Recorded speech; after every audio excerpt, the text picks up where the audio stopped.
You were clearly the leader of the Vanquisher Legion, yet you were ambushed and had all your meridians severed. Now even lowly logistics grunts dare to shove it in your face and steal your house until that mechanical voice rang out. Just as you were coughing up blood, preparing to take these hypocritical scumbags down with you, a cold, mechanical voice exploded in your mind without warning. Frowny face ding. Life's siphon system loaded. A stream of pale blue data flashed frantically across your retinas. The chaos gene from the newbie starter pack instantly surged through your entire body, and a frenzied wave of heat forcibly remade your severed meridians. As your bones cracked and groaned, you not only returned to your peak condition but also leaped straight into Tier 7 Overlord, feeling the S-rank ability, Void Tempest raging at your fingertips. You gaze at the enemy still gloating before you, a cruel smile curling at the corners of your mouth. Amid the bloodshed and chaos of the post-apocalyptic Blue Star, Lee emerges with the Life Siphon system. Slaying ferocious beasts to gain lifespan, devouring prodigies to seize their destinies. Noble clans, psychics, vampires, none can stand in his way. When the chaos gene reshapes flesh and blood, even alien overlords must bow their heads. Chapter 1, Returned Wounded, the Life Siphon System. Blue Star, Mingcheng, Zhonghai City. Lee, clad in a tattered military uniform and carrying a backpack, stood before an old building, his face etched with exhaustion. I'm home. Looking at the home before him, familiar yet strange, his thoughts instantly drifted back 10 years. He wasn't a native of this world. He had been transported to this Blue Star world 10 years ago. This world bore a striking resemblance to his own. Its technology and civilization were not vastly different. The difference, however, was that on Blue Star, viruses ran rampant and ferocious beasts roamed freely. The story began over 200 years ago. 200 years ago, an asteroid collided with Blue Star, causing drastic changes to the land and oceans and giving rise to ferocious beasts. Subsequently, Blue Star entered an ice age that lasted over 100 years, rendering most of the environment uninhabitable for humans. Under these harsh conditions, the surviving humans, after more than a century of trial and error, forged the path of martial arts. Some humans also awakened to supernatural abilities. To secure territory and ensure their survival, humans began a brutal struggle against the ferocious beasts. Eventually, humans established 4 massive cities across Blue Star, forming 4 major factions, and struggled to survive amidst the ferocious beasts.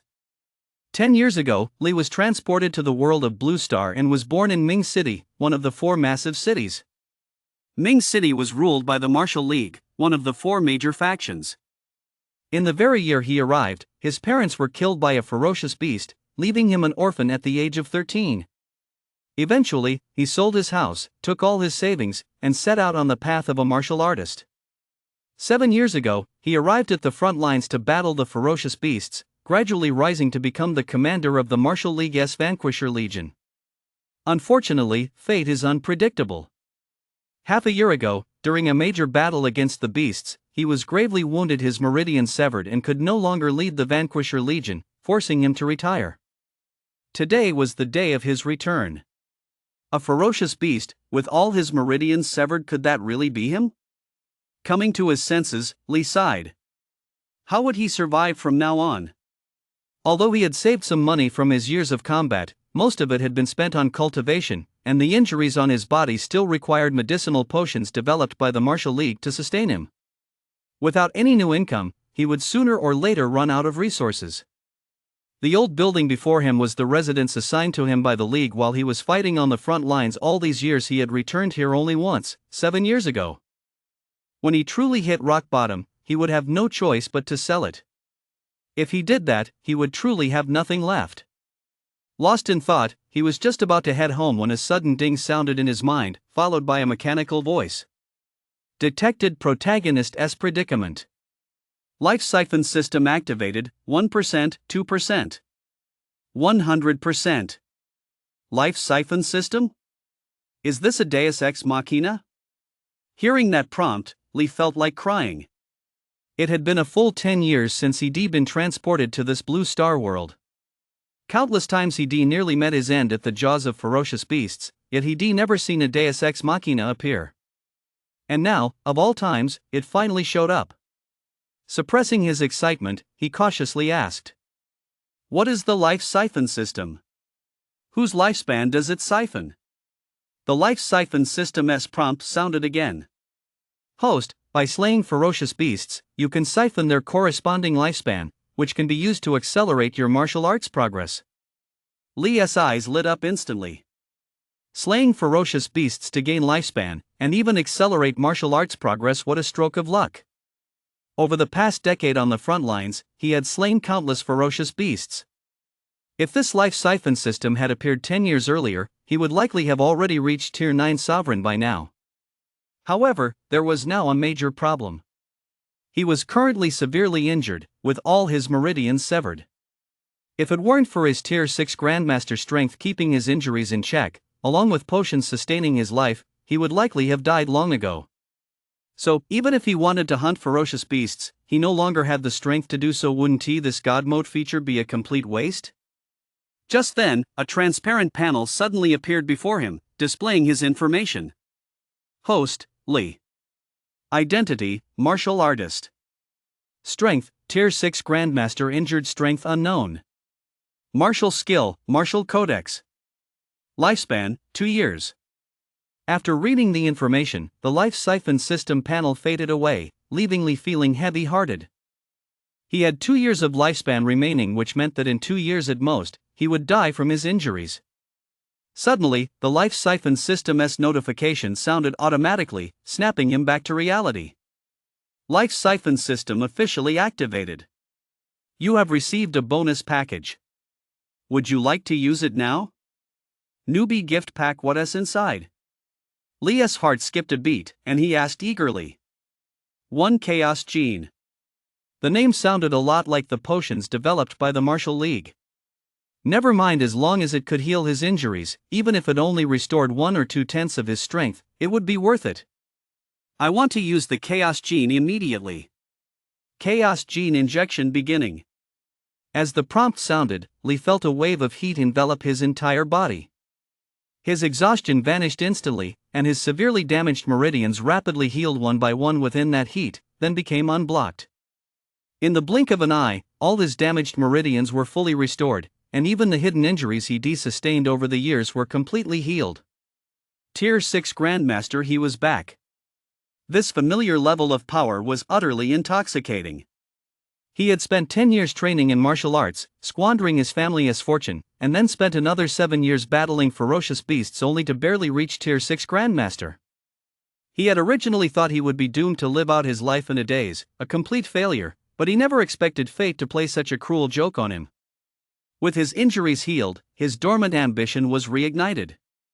Just as he was reveling in his excitement, the power of the Chaos Gene struck again. In an instant, he broke through Tier 6 Grandmaster and entered Tier 7 Overlord. Tier 7 Overlord. He froze for 2 seconds, then quickly checked his status. Sure enough, he was Tier 7 Overlord. But more shock awaited him. The life siphon system notification beeped once more. Host has absorbed the Chaos Gene and awakened spatial abilities. Lee felt as if he were dreaming. In the world of Blue Star, besides martial artists, there were also psychics. However, those capable of awakening psychic abilities were as rare as a phoenix's feather or a Chilin's horn. Now, the Chaos Gene had not only healed his injuries and propelled his strength across an entire major realm, but it had also awakened a spatial psychic ability, something he would never have dared to dream of in the past. As the notification sound faded, he felt an invisible force surging through his body, and the space around him rippled like water. Congratulations, Host, on awakening the S-rank ability Void Tempest. Void Tempest? And its S-rank? The next moment, the transparent panel reappeared before him. Lee looked closely and saw that his information had changed. Host, Lee. Identity, martial artist, psionic. Strength, Tier 7 Overlord, S-Class psionic ability Void Tempest. Martial skill, martial codex. Lifespan, 120 years. Ha ha. A 120-year lifespan. This dramatic turn of events made Lee burst out laughing. It had all happened in just a few minutes, yet it felt as if he'd taken a trip to the gates of hell and back. He stretched his limbs and looked at the home before him, a smile spreading across his face. The old building was still the same, but his mood was completely different from before. Just moments ago, he'd been filled with melancholy. Now, his ambition was reignited. That person who had ambushed him? Before, he'd been crippled and unable to exact revenge. But now, it was time to make a careful plan. Suddenly, the roar of car engines reached his ears. Chapter 2: The Truth Behind the Injury Full of Hypocrisy. Lee's train of thought was interrupted. He turned to look and saw two luxury cars speeding toward him, coming to a stop not far away. Immediately, 3 people got out of each car, and the 6 of them strode quickly toward him. His gaze swept rapidly over the 6 men, and when he saw the badges on their chests, his eyes narrowed instantly. People from the Marshall League's logistics department. At that moment, one of the 6 handed him a document. "Mr. Lee, we're from the logistics department. We've been ordered to ask you to come to the logistics department." Lee frowned upon hearing this. He'd never had any dealings with the logistics department. What did they want with him? He took the document and read it over, and anger immediately flashed across his face. Whose order is this? The document stated that his residence was to be confiscated. Half an hour later, Lee got into a car provided by the logistics department and arrived in front of a large building. He followed the 6 people into the building and made his way to a room on the top floor. The 6 reported to him and then left. He entered the room and saw a man and a woman already seated inside. The man was middle-aged, with the strength of a Tier 4 commander, while the woman was a capable clerk in her 30s, a third-tier martial artist. Looking around the room, he saw a desk with the man and woman seated at it, and a chair placed opposite them. What caught Lee's eye was a large glass wall behind the 2 of them. This room was clearly an interrogation room for prisoners. They were treating him like a criminal. When she saw him enter, the woman gestured for him to sit down. "Commander Lee, please have a seat." Lee sat down across from them, his expression impassive. "I haven't been a commander for a long time. Just call me Lee." The man had been staring at him with a haughty gaze ever since he entered, showing no intention of speaking. Of course, Lee had no interest in paying any attention to this guy either. Hearing his words, the woman smiled. "Mr. Lee, let me introduce you. This is Chief Yi from the logistics department. My name is Son. I'm a clerk in the logistics department." Lee still didn't look at Yi. Instead, he asked directly. "Miss Son, why did you ask me to come here?" No sooner had he finished speaking than his gaze subtly fell on the one-way mirror behind the 2 of them. He sensed 2 people entering the room behind the mirror and standing right in front of it, scrutinizing him. Those 2 assumed he had lost the ability to see through the one-way mirror, but unfortunately, they didn't know that he had not only reached Tier 7 Overlord but had also awakened his spatial abilities. A mere one-way mirror was no obstacle to his vision. Everything behind it was crystal clear to him. A man and a young boy among them. The young, handsome man was someone he would never forget, even if he were reduced to ashes. Chu, a 5th-tier martial master. Both had served in the Vanquisher Legion all along. Eventually, he became the commander of the Vanquisher Legion, while Chu became his deputy. When he was injured this time, he suspected this man was behind it. Moreover, after he retired, he heard that Chu had taken over as commander of the Vanquisher Legion. Now that this guy had shown up in the logistics department, it only confirmed even more that Chu was pulling the strings behind the scenes. Chu didn't know that Lee had been watching him all along. Staring at Lee through the one-way mirror, his eyes betrayed not only smugness but also a hint of jealousy. Just as Lee had said, the 2 of them had served together in the Vanquisher Legion for 7 years. As the 4th young master of the Chu family, he had always been the center of attention, treated like a celebrity wherever he went. Yet Lee not only failed to curry favor with him but actually outshone him in every respect. Backed by the resources of his powerful family, he had reached the rank of 5th-tier martial master by the age of 24, far surpassing his peers in strength. Yet Lee was a full realm above him, having reached Tier 6 Grandmaster and become the commander of the Vanquisher Legion. He couldn't accept it. So, with the scheming of the forces behind him, Lee was successfully gravely wounded and forced into retirement, and he smoothly took over as commander of the Vanquisher Legion. Now he had to take that final step, force Lee to hand over his residence and watch him die in agony with his own eyes. Only then would his jealousy be quelled. Just as he was basking in his self-satisfaction, an elderly man beside him suddenly interrupted his train of thought. The old man was dressed in casual clothes, appeared to be around 60 years old, and had his hair combed neatly. It was obvious at a glance that he was a meticulous person. Fiddling with a jade ring on his left thumb, he asked Chu with a puzzled expression. "Fourth young master, is Li truly on the brink of death with all his meridians severed and critically injured?" Chu was annoyed by the interruption, but remembering that the old man was a trusted confidant of his father's, he had no choice but to swallow his frustration. "Tang, how could that be a lie?" Li was struck by the tale of a Tier 7 Overlord-level earth-shattering crocodile. If his bodyguards hadn't blocked part of the attack at the time, he would have been dead by now. The only reason he lasted this long is because he has been bracing the blow with his immense strength. "I've already issued an order, none of the Martial League's precious potions are to be sold to him. Just wait and see, he'll definitely die within a year." Tang looked at his confident expression and said nothing more. But given his Tier 7 Overlord strength, something about Li just didn't feel right. Sitting there, he resembled a ferocious tiger, sending a chill down Tang's spine.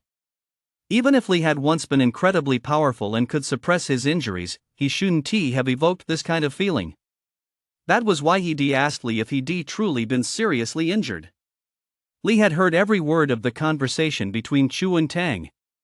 Realizing that it was indeed this guy who'd ambushed him, a murderous intent slowly welled up within him.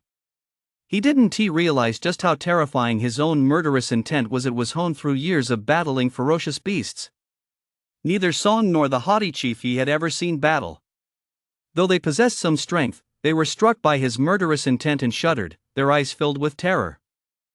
Fortunately, the two had their backs turned to Chu and Tang. Otherwise, given Tang's prowess, he would have spotted their unease at a glance. However, Li's killing intent came and went just as quickly. The two were far too weak to realize it emanated from Li. They assumed it came from the distinguished guest behind the one-way mirror. They knew full well that the reason Li had been invited here was at the request of the distinguished guest in the room behind them. Thinking of that person's status, Song's heart burned with excitement. If this matter allowed her to curry favor with the Chu family, her future prospects would be truly boundless. "Mr. Li, according to the Martial League's regulations, you are no longer the commander of the Vanquisher Legion, so we must reclaim your residence." Li's expression remained unchanged as he looked Song straight in the eye. "Why? That residence was assigned to me by the League. You can't just take it back on a whim." Although his injuries had healed and his strength had greatly improved and he didn't care about this one apartment, he wouldn't allow himself to be bullied. Especially after overhearing the conversation between Chu and the other man. They had plotted to severely injure him, stolen his hard-earned rewards, and now they were actually trying to drive him into the ground, leaving him homeless. If he hadn't activated his golden finger, and without a place to stay or the means to buy life-saving potions, he would truly die within a year from his injuries, just as that guy had said. At that moment, the rage and murderous intent churning within him unconsciously crystallized into a single resolve: revenge. Now that his strength had greatly increased and he knew who his enemies were, how could he possibly let this go unavenged? Chapter 3: Buying your house for 10,000 is doing you a favor. Faced with Li's interrogation, especially his piercing gaze, Song felt a surge of fear and, for a moment, didn't know how to respond. Seeing his subordinate intimidated by Li's presence, he felt a surge of anger. He cleared his throat and, with an air of authority, took over the conversation. "Mr. Li, you're well aware of the current situation at the Martial League. We're severely short on logistical resources. Our soldiers on the front lines are fighting fiercely against the beasts. We can't let these brave warriors down, can we? You've achieved outstanding merits in the Vanquisher Legion over the years, but you've long since received the corresponding rewards. This apartment was merely allocated to you. It doesn't belong to you permanently. Now we must reclaim it and reallocate it to the warriors who are slaying the beasts. I trust Mr. Li won't make things difficult for us logistics personnel, will you?" His words were spoken loudly and with authority, brimming with admiration for the warriors on the front lines, leaving no room for refusal. Li stared at Yi with a blank expression. True to his reputation as the head of the logistics department, he'd even resorted to moral blackmail. To expect him to willingly give up his housing, that's treating him with utter contempt. Yi felt a chill run down his spine under Li's piercing gaze, and a look of embarrassment crept across his haughty face. In that moment, he forgot that Li was injured. He only felt that Li's eyes were filled with a murderous aura, and his entire presence was like that of a ferocious beast, one that was impossible to look at directly. Ahem, Mr. Li, we do sympathize with your current situation. How about this? On behalf of the logistics department, I'd like to commend you for handing over your home and reward you with 500,000 yuan. What do you say? 500,000 yuan. Li almost burst out laughing. His house was a two-story building, though it looked old and run down. It was one of a kind in Mingcheng and was worth at least 10 million yuan. Moreover, in Mingcheng, a house isn't just a place to live, it represents status. Without a house, one not only loses a place to live but is also expelled from Mingcheng, left to face the ferocious beasts outside alone. Therefore, it was unthinkable for an ordinary family to sell their home. Chu's ploy was clearly intended to drive him to ruin. Behind the one-way mirror, Chu watched Li in silence, assuming he was at a loss. His smugness grew even stronger. He felt that all the humiliation and jealousy he'd endured over the years had finally been released. But that wasn't enough. Only when Li lost his home would his situation be exactly as Chu wanted to see it. Tang twirled the jade ring on his finger, his eyes fixed intently on Li without blinking. Even now, he still couldn't gauge Li Ling's true depth. One moment he sensed Li was merely a wounded man, the next, he felt a fierce aura emanating from him, one that sent a chill down his spine, despite his own Tier 7 overlord strength. Seeing that Li remained silent, Yi's face betrayed a look of impatience. Mr. Li, this offer is the most generous my logistics department can make. Otherwise, we'll have no choice but to hand you over to the military. Hearing that he was still being threatened, Li's expressionless face suddenly broke into a smile. Mr. Yi, 500,000 is too little. I'll name my price, 8 million for the house, that's a 20% discount for you. Plus, you know the consequences of me being homeless, so 5 million is compensation. That comes to 13 million in total. If you agree, we'll settle this right now. If not, I'm leaving. Go ahead and take it up with the military department if you like. Yi's face immediately turned ashen. They hadn't intended to buy the house with money in the first place. They only meant to intimidate Li into handing over the residence willingly. They assumed this man was seriously injured and posed no threat, but they hadn't expected him to be so difficult to deal with, demanding 13 million off the bat. Thinking of the person still watching from behind the one-way mirror, he composed himself and said sternly, Mr. Li, you're making things difficult for my logistics department. Can you really bear to watch the brave soldiers on the front lines left homeless? Before he could finish, Li cut him off. Director Yi, I don't care what underhanded dealings you're involved in, or why you've set your sights on me. Give me the money and I'll vacate the housing. Otherwise, even if you want to go to the military headquarters, I'll go there myself to check if such a regulation actually exists. Yi could no longer keep his composure, and beads of sweat began to form on his forehead. He knew that mentioning the military headquarters was just a scare tactic to intimidate Li. If he actually went there, his offense would be severe. Mr. Li, this is beyond my authority. How about this? Please have a seat while I go report this to my superiors and try to secure the best possible outcome for you. What do you think? Li knew he was going to see Chu and waved his hand. Then I'll wait for some good news from Manager Yi. Behind the one-way mirror, the smugness on Chu's face had long since turned to rage. He glared at Li with such hatred that anyone unaware of the situation might have thought Li had murdered his own father. Tang watched his young master's behavior and sighed inwardly. Just as he was about to offer some comfort, the door creaked open, and Yi walked in. Fourth young Master Chu, you heard it yourself, this Li is a tough nut to crack. It's going to be difficult for us to handle this. Chu glanced at him and said in an icy tone.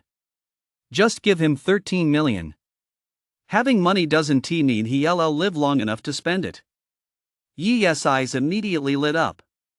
After negotiating with Li for so long just now, he'd forgotten that this guy was a dying man.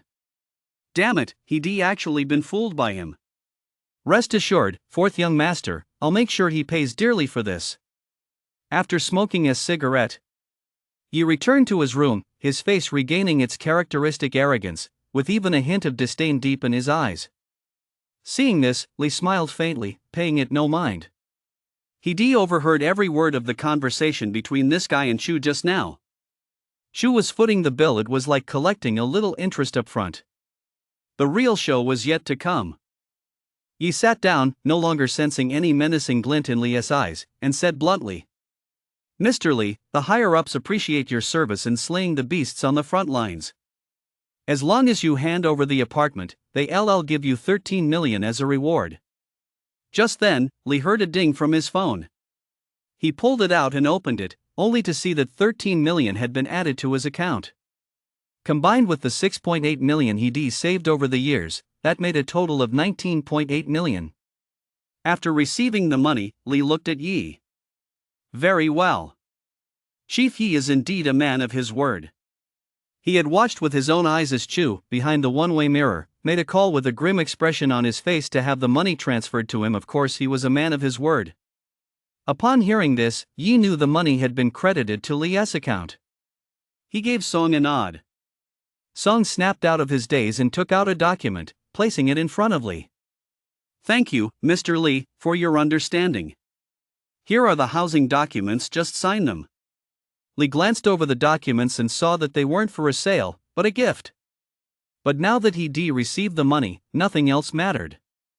He signed his name and couldn't be bothered to play along with these two any longer. "All right, I'll be taking my leave now." Watching him leave the room, Song turned to Yi with a puzzled expression and asked, "Supervisor, why did you agree to his request? That was 13 million more than she could ever earn in a lifetime." Yi glanced at her. "Don't worry about things that aren't your concern. Just do your job." Song met the supervisor's piercing gaze and only then remembered that the dignitary was watching from behind.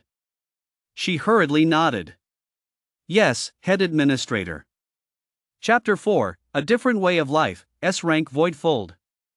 Behind the one-way mirror, seeing Li leave, Chu turned to Tang and said, "Tang, issue an order. No one within Mingchang is to sell real estate or rare potions to Li. I'd like to see how he'll manage to spend that 13 million. Oh, and he can still rent a place. But if he wants to rent a place in Mingcheng, how long will that 13 million last him?" Ha. Tang sighed. He wanted to remind his young master not to underestimate Li, but the words were on the tip of his tongue, and he had no evidence to back them up. Li walked out of the logistics department, glanced back, and muttered to himself, "It's time to live a different kind of life." Li didn't return to his residence. That apartment had been assigned to him, but he'd only returned once in the past 7 years. He hadn't bought any furnishings, just a few sets of clothes, so he couldn't be bothered to tidy it up. He randomly picked a hotel to stay at, but didn't expect even the cheapest room to cost 5,000 a night.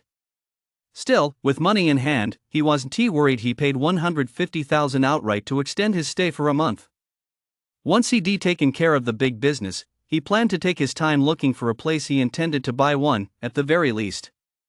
After eating, he lay on the hotel bed, and on a whim, opened the life siphon system panel.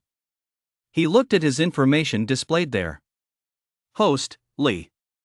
Identity, martial artist, psionic. Strength, Tier 7 Overlord, S-Class Void Tempest. Martial skill, Martial Codex. Lifespan, 120 years. After reading it, he fell into deep thought. Now that his injuries had healed and his strength had reached Tier 7 Overlord, the next step was to focus on slaying ferocious beasts to plunder lifespan and further enhance his power. However, he wouldn't return to the front lines unless absolutely necessary. In addition to strengthening himself, he also needed to plan for the next stages of the Martial Codex. The Martial Codex was a martial arts classic compiled by a group of esteemed elders following over 200 years of turmoil on Blue Star. It was suitable for all humans to cultivate. That said, since everyone's natural talent varies, the speed and effectiveness of cultivation differ from person to person. The Martial Codex in his possession was incomplete, containing only the first 7 levels, which coincided with his current Tier 7 Overlord rank, meaning he had reached the limit of his current cultivation. To advance further, he would need the subsequent cultivation techniques. To obtain them, he had 2 options. First, he could join the Martial League's military forces and earn military merits to exchange for the later techniques. Alternatively, he could enroll in Ming Cheng's largest martial arts academy, which served as the Martial League's sacred sanctuary. He had once trained at that academy himself, but unfortunately, he eventually ran out of money and was forced to head to the front lines to slay ferocious beasts. In fact, aside from this martial codex, there were also martial arts created by exceptionally gifted individuals on Blue Star, as well as ancient martial arts that had been passed down before the cataclysm. Unfortunately, those martial arts are largely monopolized by the high-ranking elites, and ordinary people have virtually no access to them. Having settled on his next course of action, he closed the life siphon system panel and checked his phone. It was already past 10 o'clock at night. He had originally planned to head out of the city to slay a ferocious beast and test his blade, to see how much lifespan he could gain. However, realizing he had more pressing matters to attend to, he decided to wait 2 days before doing so. Today marked the end of his old life and the beginning of a new way of living. Looking at his information on the life siphon system panel, Li Ling suddenly issued a tentative command to the system. Life siphon system, I want to infuse my lifespan into my spatial abilities. Instantly, the lifespan number on the panel began to change rapidly. 110, 105, 100. 90. In the end, his lifespan dropped by 30 years. Meanwhile, a surge of spatial energy welled up around him. Before long, once everything had settled, fragments of knowledge regarding the mysteries of spatial abilities began to surface in his mind. S-rank Void Fold. He had acquired yet another spatial ability, Void Fold. He familiarized himself with the intricacies of Void Fold, then pointed at a water glass on a table nearby. In the next instant, the space around the glass rippled, and the glass was folded together by 2 invisible streams of spatial energy, shattering it instantly. Good. This Void Fold is even stronger than his Tier 6 Grandmaster Strike. He brought up the Life Siphon System panel, and sure enough, his information had been updated again. Host, Li. Identity, Martial Artist, Psionic. Strength, Tier 7 Overlord, S-Class Void Tempest, S-Class Void Fold. Martial Skill, Martial Codex. Lifespan, 90 years. Late at night, in a quiet little courtyard within Ningcheng. The courtyard wasn't too large, but it was exceptionally refined, secluded, quiet, and very elegant. Especially given its prime location in Ningcheng, its price was more than 10 times that of Li's 2-story townhouse. This was one of the Chu family's properties, and tonight, Chu and Tang were staying right here in this courtyard. In the living room, Chu sat upright on the sofa, his face still radiating excitement. Tang looked at the excitement on his young master's face and advised him with a sigh. Young master, father called. You are now the commander of the Vanquisher Legion. You can no longer act on impulse like you used to. So, father wants you to set out for the front lines tomorrow. Hearing that his father knew of his whereabouts, Chu glanced at Tang, realizing it was he who had told his father about his plans. But there was nothing he could do about it. Tang was his father's right-hand man and now his bodyguard. He couldn't very well take action against him. The excitement on his face gave way to resignation. He had wanted to witness the moment Li died. Who knew if he'd ever have the chance to return? By the way, where is Li now? Has he returned to his original residence? Tang shook his head. Young master, Li hasn't returned to his residence. Instead, he has paid for a month's stay at a hotel. It seems he has no intention of leaving Ningcheng. A flash of cold, ruthless determination crossed Chu's eyes. Staying at a hotel all at his expense. Of course he wouldn't dare leave Ningcheng. How else would he buy his potions? Besides, he can't really exert much power right now. If he leaves Ningcheng, even a first-tier ferocious beast could devour him. But if he doesn't want to leave, I'll force him to. Tell that hotel to let him stay for no more than 2 days. I want to see him before I return to the front lines. I'll have a good chat with this former military commander. Tang didn't try to dissuade him any further. After all, it was only 2 days. Once he'd seen this restless young master off, he'd be off the hook. With that in mind, he stood up and prepared to go downstairs to make the arrangements. But just as he reached the entrance to the lobby, he stopped in his tracks. His eyes narrowed, his expression grew unusually grave, and he stared intently into the darkness. Chu sensed the murderous aura emanating from him and froze in surprise.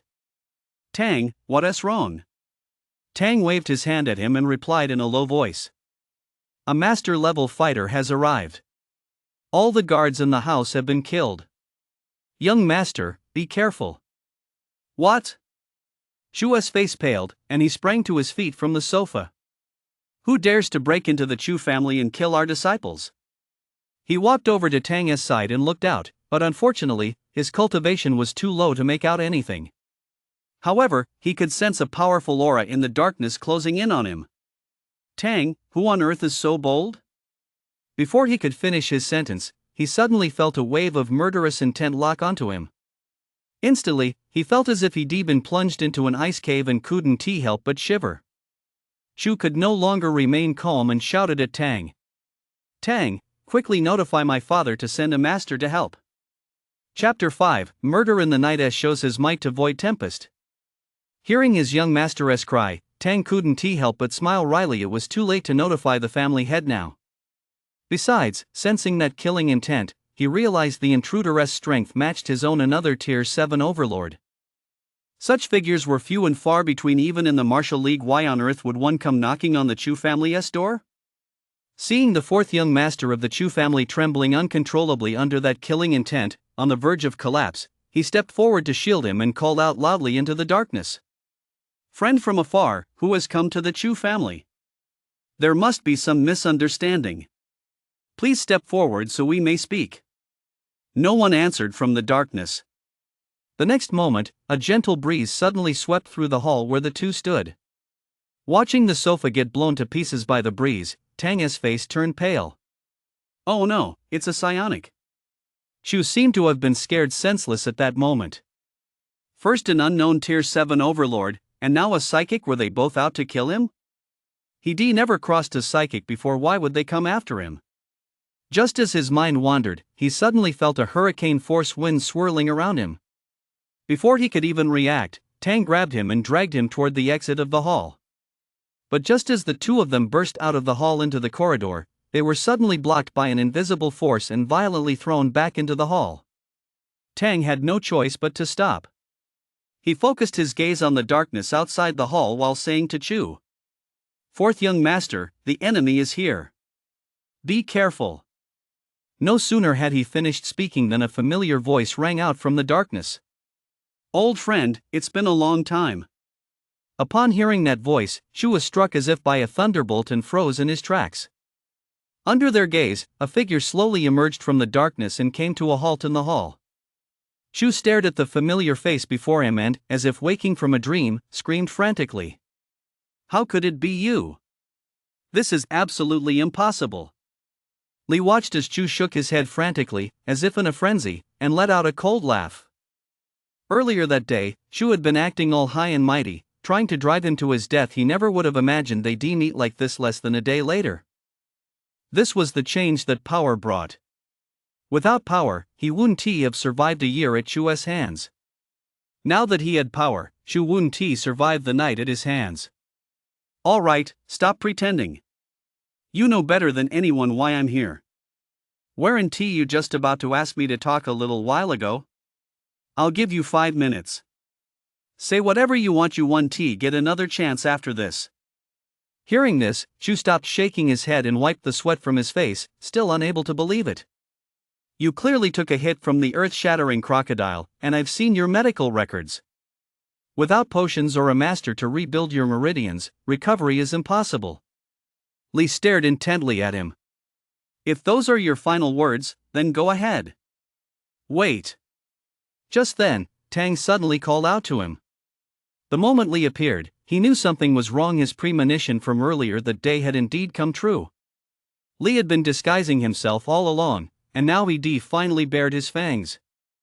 Not only had his injuries healed, but most importantly, his strength was no longer that of a Tier 6 Grandmaster. It had risen to Tier 7 Overlord, putting him on par with Tang. Furthermore, there was another psionic hidden in the shadows outside the hall. The invisible force that had just blocked him was a spatial ability. Having such a powerful master lurking in the shadows, waiting for the right moment, was more terrifying than a venomous snake. Where did he find such a powerful ally?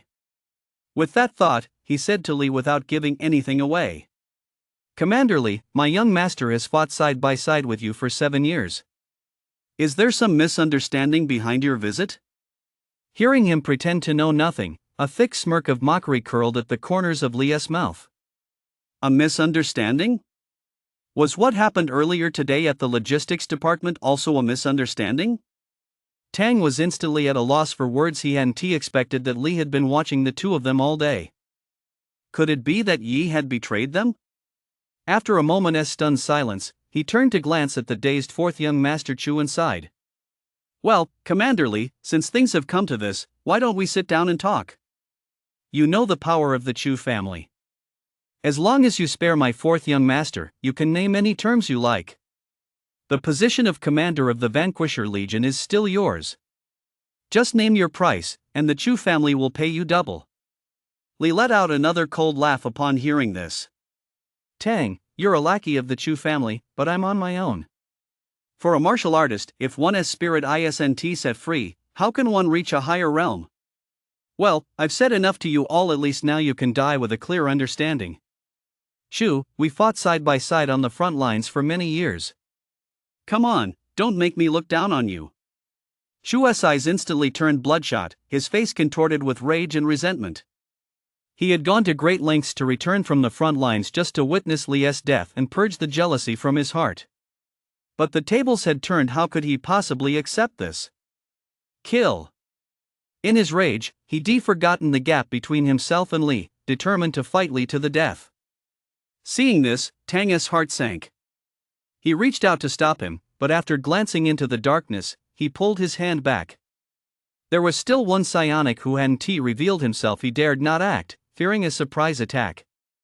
Li Ling watched as Chu Zhengmo lost all reason and charged at him like a madman, shaking his head in disdain.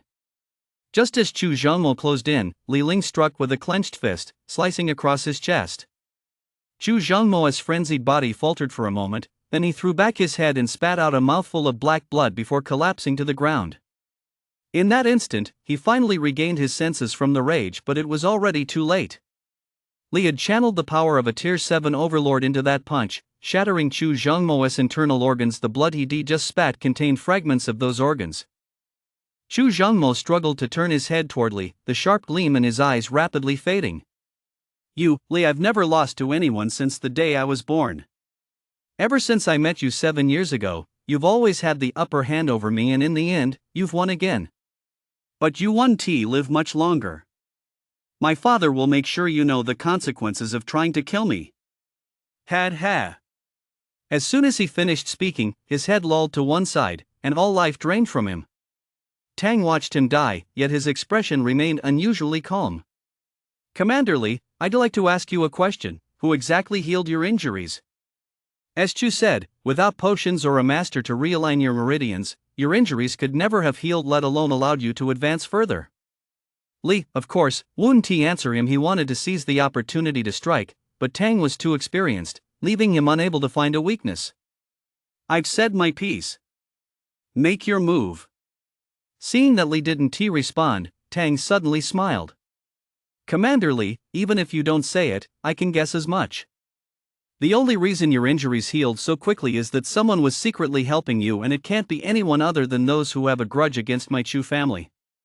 However, Commander Li, you must also understand that the reason they saved you is simply to use you as a pawn. Once you're no longer useful, I needn't tell you what will happen to you. Hearing his well-reasoned suspicions, Li found himself unable to refute them. Chapter 6, Divine Conduit Art. Drawing a line under the past. Seeing that he was on the verge of persuading Li, Tang felt a surge of secret delight and pressed his advantage. Commander Li, it was precisely that psionic who exposed you, and you were being used without even realizing it. Li was left speechless. Just moments ago, he merely wanted to test the power of the S-rank Void Tempest, yet this guy had mistakenly assumed someone else was responsible. Is that so? I really didn't know that. Thanks for the heads up. No sooner had he uttered the words heads up than he darted forward like a leopard, launching a punch at Tang. Seeing his sudden attack, Tang merely defended passively, making no move to counter. As long as that so-called psionic didn't show up, he dared not let his guard down for a moment. Unfortunately, he didn't realize he'd been wrong from start to finish. Commander Lee, as far as I know, you've only mastered the first 7 tiers of the martial codex. I have the subsequent training methods here. If you spare me, I can give them all to you. Fine, then give them to me. Lee found it amusing to see Tang's eyes dart warily toward the entrance of the hall. In the next instant, he unleashed the Void Tempest once more. Tang never imagined the Void Tempest would appear behind him. Horrified, he summoned energy to shield himself. But just then, Leah's fist slammed into him with tremendous force, shattering the energy barrier he had conjured. The next moment, he was engulfed by the Void Tempest. A piercing scream echoed. When the storm subsided, Tang's arms and legs had been severed, and blood streamed from his eyes as he glared at Lee like a demon. So you're that psionic? That's right, it's me. Rest in peace. With his vendetta avenged, his mind felt at peace. Lee sensed a massive surge in his energy. Unfortunately, he hadn't managed to slay the beast this time, so he hadn't obtained any lifespan. He approached the 2 corpses and first searched Tang's body. Besides a cell phone, he found a small, patina-covered booklet. Palm-sized, with pages made of brass, it was clearly an object that had been handled frequently. Opening it, he saw 3 strange characters written on the first page: Divine Conduit Art. These characters were an ancient script used before the Great Cataclysm. Back when he first crossed over into this world, he had pored over numerous books and ancient texts to understand the local situation, so he recognized these characters. He flipped through the pages one by one. There were 18 pages in total, as thin as a cicada's wing and exquisitely crafted. It appeared to be a martial art that had been passed down from before the Great Cataclysm. He didn't have time to examine it closely now, so he put it away.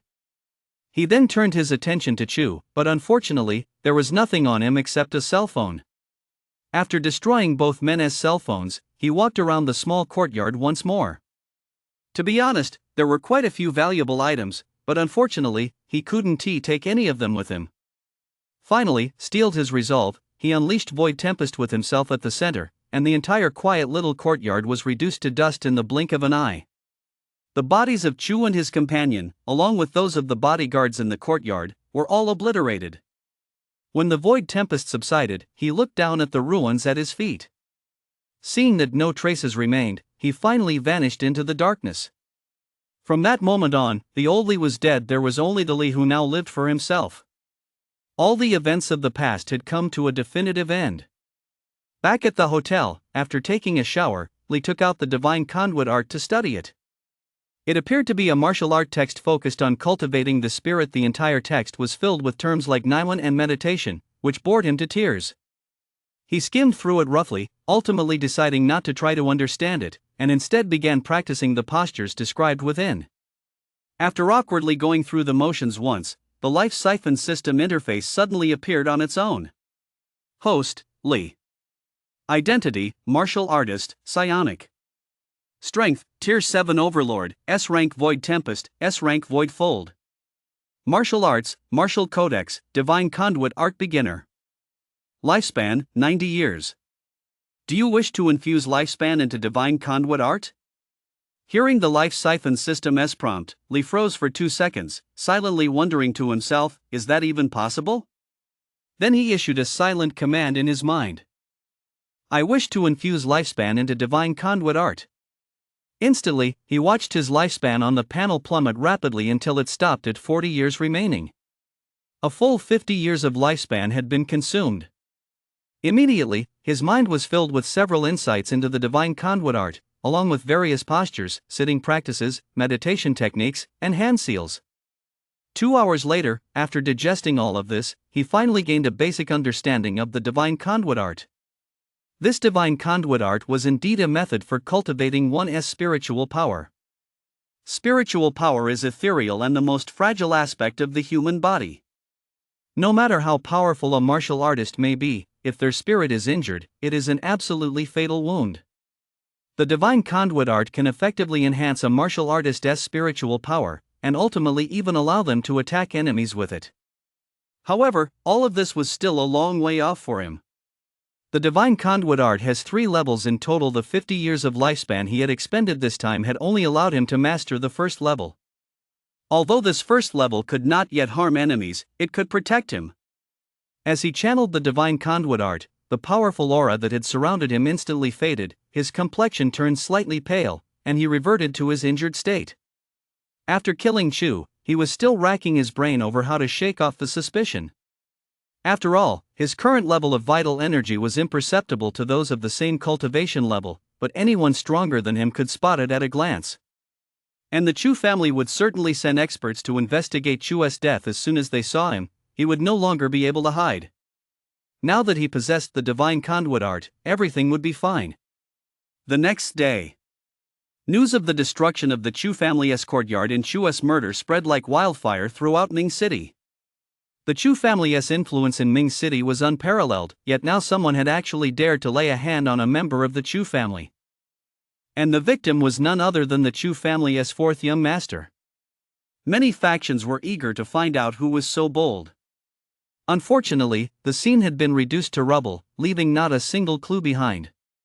Early in the morning, more than a dozen luxury cars pulled up in front of the courtyard's ruins. Protected by a dozen bodyguards, a middle-aged man in his 40s stepped out of one of the luxury cars.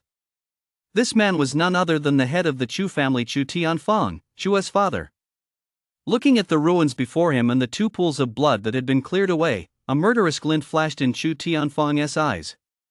A man dressed in combat fatigues approached him and said respectfully, "Head of the Chu family, I am Lu Ji from the Law Enforcement Department. Preliminary findings indicate that 4th young Master Chu was killed by a psionic." Upon his arrival, Chu Tianfang had sensed the presence of psionic energy here, and not just any kind, but the rarest of all, spatial psionics. What he couldn't fathom was that, though his son was a spoiled and inept playboy, he had never heard of him offending any psionics. Moreover, there were only a handful of psychics within the martial league. Could it be someone from another city? Furthermore, Tang, a Tier 7 overlord who had been by his son's side, had also fallen victim to this attacker, clearly demonstrating the assailant's formidable power. Mr. Li. A bespectacled man with an intellectual air standing beside him stepped forward upon hearing this. Head of the family, what are your orders? Chu Tianfang thought for a moment. Check the whereabouts of those psychics in the league over the past few days. Chapter 7, the head of the Chu family pays a visit testing the waters. Amid the ruins of the small courtyard, after giving instructions to his men, Chu Tianfang suddenly thought of something and turned to Lu Ji, the man in the combat uniform. "Who has Zhong Mao been in contact with these past few days?" Upon hearing this, Lu Ji pulled out a small notebook. "We've already investigated." As soon as young Master Chu returned to Mingchang, he immediately made contact with personnel from the logistics department, and then with Li, the former commander of the Vanquisher Legion. He has just returned from the front lines with serious injuries. I hear he even gave away his only home yesterday and is now staying at a hotel.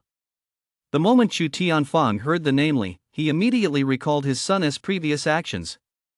A few days ago, his son had used the family's influence to orchestrate Li's severe injury, forcing him out of his position as commander of the Vanquisher Legion.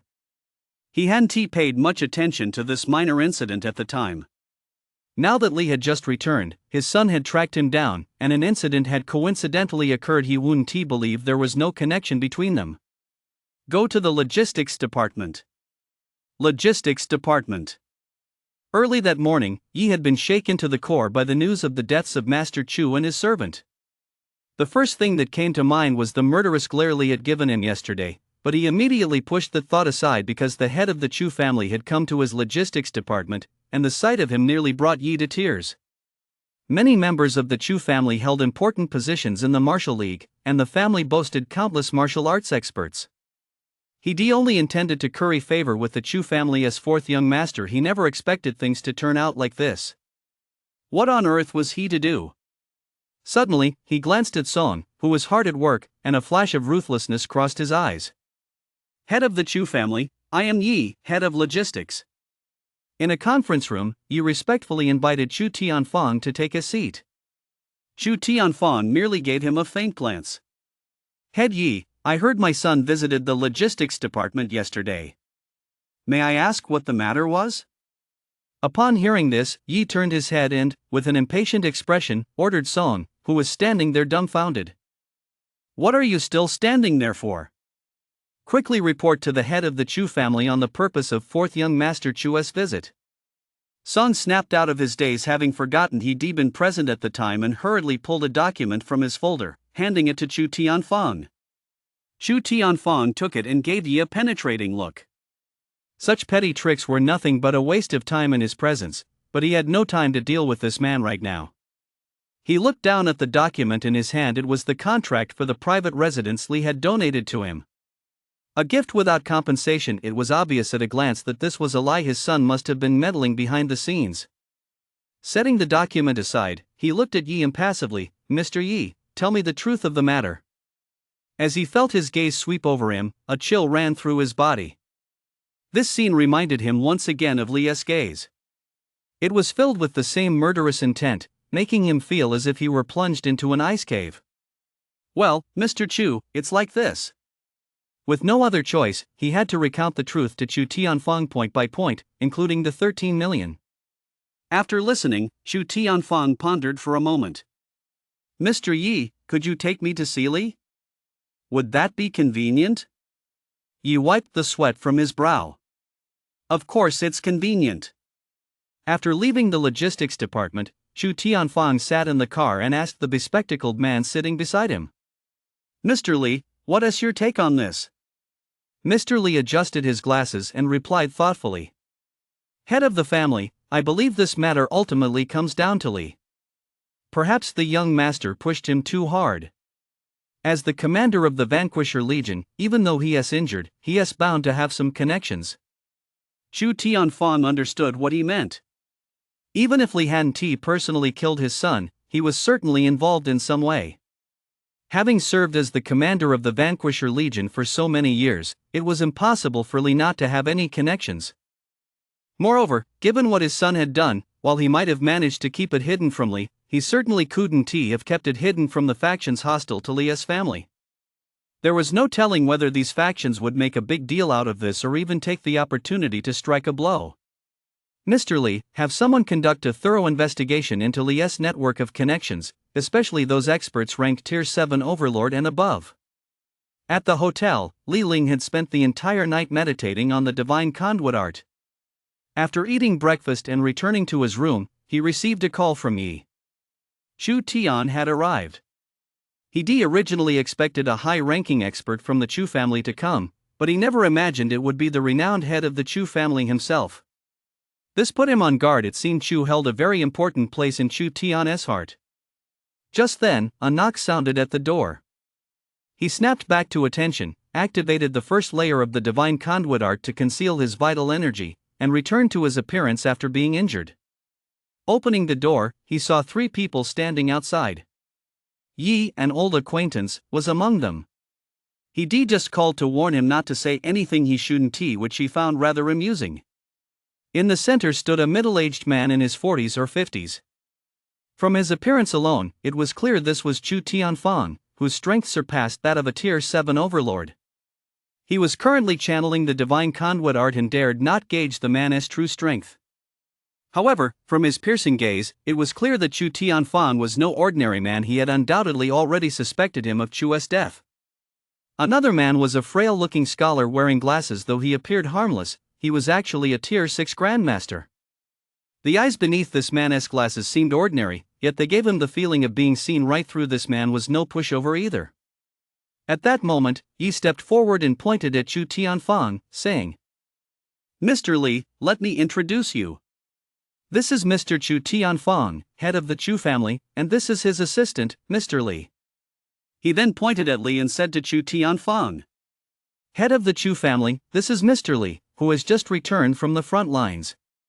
He was formerly a military commander of the Vanquisher Legion. So you are the head of the Chu family. Please come inside. Li invited the 3 of them into the room and had them take a seat. As soon as Chu Tianfang sat down, he began to scrutinize Li, noting his pale complexion and listless demeanor. These were the signs of someone who had suffered severe injuries. Head of the Chu family, what brings you here? Li waited until Chu Tianfang had finished examining him before asking. Chu Tianfang remained silent, but Yi spoke up first. Fearing that Li might reveal more information detrimental to him, he hurriedly recounted Chu's death the previous night. Mr. Li, you don't know yet, do you? Last night, the fourth young master of the Chu family, Chu, was murdered by a mysterious assailant. Upon hearing this, Li furrowed his brow and looked at him. Manager Yi, you're not joking, are you? Zhang Mu should be with the Vanquisher Legion right now. How could he possibly be in Mingcheng? Anyone can put on a show you act, and so do I. Yi gave an awkward smile as he watched Li's bewildered expression. Fourth young master Chu had only just returned last night. I never expected him to fall victim to such villains. At that moment, Chu Tianfang waved him away, signaling for him to step back. Commander Li, I've heard Zhang Mu mention you many times. The two of you have fought side by side for years. Now that Zhang Mu is dead and you've been seriously wounded, I wonder how you view this situation? Though he was asking a question, his eyes were fixed intently on Li, and a faint yet palpable aura of menace radiated from him, causing the temperature in the entire room to drop sharply. Seeing this, Yi hurriedly retreated to a corner, watching the scene cautiously. Chapter 8, False Pretenses, Tier 8 Monarch. Li knew that Chu Zhongfang was testing him. His face paled as he clutched his chest and coughed violently. Secretly, he channeled the divine conduit art with all his might. Although he had only cultivated the divine conduit art to the first level, he was able to conceal his immense vital energy so it remained undetected. He wondered why Tang hadn't cultivated it himself. Little did he know that ever since Tang had obtained the divine conduit art, he'd been studying it relentlessly, yet he'd never managed to break through the initial barrier. Unlike Li, who had a golden finger, allowing him to master it effortlessly by sacrificing 50 years of his lifespan. Seeing how distressed Li looked, Mr. Li, the bespectacled man standing nearby, suddenly stepped forward to support him. Commander Li, your meridians are severed. It seems your injuries are quite severe. As he spoke, a surge of energy flowed into Li's body. Li Ling felt the energy circulate once through his body before retreating, and he waved his hand at the man. Thank you, Mr. Li. It's just an old ailment. As long as my own energy suppresses it for now, I won't die. Mr. Li released his hand and gave Chu Tianfang a subtle nod. Seeing this, Chu Tianfang finally withdrew the faint, menacing aura he'd been emitting. Commander Li, for someone of your Tier 6 Grandmaster caliber to sustain such severe injuries, it seems this wasn't a coincidence. Li sneered inwardly, thinking to himself, of course it wasn't a coincidence. I'm not sure. Maybe I'm just having a run of bad luck. Chu Tianfang shook his head. It's not bad luck. What did you make of what I just said? Li stopped coughing and, feigning thought, asked. What do you mean by that, head of the Chu clan? Are you suggesting someone is secretly targeting me? It's not directed at you, it's directed at my Chu clan. As Chu Tianfang spoke, he took out a card and placed it in front of him. There is 2 million in here. Take good care of your injuries. Once you've recovered, I can guarantee you'll still be the commander of the Vanquisher Legion.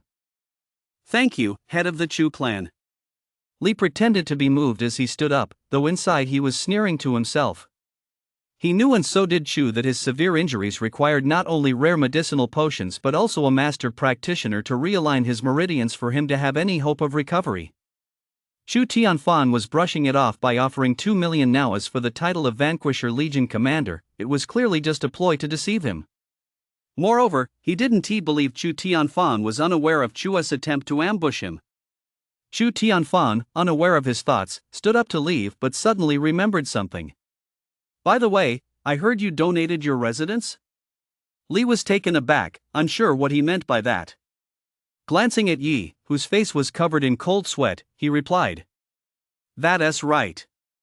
Chief Yi said the logistics department is short on housing, and many frontline warriors have nowhere to return to. So I donated my own residence. It's my way of doing my small part for the frontline warriors. After hearing this, Chu Tianfang turned to Yi. Since the logistics department is facing a housing shortage, Chief Yi, the small courtyard belonging to my Chu family has just been destroyed. Why don't you have the logistics department build a few buildings on that site and allocate them to the frontline warriors? That would count as my family's contribution. As for Commander Lee's residence, please return it. He hasn't been back in years. This is the perfect opportunity to renovate it. We don't want to disappoint the warriors on the front lines. Chu Tianfang left before Yi could finish speaking. Yi, on the other hand, looked as sour as a bitter melon. This was truly a case of trying to gain something but ending up losing more. He was caught between a rock and a hard place. He originally intended to curry favor with the Chu family, but he never expected things to turn out this way. Not only had he to return the house, but Li had also swindled him out of 13 million. And if Li truly recovered from his injuries and became the commander of the Vanquisher Legion again, wouldn't that mean he offended yet another powerful figure? Li looked at Yi's grim expression, but inside, he was overjoyed. Director Yi, I'll be staying at the hotel for a month, waiting for your good news. Yi gave an awkward smile and quickly patted his chest in assurance. Commander Li, rest assured. This minor matter is entirely in the hands of my logistics department. Will definitely make you satisfied. Li waved his hand. Thank you very much, then. I'm tired. Please excuse me, Manager Yi. Yi wanted to make amends, but when he saw the 2 million left behind by Chu Tianfang, his spirits sank, and he had no choice but to leave reluctantly. As soon as he stepped out the door, Li's pale complexion instantly returned to normal. Sighing in relief, he stroked his chin and fell deep in thought. Mr. Li's gesture of helping him up just now was clearly meant to assess the extent of his injuries. And thanks to the divine conduit art, he managed to temporarily throw him off the scent. Chu Tianfang shouldn't suspect him at the moment. However, given that man's personality, he certainly wouldn't let him off the hook that easily. Should he leave the city for a while? He still had 40 years of lifespan remaining. He needed to go slay some ferocious beasts to replenish it. He also had to find a way to treat his severe injuries, otherwise, they would be exposed sooner or later. Finally, he made up his mind to leave the city for a few days and find an opportunity to recover steadily. Just then, his cell phone suddenly rang, snapping him out of his thoughts. He picked it up, saw the number displayed, and smiled as he pressed the answer button. Old friend, I hear you're in the middle of a fierce battle with a ferocious beast over there. How do you still have time to call me?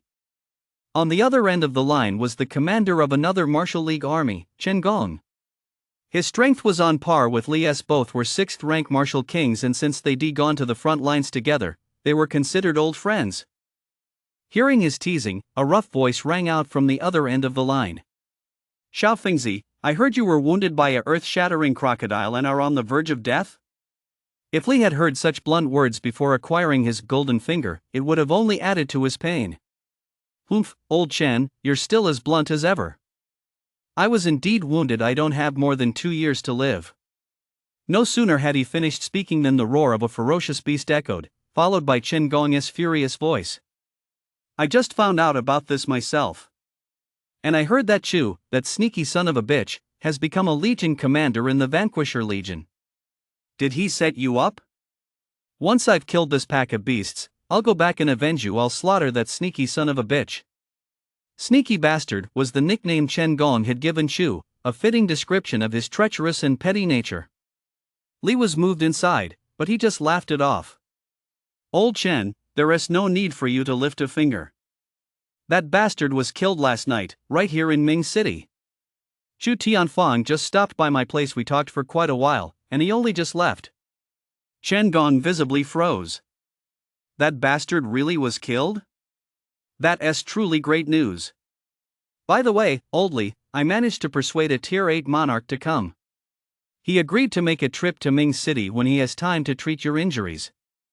Don't worry, it's just severed meridians. As long as you're not dead, you'll recover sooner or later. Li was deeply moved by this. He knew Chen Gong's status and that he had some influence behind the scenes, but securing the services of a Tier 8 monarch would require offering significant concessions. He wanted to refuse, but immediately realized this might be a way to regain his strength. Then thank you very much for your kindness, old Chen. Once my injuries heal, I'll definitely come find you on the front lines. We'll eat meat by the slab and drink wine by the jug together. With a Tier 8 monarch reconstructing his meridians, Chu Tianfang shouldn't suspect him anymore. By then, the idea of breaking down to rebuild and advancing to the next level would make perfect sense. Of course, he wasn't doing this out of fear, but because the Chu family was so powerful he didn't want to confront them before he fully established himself. Once he advanced to Tier 8 monarch or his psychic abilities grew stronger, he wouldn't need to be so cautious anymore. The two set a time and hung up. Before Li could even put his phone down, another call came in. He answered, and a cold, womanish voice came through. "Who did this?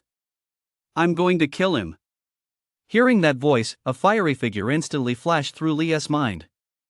Chapter 9, The Genius Psionic Fire Phoenix, Mr. Li's demanding inquiry. Li had no idea that Chu Tianfang, sitting in a car outside the hotel, had eavesdropped on his entire conversation with his old friend. It wasn't until the call ended that Chu Tianfang put down his listening device. "Mr. Li, did you recognize who that woman was at the end?" Mr. Li, the bespectacled man standing nearby, recalled the details of their conversation. "Head of the family, if I'm not mistaken, that woman should be Huo Huang, the genius psychic from the Psychic Academy." Chu Tianfang nodded. "Correct. It is indeed Huo Huang, the prodigy from the School of Six. Although she is young, she has awakened an A-class fire-type psionic ability, and her strength is even greater than Li's. Moreover, I've heard that her fire-type psionic ability is very likely to advance further, reaching S-class. I wonder how she came to know Li." He had long suspected that Li, as a military commander of the Vanquisher Legion all these years, would surely have several friends of considerable strength, but he hadn't expected one of them to be a psionic. Fortunately, Huo Huang's psionic ability was fire-based. The one who killed his son last night possessed a spatial psionic ability. Otherwise, if they were to go up against the Psionic Academy, no matter how powerful the Chu family was, they wouldn't stand a chance against them. Psionic abilities are also classified by tiers, from lowest to highest, F, E, D, E, C, B, A, S, SS, and SSS. Li Ling has awakened an S-class spatial ability, which already surpasses 99% of all psionics. The man in glasses, noticing the family head's grave expression, whispered, "Family head, Li's meridians have indeed been severed." However, from the content of the phone call, it's clear he must know something about the fourth young master's death. Why don't I stay behind and keep a close watch on him? We might be able to find some clues. Chu Tianfang listened to his words, thought for a moment, and agreed to his plan. All right, be very careful. If a Tier 8 monarch does arrive, you don't need to confront them, just withdraw immediately to avoid any misunderstandings. A Tier 8 monarch is no small matter. Even with the Chu family's considerable influence, they would not want to make an enemy of one. The man in glasses nodded. "Rest assured, head of the family. I know what to do. By the way, have our people investigate as soon as possible to find out which of Li's friends are skilled fighters and map out all their connections." The man in glasses paused. "Head of the family, if Li is truly involved in the young master's death, what do you plan to do?" Chu Tianfang glanced at the hotel where Li was staying, then said after a long moment, "Then we'll put him out of his misery as soon as possible, to spare him the suffering." Chu Tianfang left, and the man in glasses stayed behind to keep watch on Li. After lunch, Li began purchasing various supplies to prepare for leaving the city. Medicines and the like were, of course, essential, and since he planned to hunt ferocious beasts, weapons were a must. He had used a sword on the front lines. The swords available in Mingcheng were all subpar knockoffs, so in the end, he had no choice but to commission a custom-made one, which cost him 500,000. However, since this money had been given to him by Chu Tianfang and his son, he didn't feel the slightest bit of regret spending it. Finally, he gritted his teeth and bought an SUV. Once outside Mingcheng lay the wild wilderness, where he could encounter ferocious beasts at any moment. Nighttime was especially dangerous, and having an SUV would at least give him a place to sleep. Mr. Li, the man with glasses, had been following Li ever since he left the hotel. Seeing him buy so many supplies all at once, he couldn't help but be a bit bewildered. He couldn't figure out what Li was up to. He was already seriously injured at most, he should have just stocked up on some potions and gone back to the hotel to recover. Was he really planning to go out and hunt ferocious beasts? As it turned out, he had guessed correctly. 2 days later, Li picked up his custom-made long sword, hopped into his SUV, and drove straight out of Mingcheng, heading for the wilderness. This time, Mr. Li, the man with glasses, could no longer keep his composure. He was really leaving the city. What on earth was Li thinking? In the end, he couldn't resist getting in his car and following him. Once he left Mingcheng, Li felt as though he were a fish leaping into the vast ocean. Ever since he'd been injured, even after awakening his golden finger, he'd been suppressing his emotions, but at that moment, everything was released. The sense of oppression in his heart was gone, as was the urgency he'd felt as the commander of the Vanquisher Legion. All that remained was freedom, the freedom to do whatever he pleased. As his mindset shifted, his divine conduit art actually activated on its own, forming an invisible shield around him. The next moment, Li Ling felt a sharp pain between his eyebrows, and suddenly, the entire scene within 100 meters ahead was projected into his mind. What's this? He slammed on the brakes, looked closely at the images in his mind with confusion, and finally realized it was actually caused by the divine conduit art. During that momentary shift in his state of mind, he had cultivated mental energy. Someone's following me. He hadn't noticed it earlier because he'd been distracted, but now that he possessed mental energy, the situation within 100 meters of him was projected into his mind, allowing him to pick up on the clue. After thinking it over, he decided to ignore it for the time being. He then started the SUV and sped off again. Did he spot me? 100 meters away, Mr. Li saw Li stop and promptly pulled over to a hidden spot himself. He didn't know why Li had stopped, whether he'd spotted him or not.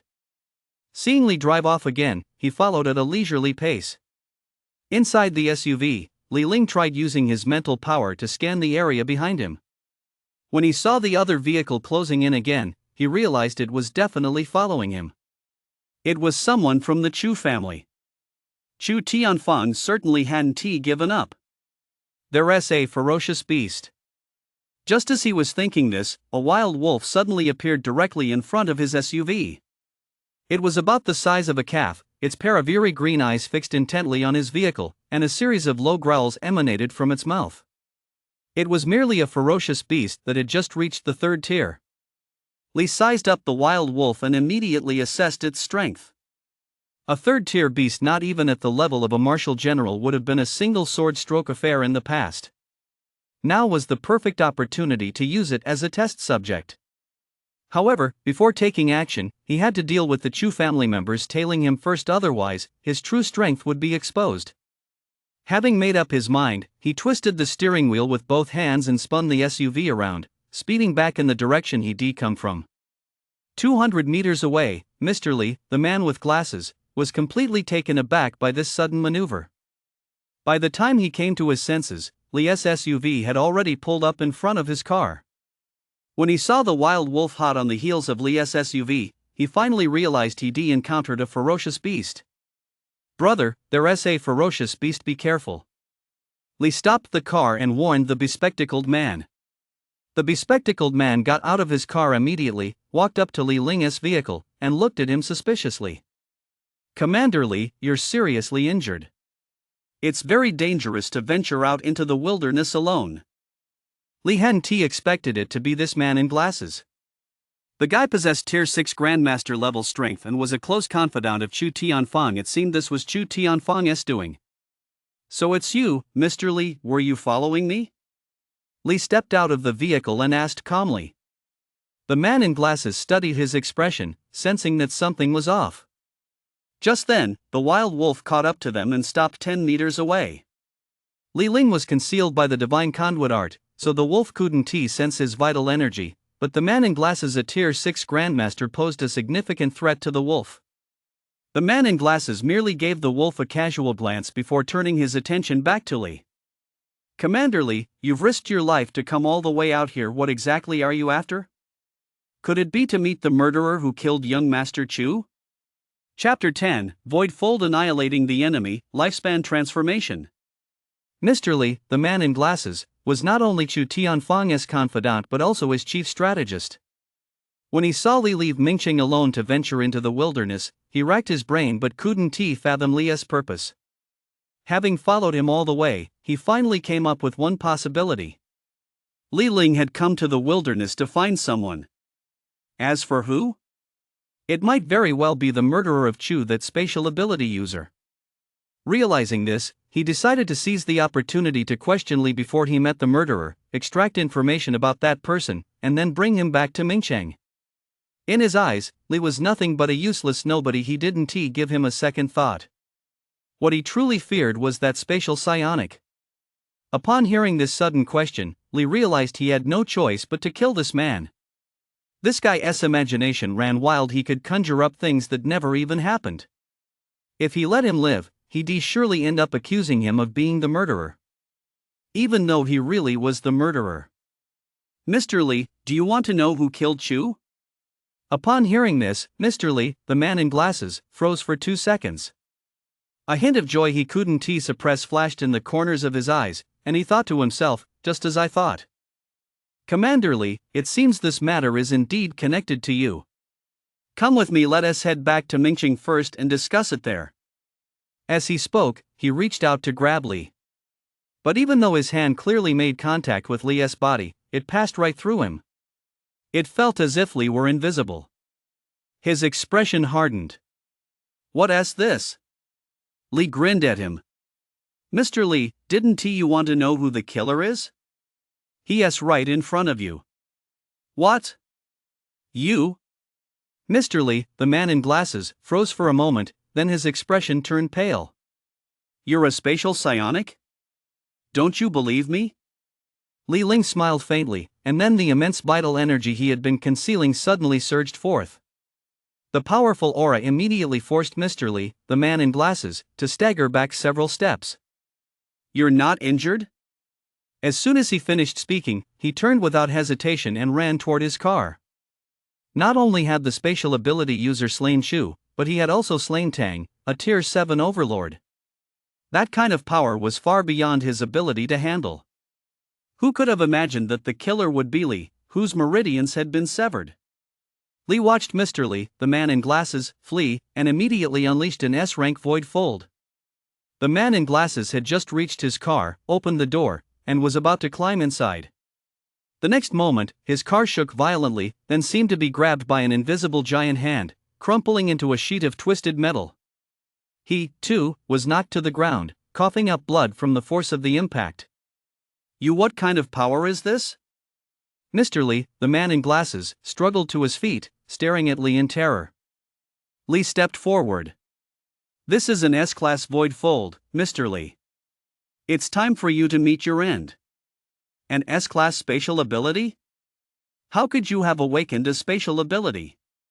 The bespectacled man still couldn't believe it was true. He reviewed Li's file, and nowhere did it mention that he was a psionic. Li had never displayed any psionic abilities before. How could he possibly be one? "So your injury was a fake?" Mr. Li slowly stood up, his expression grave as he voiced the question on his mind. Li shook his head. "The injury was real. I was just playing along to see who was plotting against me behind the scenes." "Oof. You were planning to alert Chu Tianfang? You won't get the chance." At that moment, Li waved his hand, sending the bespectacled man flying several meters away, and the cell phone in his hand fell to the ground. This guy actually tried to take the opportunity to tip off Chu Tianfang. He really is loyal. Die. Li crushed the phone under his foot, then enveloped the bespectacled man in a void tempest. After 2 agonized screams, Mr. Li was gone. Not even a whole body remained. Having dealt with Mr. Li, his gaze shifted to the wild wolf not far away. This third-tier wolf possessed some intelligence and knew Li was not to be trifled with. It let out a low growl and tried to flee. But in the very next moment, Li sliced it in half with a single stroke of his blade. Just then, the life siphon system's notification sounded in Li's mind. "Congratulations, host, on slaying a Tier 3 ferocious beast and gaining 2 years of lifespan." A smile spread across Li's face. He quickly summoned the life siphon system panel and, sure enough, saw that his information had been updated. "Host, Li. Identity, martial artist, psionic. Strength, Tier 7 Overlord, S rank Void Tempest, S rank Void Fold. Martial arts, martial codex, divine conduit art. Lifespan, 42 years. Weapon, battle blade. His lifespan had increased from 40 years to 42 years. A single Tier 3 ferocious beast yielded only 2 years. He knew that Tiers 1 through 3 were merely the basics. It's only starting from Tier 4 that one is considered a true master. I wonder how much lifespan a Tier 4 or higher ferocious beast could yield. With the experiment a success, he was brimming with enthusiasm. After disposing of Mr. Lee's body in his car, Lee drove off in the SUV. Now the real hunt was about to begin. Just as Lee was reveling in the rapid surge of his lifespan, at the Chu family headquarters in Mingchang. Chu Tianfan, however, was pacing restlessly. It had been 2 days, and he still couldn't get in touch with Mr. Lee. Something was wrong. Just then, a Chu family disciple hurried into the main hall. Head of the family, we confirmed it. Mr. Lee left the city 2 days ago, and we haven't heard from him since. Chu Tianfan furrowed his brow. Why would Mr. Lee leave Mingcheng? The next second, he thought of Lee. Investigate Lee's whereabouts over the past 2 days. Chapter 11. The situation is critical. The Fire Phoenix strikes.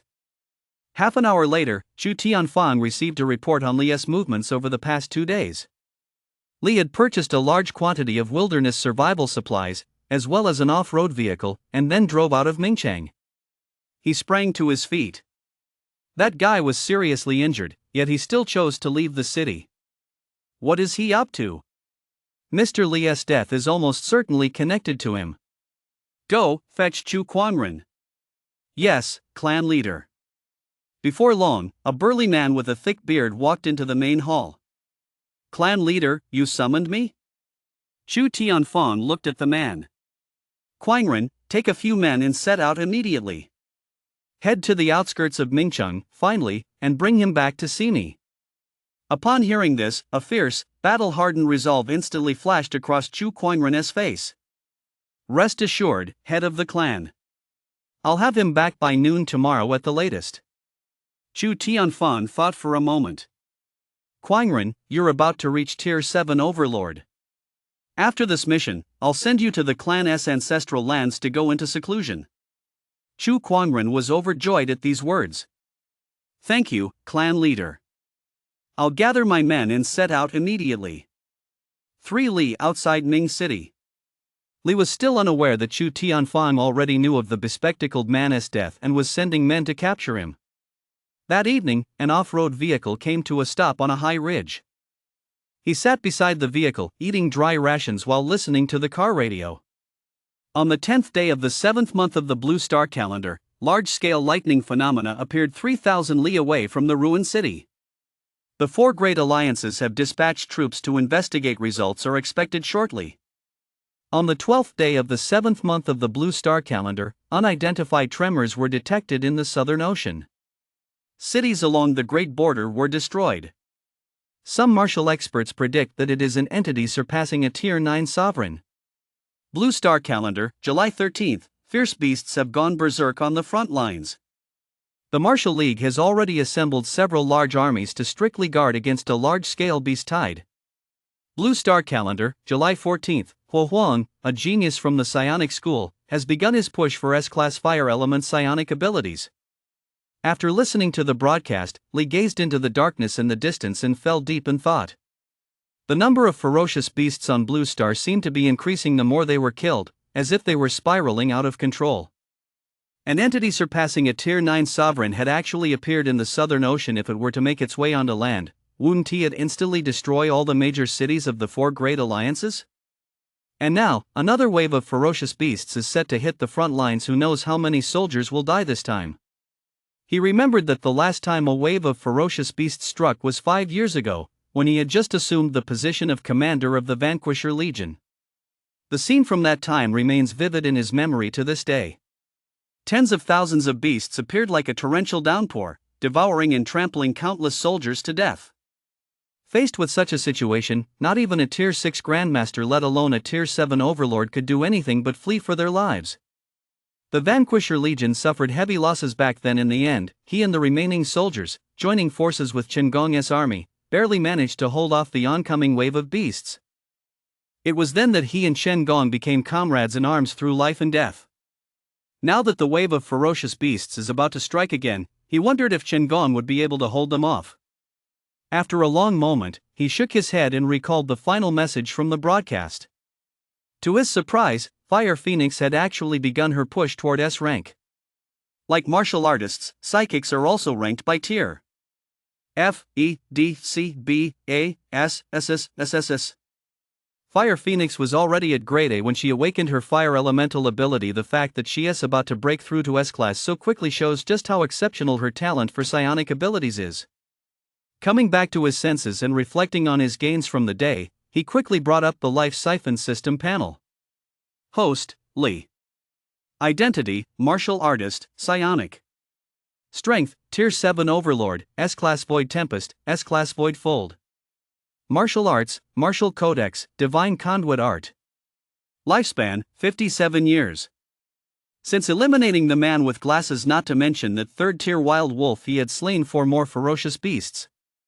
2 2nd tier, 1 4th tier, and 1 5th tier, totaling 17 years of lifespan. After a day of experimentation, he had gained a general understanding of how ferocious beasts drop lifespan. Generally speaking, the lifespan dropped by beasts of the same tier is roughly the same, though there are exceptions. Since even beasts of the same tier vary in strength, the amounts are often different. Unfortunately, this area is too close to Ming City. Most of the powerful beasts have already been wiped out by the Alliance army, leaving only small fry. Being able to hunt a 5th tier beast is already a stroke of luck. He and T really wanted to go to the front lines, but given the current situation, it looked like he'd have to head out there after all. At the very least, he needed to accumulate more lifespan so he could reach Tier 8 Monarch before the beast tide arrived, or advance his Divine Conduit Art to the 3rd tier. Oh well, I'll try my luck again tomorrow. After eating and drinking his fill, Lee climbed into the vehicle, opened the vent, and closed his eyes to rest. Little did he know that at that very moment, a convoy of 4 off-road vehicles was speeding toward his location. When the 4 off-road vehicles were still over 100 li away from Lee, a fiery red figure appeared in front of the convoy, blocking their path. Who's there? The 4 vehicles came to a halt, and a dozen or so heavily armed men stepped out. Each either brandished a long sword or drew a firearm from their waist, aiming it at the figure. However, upon getting a clear look at her, they all froze in surprise. Blocking their path was, to their astonishment, a woman dressed in a red gown.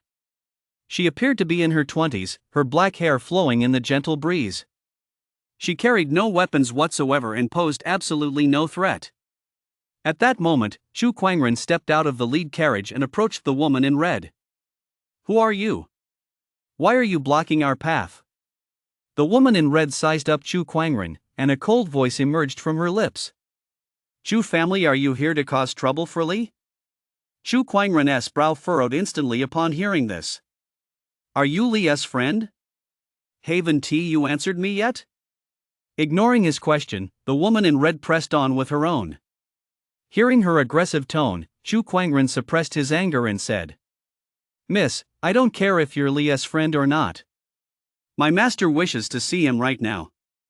Upon hearing this, 2 flashes of fire instantly appeared in the woman's eyes. Then there's no mistake about it. Chu Quangren saw the fire in her eyes and instantly turned pale, shouting to the group behind him, "Trouble! She's a psionic. Act now." Unfortunately, his warning came too late.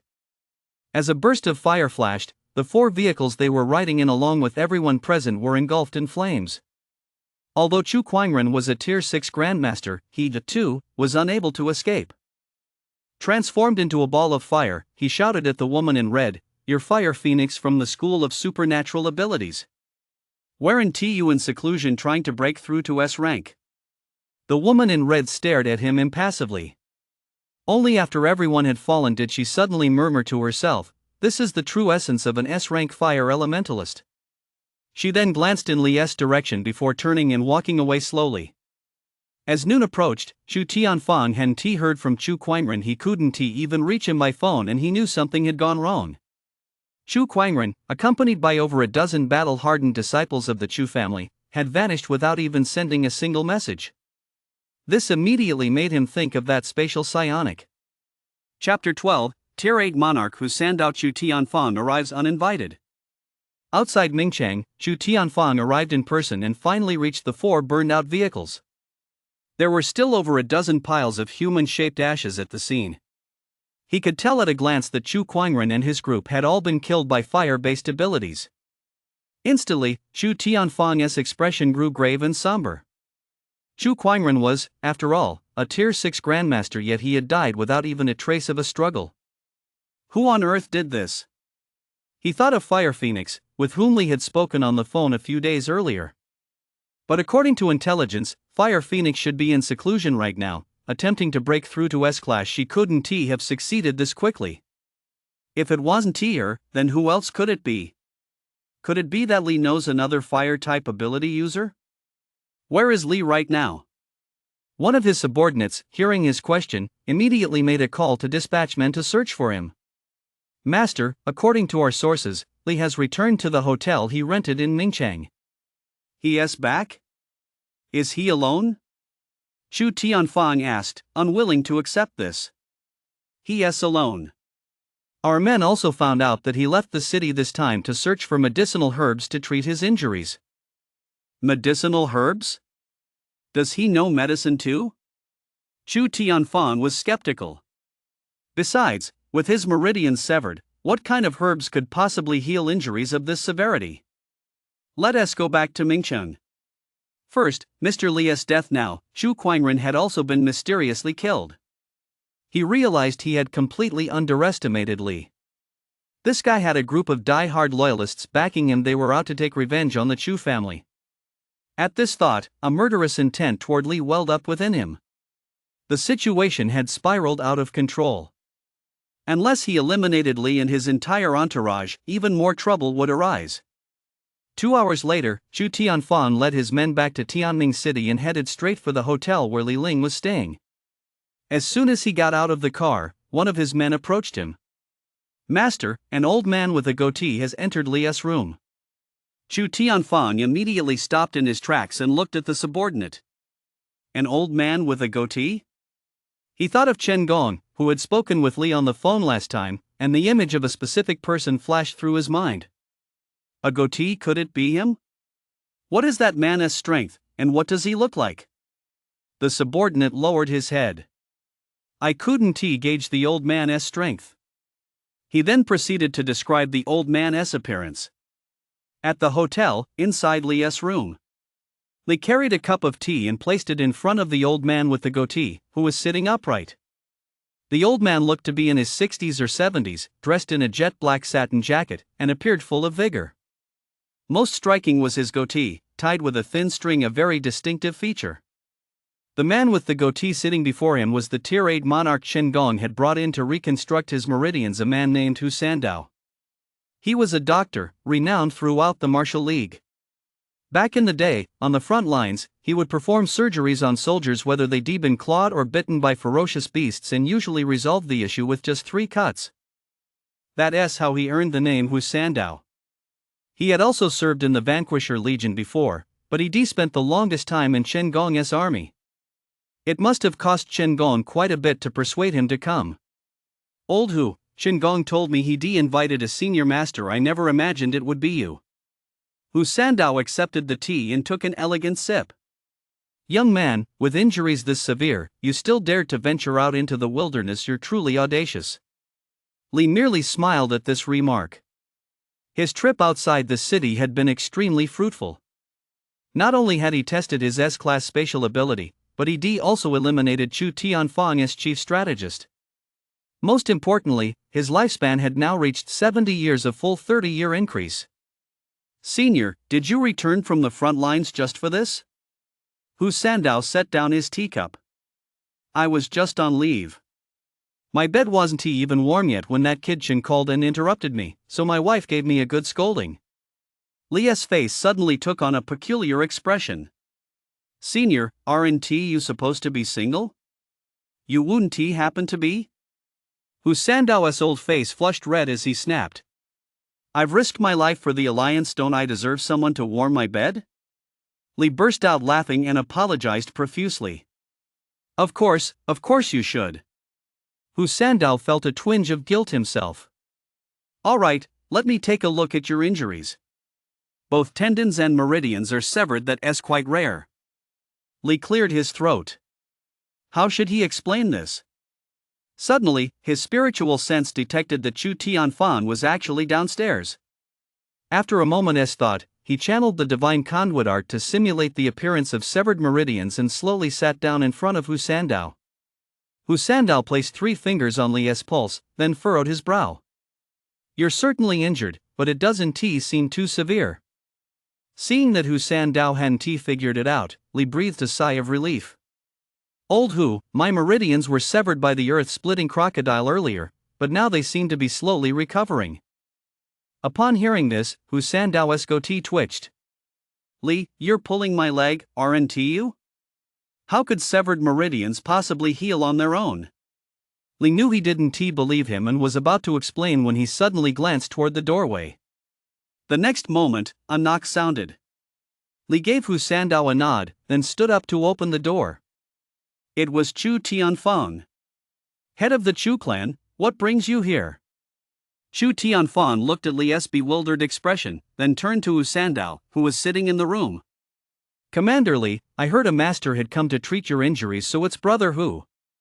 Upon seeing Chu Tianfang, Hu Sandao stood up and bowed slightly toward him. I never expected to run into brother Chu here.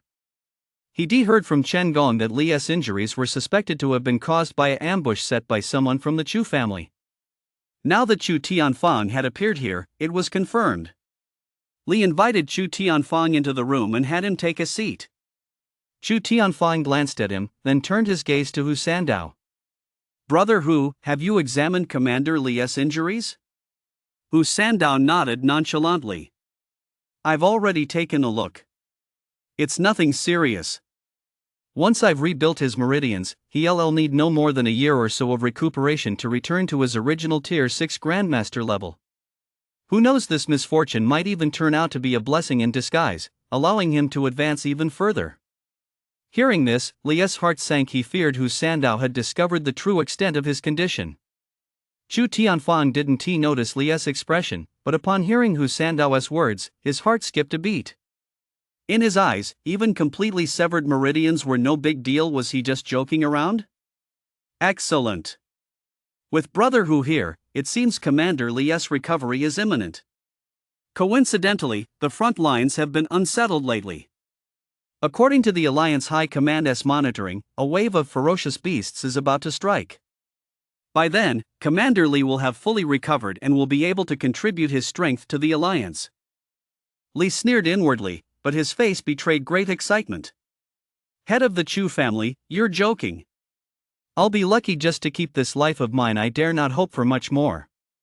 By the way, head of the Chu family, what brings you here today? Upon hearing this, Chu Tianfang sighed. To be honest, Commander Li, after we parted ways last time, I asked Mr. Li to stay behind to handle some matters. I never expected him to be killed by a mysterious assailant. Yesterday, I dispatched some of our clan's elite to investigate the enemy. To my surprise, they were all slaughtered by a single fire elemental psionic. Li's face was filled with astonishment. Is that so? Did you manage to find out who was responsible, head of the Chu clan? Chapter 13, Divine Conduit Art, Second Layer. The Fire Phoenix falls into the trap. Li and Chu Tianfang locked eyes. The gaze each cast upon the other was inexplicably cold and sharp. Although Chu Tianfang saw the bewilderment on Li's face, he keenly sensed something different about him in that moment. His current state seemed to suggest his injuries weren't that severe, or perhaps he wasn't injured at all. As soon as this thought crossed his mind, everything that had happened over the past few days fell into place. If Li hadn't been injured, then he was the one behind all of this. But that didn't make sense. He was a martial artist, not a psychic. Hu Sandao watched the two men staring at each other as if frozen in place and couldn't help but twirl his goatee. Chu Tianfang's reaction piqued his curiosity. Suddenly, he recalled what Chen Gong had said on the way here, that Chu had been killed by a mysterious assailant in Mingcheng. And then there was what Chu Tianfang had just said, that his men had been killed by a fire-type psionic. A fire-type psionic, could it be that girl? Chu Tianfang's mind raced with thoughts, and finally, he looked away. I heard that Commander Li Jun went out to the wilderness outside Ming City these past few days. I wonder what he was doing there. Li cleared his throat, slowly sat down, and resumed his sickly demeanor as he took a sip of tea. Gathering herbs. Chu Tianfang still wasn't ready to let the matter drop. Did Commander Li happen to encounter any fire-type psychics? Li shook his head. No. He had been pondering this very question himself. Could it have been Fire Phoenix? Last night, he heard on the broadcast that Fire Phoenix seemed to be in seclusion, attempting to break through to S rank. It was impossible for her to have emerged from seclusion. Then who could have helped him? By the way, did the Chu family head send experts out of the city to protect me? Chu Tianfang was taken aback by this and didn't know what to say for a moment. Just then, Hu Sandao spoke up, saving Chu Tianfang from the awkward silence. Head of the Chu family, if there is nothing else, I need to tend to Commander Li's injuries. Chu Tianfang snapped back to his senses and gave Hu Sandao a penetrating look. Very well, I won't keep you any longer. I'll take my leave. As Chu Tianfang left, Li let out a sigh of relief and bowed slightly to Hu Sandao. Thank you, Elder Hu. That encounter had been incredibly intense. Chu Tianfang had clearly begun to suspect him. Moreover, he had finally gotten a clear sense of Chu Tianfang's strength. A tier 8 monarch, and judging by his aura, even stronger than Hu Sandao. Hu Sandao waved his hand at him. All right, let us begin. Li sat down. Without reaching out, he asked. Old Hu, what do you think of Chu Tianfang? As fellow tier 8 monarchs, your strength should be superior to his. Secretly, he focused his mind and began issuing commands to the life siphon system. Life siphon system, hurry. I need to channel lifespan into the divine conduit art to cultivate the second layer. The next moment, the life siphon system interface appeared before him. Host, Li. Identity, martial artist, psionic. Strength, tier 7 overlord, S rank void tempest, S rank void fold. Martial arts, martial codex, divine conduit art first layer. Lifespan, 70 years. Kid, Chu Tianfang isn't someone to mess with. His tier 8 monarch strength far surpasses mine. You've offended him, you'd better watch your back. Hu Sandao gave Li a couple of words of warning for Qinggong's sake, but as for whether Li lived or died in the future, that was none of his business. Li listened to Hu Sandao's words as he watched his lifespan on the life siphon system panel drop from 70 years to 20. Then, the intricacies of the second tier of divine conduit art filled his mind. It worked. The next second, his mental energy surged abruptly to 500 meters. Fortunately, he was prepared and forcibly suppressed the surging mental energy, otherwise, Hu Sandao would certainly have noticed. Seeing that Hu Sandao was busy organizing his medical kit and wasn't looking at him, Li gradually released his mental energy. He watched as Chu Tianfang downstairs gave instructions to his men before leaving in a car. His men, however, stayed behind. Clearly, they had no intention of letting him off the hook. Witnessing this scene, the killing intent Li Ling had been suppressing nearly burst forth. Just then, Hu Sandao finished packing up, took Li's hand, and began to take his pulse. Kid, that's all I have to say. Just be careful from now on. I need to take a good look at your injuries before prescribing the right treatment. He then closed his eyes and began to carefully sense the extent of Li's injuries. This time, Li said nothing more. He enveloped his entire body with his mental energy, simulating the appearance of severed meridians and tendons. Although Hu Sandao was a tier 8 monarch, his spiritual power wasn't particularly strong. He could only see the reality that Li allowed him to perceive. Your meridians are all severed, but the condition hasn't worsened, likely because you've been suppressing it with your energy. Now I'll use silver needles to stabilize your injuries. Once that's done, you can withdraw your energy, and then I'll reconstruct your meridians one by one. This process will take 3 days. Let us begin. 3 days, huh? One street away from the hotel where Li was staying, in an unassuming small building. From the outside, it looked quite ordinary, but inside, it was lavishly decorated. At that moment, Chu Tianfang was sitting in the living room, his expression grim as he studied the intelligence report in his hand. The report featured a portrait of a woman in red. It was none other than Huo Huang. Below her name was a long list of details about her, how extraordinarily talented she was, and how various major academies were vying for her. After skimming through it, Chu Tianfang's gaze settled on the final sentence. Huo Huang had emerged from seclusion 2 days ago and successfully broken through to S rank in her fire-based abilities. Setting the intelligence report aside, his eyes flashed with 2 streaks of murderous intent. Huo Huang had emerged from seclusion long ago, so the deaths of Chu Quanren and the others must have been her doing. It was just a pity that he still hadn't identified the spatial ability user that was the problem causing him the most headaches. However, he could now be certain that whether it was Huo Huang or the spatial ability user, both were inextricably linked to Li Ling. The day passed quickly. The first day of Hu Sandao's treatment to reshape Li's meridians had finally come to an end. Afterward, Li gave a brief demonstration of his mental state, which greatly reassured Hu Sandao's medical skills were still as masterful as ever. Li then booked him a luxury suite at 20,000 per day. That night, lying in bed, Li finally had the chance to organize the information and insights he gained from the second layer of the Divine Conduit Art. The second layer of the Divine Conduit Art granted him approximately 5 times the mental power of the first layer. He'd been testing it out over the past few days, and this mental energy was indeed impressive. Everything happening within a radius of several hundred meters was clearly reflected in his mind. This ability was far more useful than any surveillance camera. Most importantly, the Divine Conduit Art had solved a major problem for him. Otherwise, Hu Sandao would have seen right through him at a glance. Rise. He looked at his cell phone on the table and suddenly projected his mental energy to envelop it. The next moment, the phone flew automatically into his hand. Holding the phone, Li's eyes sparkled. Can mental energy be used like this? What is going on outside? On the street not far from the hotel, under the dim moonlight, a figure in red was surrounded by a dozen or so people. Not far away, Chu Tianfang watched the scene with a blank expression. As soon as Li spotted the figure in red, he leaped out of bed. Fire Phoenix, has she really come? Chapter 14, Fire Phoenix and the Shadow of the Fire Spirit joining forces to fight the enemy. Chu Tianfang looked at the young woman before him and couldn't help but marvel inwardly. Who would have thought that this woman standing before him was actually an S-class fire-type psionic, and not just any psionic, but the most gifted student the Psionic Academy had seen in years. Yet just a few days ago, she was still an A-class fire-type psionic, and now she'd already advanced to S-class. That pace was simply unbelievable.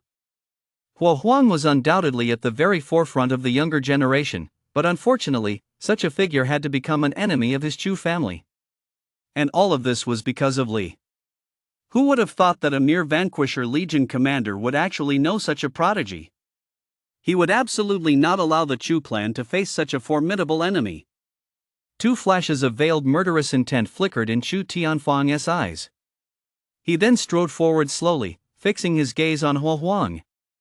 Huo Huang, my Chu clan has no grudge against you. Why are you killing members of my clan? Huo Huang looked coldly at Chu Tianfang and the dozen or so people surrounding her, realizing she had fallen into a trap. But she did not panic. The next moment, flames flickered across her red robe. With her at the center, several streams of fire surged outward in an instant. Get out of the way. Seeing her strike without a word, Chu Tianfang hurriedly warned his men. Unfortunately, they had completely underestimated the power of an S-class fire-type ability. The intense flames instantly engulfed the dozen or so people surrounding her. Strangely, however, the surrounding buildings remained unharmed. Not even a trace of damage was visible. Extinguish! Rage surged through Chu Tianfang as he swung his palm toward Fire Phoenix. Seeing this, Fire Phoenix flicked her finger, sending a flame flying. Instantly, the flame transformed into a fiery human figure, which then burrowed into the body of one of the screaming Chu clan disciples. This is my fire spirit shadow. You're the first to taste its power. Fire Phoenix spoke for the first time, her cold gaze brimming with murderous intent. Immediately, the disciple's body erupted with intense flames as if under her control. He charged straight toward Fire Phoenix, using his own body to block Chu Tianfang's palm strike. There was a thunderous boom. The Chu clan disciple was smashed to pieces by Chu Tianfang's strike, his flesh turning into clumps of flame. Shadow of the Fire Spirit, is this a martial art or a supernatural ability? Chu Tianfang glanced at the burning flesh on the ground and asked Huo Huang with a grave expression. He'd never even heard of a fire-based supernatural ability that could actually control an opponent. Huo Huang, however, paid him no mind, as if she were dissatisfied with the shadow of the Fire Spirit's power. The next second, she snapped her fingers again. The dozen or so Chu clan disciples who had been scorched by the fire forge were all possessed by the shadow of the Fire Spirit and charged headlong at Chu Tianfang. Damn it! Seeing this, Chu Tianfang mobilized all his Tier 8 monarch power, shattering all those fire-possessed figures into pieces, then leaped toward Huo Huang. Fire Phoenix, even if you're a genius student at the School of Supernatural Abilities, today this head of the clan will make you pay with your life. He was utterly determined to kill her. He had to eliminate Fire Phoenix. Otherwise, no matter how many disciples he mobilized, they would all be slaughtered by this woman. Fire Phoenix looked at Chu Tianfang, whose eyes blazed with murderous intent, yet her expression remained impassive. A wall of fire appeared before her, blocking Chu Tianfang's full power strike. However, she, too, was forced back by the sheer power of Chu Tianfang's energy. This single exchange made their respective strengths clear. Although Huo Huang possessed S-class psychic abilities, she was still slightly inferior to Chu Tianfang. Mountain-shattering palm die. Having forced Huo Huang back with a single palm strike, Chu Tianfang lunged forward again, transforming the power in his palm so that it crashed toward her like a colossal mountain. Fire Phoenix's expression grew grave, and she was about to strike. Just then, a dark figure suddenly darted out of the shadows and stood in front of her. Before Fire Phoenix could react, she saw Chu Tianfang's full power palm strike right in front of her, yet it seemed to hit a mirror, vanishing without so much as a ripple. Fire Phoenix's expression froze. What is this? Chu Tianfang eyed the black-clad figure who had suddenly darted out, his gaze brimming with intense murderous intent. Spatial ability, you're the one who killed my son. A spatial ability user had finally appeared. It was this man in black who had killed his son, Chu. The man in black was, of course, Li. Upon sensing Huo Huang's arrival, he had slipped in unnoticed, witnessing the entire battle between Huo Huang and Chu Tianfang, engaging Huo Huang's current strength. After advancing to S rank, Fire Phoenix's strength had indeed increased significantly. A Tier 7 overlord was no longer a match for him. However, Chu Tianfang's strength was clearly superior. Only after witnessing Fire Phoenix's full power strike did he intervene, using Void Fold to deflect the attack. Facing the enemy who had killed his son, Chu Tianfang held nothing back. He abandoned Fire Phoenix and charged directly at Li. Void Tempest. Li had no desire to engage in a prolonged battle. A Void Tempest materialized beside Chu Tianfang, transforming into countless razor-sharp wind blades that slashed back and forth at him. Head of the Chu clan, we'll meet again. Seizing the opportunity, Li grabbed Huo Huang and vanished into the darkness. Chu Tianfang had no intention of letting them get away and tried to give chase, but in the next instant, he stumbled and nearly fell to the ground. At that moment, he felt as if someone had struck him hard on the head, leaving him in a daze. It took Chu Tianfang quite a while to come to his senses. When he saw that Huo Huang and Li had long since vanished, his face darkened so much it seemed it could rain. Who exactly was this spatial ability user? He was not only stronger than Huo Huang but also far more enigmatic.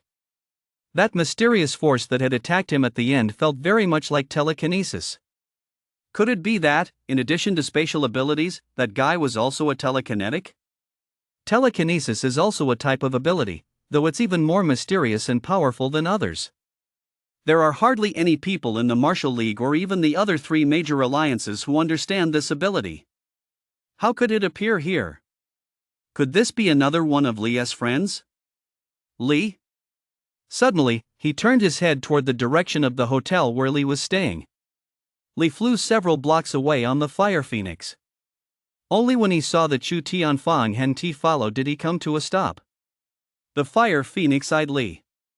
Weren't you injured? Li was taken aback. He shook his head with a wry smile. This woman really was perceptive. She could recognize him even under these circumstances. Reluctantly, he pulled the black cloth from his face. I'm all healed up. Fire Phoenix's curiosity was piqued, and she circled him once. When did you awaken your spatial ability? How come I didn't know about it? Li made up a random excuse to brush it off. It was a blessing in disguise. After that earth-shattering crocodile injured my meridians, I inexplicably awakened my spatial ability. Fire Phoenix, thank you for your help these past few days. You've seen Chu Tianfang's strength for yourself. It's not wise to confront him until we reach Tier 8 Monarch level. Besides, this is the Chu family's territory. You'd better hurry back to the Psionic Academy. From their recent skirmish, Huang realized she was no match for Chu Tianfang at the moment. Alright, then we'll keep in touch by phone. Once I've gotten the hang of S-class abilities, I'll definitely challenge you to a sparring match. A faint smile suddenly flashed across Huang's icy face. She made a phone gesture with 2 fingers, then vanished into the darkness. Seeing her leave, Li turned and headed back toward the hotel. Now that Chu Tianfang had spotted him, the man who killed his son, he certainly wouldn't let him go. Who knew what crazy things he might do next? Chapter 15, Tearing off the mask, afraid of dying too slowly. Open the door. Open the door. In the middle of the night, Li was roused by a series of urgent knocks on the door. He got up to open it and stared at Chu Tianfang, completely bewildered. Head of the Chu family, what is wrong with you? Has something major happened? Here we go again. But this time, Chu Tianfang was clearly different from before. His face was etched with rage. Moreover, ever since Li appeared, he had been staring intently at him, his gaze brimming with murderous intent. Chu Tianfang was observing Li. His face had gained a bit of color. It seemed Hu Sandao had already rebuilt several of his meridians for him, though his strength hadn't fully recovered. Up until now, he hadn't suspected Li himself. He simply assumed the spatial ability user was someone Li had brought in. This time, he was seething with rage after Li and Huang had secretly killed his men. He sent out Chu clan disciples 3 times, and all 3 times they'd been wiped out. Li, do you know that Huang just showed up again and killed over a dozen of my Chu clan disciples? Seeing how furious he was, Li felt a secret sense of satisfaction, but he put on a dumb look and cleared his throat. Ahem, head of the Chu clan, I do know Huang, but what she has done has nothing to do with me. Besides, I'm injured. What do you want, banging on my door in the middle of the night? Chu Tianfang's gaze grew even colder, more chilling than an ice blade, as he stared straight at Li. Li, it's not just Huang. That spatial ability user who killed my son has also appeared. Who exactly is this person? Li couldn't be bothered to listen any further. He walked into the room and collapsed onto the bed. Head of the Chu clan, what spatial psionic? By now, you must have already investigated every detail about me. Is there even a shred of information on a spatial psionic? Besides, it's the dead of night. You're a Tier 8 monarch. You can go 10 days without rest and be just fine. But I'm a patient who needs to recuperate. I want to see you out. Please leave. Since he wasn't being polite, Li saw no point in saying more and simply told him to leave. To his surprise, Chu Tianfang not only didn't leave but followed him into the room. Looking at Li's sickly appearance, his eyes were filled with rage as he swept his hand across the table in front of him. In the next instant, the entire table turned into a shower of burning debris, scattering across the floor. Li, I had no intention of falling out with you. If you don't reveal the identity of that spatial ability user today, you die. Li glanced at the wood shavings on the floor, his face completely expressionless, though inside he was utterly shocked. That single move revealed the old man's strength. He had already reached the very peak of the late Tier 8 monarch stage. There are 9 tiers in the martial arts, and each tier is further divided into 3 substages, early, middle, and late. He had only just advanced to Tier 7 Overlord, which counted as the early stage. But judging from his battle with Chu Tianfang tonight, and that move just now, it was clear this man's strength was already knocking on the door of Tier 9 Sovereign. Not just the Martial League, even if you combined the other 3 leagues, there weren't many Tier 9 sovereigns. If he were to successfully reach the 9th tier Martial Emperor, the Chu family would surely be riding high. As he thought this, the killing intent he had been concealing began to surge uncontrollably. With Chu's unresolved grudge, this guy certainly wouldn't let it go, so there was only one path left. Head of the Chu family, there's no need to scare me. I'm already a cripple. If you can truly put me out of my misery, I'd actually be grateful. After saying this, he pulled the blanket over himself, closed his eyes, and pretended to sleep, though his spiritual energy quietly radiated outward, secretly monitoring Chu Tianfang's movements. If this guy really intended to kill him, he would strike first and seize the opportunity to eliminate this formidable enemy. Chu Tianfang, however, was so enraged by this behavior that he nearly spat blood. This was the act of a complete scoundrel, counting on him to back down. However, killing Li would be easy, but if he died, that spatial ability user would likely remain untraceable for the foreseeable future. Although he only faced off against that spatial ability user for a few minutes tonight, he sensed just how powerful the person was. If they continued to lurk in the shadows, the Chu family could never hope to live in peace again. Since you're not afraid of death, then come with me to the Chu residence for a few days. I'll personally tend to your injuries. As soon as Chu Tianfang finished speaking, before Li could say a word, he reached out to seize him. For now, the only option was to take Li back to the Chu family estate and force that spatial ability user to reveal himself. Seeing him make his move, Li realized this guy had been cornered by him. Just as he was about to unleash a combination of his mental power and energy to send Chu Tianfang on his way, a stern shout suddenly rang out from outside the door. Stop! In the next instant, a figure flashed by whose Sandao appeared, blocking Chu Tianfang's outstretched hand. Their blows collided with a thunderous crash. The entire hotel shook violently under the impact of the two forces. In an instant, all the guests were startled awake and began emerging from their rooms to investigate. However, upon seeing the several burly men standing outside Li's door, they were all too frightened to approach. The hotel manager witnessed the scene as well. He recognized the Chu family and shuddered with fear, not daring to intervene. In the end, he could only reassure the guests to return to their rooms, pretending nothing had happened, and praying that nothing serious would come of it.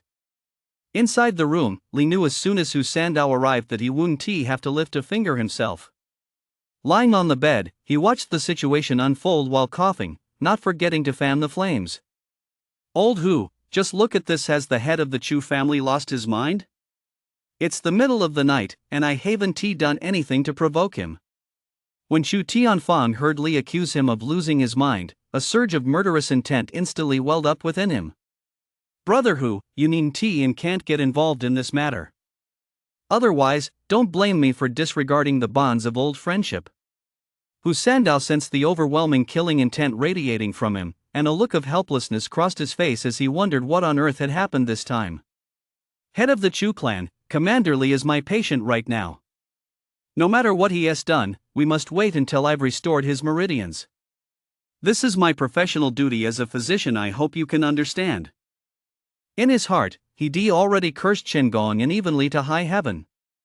Had he known there'd be so much trouble, no matter what Qingong said, he never would have taken on this assignment. Chu Tianfang looked into Hu Sandao's resolute eyes and knew he wouldn't be able to take Li away tonight. Fine. Do as you please. With that, he turned and walked away. Wait a moment. At that point, Li had had enough. After being picked on time and time again, did they really think he had no temper? Head of the Chu family, tonight is the last time. I hope you won't bother me again in the future. Otherwise, even if I'm injured, my mouth is still here, my legs are still here, I will definitely report this matter to the Alliance military headquarters. Chu Tianfang turned and glanced at him, said nothing, gave a cold snort, and strode away. Seeing this, Li sighed.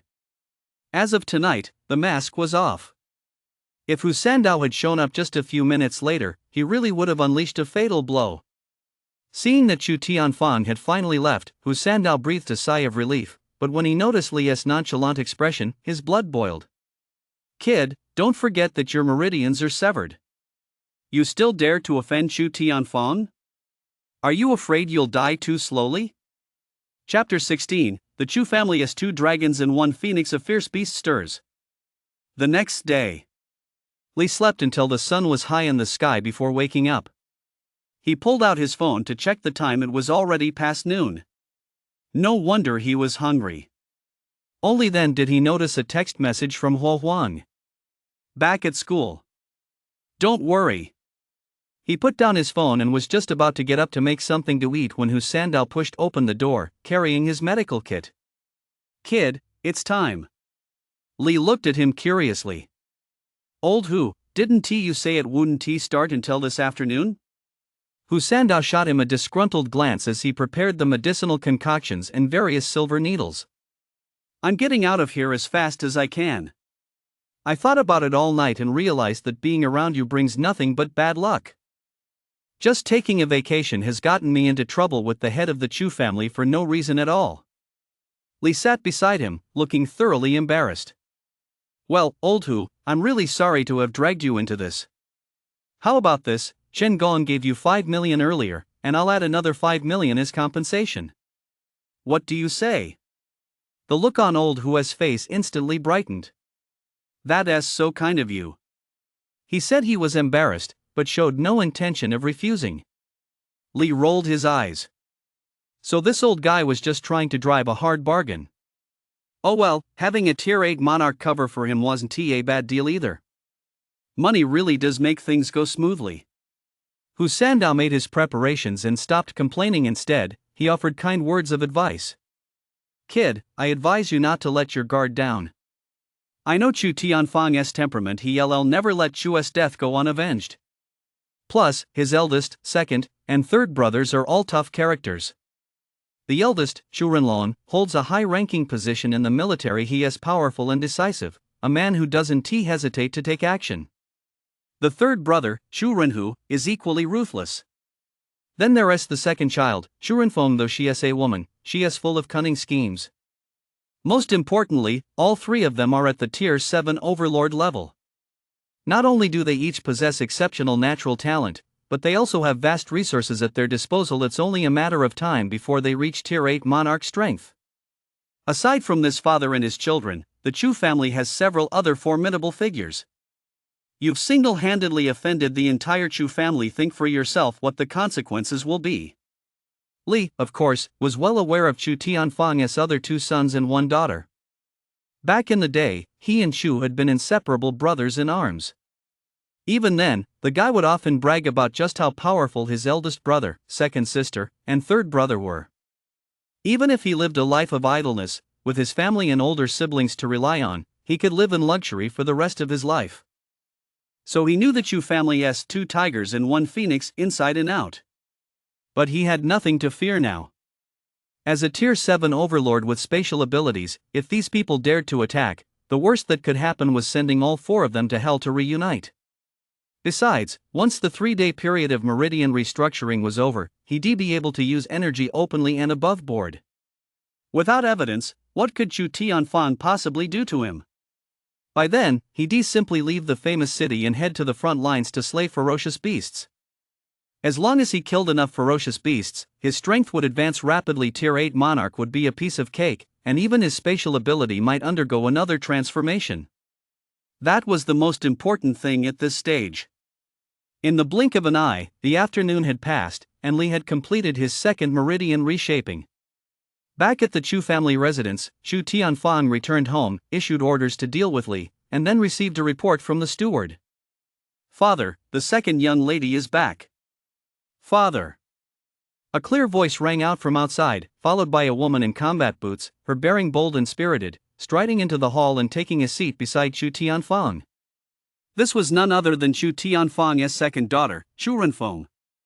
Father, have you discovered who exactly murdered my 4th brother? Chu Tianfang looked at his second daughter, a smile spreading across his face. Fenger, have you returned for an important matter? Hearing her father's question, Chu Renfeng had no choice but to set aside the matter of her 4th brother for the moment. Father, you must have heard the news as well. A beast tide is about to strike, and the main forces on the front lines are rallying and preparing for battle. Just 2 days ago, intelligence came in that several groups of beasts had breached the natural barrier of Tianzhu Mountain and are heading toward our Ming City. This time, the Alliance Army has dispatched my squad to investigate. Chu Tianfang was immediately startled. Beasts have breached the barrier of North Pillar Mountain? That's Tianzhong Mountain towering 10,000 meters high, with extreme cold at its summit. What kind of beast could be powerful enough to scale Tianzhong Mountain? Tianzhong Mountain, as its name suggests, stands tall like a pillar reaching to the heavens, serving as a natural barrier. I never expected a ferocious beast to be able to cross it this time. I recall the broadcast a few days ago mentioning unusual activity by ferocious beasts in several locations across Blue Star. This signals that something is about to change. Chu Runfeng's expression also grew grave. Father, ferocious beasts have been very active all over the place lately. Even a Tier 9 sovereign has been spotted in the South Ocean. I wonder what has triggered them. But there's no need to worry too much. With the Ministry of Defense and the other 3 alliances here, the ferocious beasts won't be able to cause much trouble. Father, please tell me who was the killer who murdered our 4th brother? Seeing that he could no longer conceal the truth, Chu Tianfang recounted everything in detail: the mysterious spatial ability user who committed the murder, Wu Huang, and the situation involving Li. Upon hearing this, Chu Runfeng's eyes immediately filled with murderous intent. Father, are you saying Li is behind all of this? Why haven't we captured him? As long as he is around, I don't believe that spatial psionic will stay hidden. And that wretched woman, Wu Huang, does she really think that just because she has advanced to S rank, she can run rampant across the alliance? The next time I see her, I'll kill her for sure and avenge the disciples of the Chu clan. Chu Tianfang waved his hands repeatedly. Fonger, don't act rashly. That Fire Phoenix isn't just a peerless prodigy at the psionic school, she is also a disciple favored by old Monster Gu. That old Monster Gu isn't just the principal of the psionic school, his own strength has long reached Tier 9 sovereign, and he is a psionic himself. No one knows what stage of psionic power he is at right now. Right now, it's not in the Chu family's best interest to burn bridges with old Gu. Chu Runfeng also understood the stakes involved. With a look of reluctance on his face, he could only shift his focus to Li. Then let us keep Li under our control for now.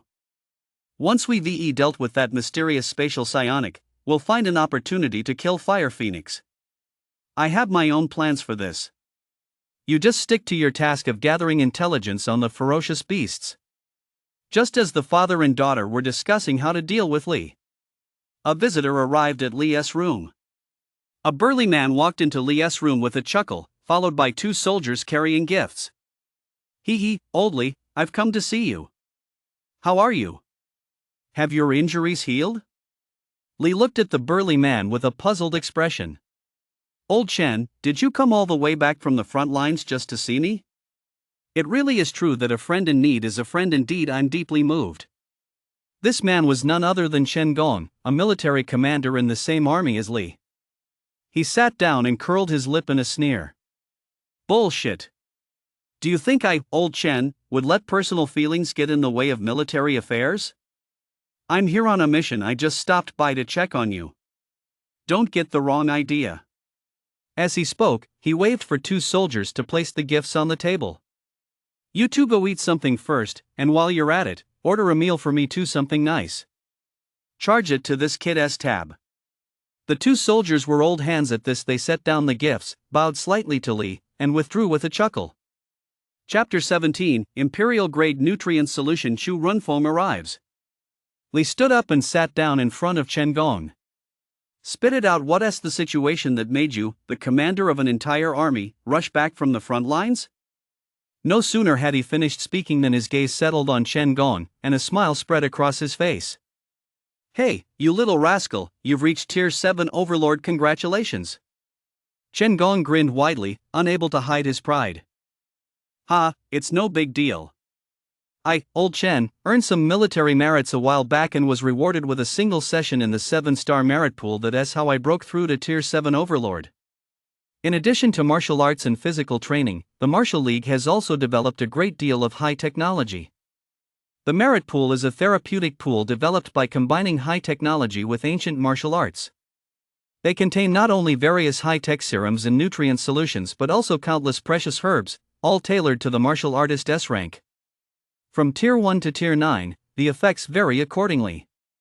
However, to enter the merit pool, one must accumulate enough military merit. Whether it's someone recovering from injuries or preparing for a breakthrough, 9 times out of 10, they succeed once they enter the merit pool. The last time Lee was injured by a cracked earth crocodile, he had originally hoped to enter the merit pool for treatment, but Chu had used the Chu family's influence to seize that opportunity for himself. Otherwise, Lee might not have had to retire. Lee was curious about what kind of military merit Chu had achieved. Could he have slain a Tier 8 monarch? That was impossible. Chen Gong had only just reached Tier 7 overlord and was no match for a Tier 8 monarch. What exactly did you do to deserve such a stroke of luck? When this topic came up, Chen Gong's usually carefree demeanor vanished, and his expression turned grave. Come to think of it, you should know something about this. With the beast tide approaching, my troops were stationed near the other side of Tianzhu Mountain a while back. I happened to detect that some beasts had already crossed Mount Tianzhu, so I led my troops to slay them and block their path. Unfortunately, we discovered this a bit too late. Many beasts had already breached Mount Tianzhu and scattered too widely to pursue. This incident ultimately caught the attention of the Alliance's high command, which is why I received this military merit. What? Beasts have crossed Mount Tianzhu? Doesn't that mean they're heading toward Mingcheng? Li stood up excitedly, his face filled with disbelief. Tianzhu Mountain, reputed to be a natural barrier, had actually been breached. How had these ferocious beasts managed to do that? Shen Gong nodded in agreement and added, "The situation is dire. The higher-ups dispatched my beast-hunting army to garrison the area this time specifically to completely wipe out those ferocious beasts that have made their way here. This gives me the perfect opportunity to kill 2 birds with 1 stone. I'll come see you first." Li fell into deep thought for a moment.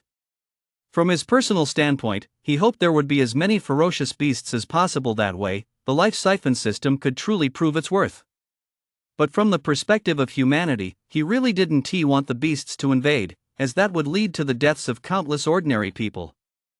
However, there was nothing to be done now. The beasts had already broken through. The only solution was to kill them, every last one. Seeing that he wasn't speaking, Chen Gong assumed he was inwardly lamenting his injuries. "Old Li, don't overthink it. The most important thing right now is to recover from your injuries.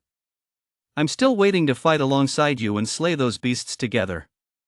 By the way, how is the reconstruction of your meridians coming along?"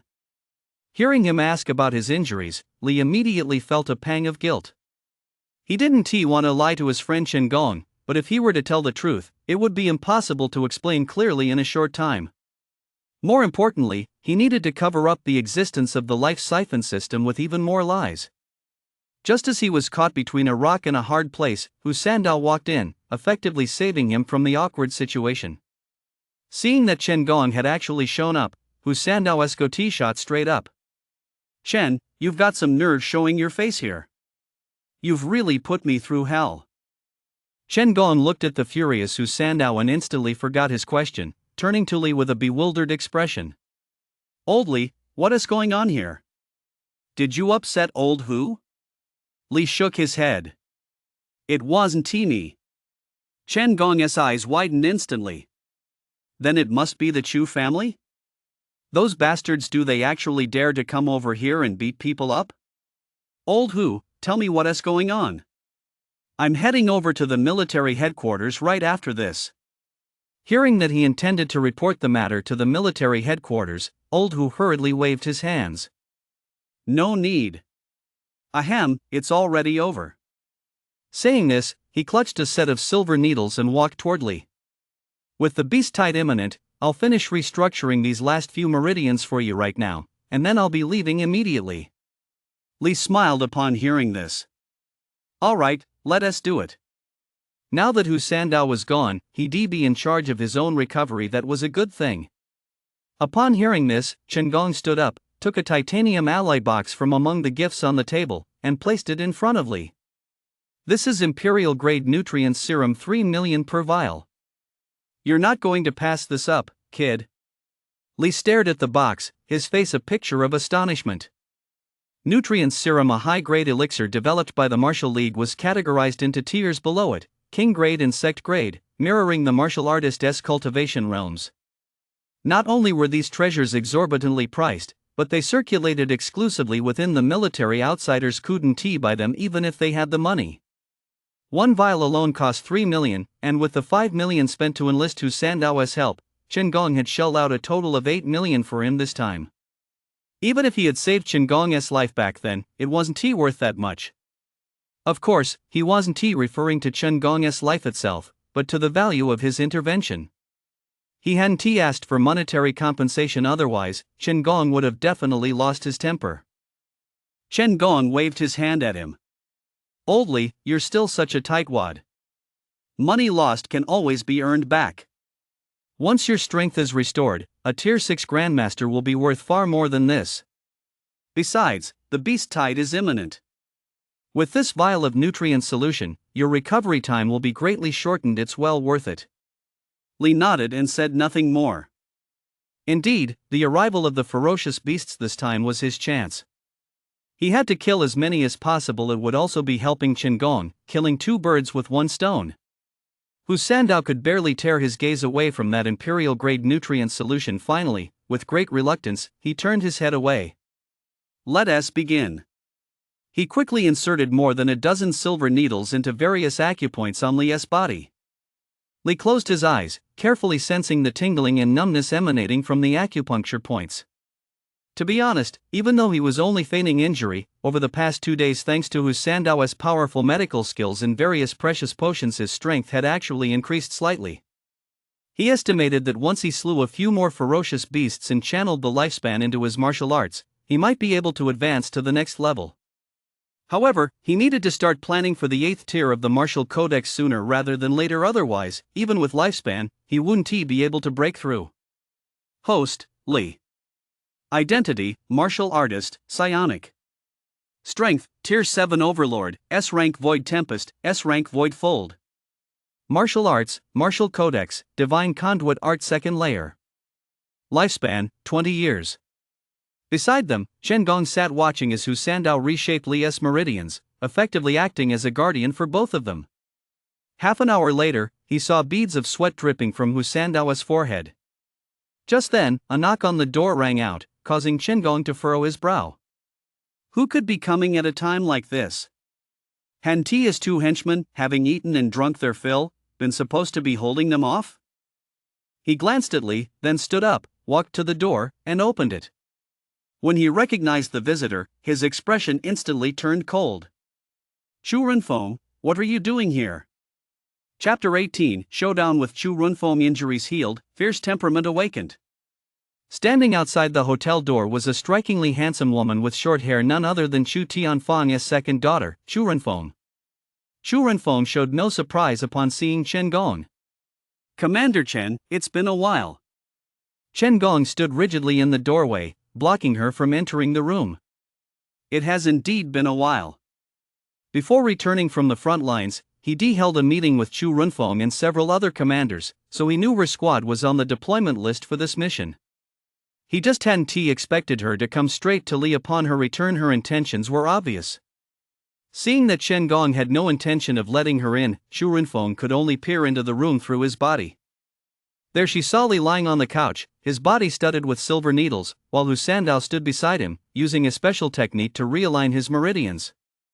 Upon closer inspection, Li's handsome face was now deathly pale and gaunt. It was clear at a glance that he was gravely injured.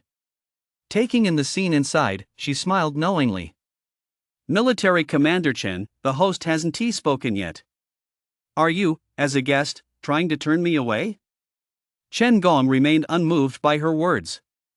"Ling Feng is injured. Captain Chu, please come back in a few days if you have any business." Just as Chu Runfeng was about to speak again, her gaze suddenly fell on the titanium alloy box on the table in the room, and a hint of surprise flashed across her face. Imperial-grade nutrient solution. Commander Chen is indeed generous. To simply give away an Imperial-grade nutrient solution worth 3 million, it seems your relationship with Li is no ordinary one. Chen Gong had always been a rough-and-tumble sort. Seeing that he couldn't out-argue Chu Renfeng, he simply fell silent and watched her put on a show. Chu Renfeng understood his temperament well. Once his stubborn streak kicked in, not even 10 ferocious beasts could hold him back. Breaking in was out of the question. Chen Gong and she were both Tier 7 overlords. Besides, if a fight broke out here, it would have a massive impact on the Chu family. Just a few days ago, his father had gotten into an argument with Li at the hotel, and word of it had already been reported to the higher-ups. The alliance leadership was already harboring resentment toward the Chu family. Just as the two were locked in a silent standoff, Hu Sandao stopped what he was doing, quickly pulled out all the silver needles stuck in Li's body, then wiped the sweat from his brow and sat down to the side to rest his eyes. Li opened his eyes and saw the two men facing off at the doorway.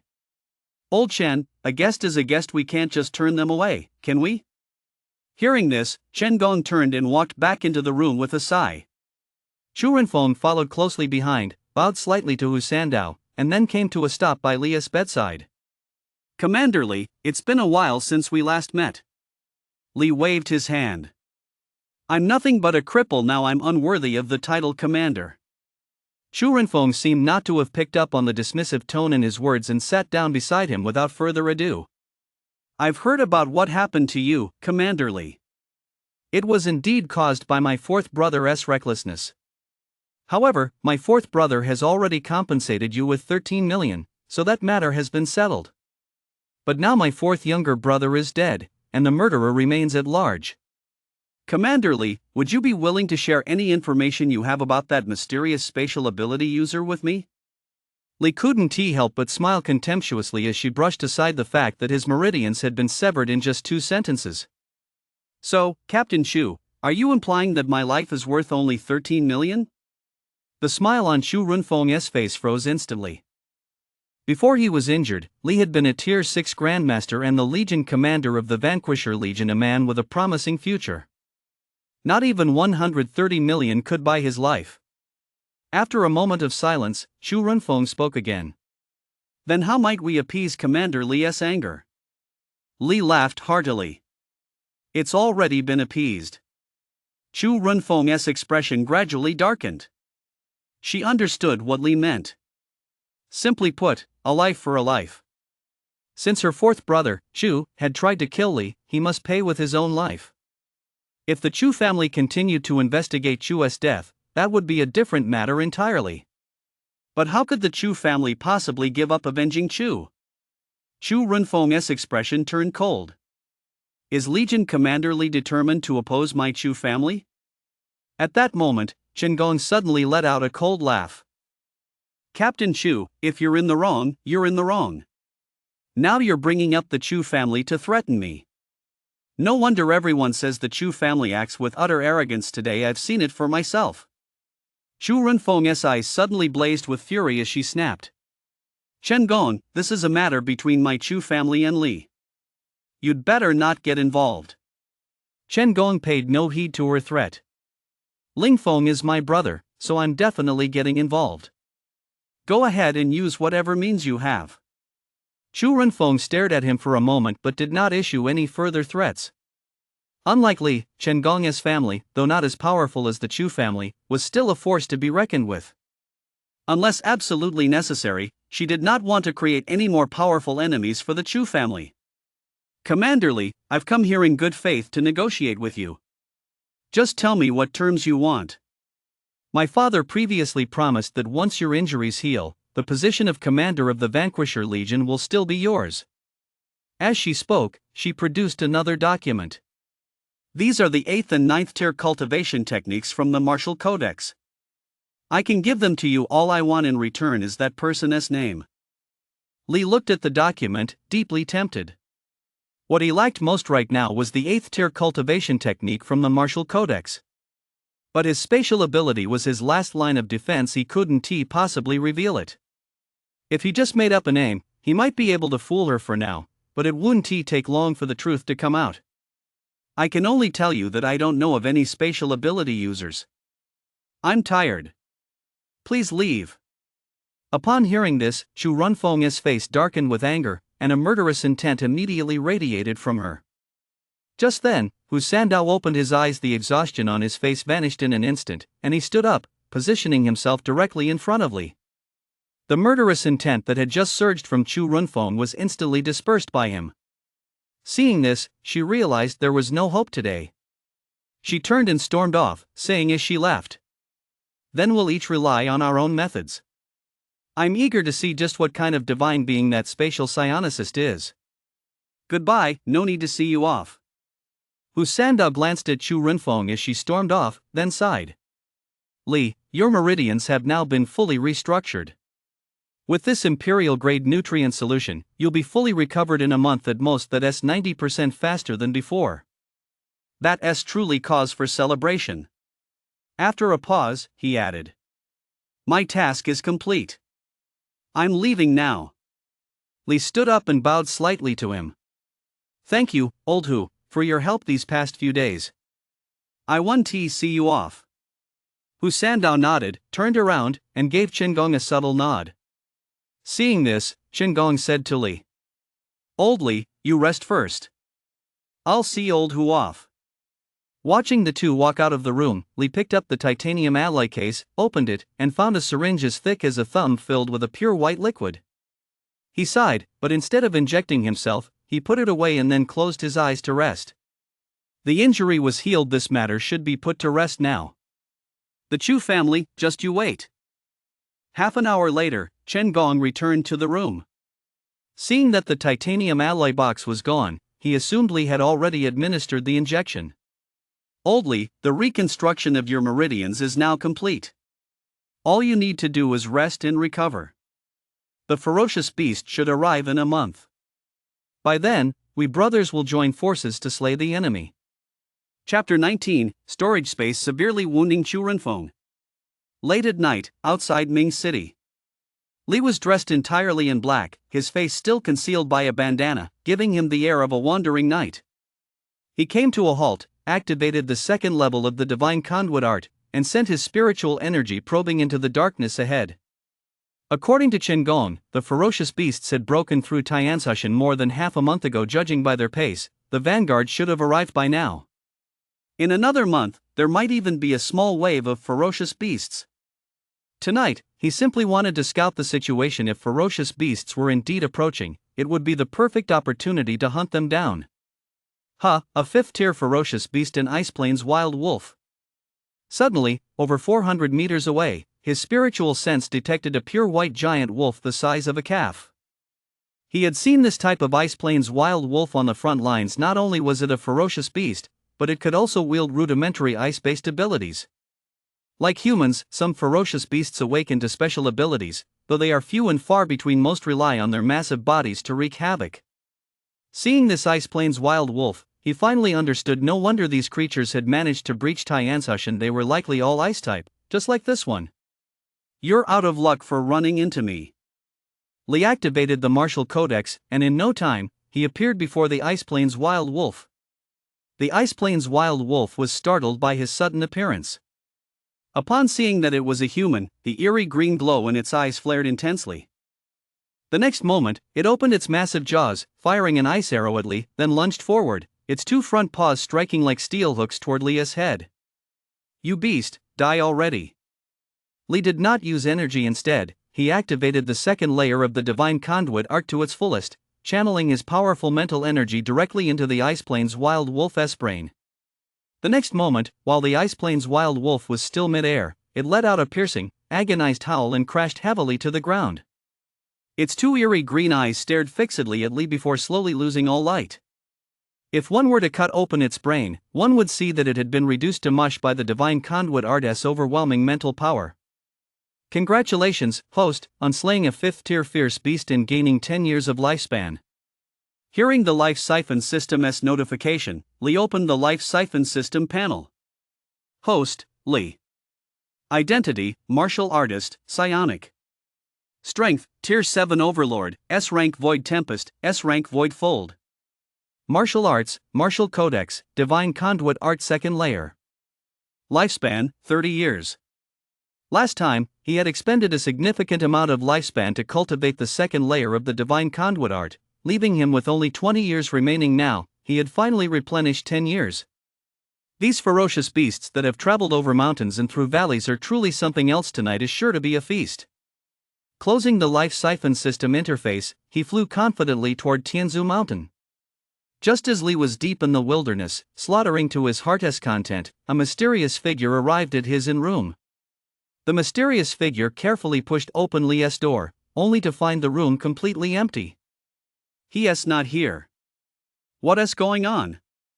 The mysterious figure looked around, stepped forward to feel the bedding, and then quietly backed out. In the wilderness outside Ming City. After slaying a 5th-tier Ice Plains wild wolf, Li encountered a 4th-tier ice bear. Although this ice bear was only 4th tier, its strength was formidable, especially its massive body, which was impervious to blades and spears. When Li struck it with his battle axe, it left nothing more than a white scratch on its body. In the end, he had to use Void Fold to finally sever its head from its body. Congratulations, host, on slaying a 4th-tier ferocious beast and gaining 8 years of lifespan. The 5th-tier Ice Plains wild wolf had only granted 10 years of lifespan, while this 4th-tier ice bear jumped straight to 8 years, a clear indication of its power and proof that the lifespan dropped by each ferocious beast varies. Over the next 2 hours, he raced 100 li and slew more than a dozen ferocious beasts, each at least 3rd tier or higher, causing his lifespan to break through the 100-year mark. After a moment's thought, he decided to use it on his spatial ability this time. Lately, Chu Tianfang and his daughter had been searching for him a spatial ability user like mad dogs. It was time to show them what he was capable of. Life Siphon System, I want to infuse my lifespan into my spatial ability. Instantly, his lifespan on the Life Siphon System panel began to decrease rapidly, eventually settling at 50 years. Then, the Life Siphon System's notification sounded. Congratulations, host. You have obtained a storage space. The very next moment, Chu Tianfang saw a space of about 100 square meters appear before him. A storage space? A look of wild joy spread across his face. Most protagonists in cross-world stories have a storage space of some sort.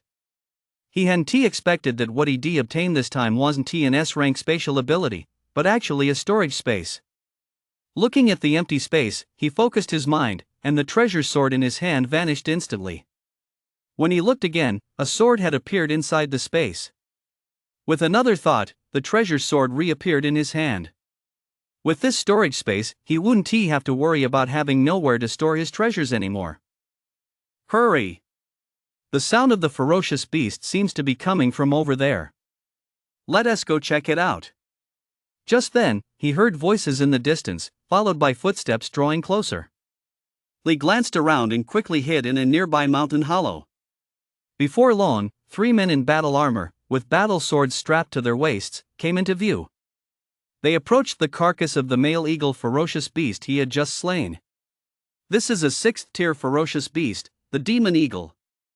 It was just slain, its blood is still warm. One soldier crouched down, dipped his finger in the demon eagle's blood, and said to the other two. Upon hearing his words, the other two scanned their surroundings with wary expressions. Anyone capable of slaying a 6th-tier demon eagle must be at least a tier 7 overlord. However, all three were only 3rd-tier martial artists, so they couldn't detect Li's presence at all. Finally, after searching the area and finding nothing out of the ordinary, the three pressed on deeper into the wilderness. Only after they had walked far away did Li emerge. He had already recognized their uniforms. They were members of the Alliance Army under Qin Gong's command. It seemed Qin Gong's men were stationed nearby. He glanced at his watch. It was already past 4 in the morning, and dawn was approaching. Tonight's hunt was over. By the time he returned to Mingchang, it would be the darkest hour just before dawn. He slipped quietly back into his room, and just as he was beginning to relax, he suddenly sensed a fierce killing intent. Li thought to himself, this isn't good, and immediately struck out with his palm toward a corner of the room. In the next instant, a large hand emerged from the darkness and collided with his palm. With a thud, both of them took a step back. A woman. He probed with his mental energy and instantly recognized her. It was Chu Runfeng. Seeing this madwoman, he silently cursed himself for being too careless. He hadn't used his mental energy to scan the room before entering. He never expected this madwoman to be lurking in his own room. How long had she been here? Had she discovered the imperial-grade nutrient solution under the bed? Fortunately, he was now clad in black with his face covered, and with his Tier 7 overlord strength, this woman probably hadn't recognized him. Chu Renfeng stared at Li and asked in a low voice. "Who are you?" She'd been busy half the night, waiting in vain for Li, only to be met by a mysterious figure in black, a Tier 7 overlord, no less. Could this be an assassin sent by her father? Die. Not knowing if he'd been exposed, Li unleashed a psychic strike directly into Chu Renfeng's brain, followed immediately by a swift palm strike. As soon as Chu Renfeng saw him attack and was about to counter, she suddenly felt as if her head had been struck hard by an invisible sledgehammer, followed by a palm strike to her chest. Her combat suit shattered instantly, and she spat out a mouthful of blood. "Damn it, no matter who you are, I'm going to kill you." Chu Renfeng shot Li a hate-filled glance, then, dragging her wounded body, smashed through the window and fled. Li was about to give chase and finish her off, but upon seeing what Chu Renfeng had dropped on the floor, he paused. The 8th and 9th tier techniques of the Martial Codex, truly a windfall. Chapter 20, Martial Codex, 8th tier. Chu Renfeng. Li is no ordinary foe. Li did not pursue Chu Renfeng. He put away the Martial Codex techniques and quickly glanced under the bed. Thankfully, the Imperial-grade nutrient solution was still there. So he stored it, along with his ID card, bank cards, and other important items, in his storage space. Then he quickly left the room and returned to the VIP suite that had originally belonged to Hu Sandao. About 5 minutes after he left, the hotel manager arrived with several security guards. Seeing the wide-open door and the shattered window, the manager's face fell. Ever since Li had checked into their hotel, trouble had been coming one after another. First, the head of the Chu family had come in person, and it seemed things had ended on a very unpleasant note. Now, a fight had broken out in the dead of night, leaving the entire room in shambles. "Manager Li, what do we do now?" Seeing the state of the room and the bloodstains, the security guards all turned to Manager Li. Manager Li snapped back to reality, his expression grim. "What else can we do? We'll have to report this to the law enforcement department, of course. Let them investigate and hit a brick wall." Hearing this, they concluded the Chu family was behind it. "By the way, where did Mr. Li go?" Manager Li cursed under his breath before finally realizing the crucial issue. This was Li's room. How could he be nowhere to be found after it had been reduced to this state? Where had he gone? If he were dead, things would get very complicated for their hotel. Just then, a night shift attendant cautiously stepped forward. "Manager Li, when I just passed by the VIP suite, I heard what sounded like snoring coming from Mr. Hu's room. Could it be Mr. Li?" Upon hearing this, Manager Li breathed a sigh of relief. "That's right. Mr. Li must have gone to sleep in that VIP room. I never expected he'd escape unscathed because of it. Alright, you guys clean this up. Don't disturb the other guests." Inside the VIP room, after Li's spiritual sense confirmed that Manager Li and the others had left, he finally took off the black robe, stowed it in his storage space, took a shower, and began studying the 8th tier Martial Codex. Although he was currently only in the early stages of a Tier 7 overlord, with the life siphon system at his disposal, advancing his cultivation level would be a matter of minutes. After studying the 8th tier of the Martial Codex's meditation techniques, he began cultivating by following its energy circulation pathways. As for Chu Renfeng, after escaping from Li, her mind was still in a daze. Fortunately, her will was still strong enough, and she struggled through the darkness until she reached a modest courtyard. She pushed open the gate and stepped inside, but then she could no longer hold on and fainted. Chu Tianfang's expression changed when he saw his daughter stumble back, blood still staining the corner of her mouth. "Fomer, are you all right?" Seeing his son had passed out, he took out a vial of imperial-grade nutrient solution and injected it into his daughter's body, then used energy to help her absorb it. It wasn't until dawn broke that Chu Renfeng finally awoke from her unconsciousness. "Father, what are you doing here?" Chu Tianfang saw that his daughter was still a bit dazed, but her life was no longer in danger, so he finally breathed a sigh of relief. "When I saw you were gone in the middle of the night, I knew you must have gone to find Li." "Who injured you?" This was a small way station belonging to the Chu family, serving as a safe house. Chu Renfeng recalled the events of last night and shook her head. I don't know who that person was. She then recounted in detail to Chu Tianfang what had happened the previous night, how she'd gone to Li's room and encountered the man in black. Chu Tianfang's heart sank as he listened. You mean that person didn't just use the martial codex? Your head was struck hard by something? He recalled the last time they had surrounded Hua Huang at the very last moment. That spatial ability user had also caught him off guard with this technique. Back then, he had assumed that person was using some kind of psychic ability. Chu Renfeng looked at his father's grave expression and couldn't help but pause in surprise. Father, do you know who that person is? Chu Tianfang pondered for a long time before speaking. That person must be the mysterious spatial psionic. Upon hearing this, Chu Renfeng's expression instantly grew grave. This person is that spatial psionic?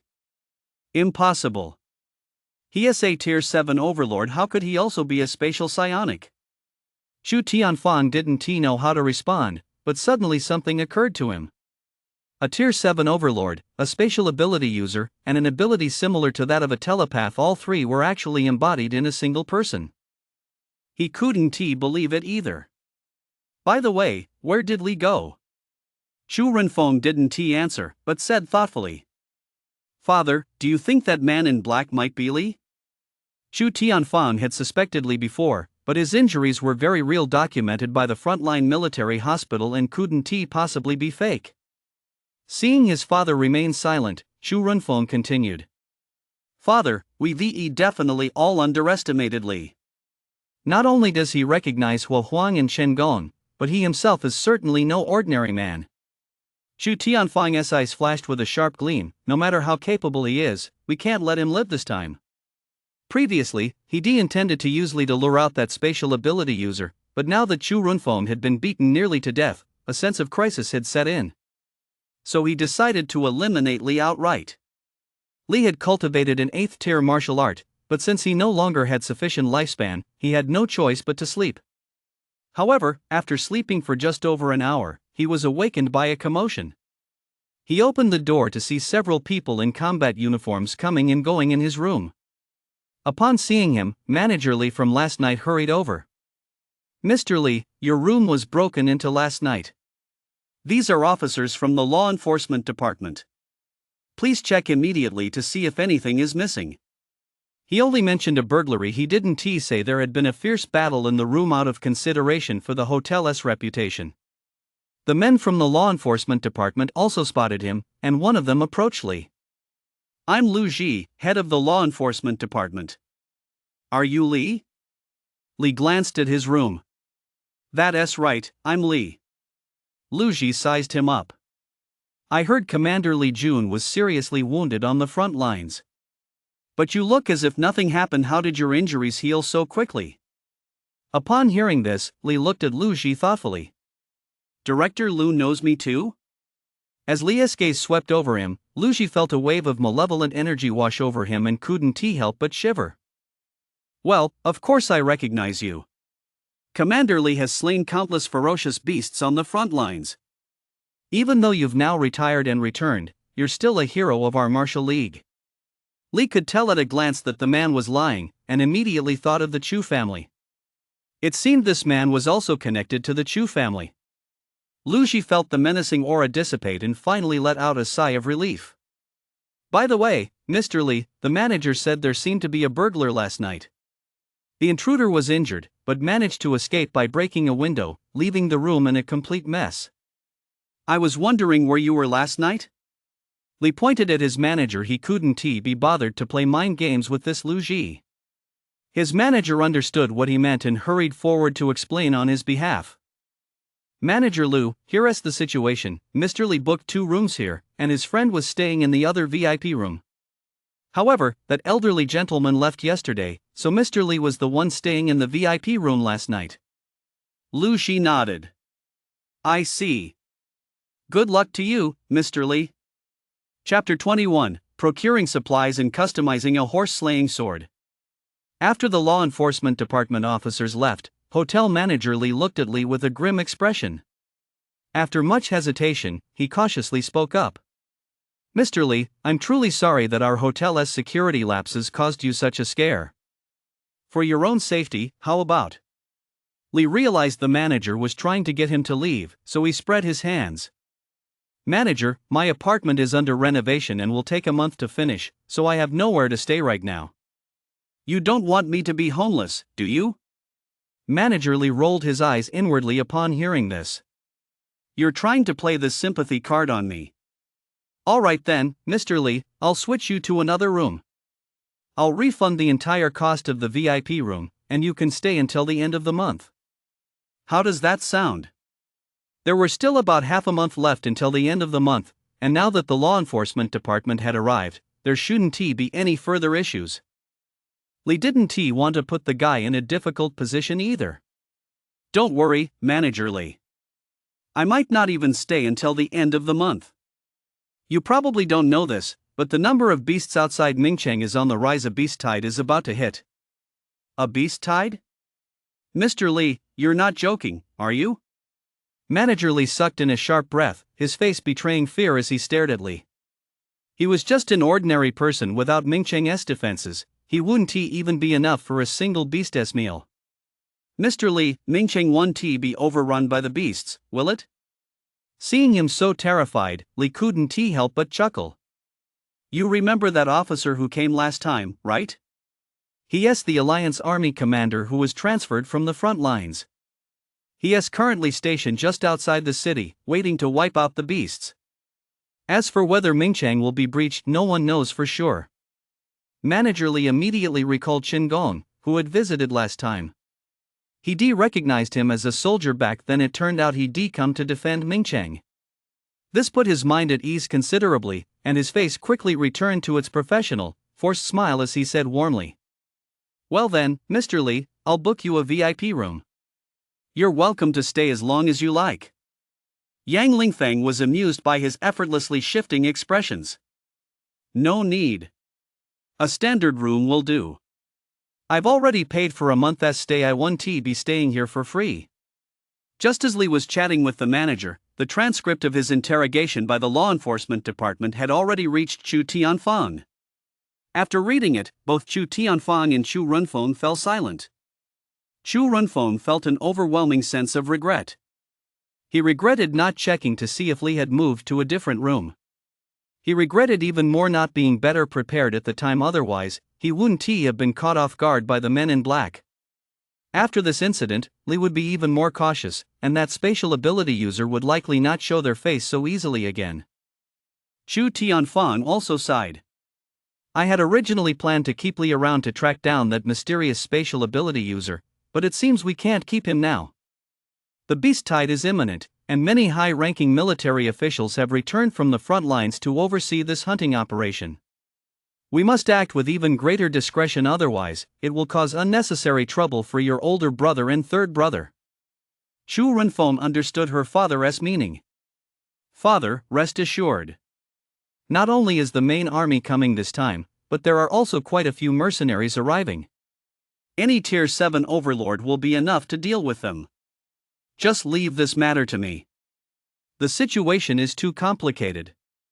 We must cut through the chaos decisively. Zheng Mu's death cannot be in vain." Chu Tianfang was now fully resolved to kill. He would no longer concern himself with that spatial ability user. He would first kill Lee to avenge his son. At the inn, Lee moved into the new room Manager Lee had arranged for him. Next, he began stocking his empty storage space with supplies. The beast tide was about to arrive, and since he would be leaving the city, he would need all kinds of provisions. Eating, drinking, personal hygiene, and sleeping all required money. And weapons. The treasure sword he forged earlier had sustained some damage during last night's battle, so he needed to forge a few more. After much deliberation, he finally decided to forge several infantry swords used by Song Dynasty foot soldiers in his previous life, also known as horse-slaying swords. These swords were best suited for slashing and chopping, making them ideal for dealing with ferocious beasts. He drew up a list and spent the next day frantically stockpiling supplies, having everything delivered directly to his hotel room. By the end of the day, he had spent over 5 million, with the combat swords accounting for half of that. 2 horse-slaying swords, crafted with the finest techniques and materials, would take 10 days to complete. As a result, the balance in his account had dwindled drastically. His original balance of over 19 million, plus the 2 million Chu Tianfang had given him the first time, totaled over 21 million. After supplementing Hu Sandao with 5 million last time and spending over 5 million this time, he was left with just over 10 million. If it weren't for this unexpected windfall, his years of savings would have been long gone.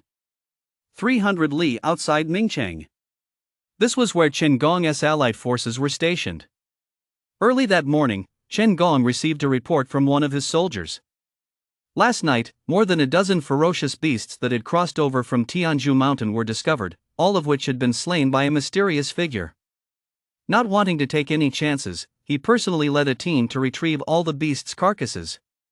Without exception, they were all high-tier ferocious beasts, 3rd tier, 4th tier, 5th tier, and even one 6th tier beast. Moreover, there were no signs of a struggle left at the scene. The only indication was that the techniques used were from the martial codex. Upon examining the wounds, Chen Gong was inexplicably reminded of Li's sword technique. Back when the two of them had fought ferocious beasts together on the front lines, Li's sword technique had been the cleanest, sharpest, and most domineering. This mysterious figure was, like him, a master of the sword. However, he didn't suspectly after all. Li's meridians had only just been rebuilt, so he was far from capable of wielding the power of a Tier 6 Grandmaster. Men, cut off the best cuts of meat to improve the soldiers' rations, bury the rest. As his order was relayed, the soldiers sprang into action with delight. Some of the ferocious beasts were edible, while others were poisonous and completely inedible. After a major battle on the front lines and clearing the battlefield, the first task was always to select the best ingredients. Now, even before the battle had begun, more than a dozen ferocious beasts had been delivered right to their doorstep, perfect for improving the troops' rations. Commander Li has arrived and requests an audience with you. At that moment, a soldier entered the tent and addressed Chen Gong. Li's name was known to everyone on the front lines, and the Alliance army was well aware of the relationship between Chen Gong and Li. Chen Gong was taken aback. Why isn't old Li at home recuperating? What is he doing here? I'll go take a look. Li parked his SUV outside the Alliance Army's camp and spotted from a distance more than a dozen ferocious beasts on the ground, the very ones he had taken down last night. A dozen or so soldiers were carrying buckets and selecting cuts of meat. Just then, Chen Gong strode out, sized him up from head to toe, and his eyes lit up instantly. Old Li, you've recovered well. You're already able to wield the strength of a 5th-rank general. That's truly wonderful. Li stepped forward and gave him a hug. Old Chen, I've been cooped up in that inn for so long that I just wanted to get out for a walk. I happened to hear your Alliance army was here, so I came to check it out. Chen Gong took him by the arm and led him toward his tent. All right, then. You'll stay here tonight. As the commander of the Vanquisher Legion, you'll serve as my military advisor for the night. Chapter 22, Old Boss, Injustice, Resentment. Li enjoyed a hearty meal of beast meat in Chen Gong's camp. Chen Gong then told him about the mysterious figure who had slain the beasts the previous night. Listening to Chen Gong's praise of him, Li couldn't help but chuckle. Finally, Chen Gong pulled him aside to begin analyzing the deployment plans for the upcoming major battle. Judging by these dozen or so ferocious beasts, the onslaught of the main horde was imminent. His allied forces were positioned on the very front lines and would be the first to face the impact, so they couldn't afford to be the slightest bit careless. But just as they unfolded the map, the two heard the sound of helicopter rotors overhead. They exchanged a glance, hurried out of the tent, and saw a helicopter landing in the camp, with 4 people stepping out. Holy crap, why is Lu Xianshou here? Chen Gong's expression changed slightly the moment he saw the man leading the group.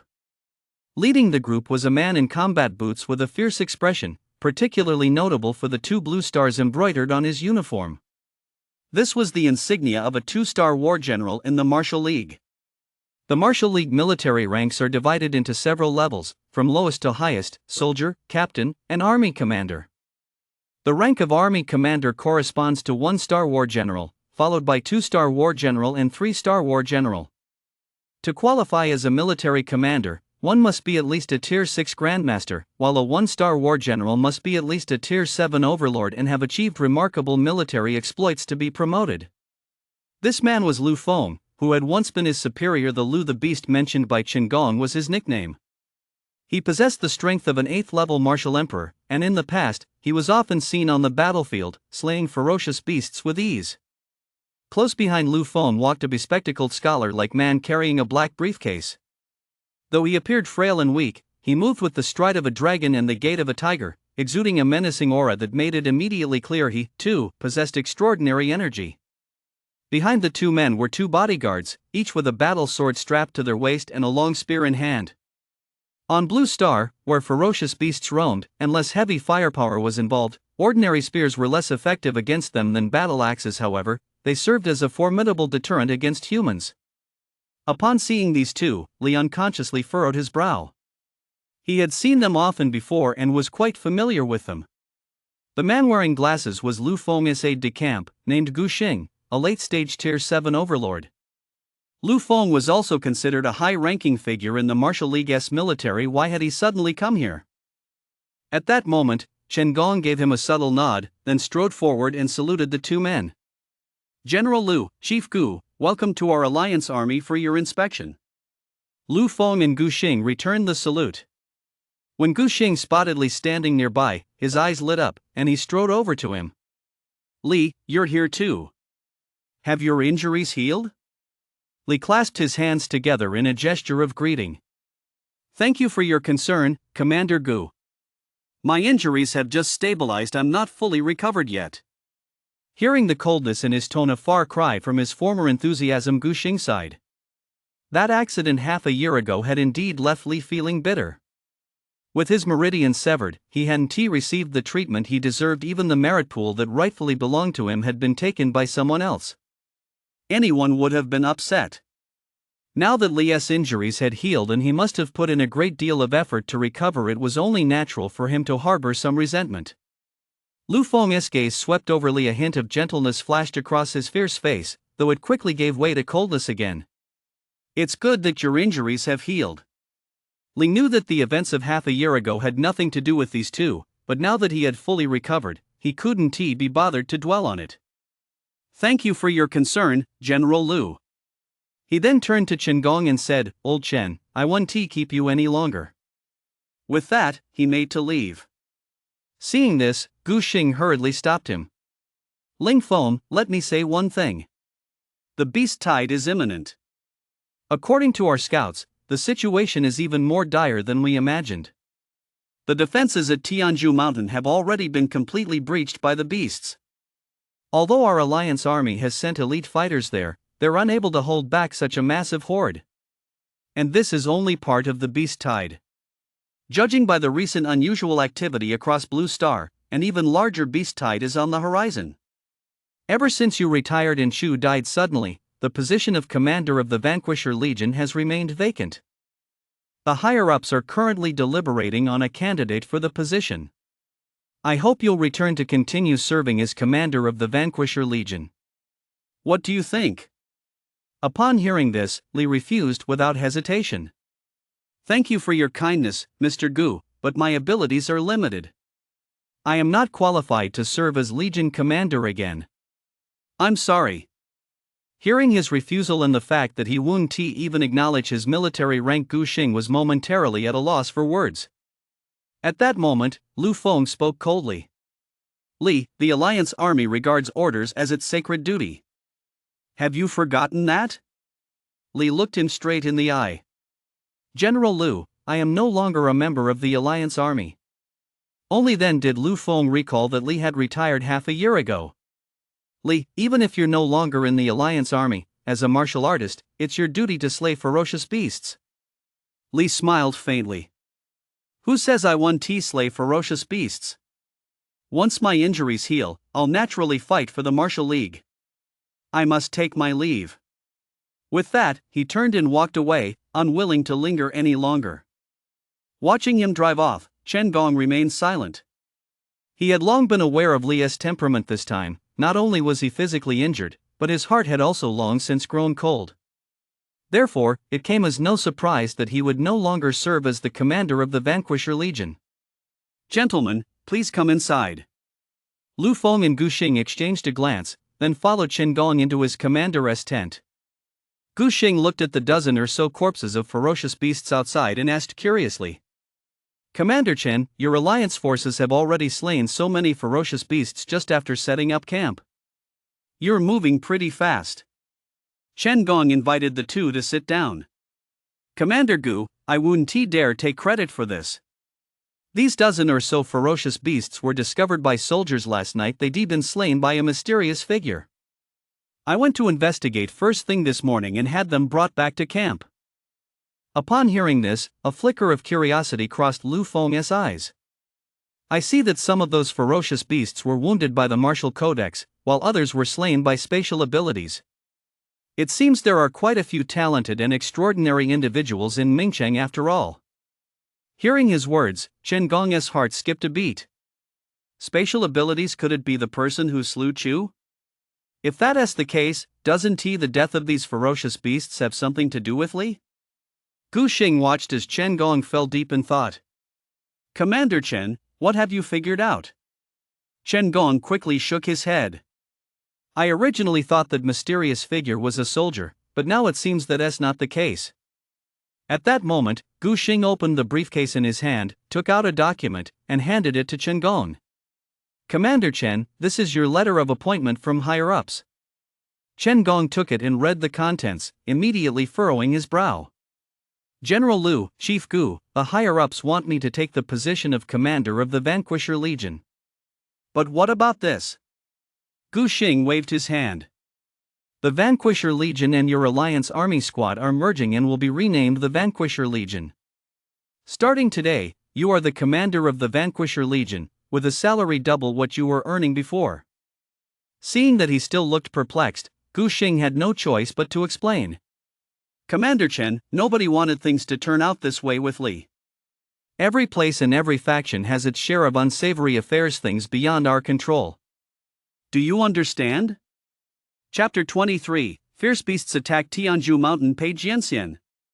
Tianzhu Mountain, viewed from afar, stood towering in the sky like a pillar reaching to the heavens.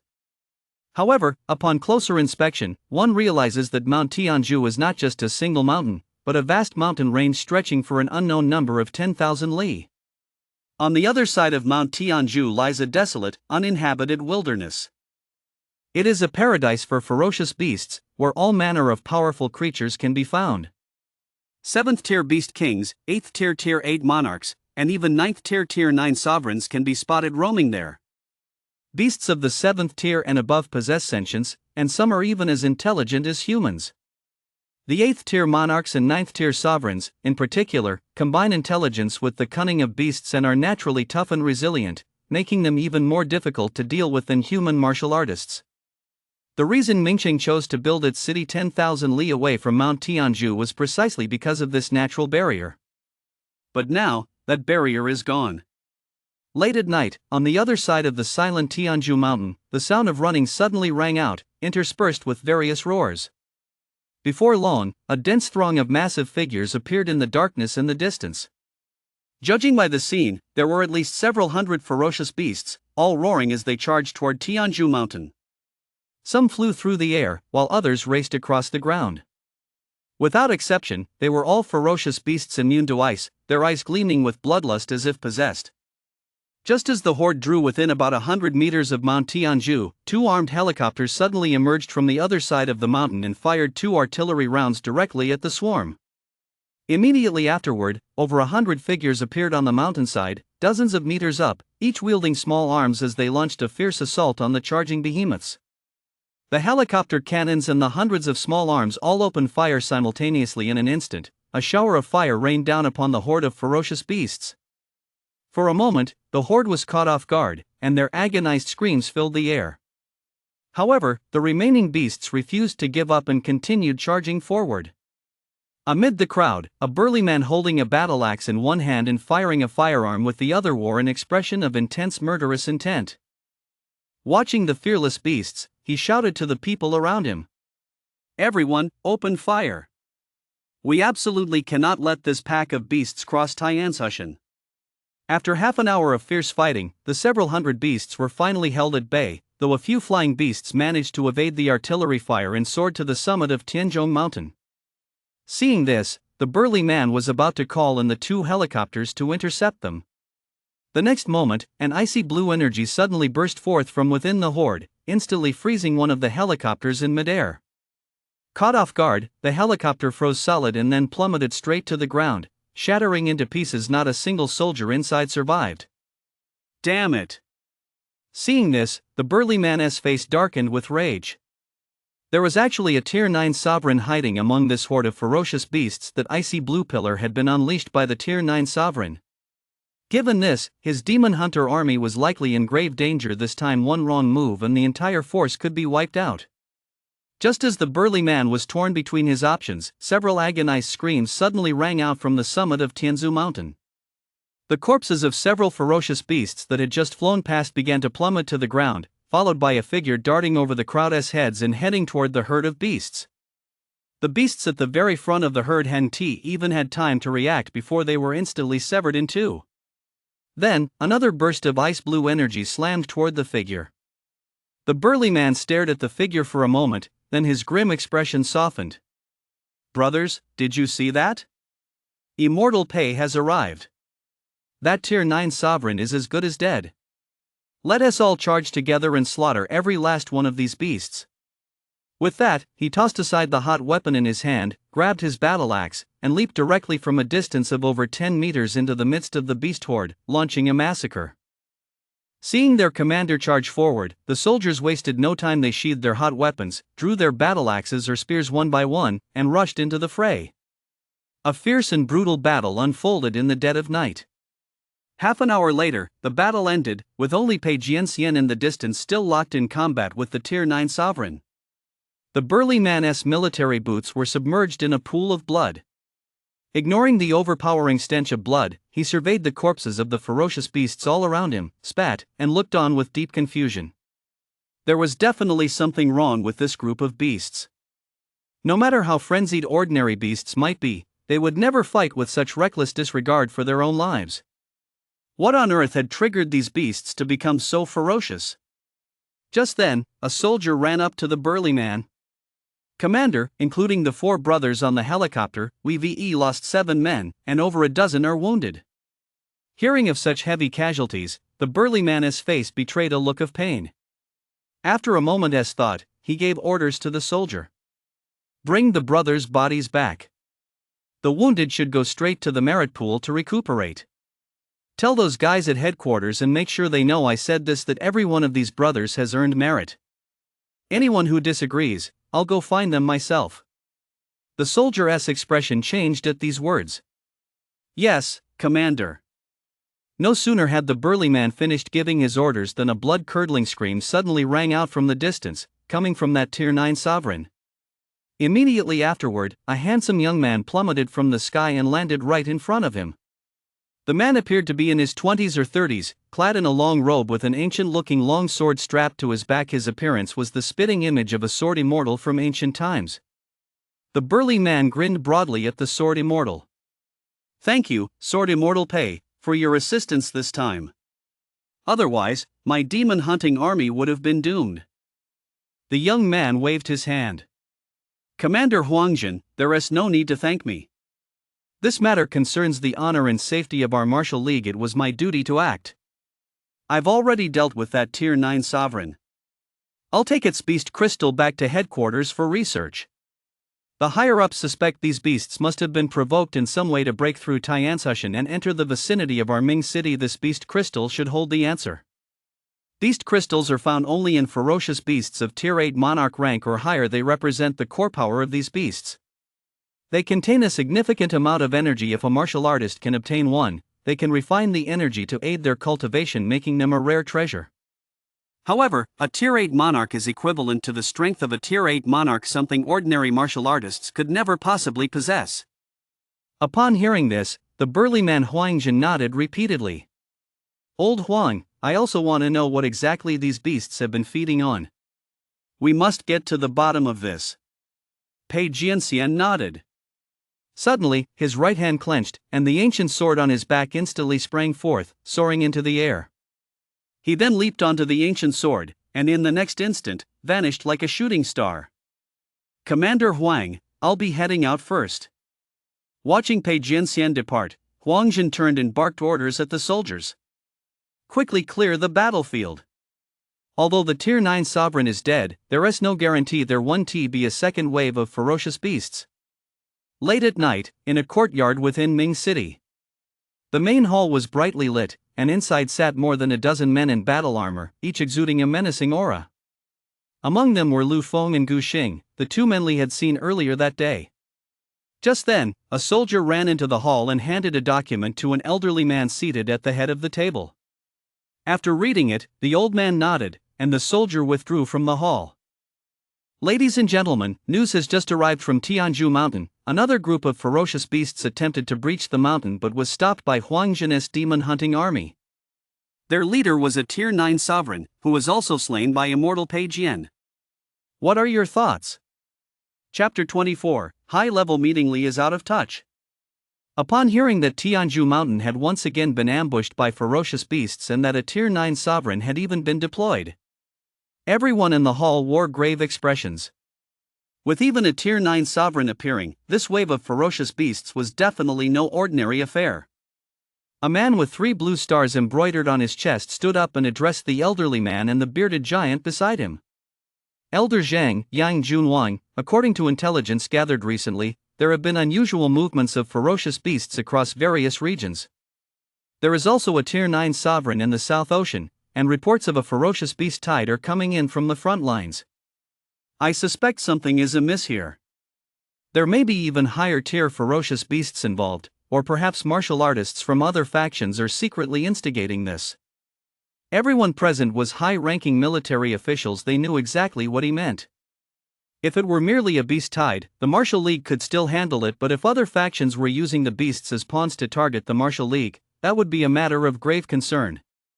The bearded man, Yang Junwan, nodded to the 3-star war general. Yu Bo, it's good that you've recognized this. Regardless of whether this beast tide is man-made or not, we must exterminate them all first, and then thoroughly investigate the truth. The Martial League has never been one to take abuse without fighting back. Thank you for your praise, General Yang, Yu Bo said, a smile lighting up his face. After listening to the two men, Elder Zhang suddenly turned to Lu Feng. General Lu, I hear that after your arrival, you first went to inspect the Alliance army stationed outside Ming City. How are things there now? Lu Feng stood up upon hearing this. Rest assured, Elder Zhang, I've already spoken with Chen Gong, the commander of the Alliance army. The Vanquisher Legion has officially been incorporated into the Alliance army, and he will assume the position of the new commander of the Vanquisher Legion. With the combined strength of the two armies, we'll have more than enough firepower to deal with those scattered ferocious beasts. Upon hearing this, Elder Zhang's face took on a pensive expression. I've heard that the original commander of the Vanquisher Legion, Li, is recuperating in Ming City. His meridians have been reconnected, is this true? At the mention of the name Li, the expressions of the dozen or so people present changed. Several looked visibly tense, not daring to meet Elder Zhang's gaze. They were all aware of the news that Li had been severely wounded by a ferocious beast half a year ago, his meridians completely severed.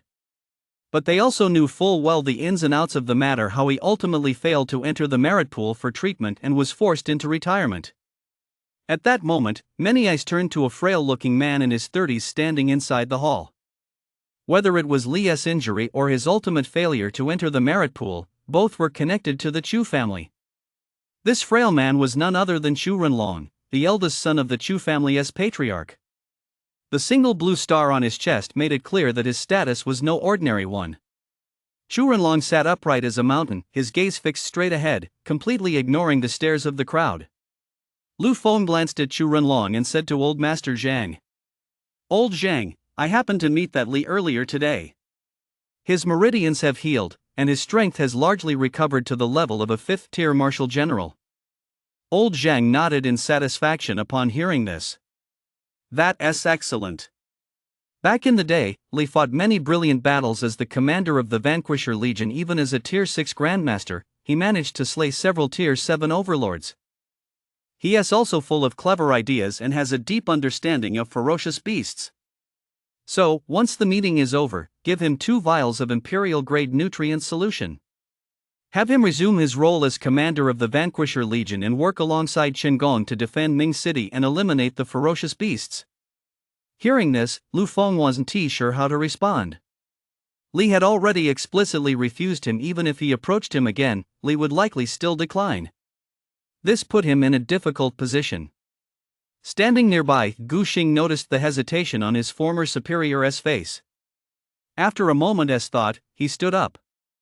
Old Zhang, General Lu Zhan has already spoken with Li, but he refused the position of Vanquisher Legion commander, citing that his injuries haven't fully healed. Old Zhang immediately furrowed his brow. He refused. What kind of game is this kid playing? Could it be because of that injury from last time? In his view, Li's injury was merely a minor matter, and he understood the circumstances behind it all too well. It was he who had issued the order appointing Chu of the Chu family as commander of the Vanquisher Legion. Now that Chu was dead, everything had come to nothing. What else did Li want? Lu Feng, go tell Li that as a soldier of the demon-slaying and army-crushing corps, he must step up to the plate, especially at a time like this. Is he just a coward, seizing this opportunity to shirk his responsibilities? Hearing his rebuke, Lu Feng didn't know how to respond. But Yang, the Legion commander standing nearby with a face full of stubble, spoke up in a gruff voice. Old Zhang, you're being completely unreasonable. I know that he was injured, but didn't he receive the treatment he deserved? How can he possibly concentrate on fighting the enemy on the battlefield now? It's better to be free and easy than to put up with that kind of crap. Upon hearing his words, old Zheng's expression wavered. A fleeting hint of unease crossed his stern face before he finally waved his hand dismissively. All right, we'll discuss this matter later. Lu Feng, the situation at Tianzhu Mountain is looking grim. Even with the demon-hunting army holding the line, you must not let your guard down. Lu Feng's body tensed. Rest assured, Elder Zhang. My men will not let a single ferocious beast enter within 100 li of Ming City. Good. In that case, everyone may disperse. Just return to your respective duties. Once the crowd had dispersed, only Elder Zhang and Yang Junju remained in the Grand Hall. Yang Junju turned to look at Elder Zhang. Old Zhang, does the old man from the Chu family carry that much clout? Upon hearing this, old Zhang looked at him. Old Yang, it's not what you think. The situation here is very complicated. Commander Yang shook his head. I don't want to know the details. All I know is that as a soldier of the Martial League, I don't want my men to have to kill ferocious beasts on the front lines and still be treated this way. Old Zhang sighed and looked at him with a wry smile. Old Yang, you won't even admit it when I call you a rough and tumble guy. Take Li, for example.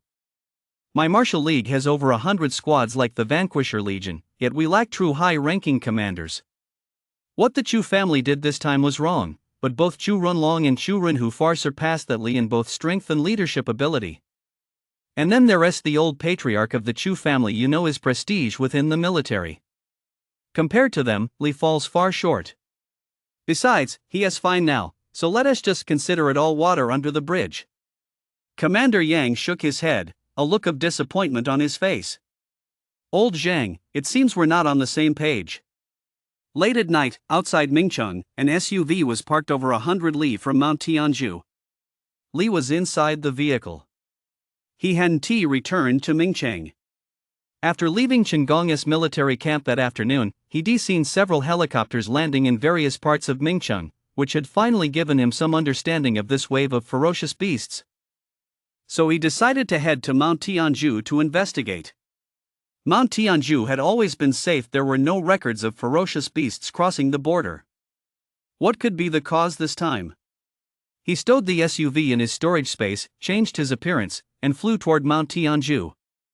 As soon as he reached the lowest peak of Mount Tianzhu, his spiritual sense detected something amiss.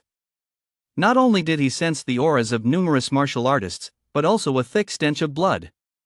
Ferocious beasts are attacking. On the other side of the mountain, Huang Zhen's booming voice suddenly rang out. The ferocious beasts are here again. Hurry!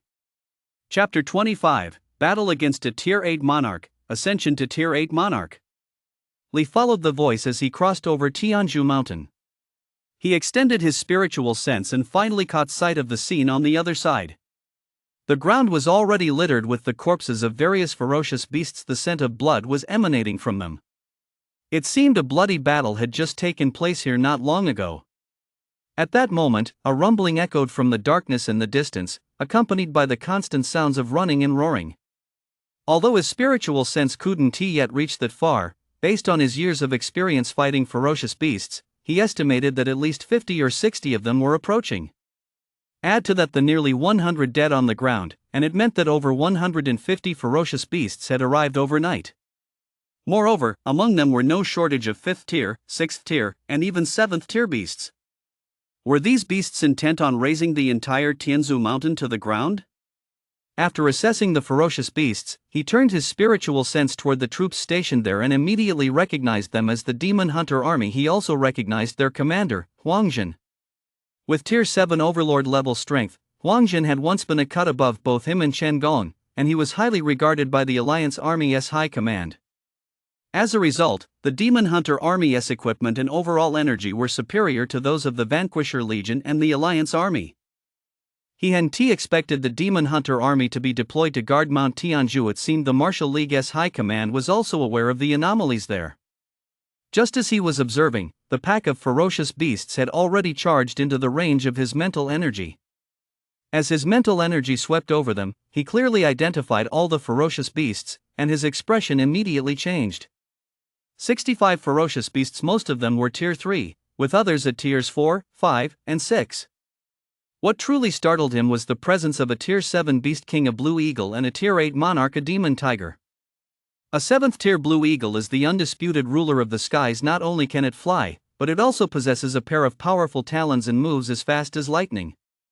Ordinary martial artists are nothing more than sitting ducks in its presence. As for the 8th tier Demon Tiger, it not only has thick, tough skin but is also incredibly agile, delivering devastating blows with every pounce and claw strike. An ordinary battle blade would not even scratch it. Although Huang Zhen's demon hunting army was well equipped and possessed highly destructive hot weapons, they would likely be powerless against a Tier 8 monarch. He thought for a moment, then decided to intervene. It wasn't just to accumulate lifespan, there was another important reason. Although he was no longer a member of the Alliance Army, he didn't want to stand by and watch the warriors on the front lines being slaughtered by these ferocious beasts. Just then, Huang Zhen also spotted the Tier 7 Golden Eagle and the Tier 8 Demon Tiger, and his expression instantly turned grim. Earlier, Pei Jianxian had stepped in to slay the Tier 9 Sovereign. Now, without an ally, and being only a Tier 7 Overlord himself, it would be difficult enough to defeat the Tier 7 Golden Eagle on his own, let alone that cunning Tier 8 Monarch Demon Tiger. Damn it, if I'd known, I would kept Sword Immortal Pei here. At this rate, his demon hunting army is likely to be wiped out entirely. But thoughts aside, he forced himself to suppress his inner despair, immediately reported the situation to higher-ups, and then waved to his soldiers. Everyone, pay attention. I've already requested reinforcements from headquarters.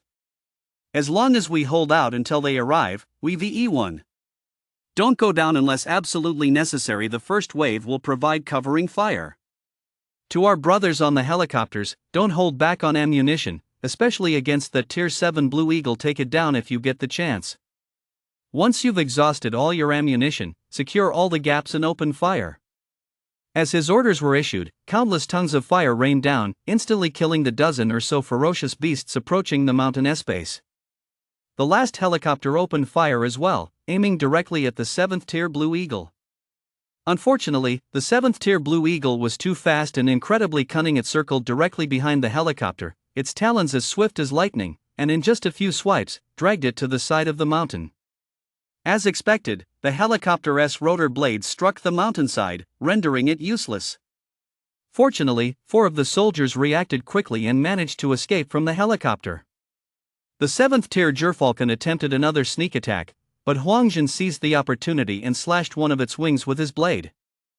Feathers rained down as the gerfalcon let out a piercing cry, its ferocity fully unleashed. Lee watched the fierce battle unfold in the glow of the helicopter's explosion. With a mere thought, the battle knife from his storage space appeared in his hand, ready to strike at any moment. 10 minutes passed. The soldiers of the demon-hunting army had used up more than half their ammunition for their hot weapons, and over 20 third-tier beasts had fallen among the horde. However, most of those killed in this first wave were beasts below the third tier. The truly formidable ones were yet to come. Suddenly, the 7th tier blue eagle soared overhead, its talons like hooks, and lunged viciously at the head of one of the soldiers. Seeing this, Huangjin fired a burst of rounds, intercepting the attack and saving the soldier. The 7th tier blue eagle adjusted its posture, its 2-pea-sized eyes fixed intently on Huangjin as it dove straight toward him. "You beast, you dare to run amok? You're asking for death." This time, Huangjin sheathed his firearm and swung his battle axe with a fierce downward strike, aiming straight for the 7th tier blue eagle's head. Meanwhile, the ferocious beast had already reached the foot of the mountain and was charging up the slope. The 8th tier demon tiger, however, remained motionless, its tiger-like eyes glaring at the scene like a true king. Lee watched this unfold, then flew out from the shadows. A flash of blade light later, the 2 5th-tier beasts that had just charged up the mountain were instantly beheaded by him and tumbled down the slope. Congratulations, host, on slaying 5th-tier beasts and gaining 15 years of lifespan. Congratulations, host, on slaying a 5th-tier ferocious beast and gaining 15 years of lifespan. Hearing the pleasant notification sound, his fighting spirit soared even higher, and he leaped down from Tianzu Mountain like a wolf among sheep, charging into the horde of ferocious beasts. Meanwhile, Huangjin, who was locked in a fierce battle with a 7th-tier blue eagle, was extremely anxious, trying to figure out how to hold out until reinforcements arrived from headquarters. When he saw Li charging into the horde of ferocious beasts, he paused for a moment, then burst into laughter. "Excellent! You're quite the fighter, my friend. I am Huangjin, commander of the demon-hunting army. May I ask your name?" Having a skilled fighter come to his aid was exactly what he needed at that moment, so naturally he was delighted. Hearing Huangjin's booming voice, Li smiled slightly. While continuing to slay the beasts, he lowered his voice and said, "Commander Huang, no need for formalities. I'm a freelance warrior. I heard that ferocious beasts were rampaging on Tianzhong Mountain, so I came to hunt them down. I'll take this 8th-tier demon tiger." As he spoke, he slew another 5 or 6 beasts, and the lifespan on the life siphon system panel shot straight up to 150 years. Seeing that the 8th-tier demon tiger had noticed him, its malevolent aura made him feel a tremendous threat. He then silently issued a command to the life siphon system. "Life siphon system, I wish to infuse my lifespan into the 8th tier of the martial codex." In the next instant, his 150-year lifespan rapidly dwindled, finally settling at 10 years. Just then, the 8th-tier demon tiger let out a roar and pounced, swooping down above his head. Its 2 front paws moved like the wind, swiping down toward his head. "Watch out, friend! This demon tiger is cunning, don't let it get close." Seeing the demon tiger lunge at Li, Huangjin panicked and shouted a warning. Li had no time to assess its strength. He raised his battle axe high and thrust it toward the demon tiger's abdomen. The demon tiger's fur was like a suit of soft armor. An ordinary blade could not harm it. Only its abdomen, throat, and eyes could be considered weak points.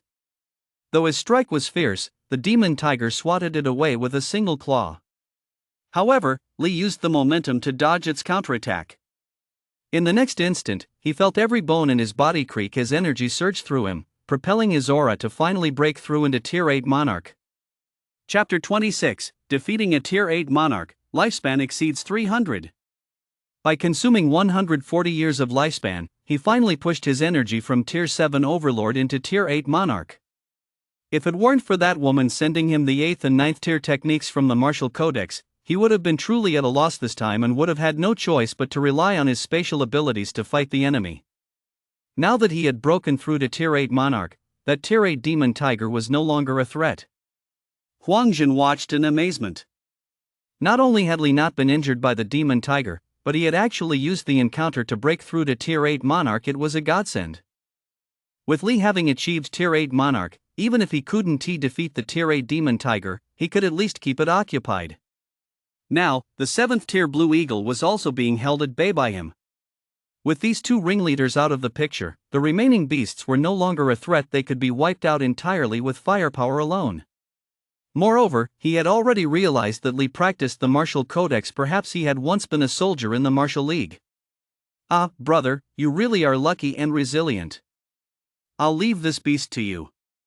With Lee, a tier 8 monarch, by his side, he felt completely at ease. No longer concerned with the overall situation, he gave a brief order to his soldiers and focused entirely on dealing with the tier 7 Blue Eagle. However, this tier 7 Blue Eagle was highly intelligent. Rather than engaging Huangjin in direct combat, it relied on agile maneuvering to hunt down the soldiers. Seeing a tier 8 monarch arrive, the Demon Hunter army soldiers shed their earlier grim expressions and used suppressive fire to hold back the charging beast. At the same time, they freed up their hands to fire at the Demon Tiger, while focusing their efforts on the tier 7 Golden Eagle. Before, with no hope of victory, they hadn't dared to waste a single bullet. Now that Lee, a true master, was here, victory was within reach. What the hell did they have to fear? The 7th tier Blue Eagle let out occasional cries as it was forced to keep its distance. Lee, having adapted to the energy of his tier 8 monarch, let out a hearty laugh. In the next instant, his battle blade flashed like a rainbow. This time, he slashed directly at the king character on the Demon Tiger's forehead, sending it flying backward. Roar! The Demon Tiger hit the ground and swept its tail horizontally, deflecting the firepower coming from the soldiers. Seeing this, Lee took advantage of the beast's momentary daze to slam another mental hammer hard into its brain. This time, blood tears streamed from the 8th tier Demon Tiger's eyes. It seemed unable to see anything, and began lashing out frantically on the spot. Lee was overjoyed at the sight. This divine conduit art mental hammer was truly effective. Even a tier 8 monarch couldn't withstand it. Once this battle was over, he would definitely perfect the 3rd layer.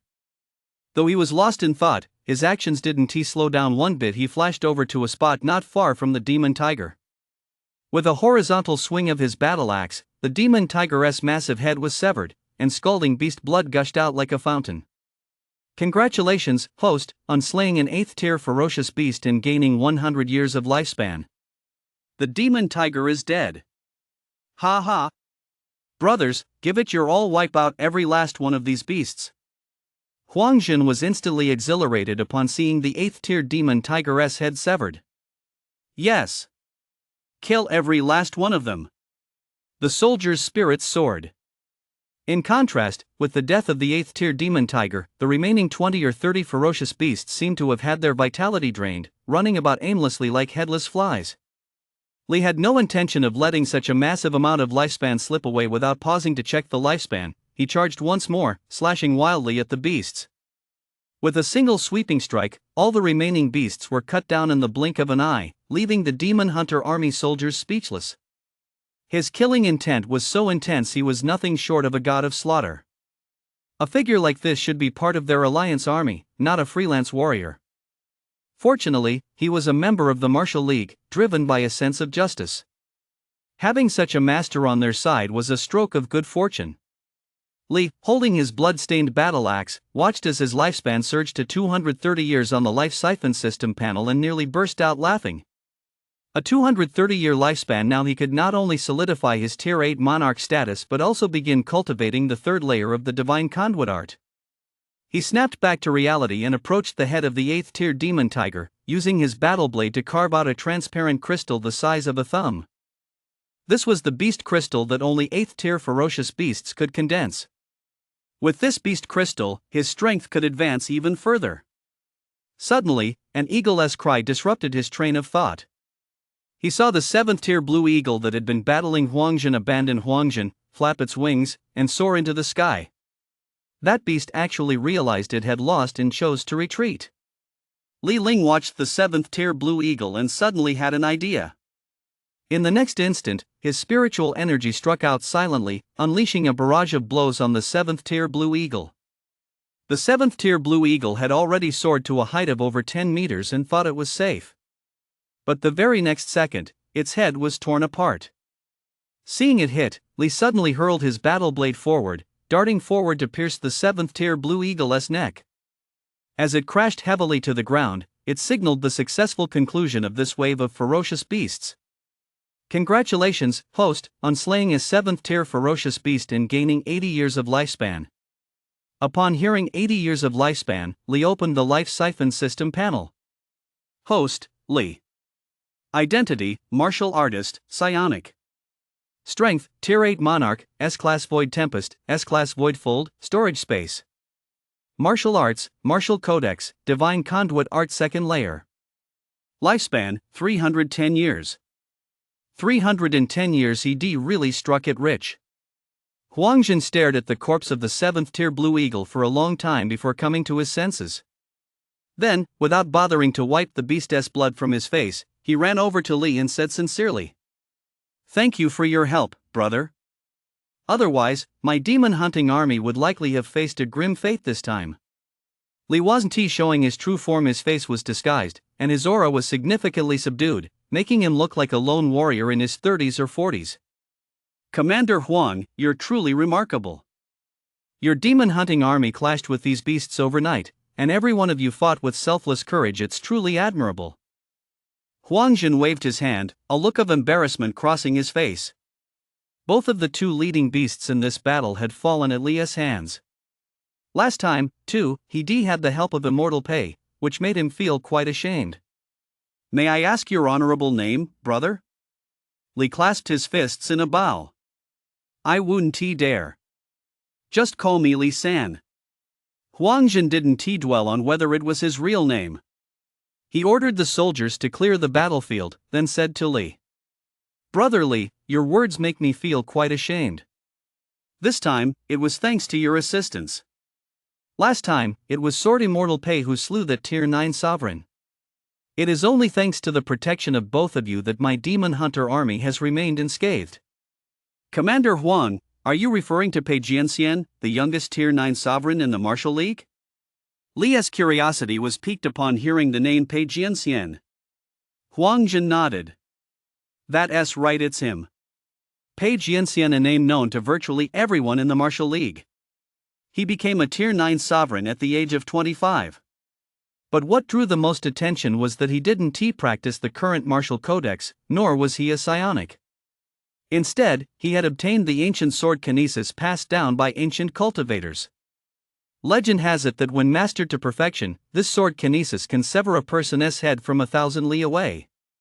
5 years ago, Pei Jianxian burst onto the scene, single-handedly charging through a ferocious beast's lair on the front lines with nothing but his sword, slaying 2 Tier 9 sovereigns of the 9th rank. Since then, Pei Jianxian's name has spread throughout the Martial League, and legends of him have even reached the other 3 major alliances. Chapter 27, S-Rank Void Blink, Chaos Gene accelerates physical transformation.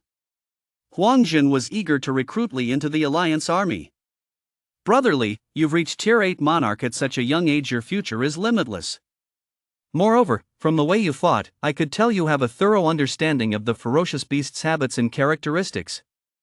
Surely you're a member of the Alliance army as well?" Lee smiled upon hearing his analysis but did not reply.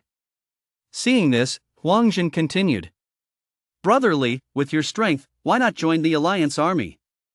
You could contribute to the Martial League and humanity." "Commander Huang, this matter is settled.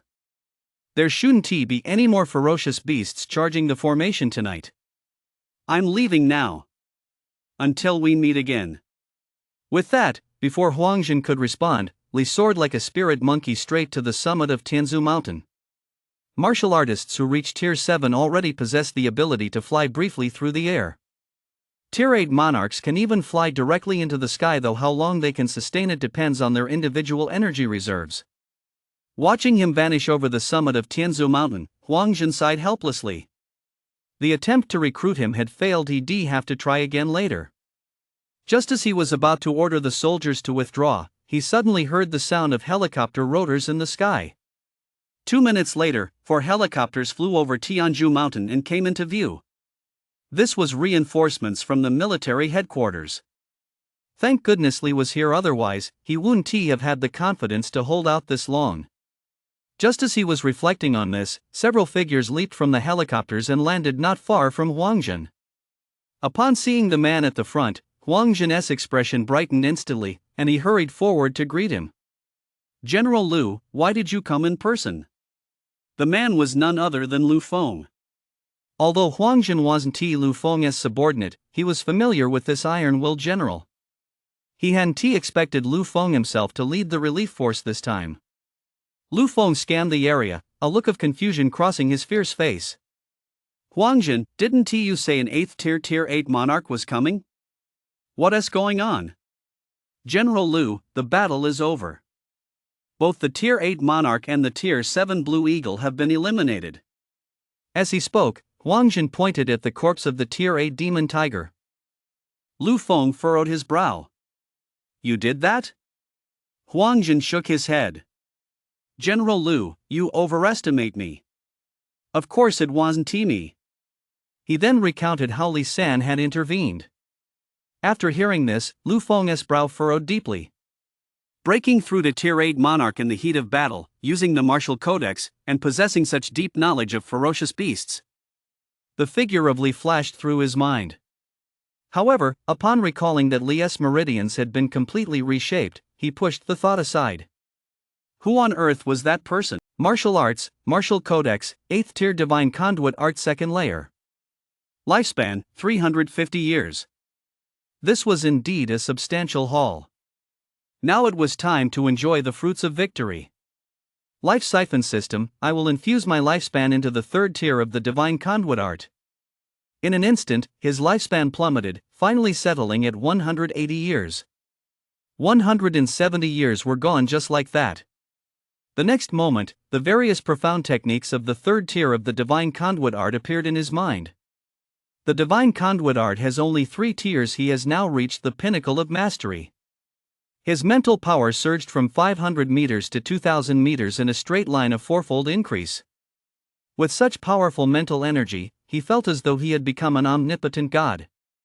He waved his hand toward the hillside, and a massive boulder soared into the air, crashing violently onto the ground more than 10 meters away. Then he retrieved a bullet from his storage space.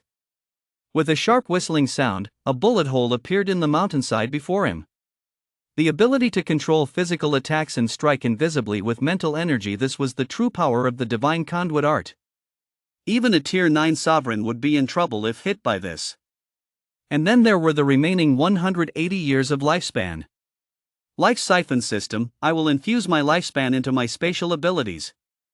Instantly, the lifespan began to change again, finally settling at 80 years. The life siphon system panel displayed another change. S rank void blink. Host, Li. Identity, martial artist, psionic. Strength, tier 8 monarch, S rank void tempest, S rank void fold, storage space, S rank void blink. Martial arts, martial codex, divine conduit art 2nd tier. Lifespan, 80 years. Go.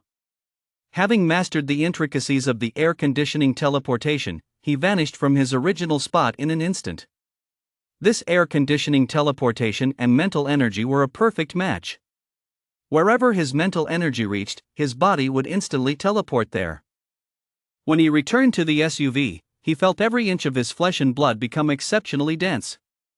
His cells were extremely active, and the qi and blood throughout his body surged like boiling water.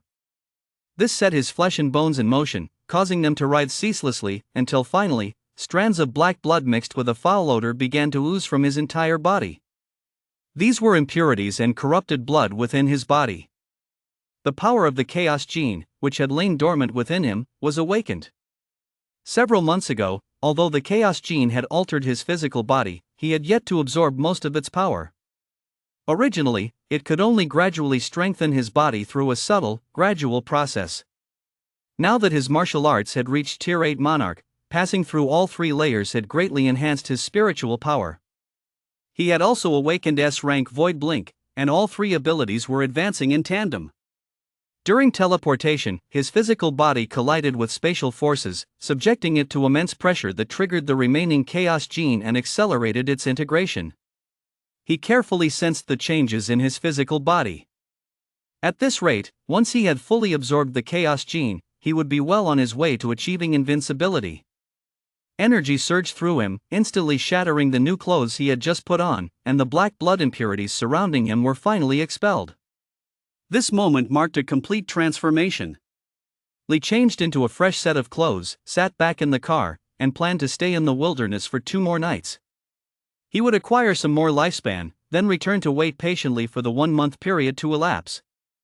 By then, he would be able to openly wield his Tier 7 Overlord level power. Just as he was thinking this, the roar of engines suddenly echoed through the darkness. He extended his mental senses and saw, in the distance, 4 off-road vehicles speeding toward him. They eventually came to a stop on the other side of the hill where he was situated. A dozen or so burly men got out of the vehicles, armed with firearms, carrying backpacks, and with various items strapped to their waists. He swept his mental energy over them and knew immediately that these men were mercenaries, likely here to hunt the beast. Just as he was speculating, the 2 leaders pulled out a map and began whispering to each other. One of them said, "According to the intelligence we received, Lee left Mingchun yesterday and hasn't returned yet. He is not at the Vanquisher Legion camp in Jingong either. This wilderness is so vast, where are we supposed to look?" Lee couldn't help but furrow his brow upon hearing this. These mercenaries weren't here to kill the ferocious beasts, they actually come looking for him. Chapter 28, Harnessing Spatial Power, Target, Shu Renfeng. The mercenaries were actually looking for him? Leah's first thought was the Chu family. He dealt with mercenaries plenty of times on the front lines. They only recognized money, not people, and were all desperados. For people like this to be looking for him, they must have been acting on someone's orders. And the only ones who held a grudge against him were the Chu family. With that in mind, he cast a void blink and vanished from where he stood. When he reappeared, he found himself plopped right on top of a hill. Someone's here. He hadn't hidden himself, so he was immediately spotted by the group of mercenaries. Instantly, more than a dozen gun barrels were trained directly at him. "Who are you?" The 2 mercenary leaders who had been talking earlier sized up Lee. Seeing that he was only a Tier 5 general, they let their guard down. Lee surveyed the mercenaries. Earlier, he'd been too preoccupied with eavesdropping on their conversation to assess their strength. The bearded leader was a Tier 7 overlord. The other, likely his second in command, was a 5th tier general. The rest were 3rd and 4th tier.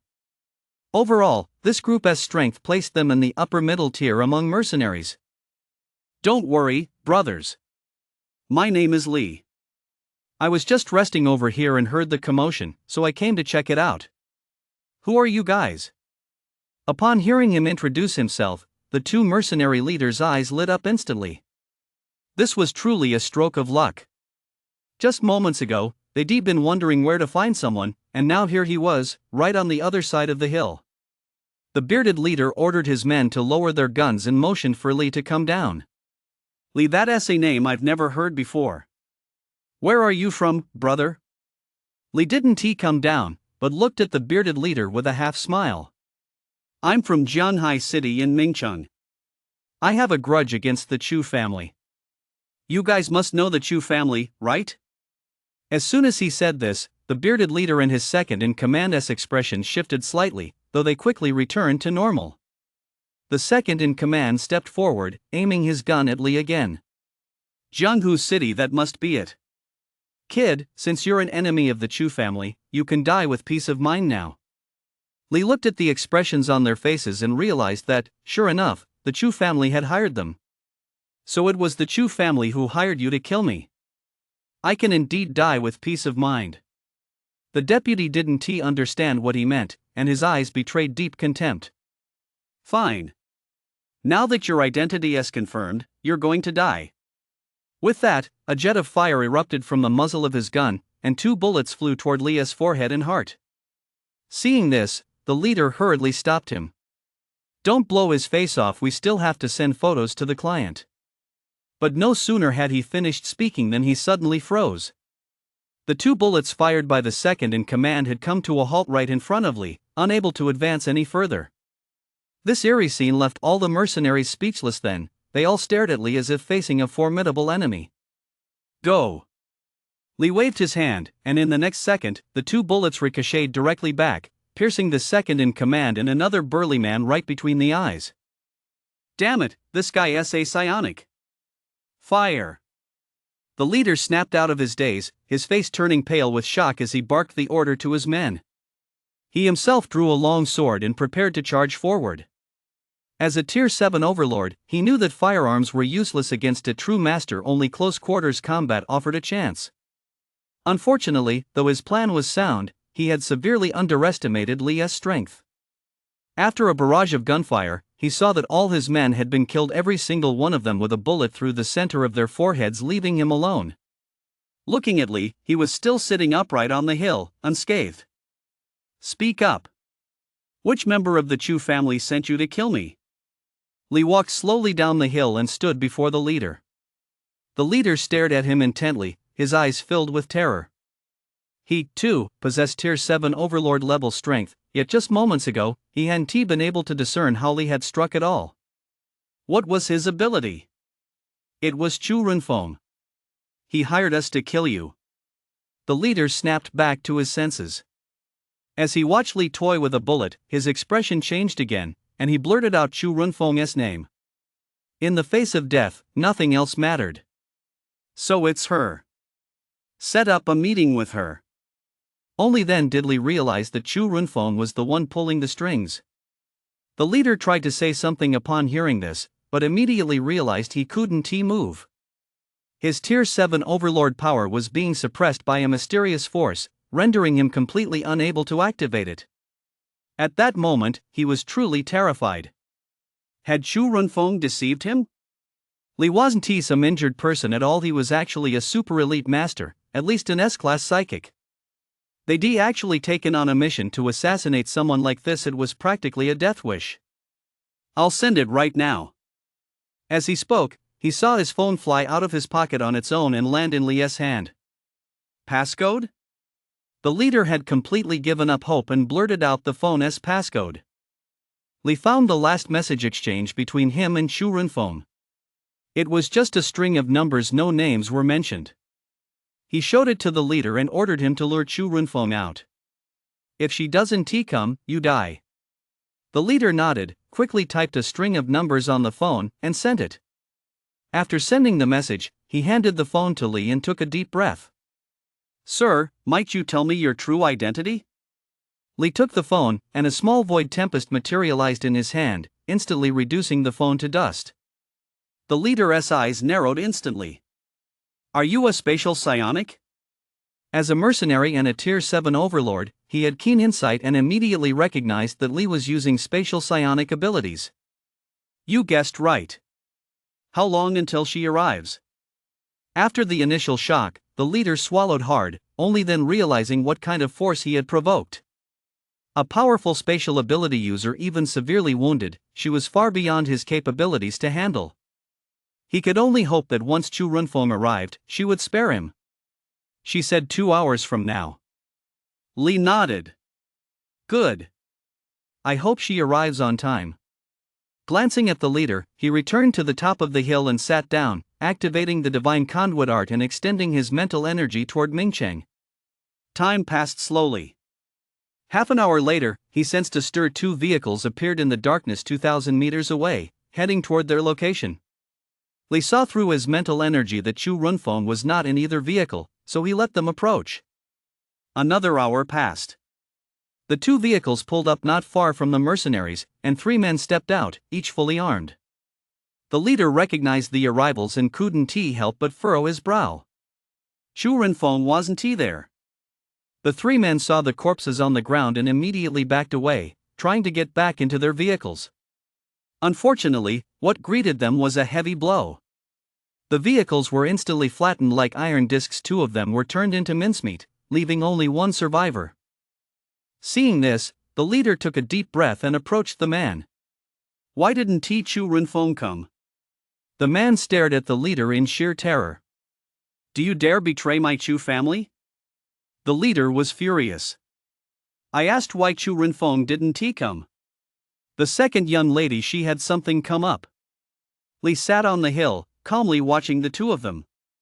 The next moment, a void tempest sent the Chu family disciple straight to his grave. That woman, Chu Runfeng, really is cunning. But this time, she is as good as dead. Li, please spare me. I'll definitely lure Chu Renfeng out. Seeing the Chu clan disciple die, the mercenary leader begged Li on the hill for mercy. Li shook his head. No need. Go down there and wait for Chu Renfeng, she'll be coming to see you soon. No. Chapter 29, Terror Annihilate Chu Renfeng. In the end, Chu Renfeng didn't dare to come. Li eliminated all of the dozen or so mercenaries and Chu clan disciples, then looked toward Mingcheng. This time, he had no intention of holding back. He had refrained from acting earlier not only because he feared the Chu clan's power, but also because he was alone and his own strength was too low. Now that his energy had reached Tier 8 Monarch, both his supernatural abilities and divine conduit art had reached perfection. Even if a Tier 9 sovereign were to arrive, he could make a calm escape even if he were outmatched. Besides, the beast tide was imminent, and he planned to cross Tianzu Mountain to hunt the beasts. So, it was time to put an end to all of this. Late at night in Mingcheng, inside the Chu family's safe house, Chu Renfeng sat upright on the sofa, glancing at her phone from time to time, a look of anxiety on her face. The mercenaries had arranged to meet her outside the city late at night, claiming they had already captured Li. She had initially been delighted and intended to leave immediately, but decided to wait after receiving a call from her older brother. Several high-ranking officials from the Ministry of Defense had appeared in Mingcheng, warning her to be cautious. Moreover, just an hour ago, several helicopters had flown out of Mingcheng toward Tianzhu Mountain. Given the situation, after much deliberation, she ordered several Chu family disciples to meet up with the mercenaries and get to the bottom of the matter. But more than 2 hours had passed since then. By now, they should have already met up with the mercenaries, yet she still hadn't received any word back. Moreover, her messages to the mercenaries had gone unanswered. This panicked her. She had no idea what had happened. Could the mercenaries have encountered someone from the military headquarters and been wiped out? Recalling her older brother's instructions, she stood up to leave the safe house. But the moment she stepped out of the hall, she froze in her tracks. Several Chu family disciples who had been standing guard in the courtyard were all lying motionless on the ground, lifeless. They were all dead. An enemy had arrived. The next moment, before she could recover from her shock, she suddenly heard a soft cough from the hall behind her.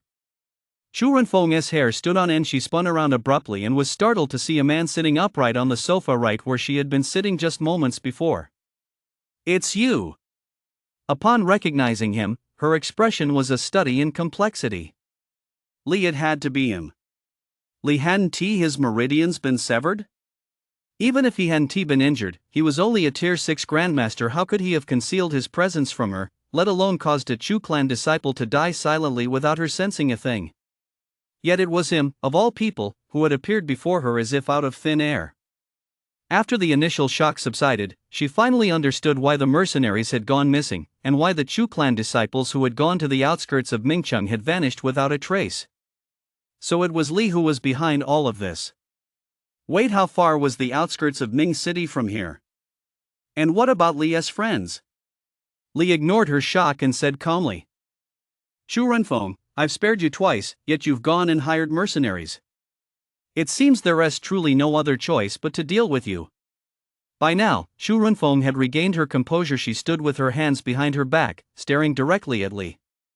"So you weren't injured after all, and you've been hiding this so well." Li didn't respond. 2 minutes. Speak your final words. This is your only chance. Chu Renfeng looked at her impassively. "I want to know if you're the one with the spatial ability. Is that your last wish?" Li stood up, gazing at her with derision. "Don't waste your energy. You don't have time to send a message, and all the surveillance devices in this room are already useless. Tomorrow, you'll become an unsolved mystery, just like Chu." As he spoke, he reached out and grabbed at the air toward Chu Renfeng. He activated Void Fold, instantly enveloping Chu Renfeng. "Spatial abilities, it really is you." Chu Renfeng felt the spatial energy enveloping her, and all her inner doubts were instantly resolved. Her fourth brother, Chu, had been killed by Li. The mysterious spatial ability user she and her father had searched for with such great difficulty was Li himself. The man in black she encountered in Lee's room last time was none other than him. She just hadn't realized it at the time. No wonder they hadn't been able to uncover the identity of the spatial ability user all this time. It turned out to be Lee himself. Damn it, she should have eliminated this guy the very first time they met. Lee, you've hidden your true nature very well. My fourth younger brother's death is entirely your fault. Lee nodded. You're right. Now he can rest in peace. Void fold activated, and the two outer spaces surrounding Chu Runfeng folded like a sheet of paper, closing in on her. Chu Runfeng felt the immense force bearing down on her. She tried to resist, but her Tier 7 Overlord strength was no match for S-class spatial abilities.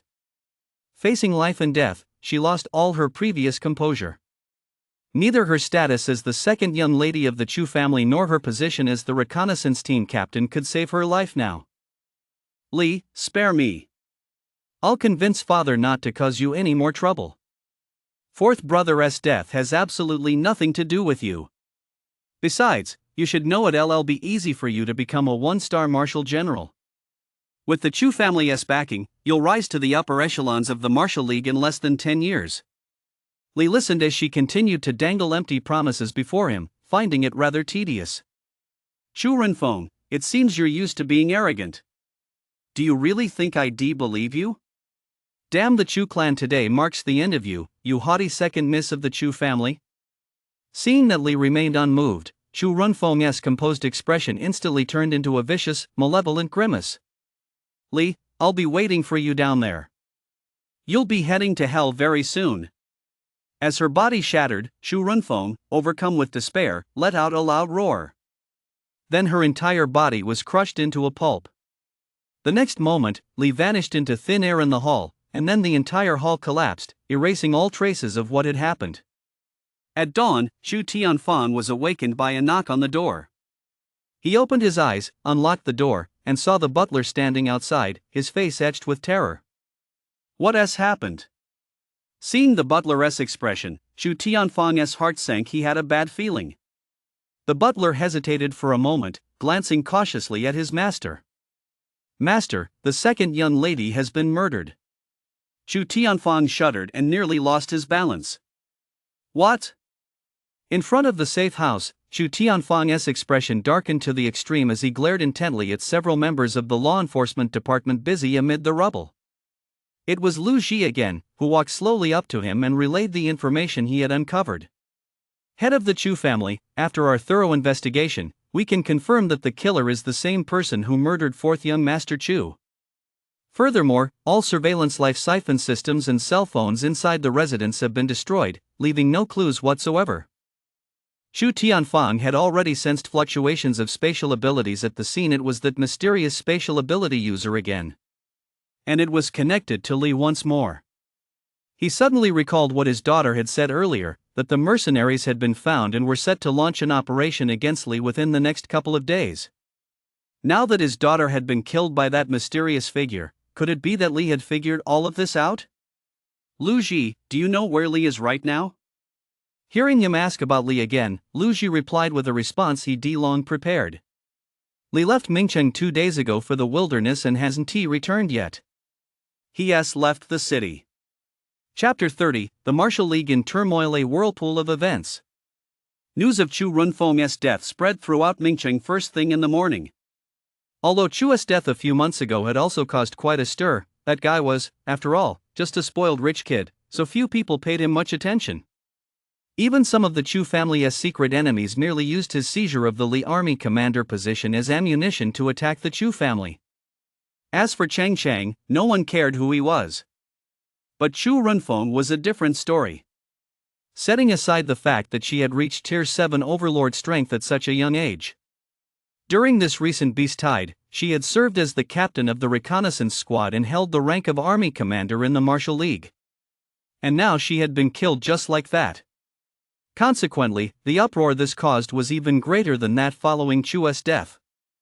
Especially since not even her physical body remained intact, only a portion of her spatial ability energy was left at the scene. Consequently, Lee was also dragged into the spotlight. This was because the killer who took Chu Runfeng's life was a mysterious spatial ability user, the same person who had killed Chu. Furthermore, according to reports from the Chu family, this spatial ability user had been hired by Li. Even the incident from half a year ago, when Li had his meridians severed by a ferocious beast, was dug up by those with ulterior motives. All of this was part of Chu's scheme to use the Chu family's influence to oust Li from his position as commander of the Vanquisher Legion. After all, Li was a man without a background, without connections, and without real power. Now, karma has caught up with him. Without Li even lifting a finger, two of Chu Tianfeng's most prized children out of his 3 sons and 1 daughter have now died. In the end, they don't even know who the killer is. The Chu family has completely lost face this time. If this were investigated from the beginning, the mistreatment Li endured after being injured would likely be impossible to cover up. It might even trigger a massive upheaval within the martial league. At the military headquarters temporary office in Mingchang, old Zhang was carefully reviewing a piece of intelligence early that morning. This was the intelligence Lu Feng had delivered in the middle of the night. Last night, the demon hunting sect on Tianzhu Mountain had suffered 2 consecutive waves of ferocious beasts. He knew about the first one, a wave of over 100 ferocious beasts led by a Tier 9 sovereign. The surviving immortal sword master Pei appeared and slew the sovereign, rescuing Huangjin from the siege. Unexpectedly, the beasts launched a second wave shortly afterward, led by a Tier 8 monarch and a Tier 7 beast king, which nearly wiped out the entire demon hunting army. Fortunately, another mysterious figure named Li San appeared and slew that Tier 8 monarch. Judging by this intelligence, they had all underestimated this wave of ferocious beasts. It was clearly intended to destroy Ming City. At the end of the report, Lu Feng, in his capacity as a war general, requested recognition for Huangjin and his demon hunting army, along with a few details regarding the mysterious figure Li San. He broke through to Tier 8 monarch right in the heat of battle, still practicing the martial codex, and was intimately familiar with the various characteristics and weaknesses of the ferocious beasts. By all accounts, he appeared to be a soldier of the Alliance, yet no one recognized who he was. He was far too mysterious. Someone. After a long moment, he set down the intelligence report and murmured the word. A guard then walked in. War King, what is your command? Zheng Zheng pondered for a moment. Convey my orders, have Chu Runlong instruct his war dragon army to proceed to Tianzhu Mountain to relieve Huangjin's demon hunting army and suppress the situation there. Additionally, award a commendation to every member of the demon hunting army. All those injured are to enter the merit pool for recuperation. Immediately disperse death benefits to the families of fallen soldiers. Anyone who dares to delay payment will face severe punishment without exception. Upon hearing this, the guard's expression changed, and he cautiously said, War King, General Chu Zhan has just taken leave to return home. Old Zhang's eyes widened instantly. Leave? Bring him back immediately. Military orders are as unyielding as a mountain. There can be no delay, not even for a moment. Hearing these stern words, the guard hesitated for a moment before adding, Warlord, news arrived from the Chu family this morning that Chu Runfeng, captain of the reconnaissance squad, was killed last night by a mysterious assailant. Old Zhang's brows knitted into a tight furrow. Nonsense! A commander-level figure in our alliance army has been murdered? Has the killer been found? The guard shook his head. No, which is why General Chu rushed back to the Chu family. I heard. What did you hear? Old Zhang shot him a glance. The guard's face instantly turned pale, and he hurriedly revealed everything he knew. War King, it's said that both Chu's death a few months ago and Chu Runfeng's death this time were the work of the same mysterious spatial psionic, and that person is connected to Li. Old Zhang's furrowed brows actually relaxed, and it was a long while before he spoke. Contact Chu Runlong for me. Give him 1 day. He must return to the team before nightfall.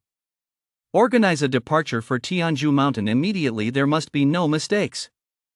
Oh, and find out what Chu Runfeng has been up to these past few days. And that Li, where is he now? Yes, sir. The guard left, but old Master Zhang was lost in thought. He had also reviewed the information on Li before his injury. Li had only been a Tier 6 Grandmaster. It had been half a year since his injury. Even with his meridians rebuilt, he still needed time to recover. Whether he could reach Tier 7 Overlord remained unknown. The spatial ability that had silently slain a Tier 7 Overlord clearly wasn't his. And while the Martial League's records listed spatial ability users, they were all in the strategy division. No one would be foolish enough to kill a genius from the Chu family just for the sake of Li. Who on earth was it? For a moment, he found himself at a loss. Troubled times. The wilderness. Li woke up to find the sun already high in the sky. Thankfully, he had the ultimate ability Void Blink, which allowed him to travel between Ming City and the outskirts in the dead of night. That was how he successfully eliminated Chu Runfeng. Now, his spatial ability had matured as an S-class ability. It was on par with a Tier 8 Monarch. However, since he used his spatial abilities to kill Chu Runfeng and her brother, that meant he couldn't reveal them for a short while. Otherwise, not only would the Chu family turn their sights on him, but the Alliance army would also come after him. After all, Chu Runfeng was a commander-level figure in the Alliance army. Her unexplained death would require an explanation. For now, as long as he didn't expose himself, no one could touch him.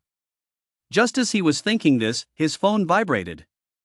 He picked it up to check and couldn't help but smile. There were 3 messages in a row. The first was from Chen Gong, asking where he was and informing him that Chu Runfeng had been killed. Chen Gong warned him to be careful, as the Alliance army would be contacting him shortly. The second was from Hua Huang, who sent a coded message asking about his situation and telling him to be careful. Hua Huang already knew he'd awakened his spatial ability, so it went without saying that Chu Runfeng's death was his doing. The third was surprisingly from Wu Sandao, asking how his injuries were, which took him by surprise. That old slippery eel had always been hard to pin down. Once he found out who had offended the Chu family, he'd been determined to make a clean getaway, yet here he was, getting involved on his own initiative. What was that all about? He replied to Chen Gong's message first, telling him where he was. Then he messaged Hua Huang, telling her not to worry about him. It was more important for her to take care of that man first. Hua Huang replied instantly, giving him the middle finger. Chen Gong, on the other hand, told him to be extremely careful and, if necessary, to head to the Vanquisher Legion barracks. With him and the former Vanquisher Legion soldiers there, his safety would be assured. Li thought about it for a moment, then declined the offer. Finally, he updated Hu Sandao on his recovery. Only then did he put down his phone. As he simmered the meat broth, he gazed toward Mingcheng. A wave of emotion welled up inside him. Let the storm rage even more fiercely. Chapter 31, Old Master Zhang summons him, enraging Churanlong. Mingcheng, at Hu Sandao's home. Upon seeing the reply on his phone, he handed it to the person beside him. The person glanced at the message and handed it back. Thank you, Old Master Hu. Then he turned and left. Watching his retreating figure, Hu Sandao sighed. He tried to avoid trouble, but it had found its way to him anyway. Li's situation was now in grave danger. And thinking about how he sold Li's information to the military headquarters, how on earth was he going to handle this? Finally, he shook his head vigorously and said to a teenage girl standing nearby. Leonor, go tell your grandmother to pack my bags. I'm heading back to the front lines. Upon hearing this, the girl, Leonor, immediately whitened her eyes, her face a mix of innocence and confusion. Grandpa, you've only been back a few days, and there is still more than half a month left in your leave. Why are you leaving now? Besides, the front lines are so dangerous, you should stay home a few more days. Leonor really misses you. Hu Sandao ruffled his granddaughter's hair, his weathered face brimming with doting affection. But thinking of his current predicament, he said helplessly. Mingcheng is far more dangerous than the front lines right now. Hurry up and pack your bags. The girl didn't quite understand, but she nodded anyway and skipped off to call her grandmother. Outside Mingcheng. Li had long since moved to a new location. He was now just over 100 li from Mingcheng, a distance perfectly suited to his 5th rank martial master strength. After getting up, washing up, and eating lunch, he was just about to take an afternoon nap when he heard the sound of helicopter rotors in the distant sky. Lying in his car, he didn't look up, but a faint smile played at the corners of his mouth. The message from Hu Sandao had helped him figure out what was going on. Sure enough, his guess had been correct. He was quite surprised that someone had actually tracked Hu Sandao down. Before long, the helicopter arrived directly overhead, circled once, and then landed not far from him. Li showed no intention of getting up. Instead, he quietly closed his eyes and waited until several footsteps approached and stopped not far from his car. Li, you're taking it easy. A familiar voice rang out. Li opened his sleepy eyes and looked at the man approaching. General Lu Zhan, what are you doing here? The man was none other than Lu Feng, and standing beside him was another man whose face bore a striking resemblance to Chu. This reminded him of Chu Tianfang's 3 sons and 1 daughter. Now, the fourth son, Chu Zhangmo, and the second daughter, Chu Renfeng, were both dead at his hands. Only the eldest son, Chu Renlong, and the third son, Chu Renhu, remained. He just didn't know which one the person in front of him was. Just as he was sizing him up, the Chu family member also swept a piercing gaze back and forth over Li. Seeing that he had indeed only recovered to the strength of a 5th-rank martial master, a hint of murderous intent flashed in their eyes. Lu Feng noticed the intent and stepped forward, placing himself between the man and Li. Li, let me introduce you.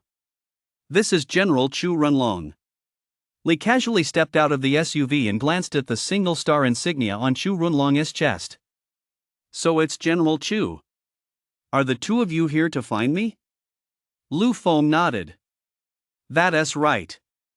Are you aware that Chu Renfeng of the Chu family was murdered last night? Yang Ling glanced at Chu Renlong, completely ignoring his murderous intent. I've heard about it. Upon hearing this, Chu Renlong asked sharply. As far as I know, you've been out in the wilderness these past few days. Who told you that?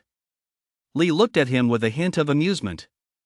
I heard it from Commander Chen Gong and from Huo Huang, the prodigy at the Supernatural Abilities Academy. Commander Chu, would you like to take a look at my phone? Chu Renlong fell silent immediately, though his gaze grew 3 degrees colder. Chen Gong was one thing, they weren't even in the same league. But Huo Huang filled him with a sense of helplessness. Huo Huang wasn't just a prodigy at the School of Supernatural Abilities, he'd also just been promoted from Class A to Class S a few days ago, making him stronger than an ordinary Tier 7 overlord. No one knew if he might advance to Class SS in the future.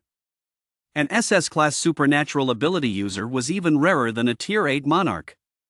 Seeing this, Lu Feng stepped in to break the awkward silence between them. Li, Elder Zhang would like to see you. Elder Zhang? Li paused, a hint of astonishment welling up inside him. He'd never heard of Elder Zhang, but the fact that Lu Feng treated him with such respect spoke volumes about his power and status. A true heavyweight within the martial league, a Tier 9 sovereign. That such a figure actually wanted to see him. Could it be that he, too, had come to take sides with the Chu family? Seeing the look on his face, Lu Feng didn't offer any further explanation. You'll find out if you come with me. Li thought for a moment. All right, you guys go ahead. I'll follow in my car. Lu Feng waved toward the helicopter behind him, and a soldier came running over. Li, this wilderness is dangerous. You should come with me in the helicopter. He'll drive your car back to Mingqing safely. Li said nothing more and followed the 2 men to the helicopter. The helicopter climbed rapidly and flew swiftly toward Mingchang. Li looked out the window at the endless wilderness below and suddenly exclaimed. I never thought I'd get to ride in a helicopter in my lifetime. What a luxury! Yet his inner feelings were extremely complex at that moment. He was now technically a Tier 8 monarch, and his divine conduit art had reached the 3rd level. He had been able to perfectly conceal his true strength in front of Tier 8 monarchs like Lu Feng, Chu Renlong, and Hu Sandao. But he wasn't entirely confident he could do the same in front of a Tier 9 sovereign. However, with the arrow already on the string, he had no choice but to proceed. He could only pray that the divine conduit art was powerful enough and that the Tier 9 sovereign's mental power wasn't stronger than his own. Lu Feng heard his mutterings, his fierce expression softened, and he said, Li, it's simple if you want to fly a helicopter. With your track record and the merits you've earned over the years, as soon as your strength returns, you'll easily become the commander of an army. What do you think? Li shook his head.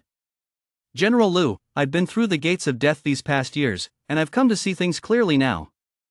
So, from now on, I want to live for myself free and unburdened. Lu Feng was about to say something when Chu Runlong suddenly interjected. You've let go of worldly concerns? I'd say you've become a demon. Li looked at Chu Runlong with a half smile. General Chu, what do you mean by that? Could you be more specific? Chu Runlong looked at the smile on Li's face, and the killing intent he had just suppressed flared up again. How could you not know what I mean? If you hadn't become a demon, why would you have committed such a heinous act? Li's expression remained unchanged. General Chu, you're referring to the deaths of your second younger sister and fourth younger brother, aren't you? I, too, find it a great pity. Even with vast fortunes, overwhelming influence, and formidable power, they still died so young. Hearing these words, Lu Feng's jaw twitched. Li was clearly trying to provoke Chu Runlong. This guy was far too bold. You? Sure enough, Chu Runlong roared in fury, his murderous intent nearly taking on a physical form as it bore down on Li. Overwhelmed by this killing intent, Li shrank back in his seat. General Chu, please don't get angry. I won't say anything then. You? Chapter 32, Old Master Zhang invites us to support the Chu family. 1 hour later. The helicopter flew straight into Ming City and landed on the roof of a skyscraper. Li didn't dare use his mental energy to investigate. As soon as he stepped off the helicopter, he saw 4 or 5 soldiers standing on the roof with solemn expressions. Their combat prowess was all at the Tier 4 commander level. They were all holding long rifles and vigilantly scanning their surroundings. It was obvious at a glance that they were battle-hardened bodyguards. Li, follow me. Lu Feng said to him, then led the way down from the rooftop. Li Ling followed closely behind him, with Chu Runlong bringing up the rear. A glint of murderous intent still lingered in Chu Runlong's eyes, evidence that the rage Li had stirred up in him on the helicopter had not yet fully subsided. The 3 of them descended from the rooftop and entered the hallway on an intermediate floor. There were even more bodyguards here, and their combat prowess was a notch higher. Lu Feng approached a room and knocked on the door. A moment later, a loud voice came from inside. Come in. Lu Feng opened the door, and Li followed him into the room, where they saw an elderly man who appeared to be in his 60s sitting upright on the sofa, flipping through some documents. Old Zhang, Li is here. Li sized up old Master Zhang. He looked like an ordinary person, with no signs of energy emanating from him. If he were on the street, he'd just be an ordinary retired old man. However, judging by the respectful expressions on Lu Feng and Chu Runlong's faces, it was clear this was no ordinary person. As Li was sizing him up, old Master Zhang also looked at him, and the two stared at each other. Seeing this, Lu Feng stepped forward and nudged him. Li, this is Zheng Zhanwan, old Zhang. Seeing that Li was staring right back at him without hesitation, old Zhang set down the documents in his hand and gestured to a nearby seat. Have a seat. Li was no longer a member of the Martial League's military, and now that he possessed real power, his demeanor had become even more laid back than before. Thank you. After offering his thanks, he sat down beside them. Seeing that old Master Zhang showed no unusual expression, he relaxed slightly. Noticing Li's casual demeanor, old Master Zhang motioned for Lu Feng and Chu Runlong to sit down, then said to Li. Li, I've long heard of your reputation, the former commander of the Vanquisher Legion. Over the years, you've slain countless ferocious beasts and earned many merits. It's a pity we never met before. I never expected to encounter you here today. Li smiled upon hearing this. A nobody like me could never catch Elder Zhang's eye. If I hadn't been caught up in this mess, I doubt anyone would even remember me. Elder Zhang understood the implication in his words. He was harboring resentment. Young man, you're still seething with resentment. Now that things have come to this, it's time to put an end to it. I invited you here today to settle the score between you and the Chu family. Li didn't respond, simply gazing at him impassively while silently weighing his thoughts. It seemed his guess was correct. Old Master Zhang had indeed come to support the Chu family. Old Master Zhang, what grudge could a severely injured man like me possibly have against the Chu family? Hearing his matter-of-fact tone, old Master Zhang couldn't help but narrow his eyes. Li, are you still unwilling to let this go? Li, however, smiled. Old Zhang, I imagine my itinerary and all my communications have already been thoroughly scrutinized by you all. If there were truly anything suspicious, I wouldn't be receiving such treatment. Seeing Li still feigning innocence, Chu Renlong could no longer suppress the murderous intent surging within him. Li, do you dare claim you don't know that spatial ability-wielding murderer? Li turned to face him and said, enunciating each word clearly, I don't know any spatial ability users. You? Old Master Zhang waved his hand at the two of them.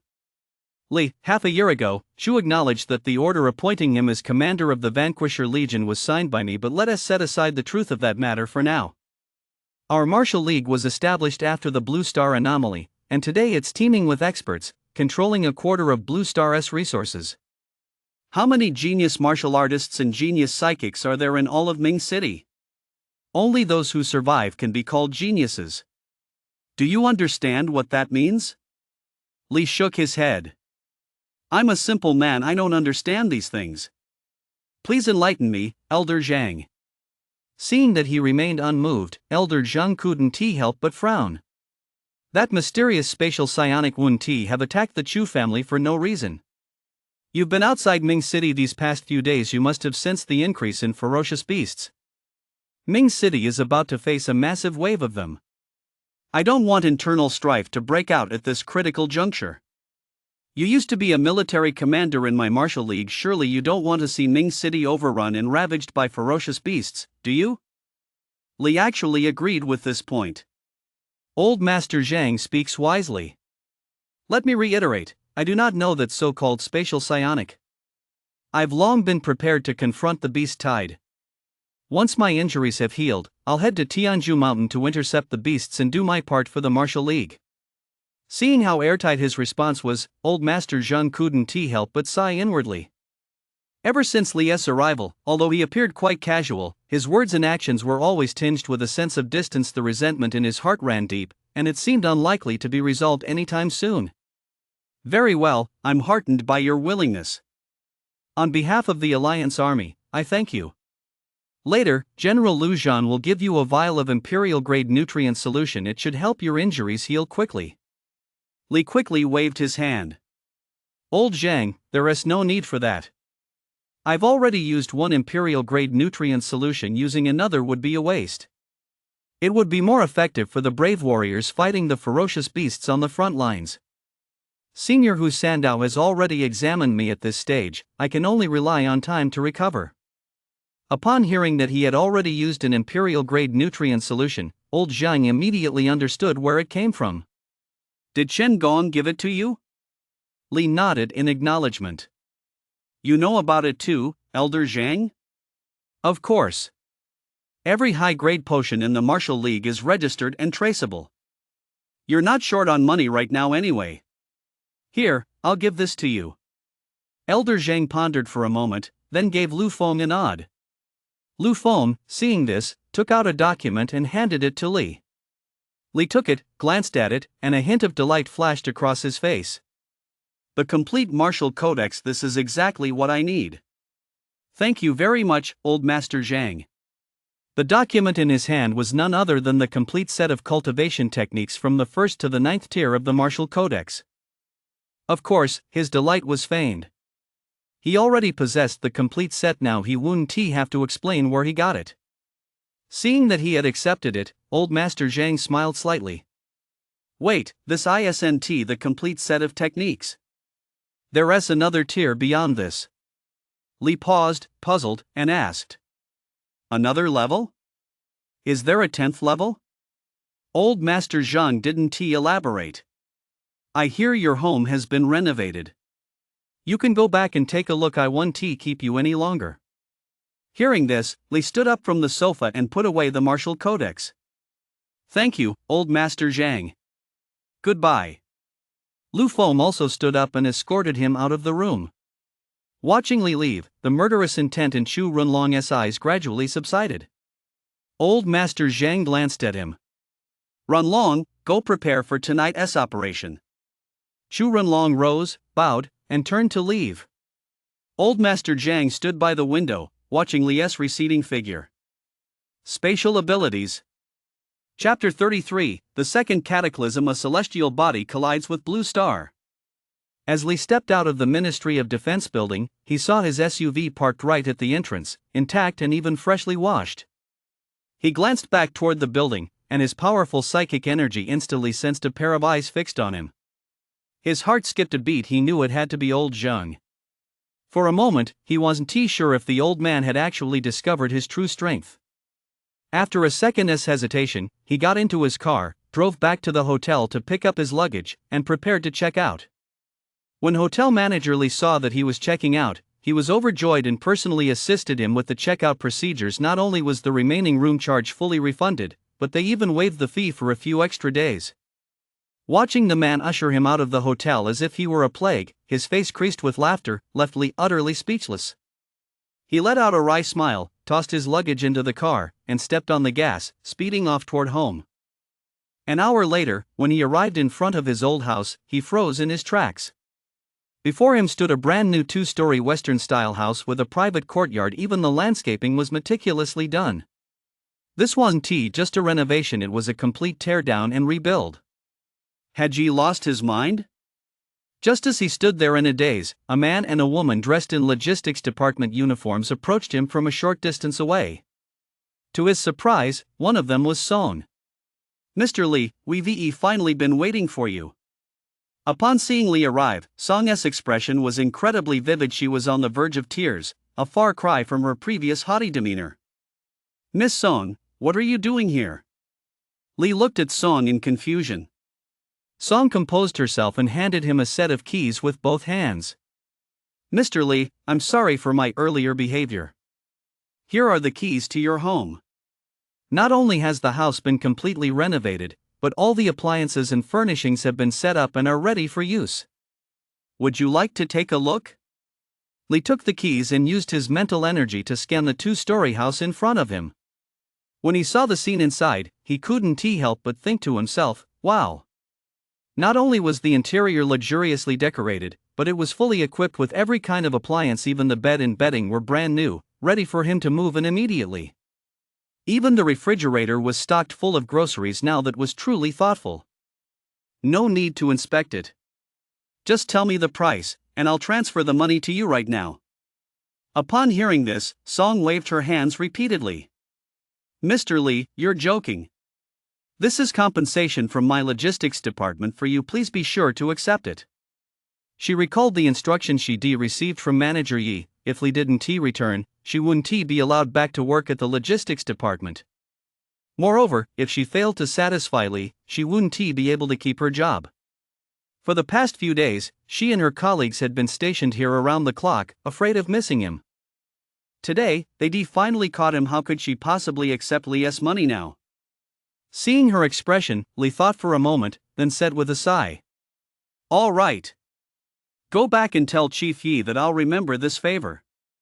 Song's tension instantly eased. "Rest assured, Mr. Li. We'll be sure to pass on the message. Goodbye." With that, the two hurried away, as if afraid Li might change his mind. Watching them walk away, Li pressed the remote control button, opened the gate, and parked his car inside. He then carried his luggage into the 2-story Western-style house, took a look around, and nodded in satisfaction. He couldn't help but marvel. He truly lived up to his reputation as the head of the logistics department. His skill at flattery was simply masterful. Still, if that guy found out he'd fallen out with the Alliance army, would he come knocking on his door with a bill? But that was a story for another time. For now, he'd settle in first. After a refreshing shower, he lay on the bed and began to map out his next moves. Following his audience with old Master Zhang, a sense of urgency had taken root in his heart. He needed to restore his strength to Tier 6 Grandmaster or even Tier 7 Overlord as soon as possible. Otherwise, he'd have to be constantly on guard against Chu Runlong's ambushes. He still had 10 million in his account, so he planned to buy some rare potions to cover his tracks. Plus, the 2 horse-slaying swords he decommissioned would be ready for pickup in 3 days. With his next steps mapped out, he turned on the TV and started cooking dinner. The news was filled with reports of beast riots breaking out all over Blue Star. It was like a magnetic field. He wondered what was causing it. Just as he was pondering this, another news report suddenly caught his attention.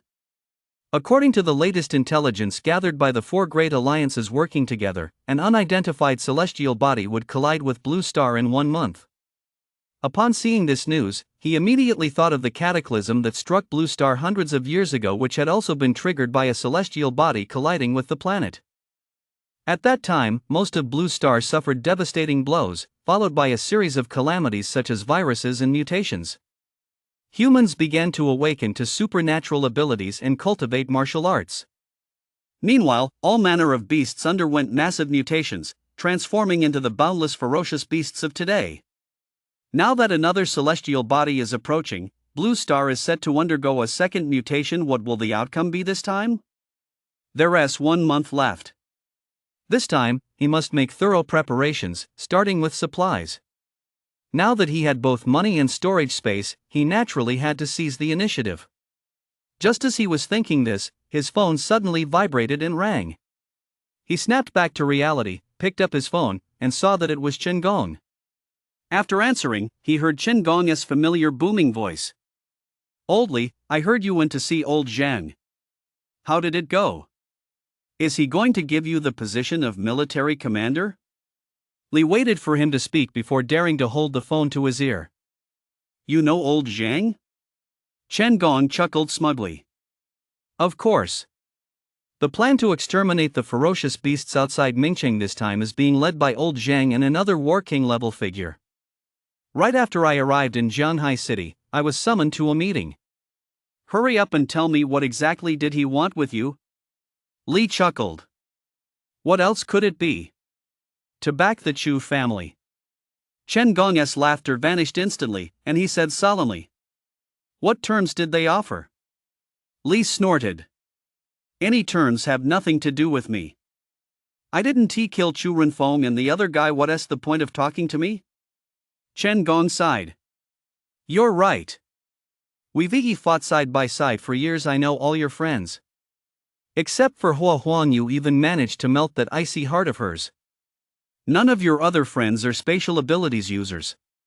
To silently and effortlessly slay even Chu Renfeng, a Tier 7 overlord, you'd need at least Tier 8 monarch level strength. You're not even close to that level yet." Li was at a loss for words. "Old Chen, are you on my side, or are you trying to bring me down? What exactly did you come here for? If you don't say it, I'm hanging up." Chen Gong gave an awkward smile, paused for 2 seconds, then said, "You've seen the news, right? Another mysterious celestial body is set to collide with Blue Star in a month.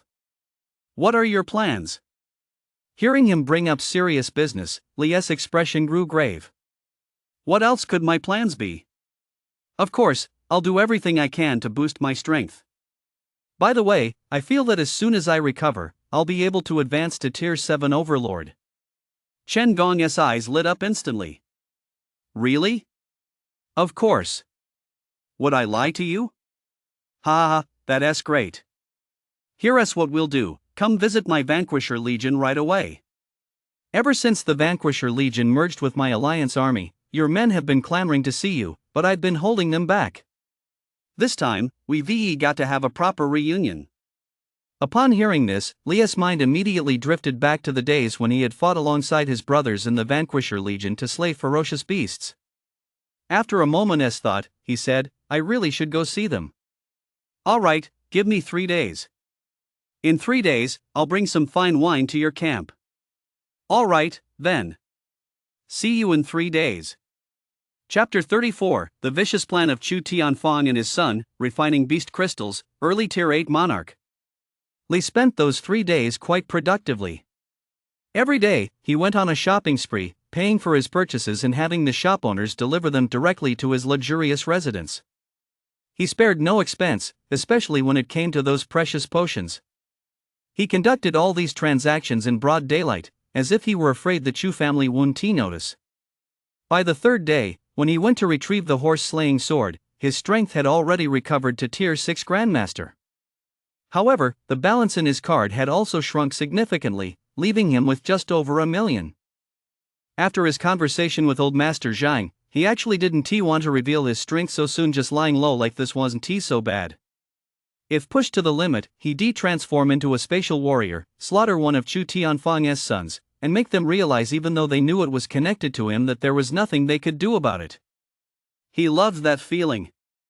Besides, the great cataclysm was just around the corner. That was when the chaos would truly begin. Killing as many ferocious beasts as possible was his true objective. In a grand hall of the Chu family estate, Chu Tianfang and Chu Renlong sat facing each other on sofas. On the table before them lay a report detailing Li's activities over the past 3 days. Not only had he purchased a massive amount of supplies, but his strength had actually recovered to Tier 6 Grandmaster, indicating that his injuries had fully healed, and everything had returned to the way it was half a year ago. Yet the Chu family had paid the price with 2 lives.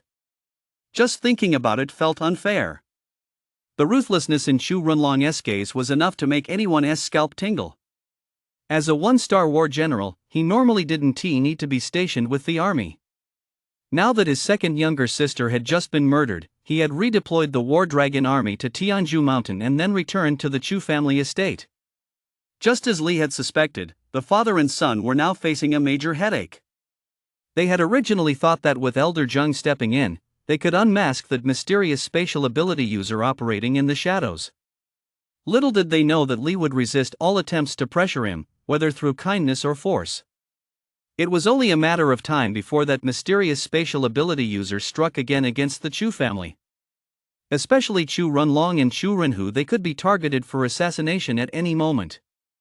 Chu Tianfan was most worried. Chu Renlong and Chu Renhu were his pride and joy, and he could not allow anything to happen to them. As he looked at Li's information on the document, his expression remained impassive, but a surge of murderous intent churned within him. Chu Renlong was unaware of his father's thoughts. "Father, do you think that mysterious spatial psionic could be Li?" Upon hearing this, Chu Tianfang's eyes flickered. Runfeng had also suspected Li before. In fact, on one occasion, she even encountered that mysterious spatial psionic in Li's room. Unfortunately, Runfeng was caught off guard and injured at the time, so she didn't get a clear look at the person's true face. "In that case, I'll see him off myself this time. My second sister and fourth brother didn't die in vain." Seeing the murderous intent in his son's eyes, Chu Tianfang quickly waved his hand. "Runlong, you must not act on your own." Because of Runfeng's death, what happened in Zhongmu half a year ago is now known to all the major military factions. Several high-ranking figures within the alliance are already very dissatisfied with our Chu family. If they find another reason to hold you accountable, you'll put yourself in a precarious position. At that point, the Chu family's hidden enemies will all strike, tearing apart everything we've built over the years. You're to head to Tianzhu Mountain tomorrow to take command. Don't meddle in any other matters. Chu Renlong suddenly smiled when he met his father's piercing gaze. "Father, we don't actually need to do it ourselves. With the right plan, taking out a Tier 6 Grandmaster is a piece of cake." Chu Tianfang looked at his son's ruthless expression. "How do you plan to do it?" Chu Renlong pointed at the TV.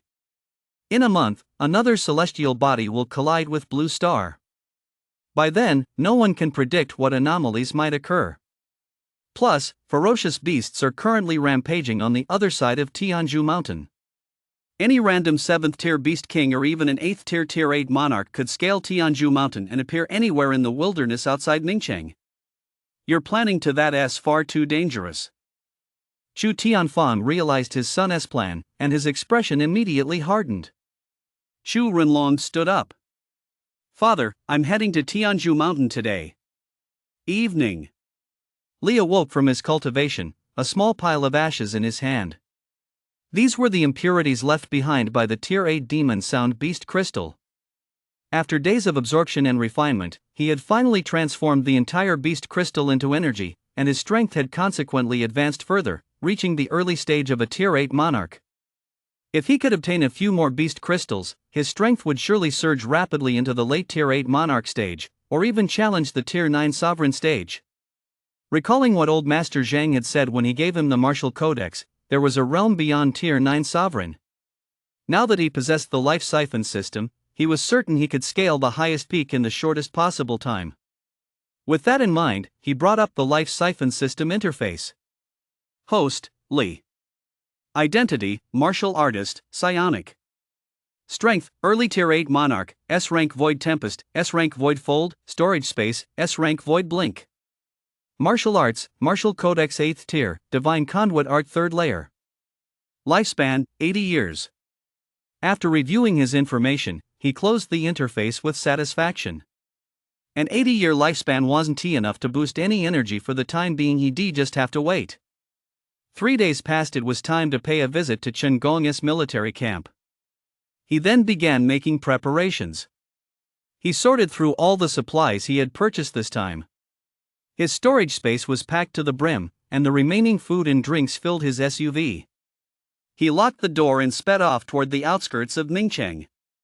At the Vanquisher Legion barracks, having received Li's message, Chen Gong had already lined up with numerous soldiers to welcome him.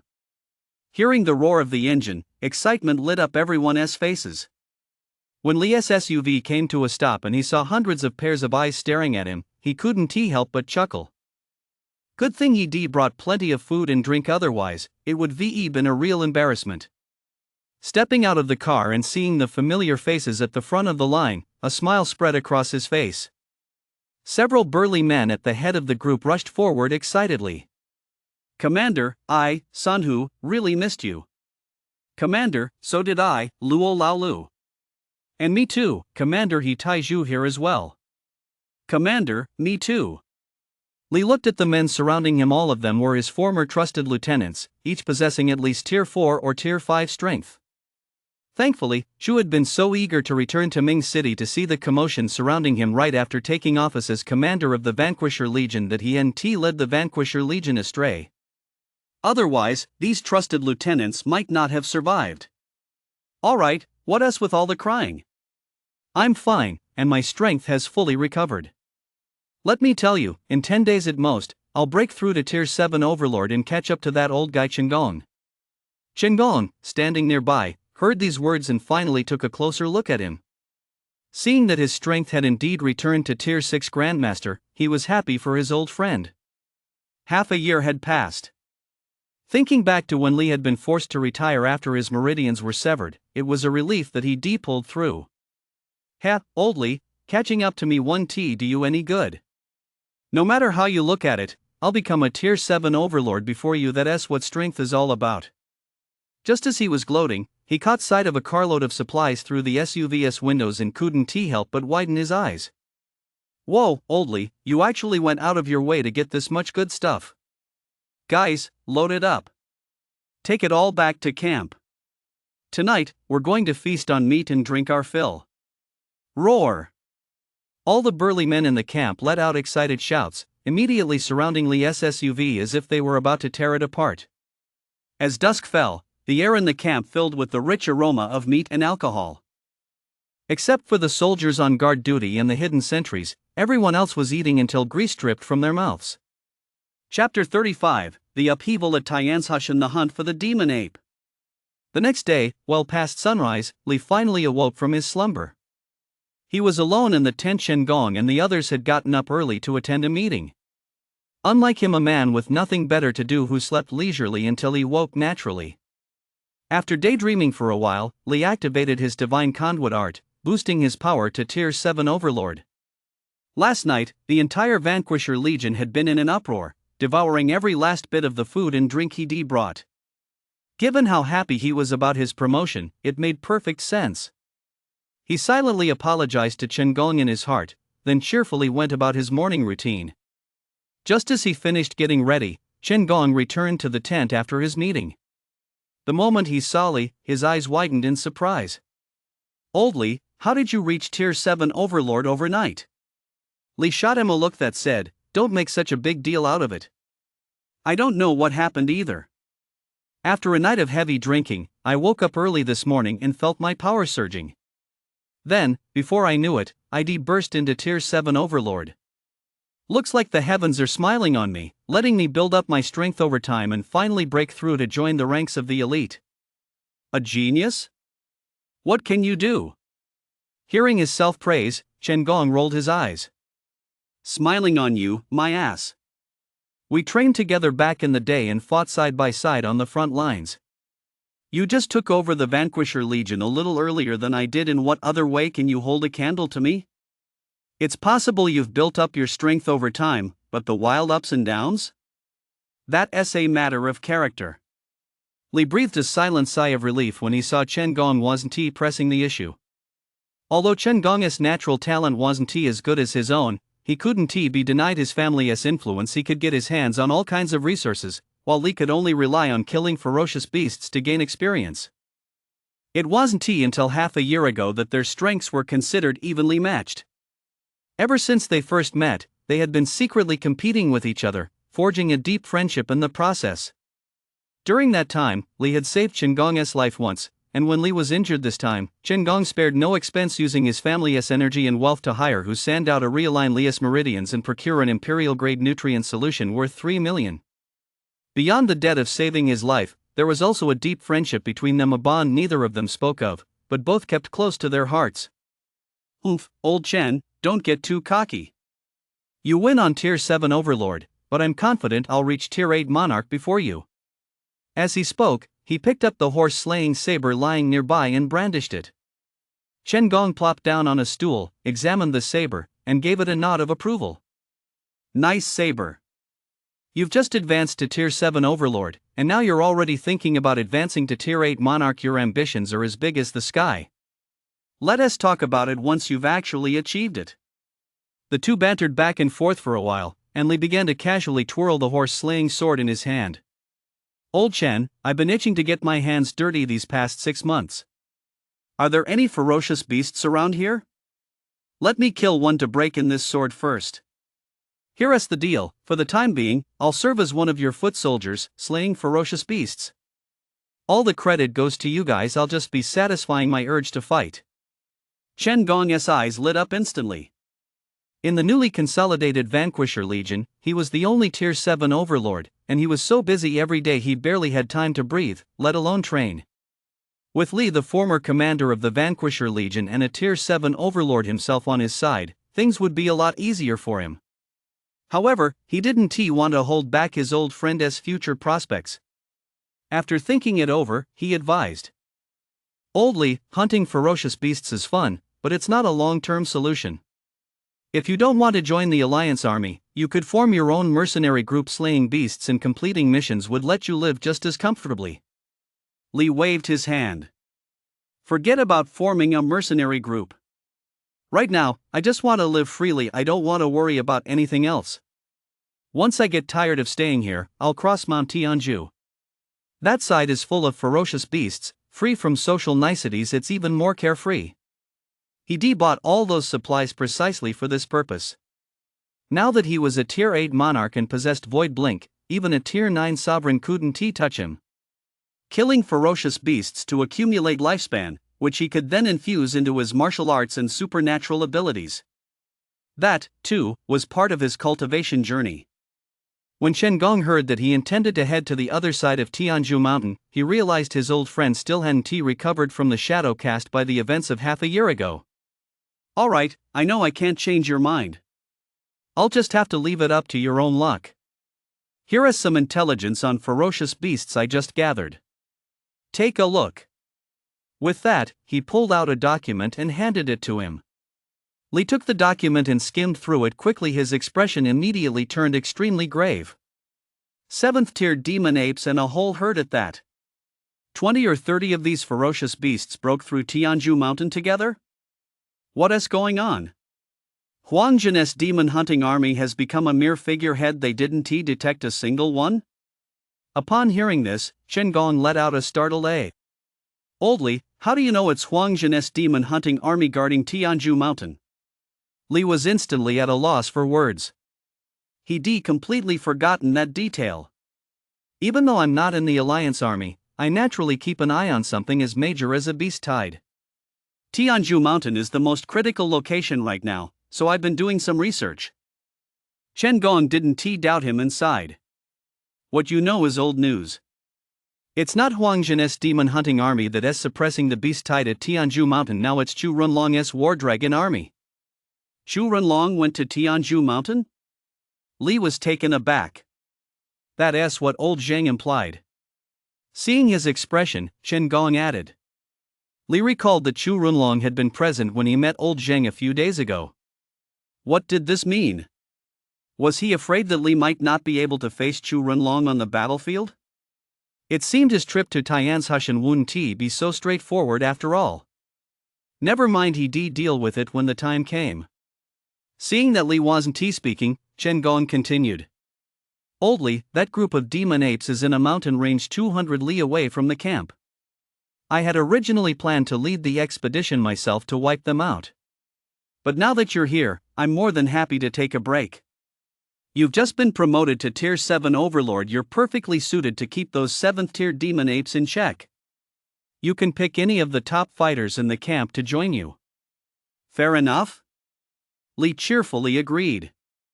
Alright, I'll take your word for it. When do we set out? Chen Gong thought for a moment. I'll have someone bring some food over. Once you've finished eating, pick your team and we'll head out. As he spoke, he added solemnly. Li, starting today, you're the deputy commander of my Vanquisher Legion. You'd better do a good job, kid. I'm counting on you. Seeing the smug look on Chen Gong's face, Li felt like punching him right then and there. After wolfing down his meal in a few bites, Chen Gong gathered all the soldiers and ordered Li to begin selecting his team. Upon hearing they were going to hunt down ferocious beasts, everyone was thrilled. Li scanned all the Vanquisher Legion soldiers with his spiritual sense their overall strength was solid. In the end, based on the strength of that group of demon apes, he selected the 3 tigers from the original Vanquisher Legion, as well as Luo Laolu 2 5th rank martial masters. He added 2 5th rank martial masters from Chen Gong's men, plus 30 soldiers.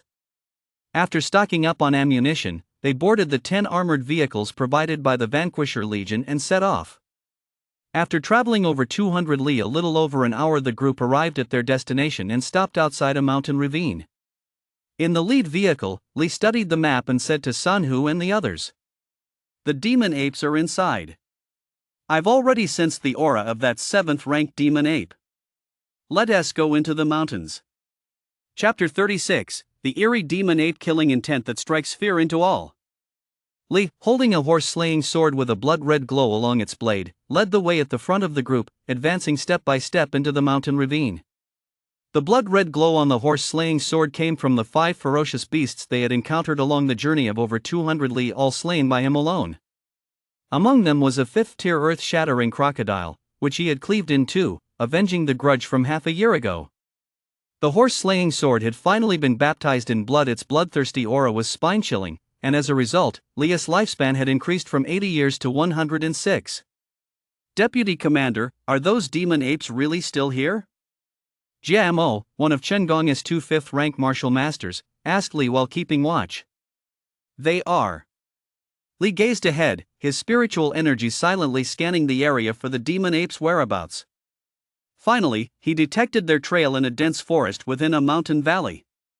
Among them was a 7th rank demon ape standing over 3 meters tall, wielding a massive stone club and radiating an earth-shaking aura of malevolence. Something's off.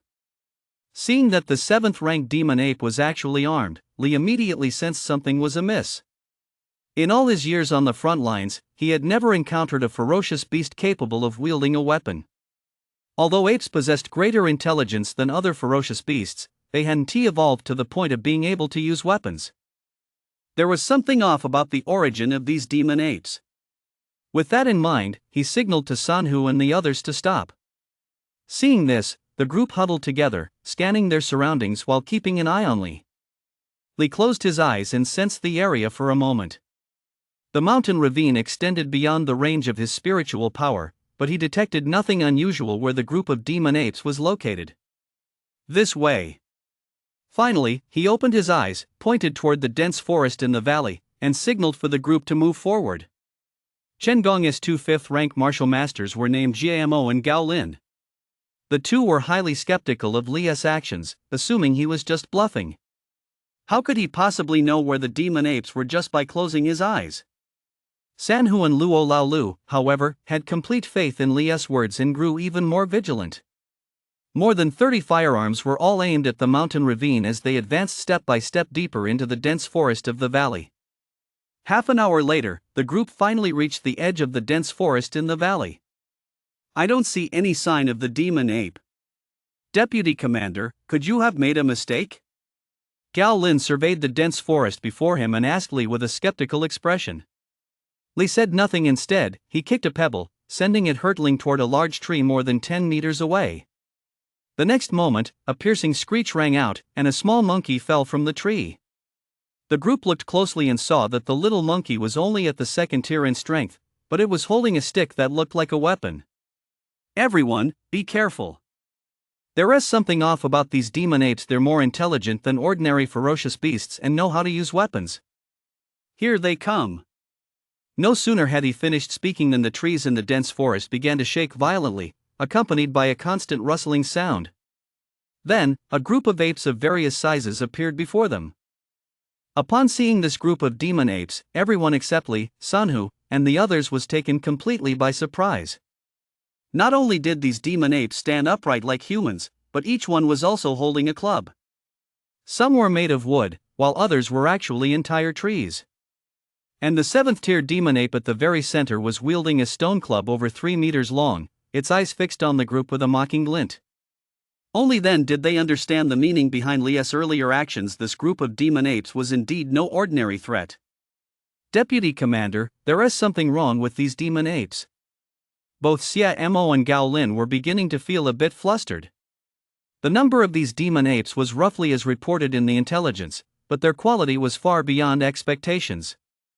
In addition to the 7th-tier demon ape king, there were actually 2 6th-tier beast master level demon apes, plus 2 5th-tier demon apes. This force far exceeded their capabilities. Deputy Commander, what should we do now?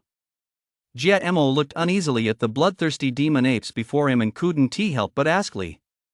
Before Li could speak, Luo Laolu, standing nearby, shot him a disdainful glance. Don't be a coward, let us fight to the death. Seeing the disdain on Luo Laolu's lips, Jia Mo looked slightly embarrassed. Li then interrupted them with a smile, his horse-slaying sword trembling slightly in his hand. You two don't need to intervene. Just use your guns to take out any beasts that dare to charge. Leave the 7th-tier demon ape, along with the 6th and 5th-tier ones, to me. Yes, sir. Upon hearing this, Sanhu and the others raised their firearms and opened fire in unison, firing at the swarm of demon apes. Roar! Hearing the agonized screams of its kin, the 7th-tier demon ape let out a mighty roar. The 2 6th-tier demon apes beside him each swung their stone clubs, stamped their feet on the ground, and their bodies each over 2 meters tall leapt into the air, sweeping toward Li and his group. You beasts have some nerve. Seeing this, Li let out a cold laugh and activated the martial codex's footwork to meet them head-on. A lifespan opportunity delivered right to his doorstep. It was nothing short of a blessing from the heavens. Just as he closed in on the 2 6th-tier demon apes, he swung his cavalry saber with lightning speed. The saber and the 2 stone clubs collided in an instant. The cavalry saber sliced the demon apes' swinging stone clubs in half with a single stroke, then slashed across the necks of both apes. The group heard the heavy thud of massive objects hitting the ground. When they looked closely, their eyes widened in shock. There, the 2 tier 6 demon apes lay with their heads severed from their bodies, blood gushing out in jets. Ha, the Overlord is mighty. Coming to their senses, Sanhu and Luo Laolu shouted excitedly in unison, while Jia Mo and Gao Lin both let out heavy sighs of relief, their faces still solemn. Li had only just ascended to Tier 7 Overlord, yet his combat prowess was already this formidable. It was simply unbelievable. Blood still dripped from the saber in Li's hand, but he couldn't wait to check the life siphon system interface. Host, Li. Identity, Martial Artist, Psionic. Strength, Tier 8 Monarch, S-Rank Void Tempest, S-Rank Void Fold, Storage Space, S-Rank Void Blink. Martial Arts, Martial Codex 8th Tier, Divine Conduit Art 2nd Layer. Lifespan, 166 years. Those 2 6th-tier demon apes had actually granted him an additional 60 years of lifespan. He wondered how much lifespan the 7th-tier demon ape king might provide.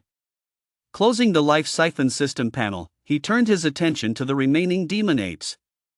After Sanhu and the others had mowed down over 30 of them, only a dozen or so remained, all elite specimens, each at least 3rd tier or 4th tier in strength. You don't need to lift a finger. Leave it all to me.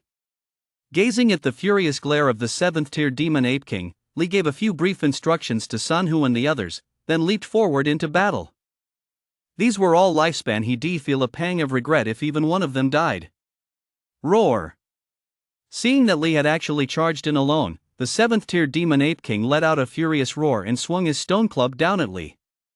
The 2 5th tier demon apes each slammed a fist into their own chests, then followed the 7th tier demon ape king in attacking Li, completely cutting off his retreat. Gao Lin and the others stared blankly at Li as he charged into the horde of demon apes, momentarily unsure whether to rush in and support him. Sanhu and Luo Laolu, however, were completely at ease, their eyes gleaming as they watched Li's figure. Their invincible military commander had returned. Roar! Roar! Roar! Chapter 37, Lifespan skyrockets and now he is being targeted. More than a dozen agonized screams from the demon apes echoed through the valley's dense forest, sending chills down everyone's spines. Sanhu and the others stared in shock, their mouths agape as they froze in place. In the blink of an eye, the last dozen or so demon apes were all slain. Even the 2 5th tier demon apes were no exception, each split in two. Only the 7th tier demon ape king remained on the spot, still in a daze, as if he'd never seen such a formidable tier 7 overlord before. They glanced at the lifespan reading on the life siphon system panel 218 and smiled. Sure enough, lifespan was rolling and he could splurge to his heart's content again. Martial arts, supernatural abilities. I wonder if I can level them all up at once? Demon Ape King, your clan has been wiped out. Call off the master behind you, or else your life will end right here. As soon as he spoke, the tier 7 Demon Ape King was instantly overcome with rage. His eyes turned blood red, and he charged at Li in a frenzy. Oomph, you're overestimating yourself. Seeing the tier 7 demon ape king's reaction, Li knew he'd guessed correctly. The fact that these demon apes were able to scale Tianzu Mountain meant they had someone backing them. Moreover, the fact that they could wield weapons indicated they had been tamed by someone.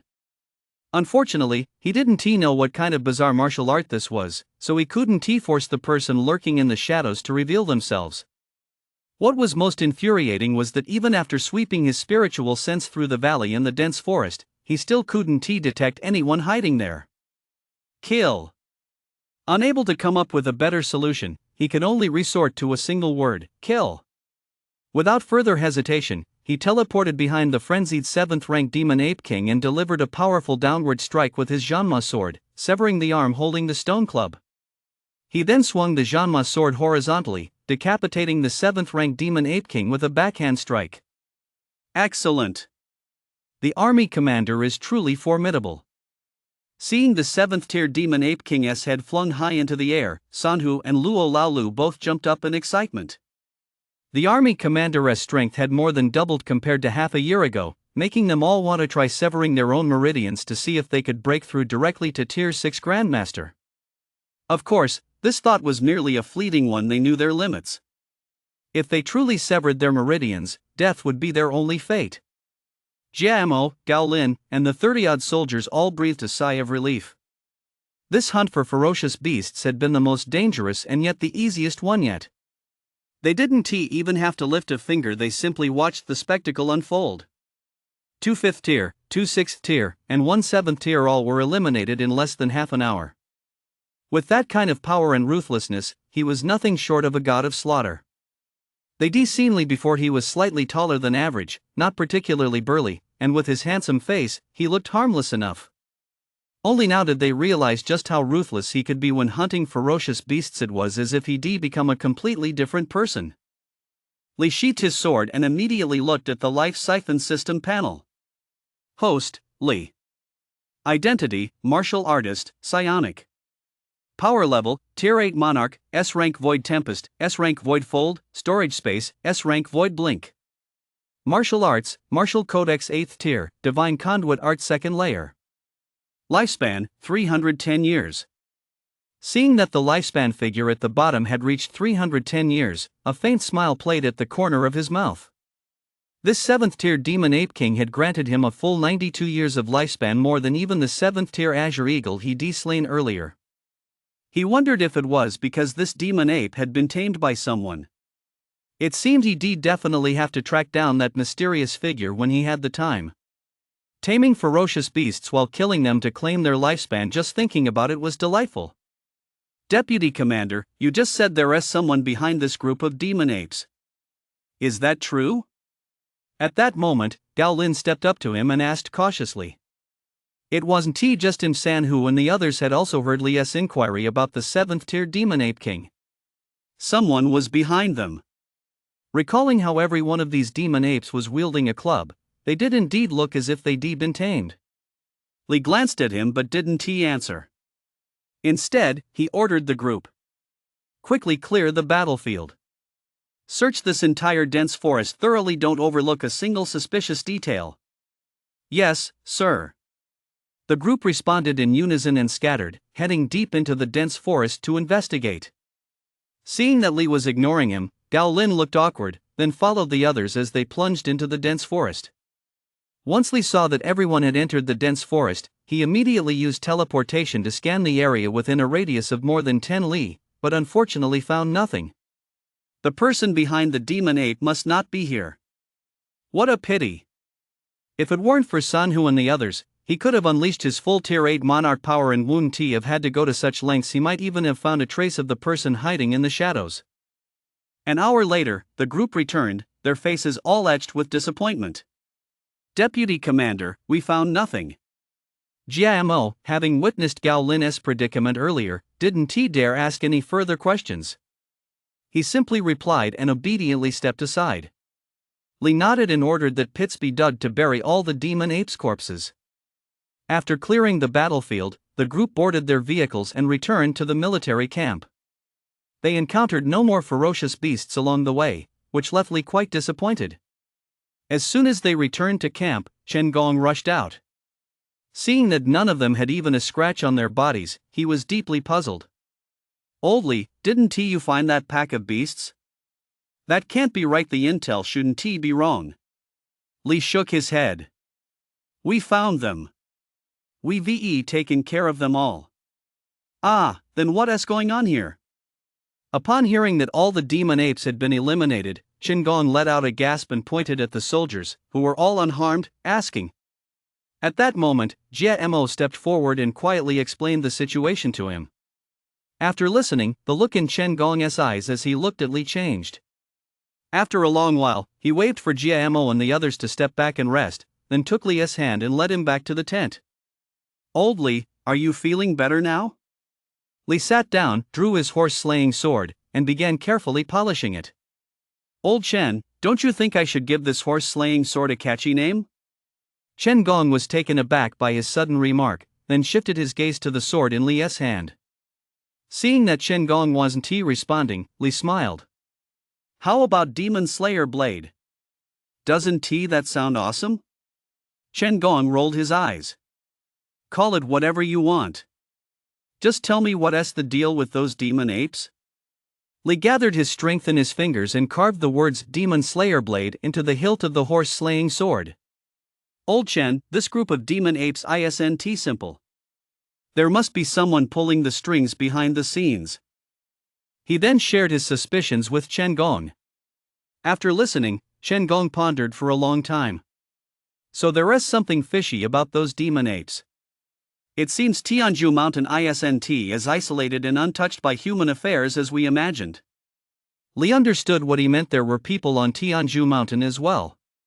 His earlier claim that he was heading to Tianzhu Mountain for a life of freedom and ease had clearly been mistaken. I'll report this to higher-ups immediately.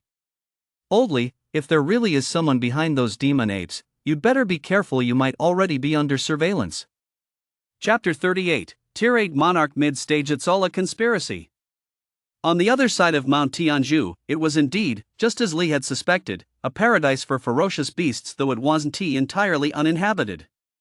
Inside a cave, an old man dressed in strange attire sat upright. Before him stood a long stone table, covered with statues of all manner of ferocious beasts. There were old bears, ferocious tigers, giant snakes, massive crocodiles, golden eagles, and even apes. The old man had his eyes closed, muttering incantations under his breath while his hands continuously traced intricate gestures, as if he were performing a ritual.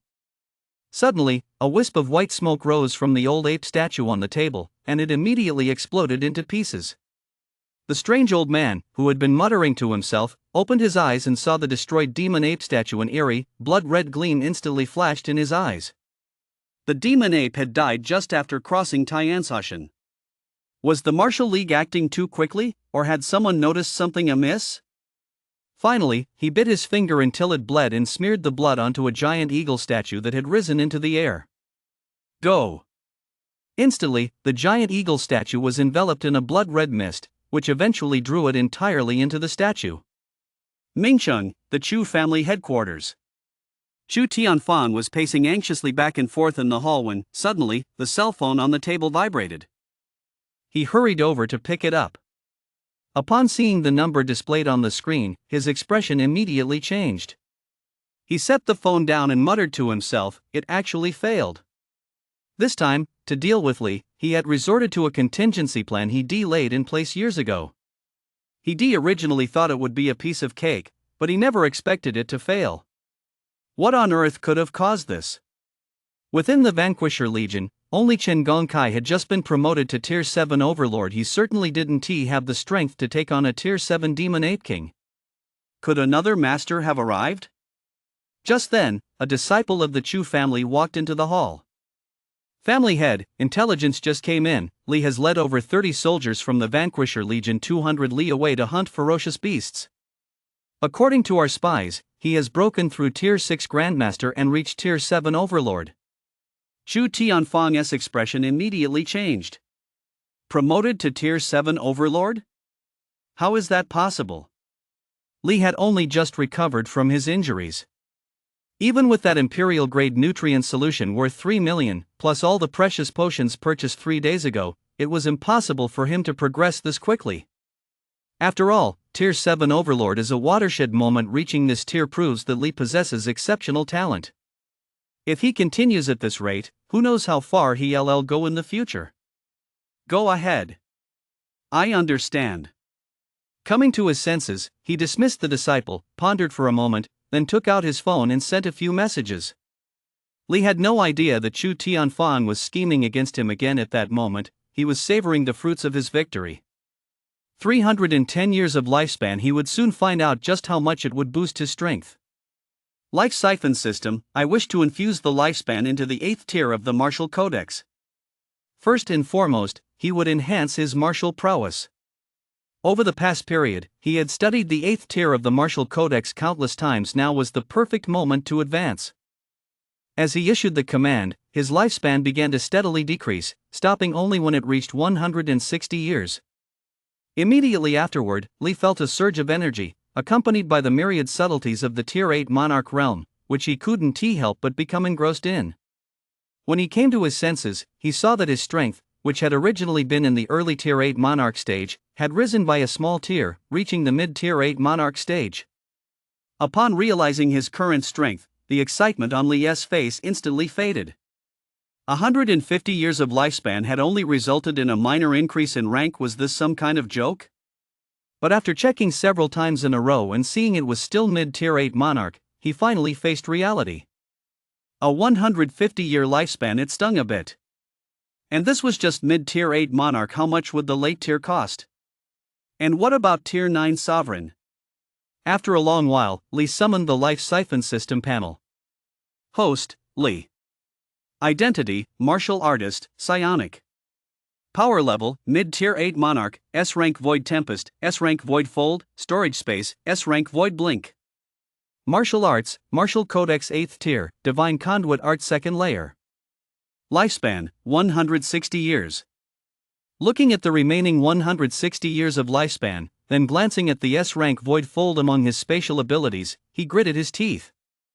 Life Siphon System, I want to infuse my lifespan into the Void Fold. If the Fire Phoenix could be upgraded from a rank to S rank, his S rank spatial ability should be able to be upgraded as well. The 160 years began to shrink again, this time dropping directly to 40 years. Another 120 years of lifespan were gone. A surge of spatial energy instantly emanated from his body. When it was all over, the original S-rank Void Fold had indeed been upgraded to SS rank. Host, Lee. Identity, Martial Artist, Psionic. Strength, Tier 8 Monarch Mid-Stage, S-rank Void Tempest, SS rank Void Fold, Storage Space, S-rank Void Blink. Martial Arts, Martial Codex 8th Tier, Divine Conduit Art 2nd Layer. Lifespan, 40 years. Seeing the remaining 40 years of lifespan, Lee could only let out a wry smile. 270 years of lifespan had only yielded this much. It seemed that as his strength increased, the amount of lifespan consumed would also gradually rise. An S-rank spatial ability is equivalent to a Tier 7 overlord among martial artists. Now, relying solely on his SS rank Void Fold, he could go head-to-head with a Tier 8 Monarch. Combined with his mid-Tier 8 Monarch strength, he had grown several times stronger than before. He planned to use any additional lifespan he gained on the Martial Codex, determined to elevate his strength to Tier 9 Sovereign. After savoring the fruits of victory, Lee stretched. Before he knew it, the night had passed. He stepped out of the tent. The soldiers' daily drills had long since begun. Upon seeing him emerge, everyone greeted him with respect. Although only a single night had passed, news of his exploits had already spread throughout the entire Vanquisher Legion. Needless to say, the original members of the Vanquisher Legion had an unshakable confidence in Lee. Chen Gong's former Alliance soldiers were no different. They, too, regarded Lee as a god of war. "Old Lee, you're up. I just happened to need to talk to you." No sooner had Lee exchanged greetings with the soldiers than he saw Chen Gong hurrying over. Chen Gong immediately pulled him into the commander's tent. Lee sat down and studied Chen Gong's expression. "What's so urgent?" Chen Gong sat down, gathered his thoughts, and pointed upward. "An order has come down from above to thoroughly investigate the Demon Ape incident. I reported your actions to the higher-ups. Do you know Yang Zhanwan? He personally asked me if you'd be willing to take on a mission as a freelancer. Rest assured, the reward is very generous." "What kind of mission?" Lee had only heard of War King Yang's reputation. He never actually met him. For a figure like that to assign a mission to him, it couldn't possibly be simple. Sure enough, seeing Lee's interest, Chen Gong continued. "Cross Mount Tianju and head to the other side to investigate the truth behind this abnormal surge of ferocious beasts." Lee picked up on a flaw in his words. "Are you saying this wave of ferocious beasts is man-made?" Chen Gong nodded solemnly. "The higher-ups suspect that not only the situation at Tianju Mountain, but the entire wave of ferocious beasts across Blue Star was triggered by human hands." Chapter 39, The Mysterious Phoenix Guild, Generous Reward. A massive beast tied on Blue Star caused by human hands? Lee was highly skeptical of this claim. No one could possibly count how many ferocious beasts there were on the entire Blue Star. Not only on land, but also in several oceanic regions like the South Ocean, where there were even more deep-sea beasts. How could this possibly be man-made? If that were truly the case, just how powerful would that faction have to be? Chen Gong looked at his skeptical gaze and gave a wry smile. "Don't say you don't believe it. I don't believe it either, but this is all intelligence gathered by the higher-ups. With beast tides occurring so frequently in recent years, they suspect those people are hatching some kind of conspiracy. Old Lee, if you take on this mission, you'll get dragged into this mess, so I advise you to think it through carefully." Seeing how serious he was, Lee lost his playful mood. After pondering for a long time, he laughed and said, "I've said before that I plan to head to the other side of Tianju Mountain to slay ferocious beasts and train rigorously. This mission comes at just the right time. I'll reap some benefits first and worry about the rest later." Hearing his agreement, Chen Gong's face showed no joy, only a deeper sense of gravity. "Since you've decided to go to the other side of Tianju Mountain, I'll tell you one more secret." "So mysterious? What kind of secret is it? Is someone trying to destroy Blue Star?" Lee had never seen him look so grave before. It felt very unnatural to him, so he immediately joked. Chen Gong remained completely serious. "You must be very careful of one organization." Lee grew even more curious. What organization? Chen Gong paused to gather his thoughts. I don't know the organization's real name, but they all have a Phoenix Guild tattoo on their bodies. Let us just call it the Phoenix Guild for now. Phoenix Guild? This was the first time Li had ever heard of this organization. That's right. Members of the Phoenix Guild all have a Phoenix Guild tattoo on their bodies. If you ever see someone like that, you must be extremely careful. It's a massive organization with members in all 4 major leagues. They're plotting to overthrow the entire Blue Star and become its rulers. Li was taken aback by what he heard. So, are you saying there are Phoenix Guild members in the Martial League too? Chen Gong didn't speak, but his gaze held a peculiar look. The meaning was clear without words. Li understood and nodded at him. I get it. Old Chen, I'll take the mission, but what's the reward? Chen Gong chuckled dryly. The reward is, of course, generous. Weapons, martial arts manuals, and all sorts of precious potions you can't find on the market. Name your price. Li grinned at this. It seemed the higher-ups were really desperate, offering so many perks. After a moment's thought, he began to make a list. I want a 10th tier hidden cannon cultivation technique, plus the most powerful battle blade. 1 Imperial grade nutrient solution, plus 2 potions that can boost the strength of a tier 8 monarch. That's not too much to ask, is it? Upon hearing his demands, Chen Gong paused for a moment, then gave him a thumbs up. That's more like it. Good move. If you're not going to ask for the moon now, when will you? Rest assured, I'll report your terms to the higher-ups. They can't find a suitable candidate anyway, so knowing that, they're sure to agree. But isn't it a bit early for you to ask for potions to boost the tier 8 monarch's power right now? Li replied calmly. Who knows when I'll return from Tianzhu Mountain? I can't let you advance to tier 8 monarch before I do. With these potions, who knows, by the time I get back from Tianzhu Mountain, I might just be a tier 8 monarch myself. Chen Gong shook his head with a smile. Alright, if you really do return as a tier 8 monarch, Old Chen, will definitely throw a grand banquet for you just to drive that old fool Chu Tianfang crazy. Ha ha. Ha ha. The two looked at each other and burst into laughter. As for the weapons, have them replicated based on the design of your Demon Slayer blade. After they reached an agreement, Chen Gong returned to his tent, retrieved his military equipment, and reported the situation to Yang Zhanwang. Meanwhile, Li fell deep in thought. This was the first time he'd ever heard of the Phoenix Guild. The so-called Phoenix Guild was said to be immortal and indestructible. Even when gravely wounded and on the brink of death, it could rise from the ashes. Did this faction, which had adopted the name Phoenix Guild, also aspire to be immortal and indestructible? This faction was spread across Blue Star, and even had members within the 4 great alliances. That alone was terrifying. However, no matter what, he would focus solely on cultivating for now. Once he reached tier 9 sovereign or the 10th tier, no matter how powerful the Phoenix Guild was, it would be no match for him. In the days that followed, Li lived as if he'd been forgotten by the world, spending his days eating, drinking, and enjoying himself. At night, he'd use Void Blink to slip out of the Vanquisher Legion's headquarters. For 3 consecutive days, he slaughtered every ferocious beast within a radius of several hundred li. His lifespan had once again surpassed the 100-year mark. This time, he didn't rush to infuse his lifespan into the martial codex, thinking he'd wait until he'd accumulated enough to do it in one go.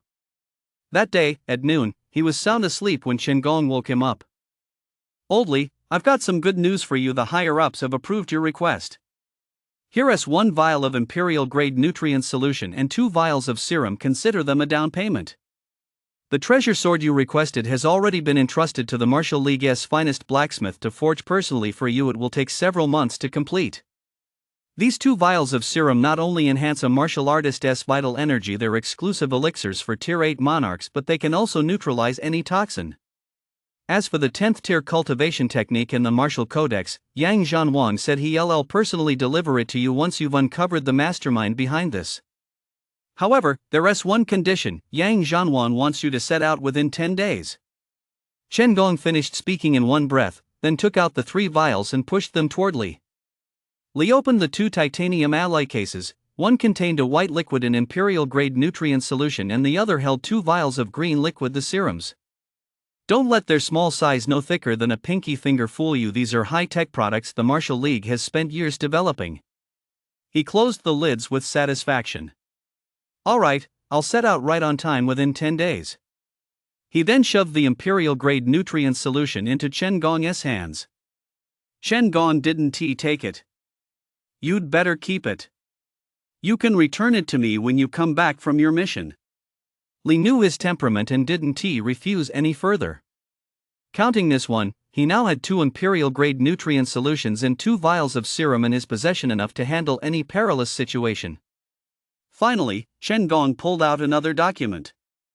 Here is a general overview of the situation on the other side of Tianzhu Mountain. I didn't realize until I looked, but there is actually another chaos city there, as large as Ming City, a lawless place. It's nothing like Ming City or the other 3 major alliances. Not only do ferocious beasts run rampant there, but there are also all sorts of dark martial artists, psychics, and evil sorcerers. Basically, all the heretical cultivators and schemers from the 4 great alliances have gathered there.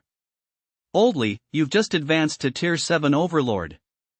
Although your combat power is decent, you absolutely must not let your guard down. Be extra careful. Li glanced around quickly, a hint of delight flashing in his eyes. It had been 10 years since he'd been transported to Blue Star, and he'd always played by the rules. Now he could finally be free. Chapter 40, The Fire Phoenix runs into trouble in SS rank psionic. After collecting his reward, Li began making preparations. First, he went home to pack his clothes, bedding, and small appliances into his storage space. Whether he'd need them or not, he took everything he didn't know when he'd be able to return. As for this newly built Western-style villa, he wouldn't have a chance to enjoy it for the time being, so he'd have to leave it in Chen Gong's care. After packing everything up, he was just about to take a break when he suddenly heard a knock at the front door. He projected his mental energy to see who it was and looked surprised. It was Chu Tianfang. What was this guy doing here? He hadn't seen Chu Tianfang since their last encounter at the hotel. Especially after Chu Runfeng's death a few days ago, this guy should be seething with hatred toward him, yet here he was, showing up alone to find him. What is he up to? He opened the door, and Chu Tianfang stood in the doorway, a look of surprise on his face. So it's the head of the Chu family. May I ask what brings you here? Chu Tianfang looked at the 2-story Western-style house in front of him. The house is very well built. Li couldn't be bothered to beat around the bush. Head of the Chu family, just say what you want. I have work to do. Hearing that he was being shown the door, Chu Tianfang stared at him intently for a moment. I didn't expect that after being injured once, you'd make such a remarkable breakthrough and reach Tier 7 Overlord. That's truly cause for celebration. Up close, he could finally confirm that Li had not only ascended to Tier 7 Overlord but also radiated a terrifying, soul-stirring killing intent. He knew this was the killing intent Li had unleashed when he slew the Tier 7 Demon Ape King, a level of combat power far surpassing that of an ordinary Tier 7 Overlord. Li ignored his admiration. My ascension to Tier 7 Overlord is all thanks to your Chu family. Come to think of it, I should actually thank you. Hearing his sarcasm, 2 flashes of sharp light flickered in Chu Tianfang's eyes. This was an open mockery of his incompetence.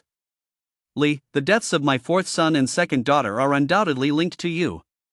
However, you aren't entirely to blame for this feud. Why don't we make peace? Hearing these words, Li was stunned. With his son and daughter dead, Chu Tianfang was actually seeking reconciliation with him. Was he the fool, or did he think Li was a fool? Head of the Chu clan, I've already made it perfectly clear, the deaths of your son and daughter have nothing to do with me. Besides, why would you, a man of such high standing, seek reconciliation with a nobody like me? I'd be grateful enough if you just left me alone. Chu Tianfang stared at him, a hint of murderous intent flickering in his eyes. Li, however, met his gaze without the slightest flinch. It was quite a while before Chu Tianfang finally suppressed his murderous intent. It wasn't that he didn't want to kill Li, it was simply not the right time. If he were to kill Li in broad daylight, the Chu family would be finished.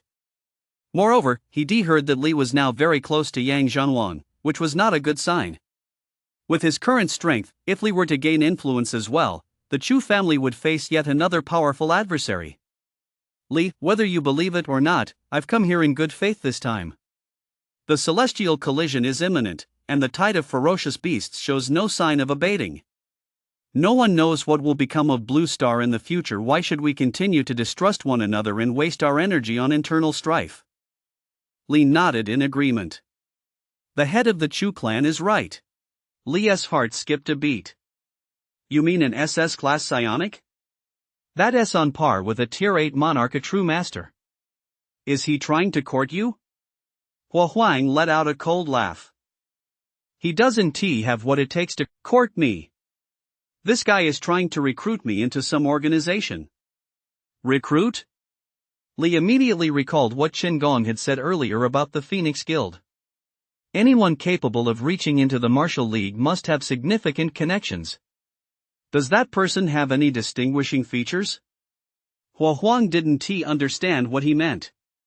No, nothing in particular. Li thought for a moment. Then just stay inside the Psionic Academy and don't go out. He can't exactly come into the academy to find you, can he? Hua Huang he planned to go to the Psionicist Academy to verify whether that person belonged to the Phoenix Guild. However, although the Psionicist Academy was located in Mingcheng, it was a full 1,000 li away from Jianghai City, where he was staying, and he would have to evade Chu Tianfang's surveillance.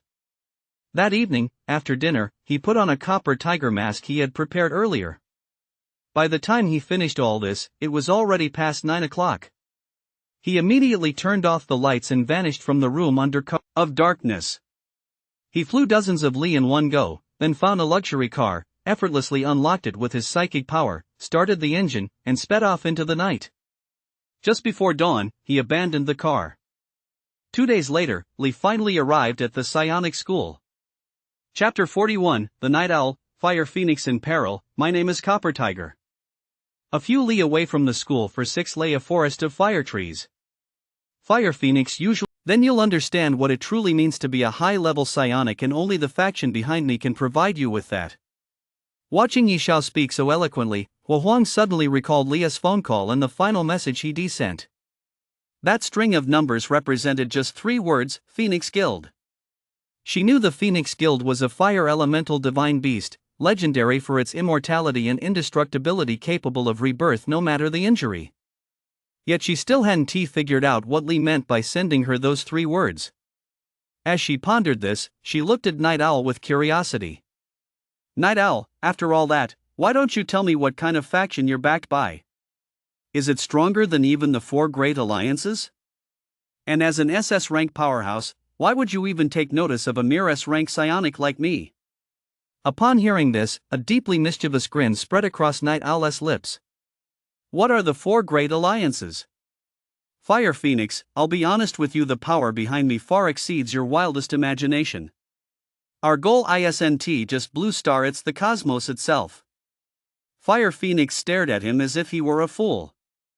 Night Owl, if you aren't crazy, then the power behind you is a power that doesn't even dare to reveal its name, yet dares to dream of ruling Blue Star and advancing into the cosmos. It's utterly ridiculous. Hearing this, Night Owl furrowed his brow as if he'd been insulted. The malice and arrogance on his face instantly turned into murderous intent. Fire Phoenix, I'll be honest with you, I still have the patience to advise you right now, but if you don't know when to back down, no one will be able to save you. Fire Phoenix looked at him with disdain. Night Owl, if you don't want to talk, just get lost. Don't interrupt my cultivation. In fact, she was now even more curious about what kind of faction stood behind Night Owl, one that didn't even take the 4 great alliances seriously. Yi Xiao remained silent for a moment before speaking. Fire Phoenix, if you hear the name of the power behind me and refuse to join, your fate will be grim. Do you still want to know? Fire Phoenix's face betrayed her impatience. Then I really want to hear what kind of power it is. Go ahead. Yi Xiao slowly uttered 3 words. Phoenix Guild. Phoenix Guild? Fire Phoenix looked curious, but inside, her mind was in turmoil.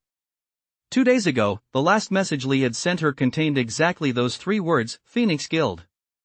Lee was currently in Shanghai City, thousands of miles away. How could he possibly know that Night Owl was a member of the Phoenix Guild?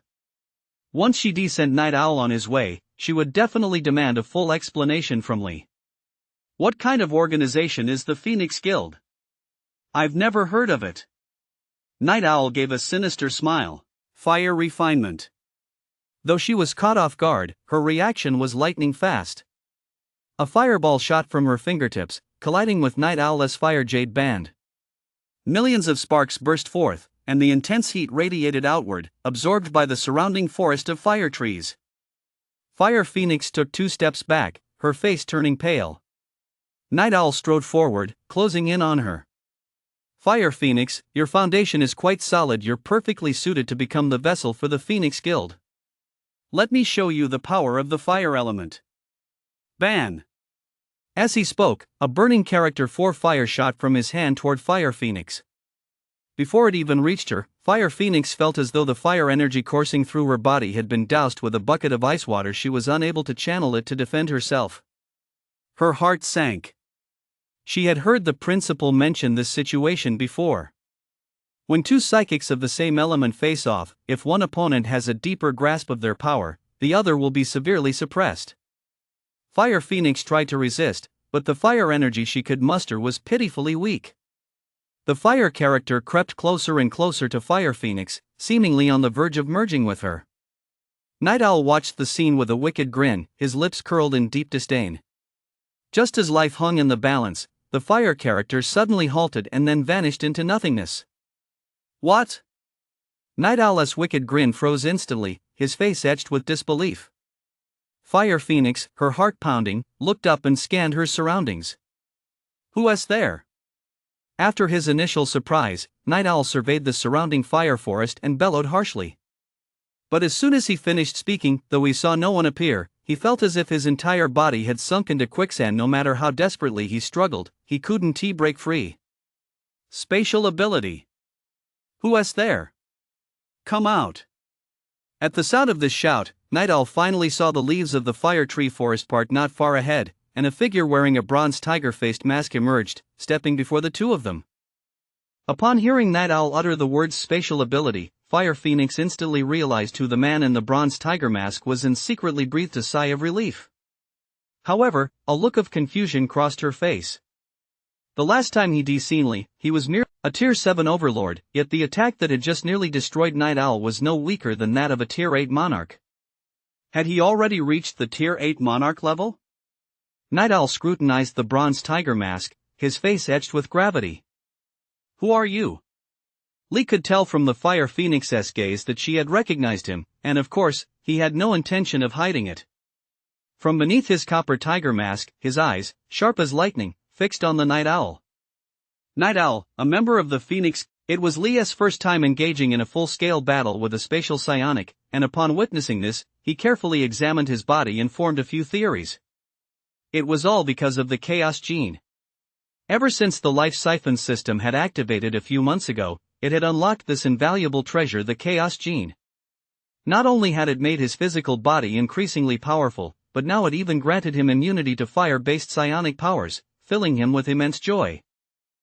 Fire-type psionic powers were useless against him. Night Owl and SS-class psionic was now a piece of cake. With that in mind, he stepped forward without giving anything away and hurled a barrage of taunts at Night Owl. So this is your so-called SS-class fire-type psionic power? It's nothing special. Damn it!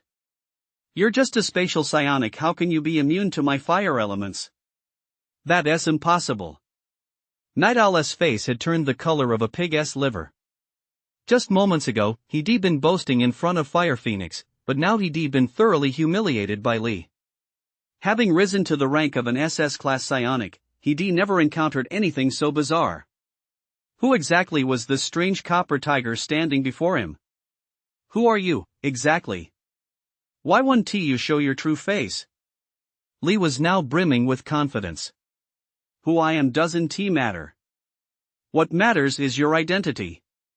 Let me verify who you really are first. As he spoke, void tempest swirled around Night Owl, and in the next second, it tore his shirt to shreds. Fire Phoenix saw a fiery red, winged phoenix tattooed on Night Owl's right arm. This was the Phoenix Guild.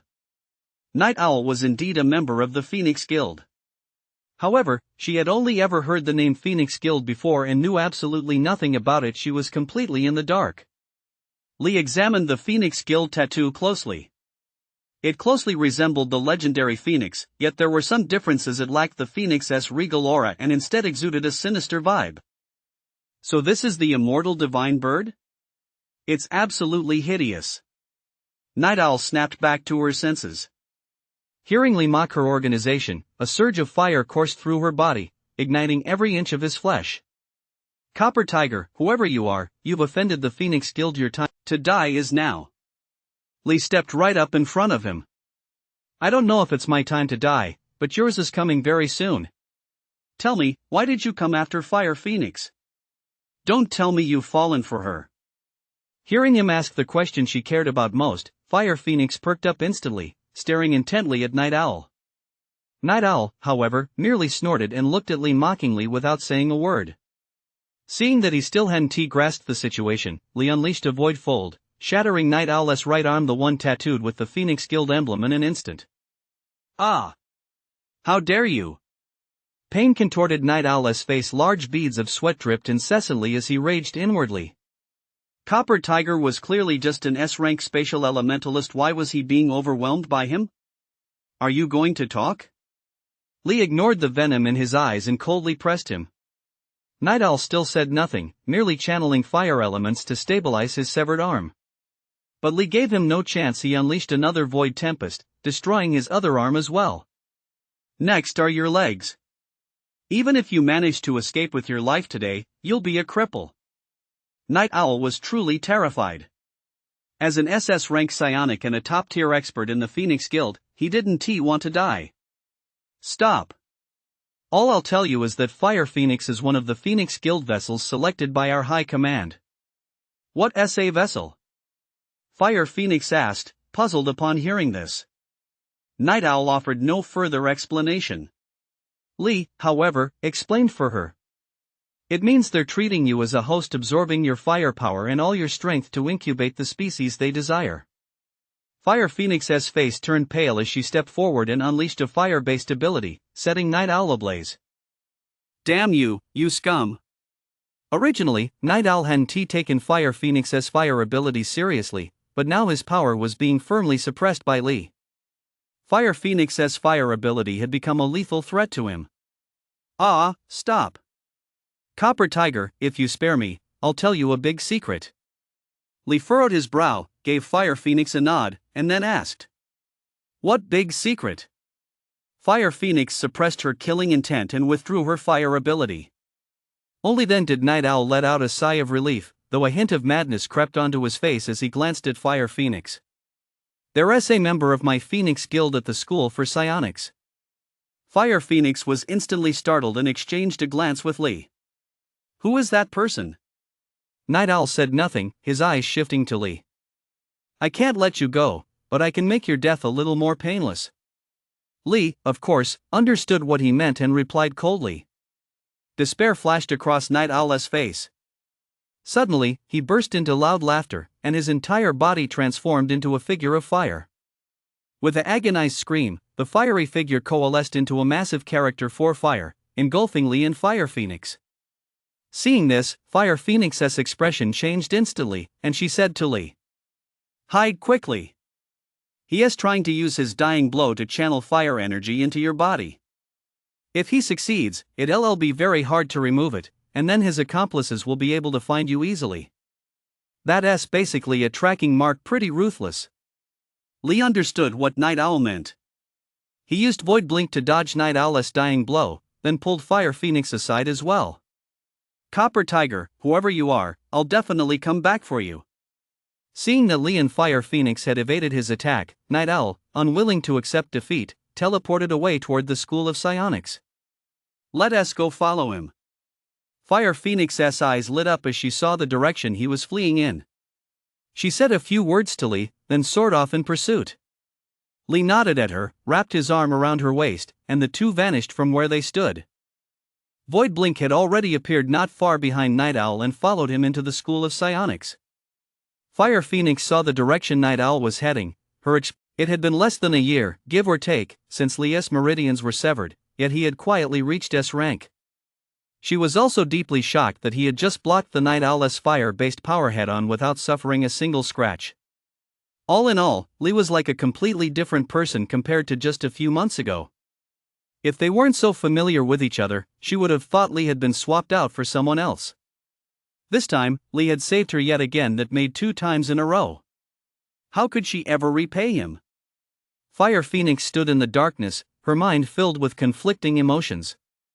As for Lee, she quietly made her way to the room Night Owl had entered. Probing inside with her psychic energy, she saw Night Owl slumped listlessly in a chair, facing a middle-aged man in his 40s. The man was an A-level psionic, though she couldn't yet discern his element. The next moment, she heard the middle-aged man say to Night Owl, "Night Owl, this is the psionic school, not a place you're supposed to be." Then Night Owl's anxious voice rang out. "Dark Demon, can't you see the situation I'm in? The higher-ups ordered you to cooperate with my mission, yet you've refused to show your face. Now I'm being targeted by a mysterious spatial psionic named Copper Tiger. He's almost here. If you don't step in, we'll both die." Dark Demon's eyes immediately flashed with murderous intent as he fixed his gaze on Night Owl. "Night Owl, you're trying to betray the organization." Night Owl ignored his hostility. "Dark Demon, I'm about to die. What's the point of all this nonsense now? If you save me this time, I'll return to the organization and explain everything to the Supreme Leader myself." Upon hearing this, Dark Demon finally withdrew his murderous intent and fell into deep thought. Lee, upon hearing that the man was indeed a member of the Phoenix Guild, prepared to break down the door, end the fight quickly, and take out both of them. But before he could act, he suddenly sensed an unfamiliar force surrounding him, making the hairs on his body stand on end. With no time to think, he immediately used a void blink to retreat several dozen meters away. The next moment, Lee watched as the room where Old Monster Guh, I'm a member of the Phoenix Guild. If you dare lay a hand on me, you'll be declaring war on the Phoenix Guild. Think carefully. Old Principal Gray's instantly flushed with rage. "I don't care if you're a bird or a chicken, anyone who dares to come and cause trouble at my school of psionics will die." As he spoke, a bolt of lightning materialized out of thin air in the darkness and struck toward Night Owl. "Damn it, Dark Demon, let us fight our way out together." Watching the lightning bolt hurtle toward him, Night Owl knew he couldn't block it and cursed inwardly. He didn't know what kind of bad luck he'd run into today. He'd encountered 2 weirdos in a row.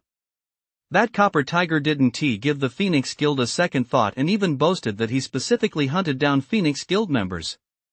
Now even that old weirdo Guh from the School for Psychics didn't take his Phoenix Guild seriously. It was absolutely infuriating.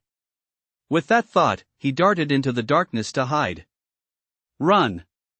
As he moved, he secretly pulled out his phone, ready to send a distress signal to the organization. But the moment his hand touched the phone, Lee appeared out of thin air right in front of him. Upon seeing the Copper Tiger mask, Night Owl's whole body trembled. "Copper Tiger, stop!" Before he could finish his sentence, his entire body was engulfed by a void fold, as if being sliced by millions of steel blades. Ah! After a piercing scream, his body had been flayed alive, every last trace of life extinguished. By the time the Dark Mage realized what had happened, there was no one left where he had been standing. Night Owl, a formidable SS-class fire-type psionic, had died just like that. Old Guh cast a distant glance at Night Owl's skeletal remains, then turned his gaze to Dark Demon. "Ning Hai, as of today, you are no longer an instructor at the Psionic Academy. You may leave." Dark Demon took a deep breath to steady himself, then bowed slightly to Gray. "Thank you, Principal." With that, he flew off into the darkness. Gray sighed and looked toward the darkness on the other side. "Come out." As soon as his words fell, Lee emerged from the darkness again, coming to a halt about 10 meters in front of him. "Greetings, Gray." Chapter 44, The Phoenix Guild's Terrifying Power. Gray recruits. Gray sized up Lee, and when he saw the bloodstains on his hands, he couldn't help but sigh. He had let the Dark Mage Ning Hai go because he didn't want to provoke the Phoenix Guild, that colossal force. But he never expected that Ning Hai would still die at his psionic academy, killed by this mysterious copper tiger standing before him. Now, no matter what he did, he'd never be able to clear his name. Lee looked at Gray, but he didn't dare let his guard down for a moment. This was the first SSS rank psionic master he'd ever encountered, one wielding devastating lightning powers, no less. Just moments ago, when he saw Gray let Ning Hai go, he'd used Void Blink without hesitation to kill him. The Phoenix Guild had already set their sights on the Fire Phoenix. If this guy managed to escape, he'd surely report it to the Phoenix Guild headquarters. Moreover, Chu Tianfang might even figure out his true identity. For both practical and moral reasons, this guy couldn't be allowed to live. Gray scrutinized Lee from head to toe for quite a while. "Kid, who are you?" Lee was ready to cast Void Blink and flee at any moment.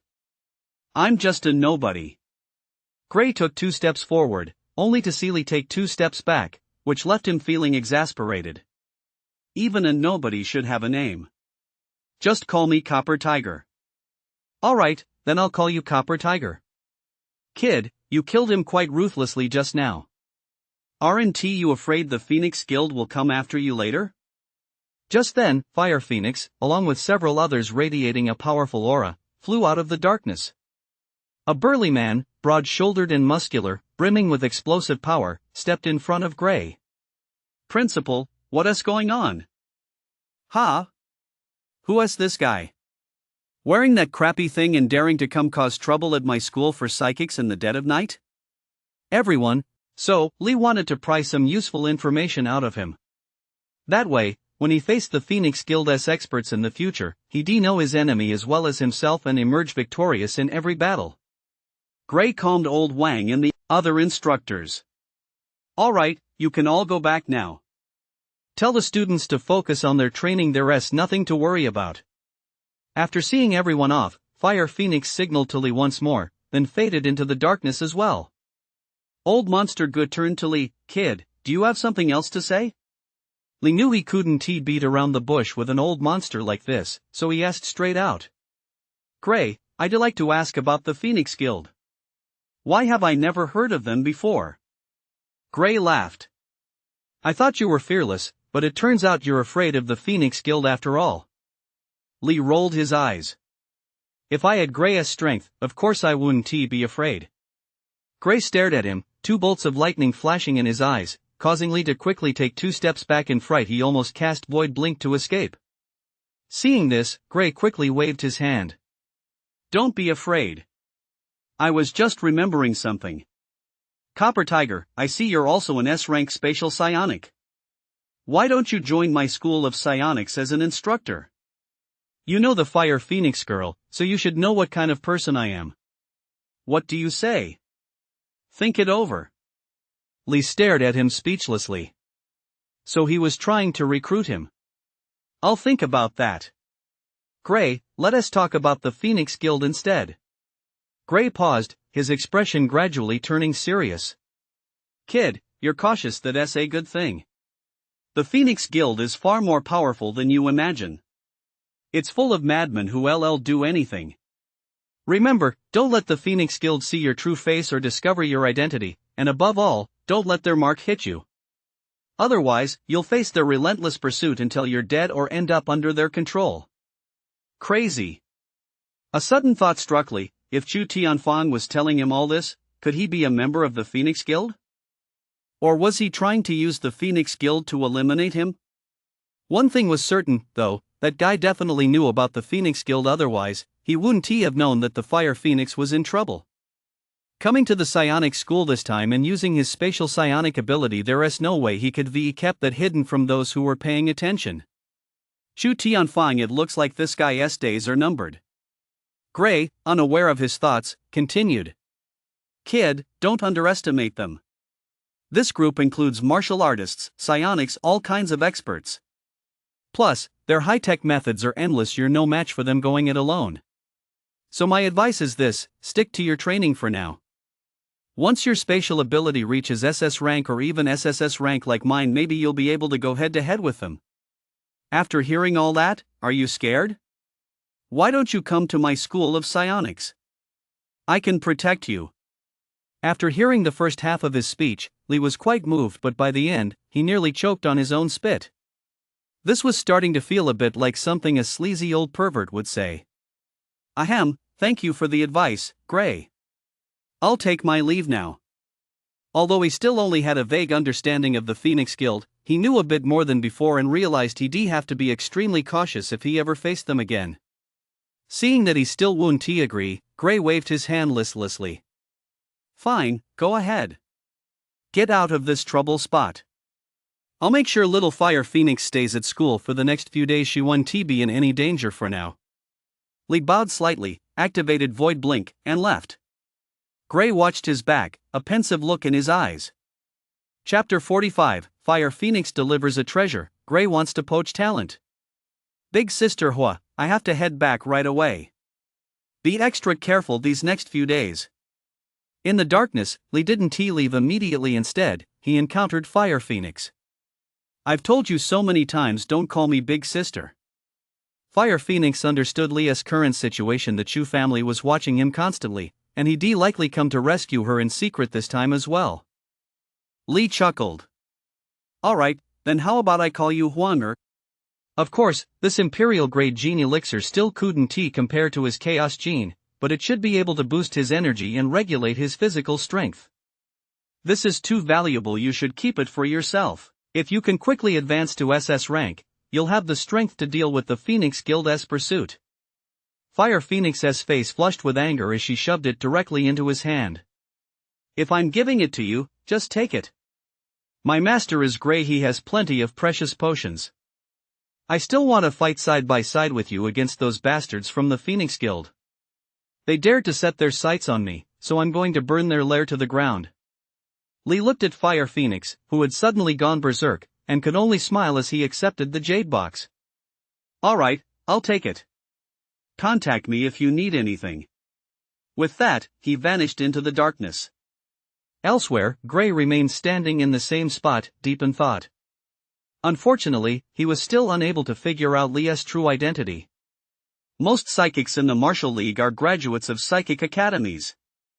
A small minority who are still registered with the Martial League.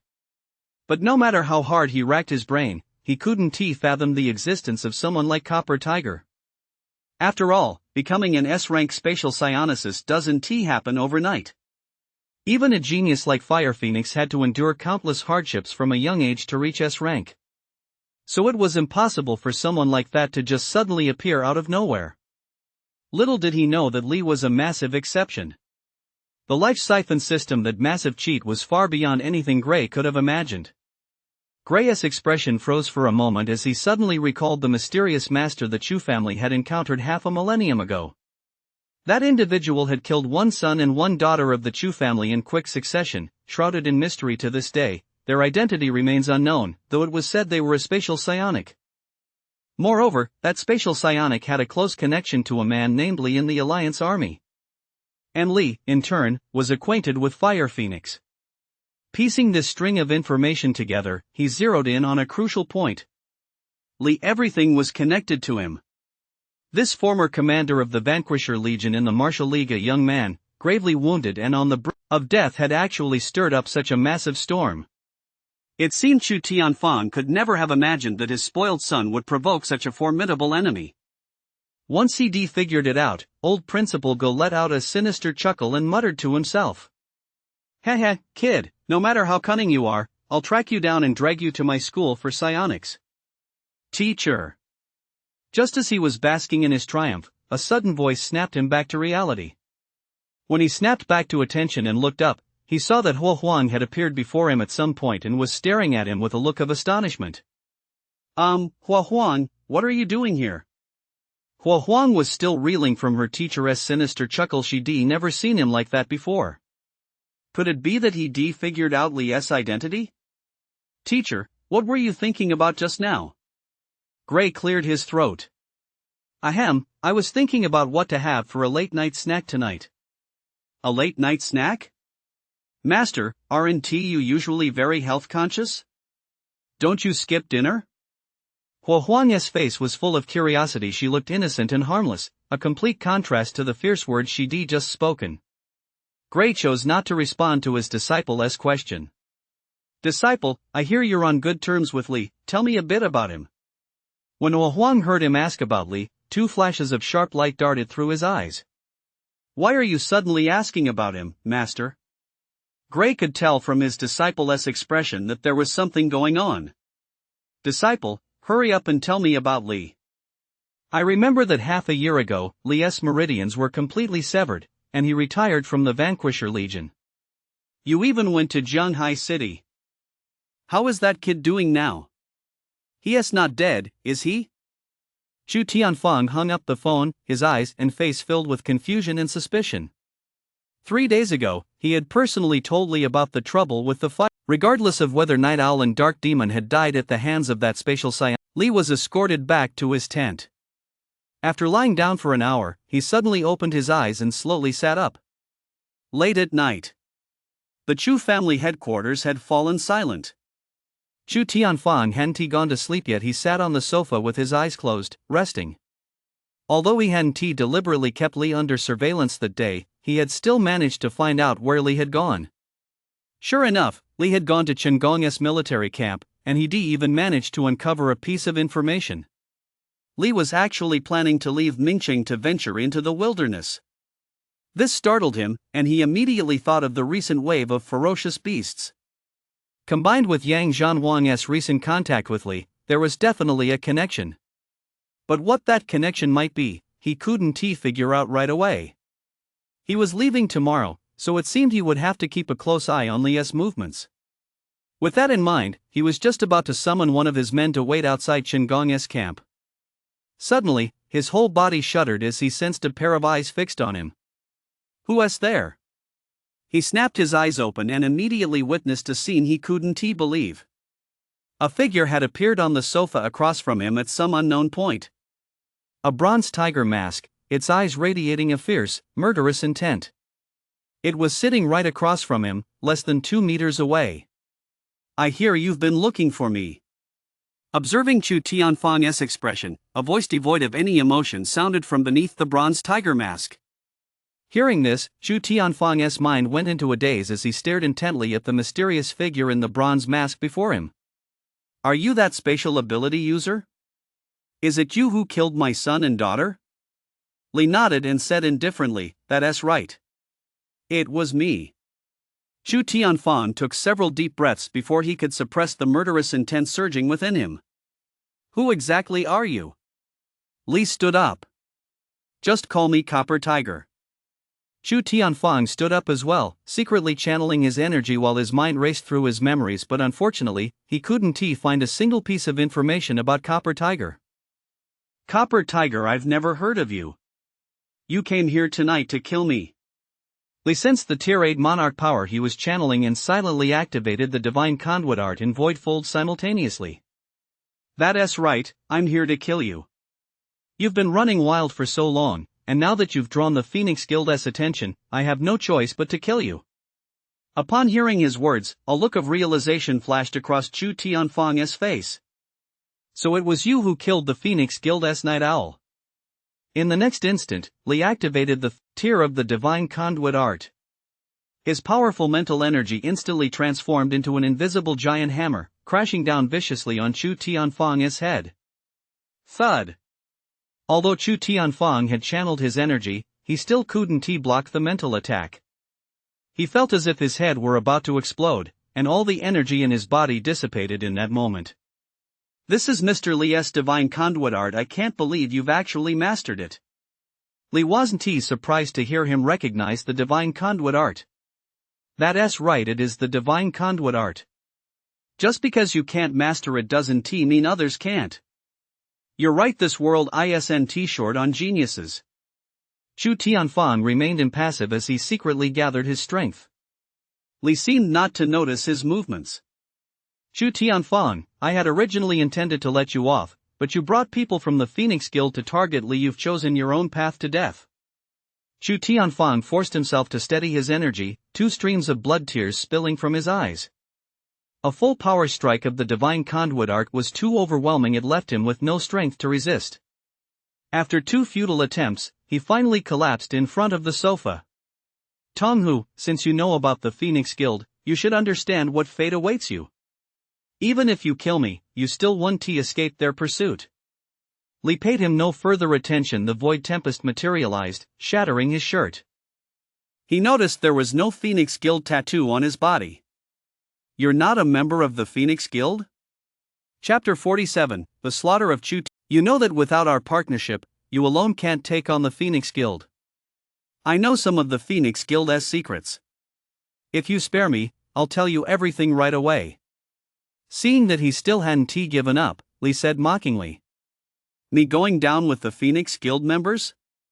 You're imagining things. But you claim you're not a member of the Phoenix Guild. I find that hard to believe. How did you find out about the information from the school for 6? And how did you recognize Night Owl? Chu Tianfang frowned at this. You don't need to know how I found out. I'm just asking if you want to cooperate. Seeing his attitude suddenly turn tough, Li chuckled inwardly. Old man, it's fine if you don't say. I'm not interested in knowing anyway. By tomorrow, the news that Chu Tianfang, the head of the Chu family, is a member of the Phoenix Guild will have spread throughout the martial league. Chu Tianfang instantly felt a chill run through his body. You're trying to frame me. Li shook his head. Head of the Chu clan, you just admitted yourself that you have ties to the Phoenix Guild. How could this possibly be a false accusation? Fortunately, I've seen the tattoos of Phoenix Guild members before. I should have no trouble creating one for you right here on the spot. As he spoke, he channeled his spiritual energy into the shape of a Phoenix Guild emblem and stamped it forcefully onto Chu Tianfang's arm. Ah! Chu Tianfang's mind was still reeling when Li struck him again. Instantly, he felt his entire arm go numb. He couldn't move a muscle.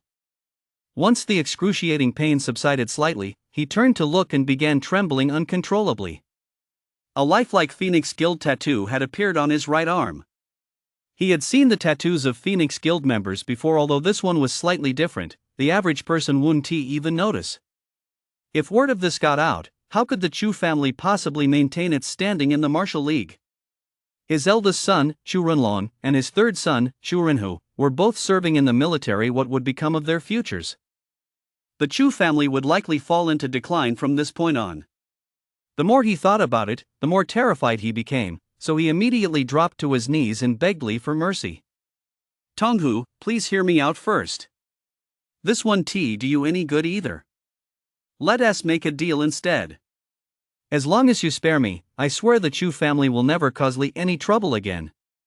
Besides, the Chu family possesses countless treasures. Whatever you want, I'll give it to you. If you don't believe me, come with me to the treasure vault and take whatever you like. Without another word, Li activated the divine conduit art. Treasure vault? Picking out treasures? Did he think Li was stupid? Old man, I don't need treasures. Tonight, I just want your life. In your next life, keep your eyes open. Not everyone is afraid of the Chu family. With that, his powerful spiritual energy instantly crashed down upon Chu Tianfang.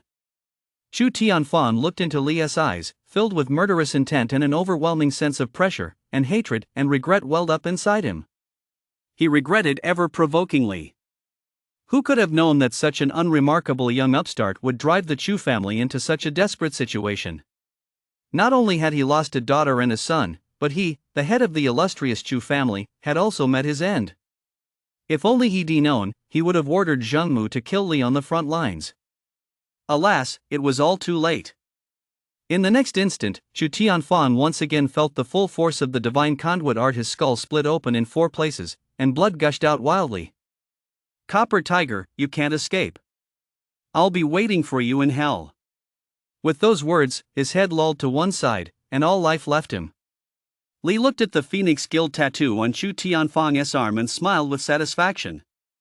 With this tattoo, he was eager to see what kind of sensation Chu Tianfang's death would cause in the martial league. Would the Chu family continue to dominate the martial league in the future? The next day, news that Chu Tianfang, the head of the Chu family, had been murdered by a mysterious assailant at the Chu family headquarters quickly spread throughout Ning City. Countless factions, large and small, were all stunned. Who could be so bold as to break into the Chu family compound and kill Chu Tianfang, the family head? Didn't they know the Chu family still had a tier 9 sovereign and old monster among them? Upon receiving the news, Chu Renlong rushed back early that morning. When he saw his father's body, he couldn't help but feel a surge of murderous intent. But when he spotted the Phoenix Guild tattoo on his father's right arm, that overwhelming killing intent instantly dissipated, and he stood there frozen in shock. The Phoenix Guild. His own father was actually a member of the Phoenix Guild? How was that possible? As a one-star war general and a high-ranking member of the Martial League, he knew a thing or two about the Phoenix Guild. It was a notorious faction not only incredibly powerful, but filled with nothing but madmen. They would stop at nothing to achieve their goals. No one knew where the Phoenix Guild's headquarters were or who its leader was. All that was known was that every member bore the Phoenix Guild's emblem tattooed on their right arm. Judging by the Phoenix Guild tattoo on his father's right arm, he was a core member. He found this utterly unbelievable. But immediately, a thought struck him. He turned to look at the crowd in the hall, and a fierce killing intent surged within him. The news that his father was a member of the Phoenix Guild absolutely must not get out. The Alliance Army's command center in Mingcheng. Old Master Zhang had just finished stretching his legs and returned to his office when a personal guard suddenly rushed in, looking flustered. Old Master Zhang, Chu Tianfang, the head of the Chu family, was mysteriously murdered last night. Old Master Zhang immediately furrowed his brow. Chu Tianfang was killed? He is a tier 8 monarch. How could he have been killed without a sound? Were there any clues at the scene?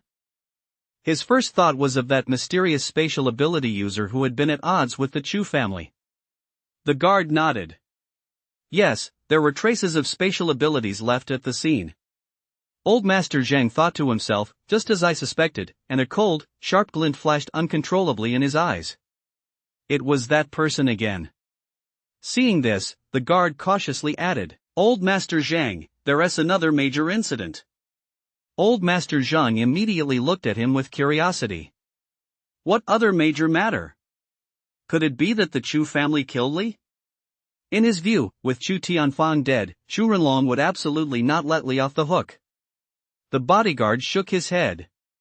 No, it's about Chu Tianfang's identity. He was a core member of the Phoenix Guild. Old Master Zhang shot to his feet. What did you say?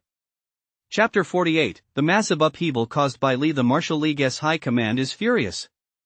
After his initial shock, Old Master Zhang plopped down onto the sofa, his eyes ablaze with fury as a whirlwind of emotions surged through him. Chu Tianfang was actually a core member of the Phoenix Guild. Beyond his shock, his mind raced with further implications. The head of the prestigious Chu family of the Martial League was actually a member of the Phoenix Guild. Could it be that the other members of the Chu family had long since become subordinates of the Phoenix Guild as well? Chu Renlong was, after all, a general under his command. If that were the case. For a moment, he didn't dare to think it through. Especially since the Chu family also had a tier 9 sovereign, Chu Jingang, an old man whose strength was on par with his own. What role did such an influential figure play in all of this? After pondering for over 10 minutes, he suddenly asked the bodyguard. Where is Li now? The bodyguard was clearly prepared for this and replied without hesitation. Old Zhang, Li joined Qinggong's Vanquisher Legion last night, and the entire camp has been celebrating ever since. Early this morning, Li left the camp and headed toward Mount Tianju. Mount Tianju.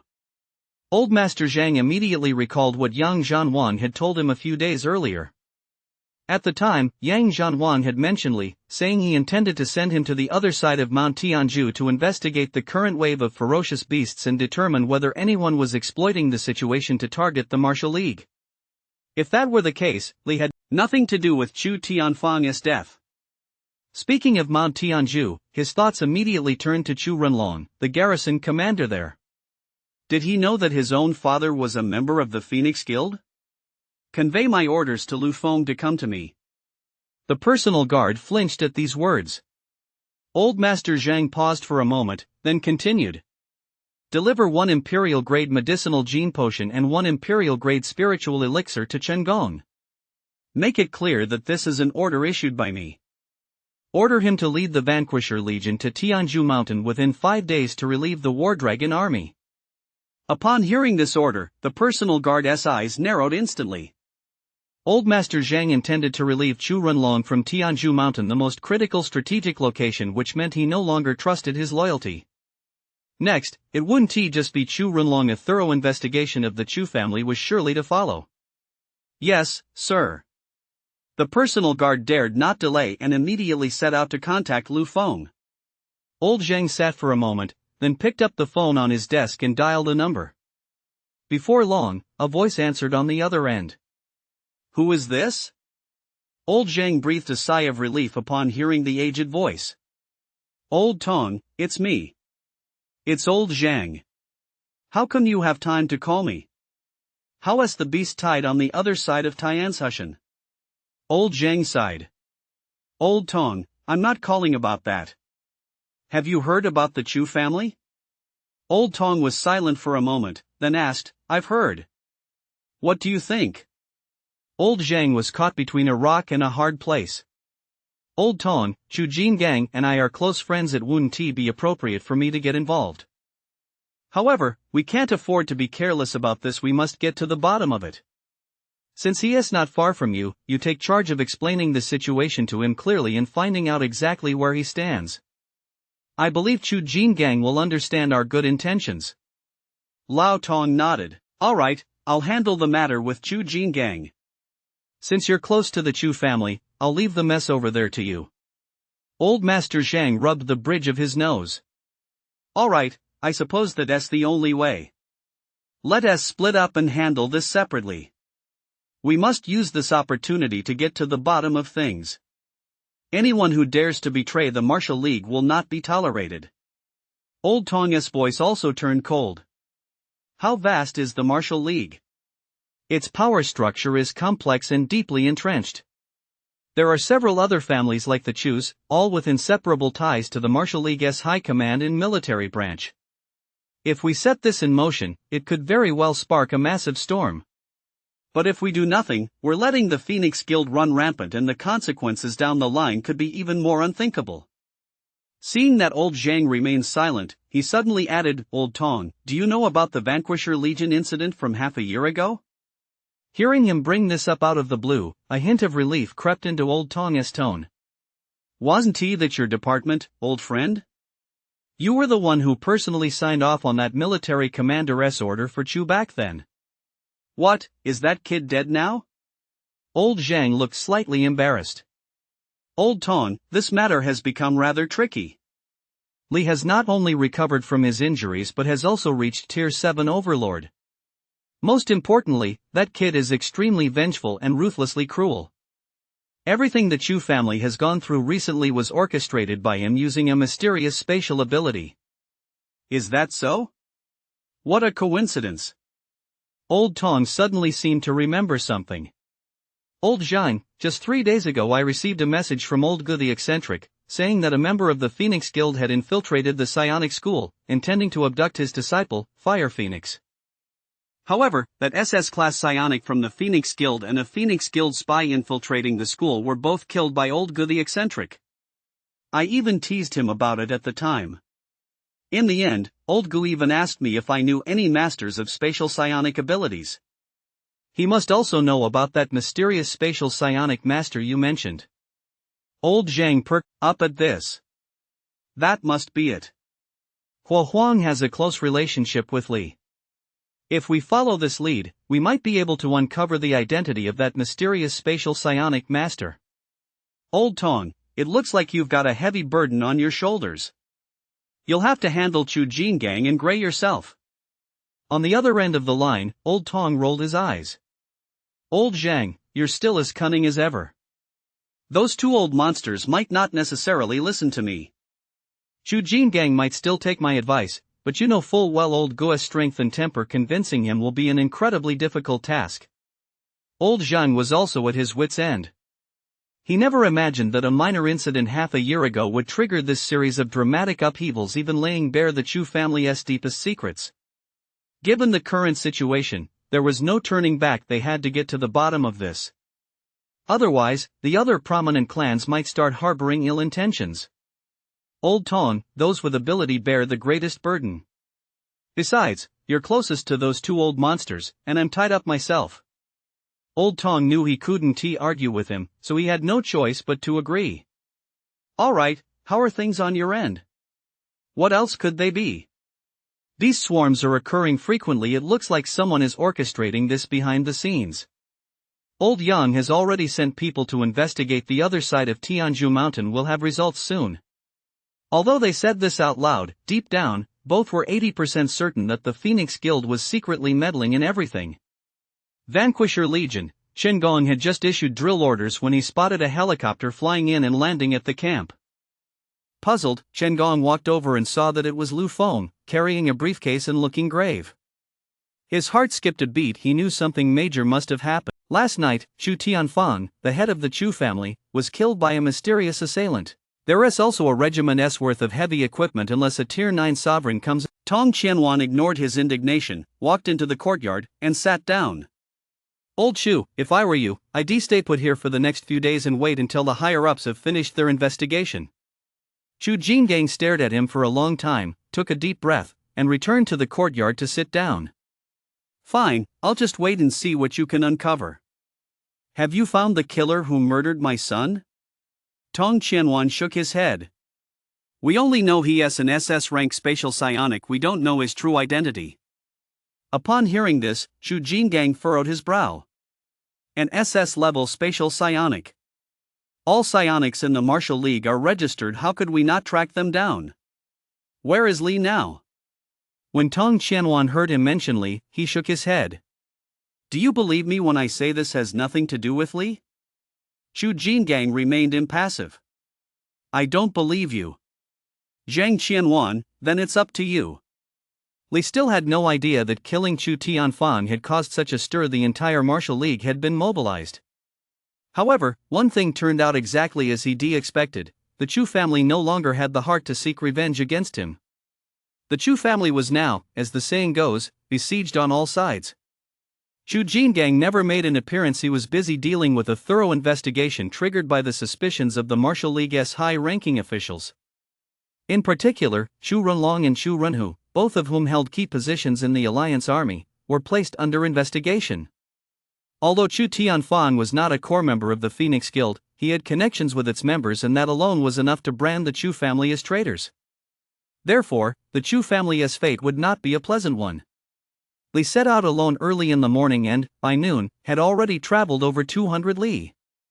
Without exception, he slew every ferocious beast he encountered along the way, and his lifespan skyrocketed, reaching 180 years. The reason he agreed to accompany Yang Zhanwang to the other side of Tianju Mountain, aside from the generous reward, was that slaying ferocious beasts was his true objective. The over 100 years of lifespan he gained so far were still far from enough. He needed to slay even more ferocious beasts. He intended to push his energy all the way to Tier 9 Sovereign in one go. Then there was his spatial ability. It was also a trump card he could currently rely on. This trump card could not be played lightly, otherwise, he would immediately be targeted by the Phoenix Guild and the Chu family, putting him in grave danger.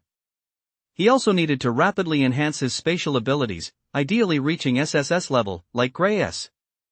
As night fell, Li traveled 1,000 li and finally arrived near Mount Tianju.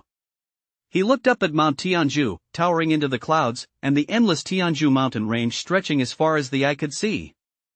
Tianju Mountain is currently guarded by the War Dragon army, so Chu Runlong should not be there. However, he had no desire to encounter anyone from the War Dragon army and planned to cross the mountain under cover of darkness. According to the intelligence provided by Qin Gong, on the other side of Tianju Mountain, aside from ferocious beasts, there are also countless unsavory characters. If he were to appear with the strength of a Tier 7 overlord, he would likely attract unwanted attention. So, before setting out, he disguised himself once more, concealing his true identity and projecting the power of a mid-tier Tier 8 monarch. He then used Void Blink to dash toward the lowest peak of Tianju Mountain. Fierce beasts, city of chaos, here I come. Chapter 50, Phoenix Guild Commander Li is a sharp blade. The Southern Ocean, a stretch of open sea. Towering waves crashed across the surface, while 3,000 meters below lay a massive black city. The city wound like a serpent, though up close it resembled a castle, standing tall on the ocean floor.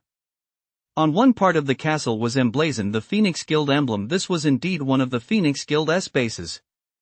Suddenly, the seawater churned violently, and a small opening appeared in the iron castle. Several underwater craft emerged from it, heading toward the dark depths of the ocean.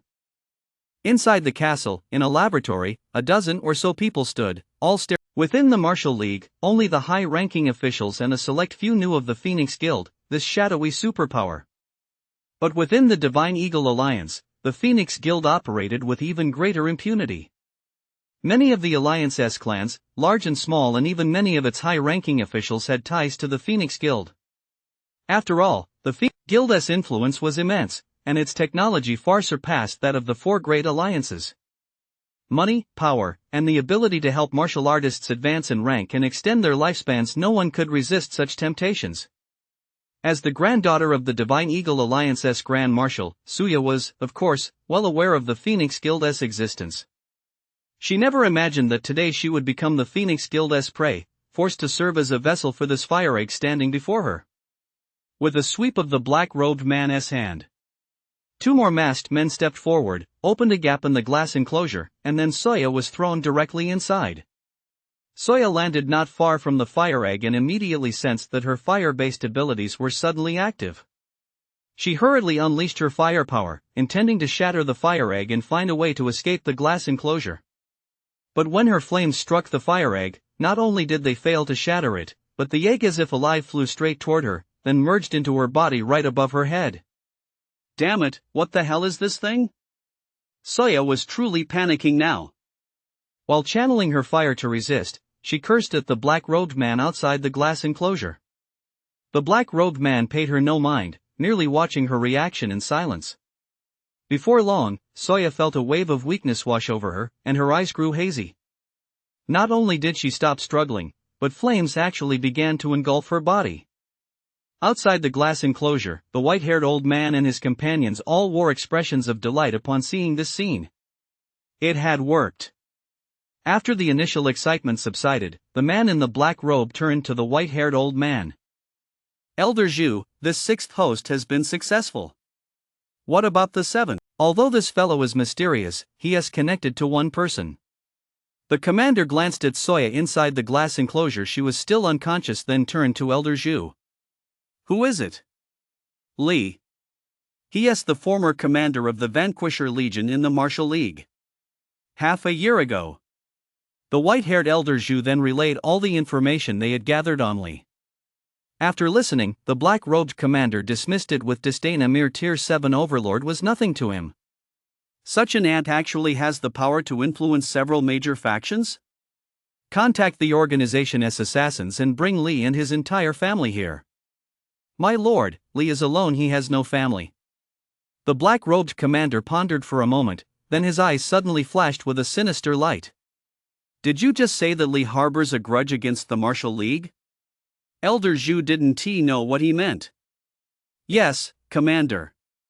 The reason that kid was injured was because the Chu family was pulling the strings behind the scenes. The commander nodded in satisfaction. Hatred is a martial artist's greatest strength. Once he matures, we'll have another top-tier master on our side. Pass on my orders, finally, and bring him back to base. I intend to train him personally and forge him into a sharp, precious blade. Elder Zhu finally understood what he meant. A bitter expression crossed his face as he replied cautiously. Commander, Li suddenly vanished a few days ago. We have no idea where he went. The commander waved his hand impatiently. Ha! When my Phoenix Guild sets out to find someone, we'll bring them back even if they escape Blue Star. If you fail to bring him back, you can go feed the sacred bird. And as for that fire phoenix, she is the seventh vessel chosen by the Supreme One. You know what punishment awaits you if you botch this. Rest assured, Commander. This time, we will definitely bring him back. Chapter 51, Shurenlong's Scheme. Another wave of fierce beasts. Tianju Mountain in the dead of night was not only quiet but also exceptionally cold. The Tianzhu mountain range stretched for thousands of li. Even at its lowest point, it stood at 2 to 3,000 meters, while the highest peaks soared to over 10,000 meters. Under such conditions, not only ordinary people but even average martial artists were unable to cross it. Most of the ferocious beasts that had previously crossed Tianzhu mountain were flying creatures, such as that 8th-rank blue eagle. Others included those with thick hides or high ranks, and a few were ice elemental ferocious beasts. In the past, no one would have even considered attacking Tianzhu mountain, but now it has become a major headache for the Martial League. With this natural barrier gone, a large army must be stationed here at all times, for fear that ferocious beasts might cross Mount Tianzhu and threaten the safety of Mingchang. As an 8th-tier martial emperor, Li naturally paid no heed to the cold. With a single void blink, he appeared on a mountainside. He did not immediately cross Mount Tianzhu, but instead wanted to assess the strength of the War Dragon army. That guy, Chu Renlong, wasn't he very old, yet he already possessed the strength of a tier 8 monarch and held the rank of 1-star war general in the Alliance army. He certainly had a bright future ahead of him. Just how strong was the War Dragon army he led? He extended his mental energy and saw more than a dozen soldiers appear on a mountainside not far away, each wielding various heavy-duty hot weapons far superior to those of the Vanquisher Legion. These were the soldiers of the War Dragon army, and their overall strength was superior to that of the Vanquisher Legion. Not only were soldiers patrolling late at night, but helicopters flew overhead from time to time, and 2 massive searchlights illuminated the other side of Mount Tianzhu. Finally, he spotted the War Dragon army's camp on a wide, flat area on the mountainside, more than 10 meters above the ground. He swept his mental energy over the War Dragon army camp, eventually focusing on a specific tent, where he saw to his surprise that Chu Renlong was actually there. This puzzled him. His father was dead, yet this guy hadn't even gone back to check on things. Could it be that Chu Tianfang's death hadn't been discovered? Impossible. Last night, when he took out Chu Tianfang, he hadn't made any effort to cover it up. If the Chu family disciples still couldn't discover it, they'd have eyes in the wrong place. There must be some secret behind this. Just as he was thinking this, 5 of Chu Renlong's subordinates walked into his tent together. One of them said to Chu Renlong, "General, are we really going to swap guard duty with the Vanquisher Legion? With the Vanquisher Legion's meager strength, they actually want to defend Tianzhu mountain? That Chen Gong is, at best, a tier 7 overlord. I'm afraid they wouldn't even be able to withstand a single wave of ferocious beasts. Isn't this just asking for trouble? General, who is right? What is the Vanquisher Legion anyway? They don't care about their own lives, yet they want to steal all our merits too. Commander, in my opinion, we should request our superiors to revoke this military order. Although Tianzhu mountain is a harsh and frigid place, garrisoning here not only means a share of beast crystals but also the chance to earn merit. This is something no other place can compare to. If we can enter the merit pool to advance our strength, it would save us several years of hard work." "Exactly, General Jean. You must stand up for us." The 5 of them had come this time specifically to ask Chu Renlong to speak to the higher-ups on their behalf so they wouldn't have to leave Tianzhu mountain. Little did they know that the rotation order was entirely the fault of the Chu family. Chu Renlong himself didn't want to be rotated out either. From the moment he received the military order issued by Elder Zhang, he knew that the Phoenix Guild tattoo on his father's body had been exposed. The Chu family's days were likely numbered. Chu Renlong ignored his subordinates' clamor and remained silent. However, a sinister glint flickered in his eyes, revealing that he, too, was far from at peace. Li used his mental energy to eavesdrop on their conversation and couldn't help but feel a sense of shock. The War Dragon army was to swap guard duty with the Vanquisher Legion? When had this happened? He hadn't even heard Chen Gong mention it. Could it be because of Chu Tianfang's death? If true, it meant the Phoenix Guild tattoo had caught the attention of the Martial League's high command. If so, Chu Renlong must have been stripped of his military rank by the League's military headquarters. In other words, the Chu family was finished. His plan had worked. At this thought, his mind raced. Should he take the opportunity to eliminate Chu Renlong as he was leaving? Over the years, he had come to fully understand the nature of the Chu family. If it weren't for the Phoenix Guild tattoo this time, he would have been hunted down long ago.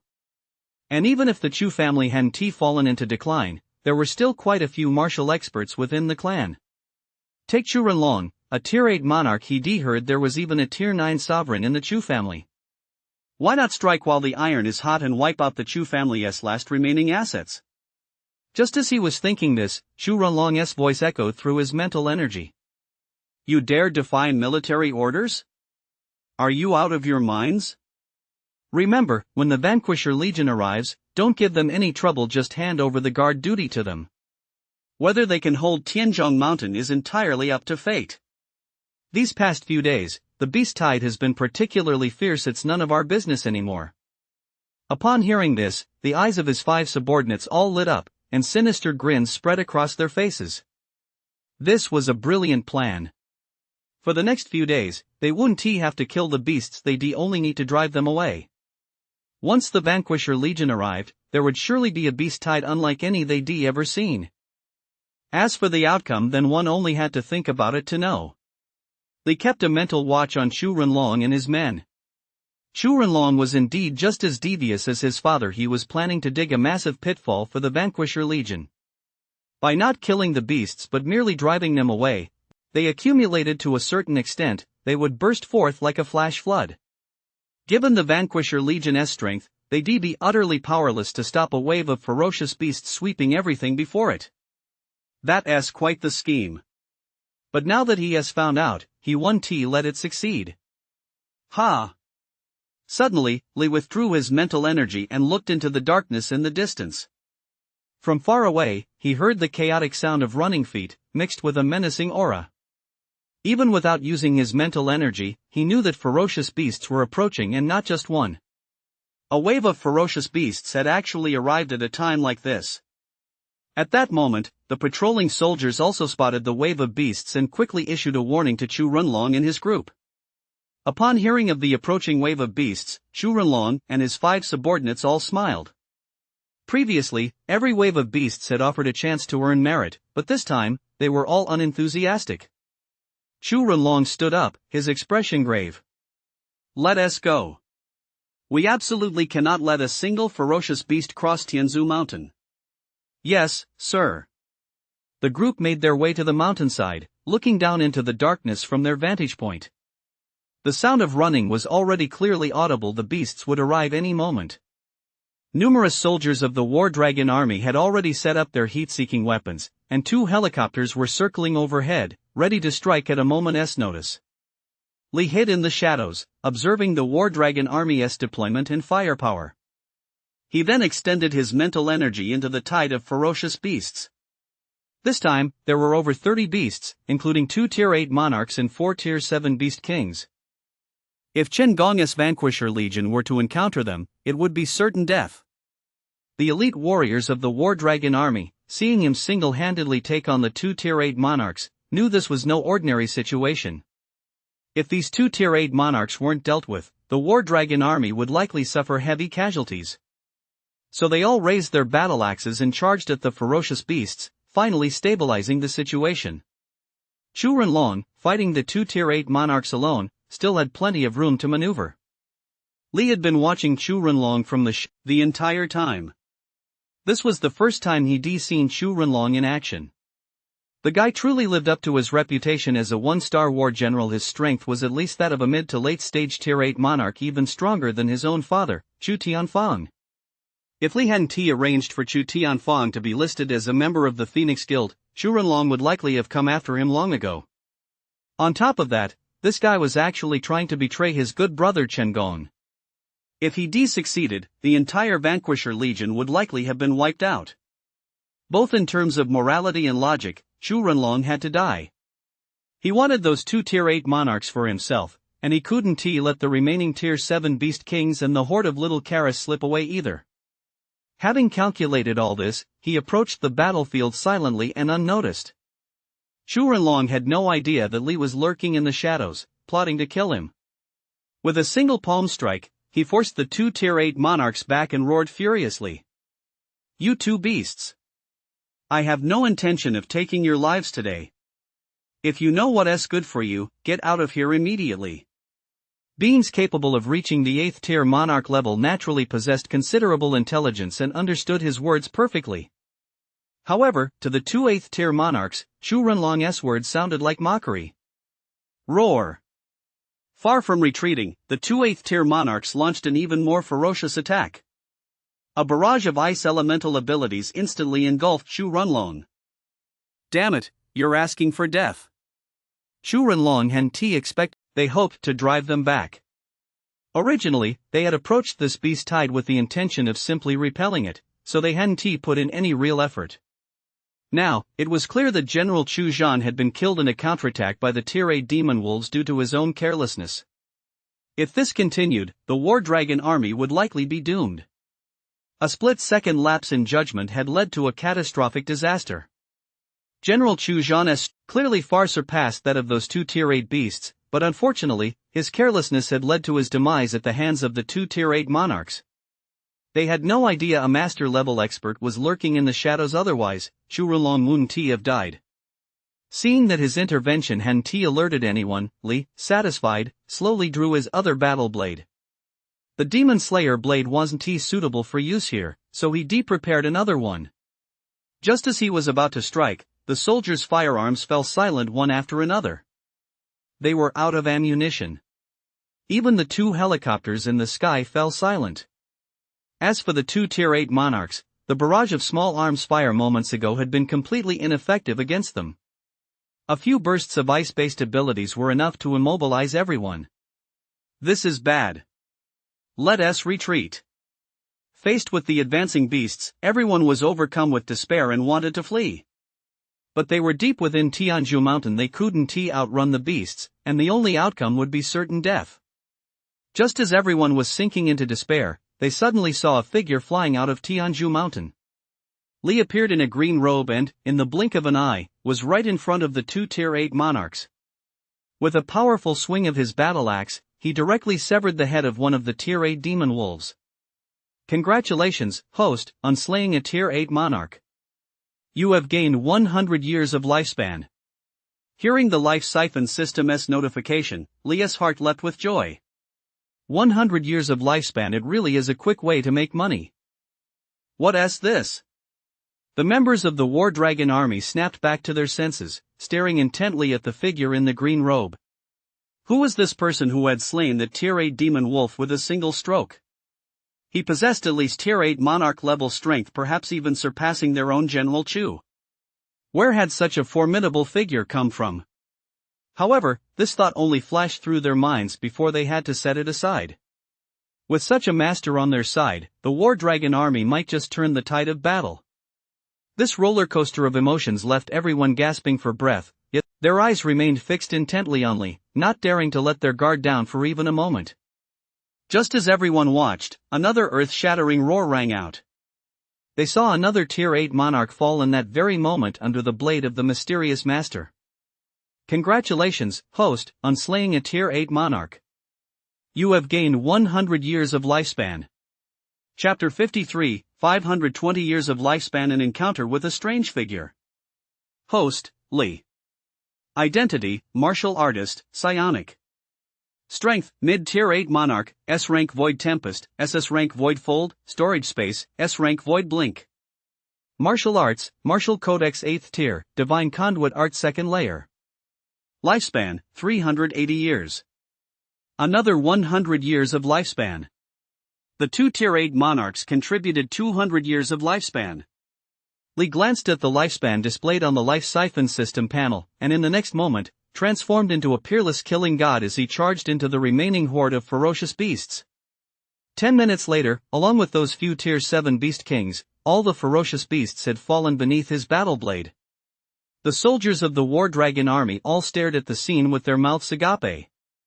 Without them having to lift a finger, in less than half an hour, even the two Tier 8 monarchs had been slain. Seeing the greatest crisis so effortlessly resolved by this mysterious master before their eyes, the 5 War Dragon army commanders couldn't wait to step forward. But the moment the 5 of them took 2 steps, upon closer inspection, they froze in their tracks. Li was nowhere to be seen. It was as if he had never even been there. Could this person be a Tier 9 sovereign? One of them swallowed hard and said to the other four, still shaken by the experience. The other four exchanged glances but offered no reply. They still couldn't fathom the true strength of the man in the blue robe. But one thing was certain, he was far stronger than their own General Chu. He might very well be a Tier 9 sovereign. Guys, what do we do now? With the mysterious figure gone, they stopped dwelling on the incident and began discussing their next steps. What else can we do? We have to report this to our superiors, of course. Having narrowly escaped death, their immediate priority was to report the situation here in General Chu Zhan's death to their superiors. What happened next was beyond their control. Li stood in the darkness, fingering 2 beast crystals as he watched the War Dragon army clear the battlefield. His gaze swept over the 5 men, but in the end, he chose not to intervene. Instead, he cast Void Blink and departed. He had not killed those 5 men. Without Chu Renlong, these 5 wouldn't be able to stir up any trouble. Moreover, since he had wiped out every single ferocious beast this time, even if Shinggong and his men arrived, there wouldn't be a major wave of ferocious beasts in the short term. Furthermore, he was now effectively on the other side of Tianzhashan.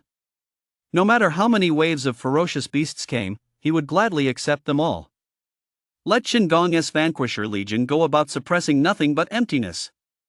It was late at night once again. After a busy day, Old Master Zhang had finally finished making arrangements regarding the Chu family and had also completed the initial reconnaissance. He had just sat down and hadn't even had a chance to rest when a personal guard suddenly ran in, his face filled with anxiety. Seeing this, Old Master Zhang immediately furrowed his brow. Something had gone wrong. What has happened? Noticing the exhaustion on Old Master Zhang's face, the guard said cautiously. Old Master Zhang, we received word from the War Dragon army. Just moments ago, they encountered a massive wave of ferocious beasts. Among them were 2 Tier 8 monarchs and 3 Tier 7 beast kings. The War Dragon army has suffered heavy losses.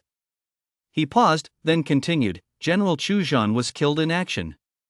Old Master Zhang sprang to his feet, his expression grave yet tinged with disbelief. Chu Renlong is dead? Is this information reliable? Where is his body now? Amid his shock, a flicker of suspicion crossed his eyes. He knew Chu Renlong's strength better than anyone, a late-stage Tier 8 monarch. An ordinary Tier 8 monarch would never have been able to harm him. Yet for him to die at the claws of a ferocious beast at this very moment seemed a bit far-fetched. So he suspected that this fellow might be faking his death to escape. The bodyguard understood what he meant. Old Master Zhang, everyone in the War Dragon army saw with their own eyes that Chu Renlong's skull was torn open by an 8th tier demon wolf, and his body was then devoured by 2 8th tier Tier 8 monarchs. The body is long gone now. Old Master Zhang sighed. Alright, how is the War Dragon army doing now? The bodyguard perked up, his expression grave as he continued. The beast tide has ended. Reports say that at the very end, a mysterious master suddenly appeared and slew all the beasts. According to intelligence from the War Dragon army's commanders, they suspected was a Tier 9 sovereign. A Tier 9 sovereign? Do you know this person's identity? The guard shook his head. That person was as fast as lightning. After slaying the beasts, they left alone. No one saw their face. Old Master Zhang sat down and sighed. Yet another mysterious master. It seemed that with the frequent beast tides and the impending collision of the celestial body with Blue Star, many hidden masters had emerged. Now that the War Dragon army was without Chu Renlong, its strength was on par with the Vanquisher Legion. Convey my orders, have Lu Feng go to Mount Tianzhu to temporarily take command. Also, order the Vanquisher Legion to speed up their preparations. The guard rotation is to begin within the next couple of days. Have the War Dragon army withdraw and rest just outside Ming City. Yes, Elder Zhang. After the bodyguard left, a figure suddenly flashed through Elder Zhang's mind, Li. Could that mysterious master be Li? It seemed he had just set out for the other side of Mount Tianzhu. The timing lined up perfectly. However, considering his strength, the War Dragon army's intelligence reported that the mysterious master was suspected to be a Tier 9 sovereign, clearly not Li. Dawn broke. Li had no idea that old Zhang suspected him once again. He had already crossed Mount Tianju and was now walking through another unfamiliar land. As he walked, he checked the life siphon system panel. Host, Li.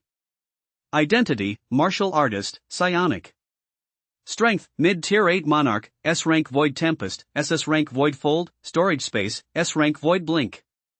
Martial arts, martial codex 8th tier, divine conduit art 2nd layer. Lifespan, 520 years. Seeing that his lifespan had reached a full 520 years, Li was overjoyed. If he didn't use it, he could live for 5 centuries. It was simply unbelievable. Of course, he couldn't possibly not use it otherwise. How would he improve his strength or advance his psychic abilities? He planned to devote this entire 500-year lifespan to the martial codex, which would surely allow him to reach tier 9 sovereign. This really is a chaotic wasteland. Suddenly, Li snapped back to reality and looked at several piles of white bones not far away. Some large, some small, including both ferocious beasts and humans. The scene looked exceptionally desolate. The moment his feet touched this land, he felt as if he had arrived on another continent. He took out the intelligence and map Chen Gong had given him and finally pinpointed the general direction of Chaos City. Chaos City was over 2,000 li away from where he stood, and it was just about time for breakfast. He found a clean spot sheltered from the wind, took a pot out of his storage space, cooked a pot of meat soup along with some food, and began eating heartily. After eating his fill, he was in the process of infusing lifespan into the martial codex to enhance his strength when he suddenly spotted a black dot appear in the distant sky, heading straight toward him. It wasn't until it drew closer that he could make out that it was a giant eagle, 3 or 4 meters in size, even larger than the 8th tier azure eagle he had slain earlier on Tianzu Mountain. This giant eagle was also an 8th tier monarch, and a human figure was perched on its back. By then, the giant eagle had reached directly above him. It circled once before coming to a halt in the air, hovering about 10 meters above him. Seeing this, Li activated the divine conduit art and extended his spiritual sense, catching sight of the figure on the eagle's back. It was an elderly man clad in a gray robe, his face almost entirely obscured by a beard, revealing only a pair of sinister eyes. He was staring at Li as if Li owed him several million. Li's spiritual energy swept over the old man, then he withdrew it without showing any emotion. "Who are you, sir? What do you want?" After asking twice in a row, Li saw that the man stood as still as a statue, so he turned to leave. But just then, the old man finally moved, pulling a piece of paper from his robe and unfolding it. "Do you recognize this person?" Li was taken aback when he saw what was on the paper. Chapter 54, The Sado Sorcerer. The Conspiracy Unveiled. Li's path was blocked by a strange figure riding an eagle who had suddenly appeared. The man's true strength was a complete mystery, impossible to gauge, and he exuded an aura of malevolence. What surprised Li most was that the drawing on the piece of paper the man had produced was actually of himself. This left him thoroughly baffled. He had never met this strange figure before. How could he possibly have a portrait of him? Could it be the 8th rank blue eagle he had slain last time? Though his mind raced with thoughts, his expression remained impassive. "Never seen him." The old man on the eagle stared at him with eerie eyes. Upon hearing that Li didn't recognize him, he finally put the portrait away. "Where are you from, sir?" Li looked at him impassively. "And what is your name, sir?" The old man on the eagle furrowed his brow. "I am Wizard Sado." "A wizard?" Li immediately recalled the intelligence Chen Gong had given him. This land of chaos was home not only to the evildoers of the Martial League but also to numerous malevolent beings from the other 3 major alliances. Among them was this wizard. Wizards were like the god slayers from his past life. They wielded a certain power through the media, capable of harming or controlling certain people and things. He hadn't expected to encounter such a mysterious and eerie being as a wizard the moment he arrived in this chaotic land. Suddenly, his eyes narrowed as he thought of the dozen or so demon apes he'd slain earlier. At the time, he had realized those demon apes were being controlled by someone. Could it have been this Sado? "So you're the sorcerer Sado?" "I'm Chu Gang, and I've just crossed over from Tianju Mountain." Upon hearing this, Sado's eyes lit up. "Your surname is Chu. Do you know the Chu family of Mingcheng?" Lee noticed the change in his gaze and nodded thoughtfully. Of course. I am a member of the Chu family. Sato scrutinized him from head to toe once more. You're a member of the Chu family. Do you know Chu Runlong, the head of the Chu family? Lee was taken aback. This man knew Chu Runlong. Could he be connected to Chu Runlong? You're mistaken, wizard. The head of my Chu family is Chu Tianfang. Chu Runlong is my family head's eldest son. Sato nodded. It seems you really are a member of the Chu family. Do you know the head of my family, Chu Tianfang? Sato didn't. Chu Gang, if you dare renege on this sorcerer will use your head to refine a treasure. Lee waved his hand dismissively. Wizard Sato, don't get so worked up. Let me finish what I'm saying. I've come here specifically to track down Lee's whereabouts. You know this area well. Perhaps Lee has already entered the City of Chaos. If we join forces to slay him, I'll deliver everything the clan leader promised you. How does that sound? Sato thought for a moment, then nodded in agreement. Let us do as you say. The City of Chaos is over there. As he spoke, he suddenly pulled a bone staff from beneath his black robe and let out a loud cry. In the next instant, the 8th-tier giant eagle he was riding swung its 2 talons sharp as hooks down toward Leah's head with lightning speed. As the giant eagle attacked, 5 more ferocious beasts appeared from all around, roaring as they charged at Lee. Tigers, black bears, and a giant serpent each possessed at least 6th-tier strength. Lee watched the swooping eagle's talons and drew his battle axe to fend them off. Wizard Sato, what are you doing? Sato was somewhat surprised to see him block his magical pet's attack. Boy, in addition to agreeing to the conditions this wizard mentioned earlier, Chu Tianfang also offered the blood of the Chu family as an ingredient for a potion. Since you're a member of the Chu family, this sorcerer might as well take your brain matter back to use as an ingredient. Lee raised his battle blade when he realized this was the reason the sorcerer had attacked him. Old man, you're playing dirty. I was actually planning to cooperate with you, but since you're treating me like a blood bag, don't blame me for being ruthless. As he spoke, his blade moved with him. A dozen or so sharp sounds of steel cutting through flesh were accompanied by the beast's agonized screams. By the time Lee stopped, his battle axe was already drenched in blood. All of Sato's magical pets lay dead, with only the giant eagle beneath him remaining. Lee glanced at the life siphon system panel. His lifespan had increased by another 150 years, bringing his total lifespan to 670 years. Sato was furious to see his magical pets fall to Lee's blade in the blink of an eye. He was utterly surprised that an unremarkable disciple of the Chu clan was actually a tier 8 monarch. However, the stronger the opponent, the more immense the energy their blood could provide him. With that in mind, he muttered to himself. Instantly, a black mist enveloped the giant eagle beneath him, and its eyes glowed with a blood-red light. Already a tier 8 monarch, the eagle's power surged wildly, and it then threw itself recklessly at Lee. Lee, seeing the blood-red glow in the giant eagle's eyes, dared not let his guard down for a moment. This was his first encounter with witchcraft eerie and sinister, and he certainly wouldn't let it get close. Seeing the giant eagle closing in, he didn't try to block the attack head-on. Instead, he used a void blink to appear right in front of the Sato sorcerer, and with a flash of his blade, the eagle's head was severed. The very moment it died, the corpses of the several magical pets that had just perished actually turned into black blood, which then all flowed into Sato's head. The next moment, his head bizarrely floated upward and grew back onto his body. Immediately afterward, Sato's body rapidly shrank until he was transformed into a mummy. His eyes bulged outward, resembling 2 blood-red beads set in their sockets, making him look even more eerie and terrifying.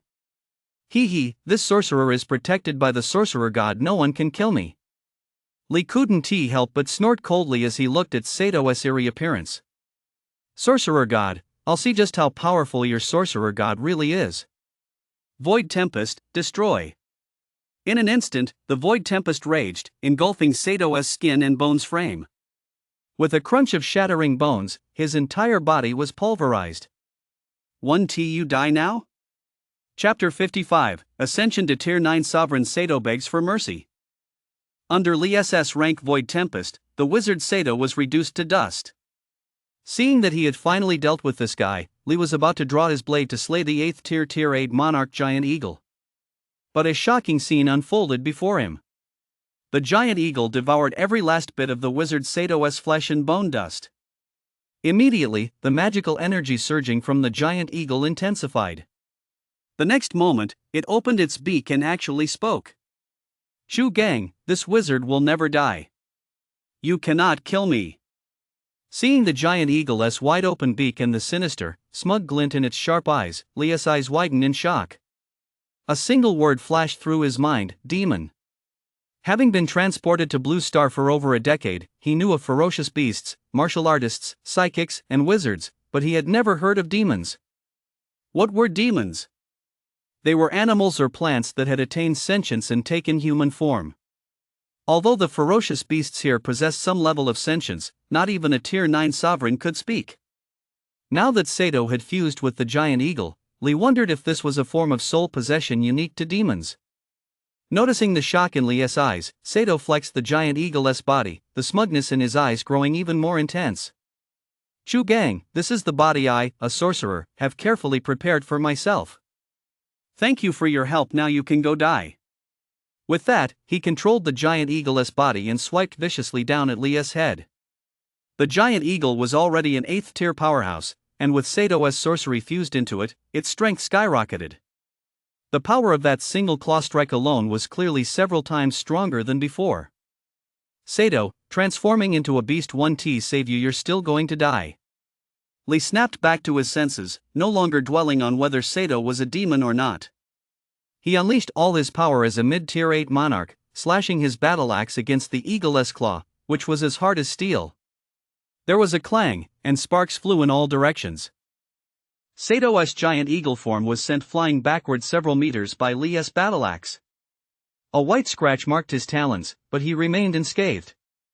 Li himself was knocked back 2 steps, and his arm, gripping the battle axe, went slightly numb. Sato regained his balance, flapped his wings, and hovered in midair, gazing down at Li from above.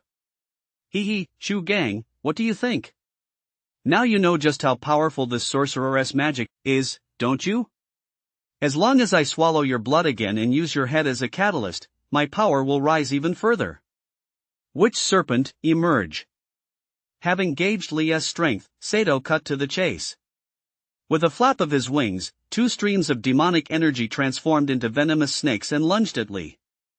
"So this is witchcraft? It's nothing special." Seeing the giant snake with its venomous fangs bared, Li didn't even move. He simply unleashed a void tempest, which tore the venomous snakes, formed from magical energy, to shreds. Void fold. He then hurled another void fold at his opponent.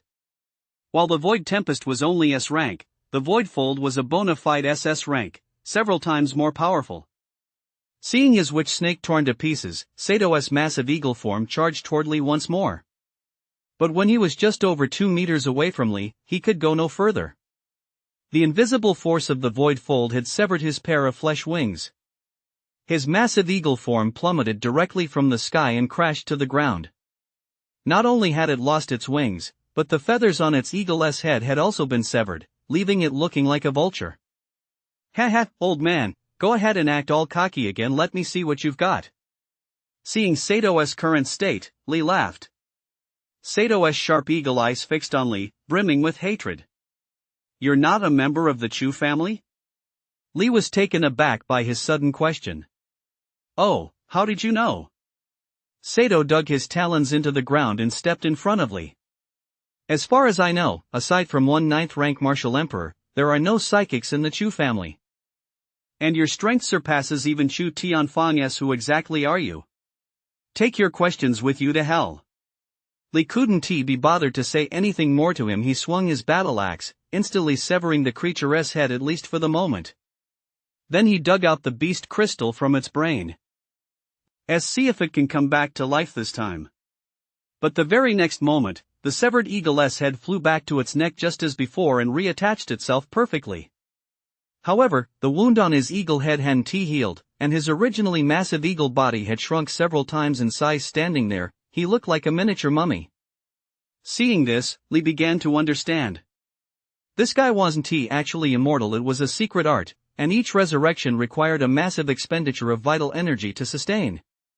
Realizing this, Lee was no longer in a hurry to eliminate him. He took out the beast crystal he had just excavated and activated the martial codex to refine it.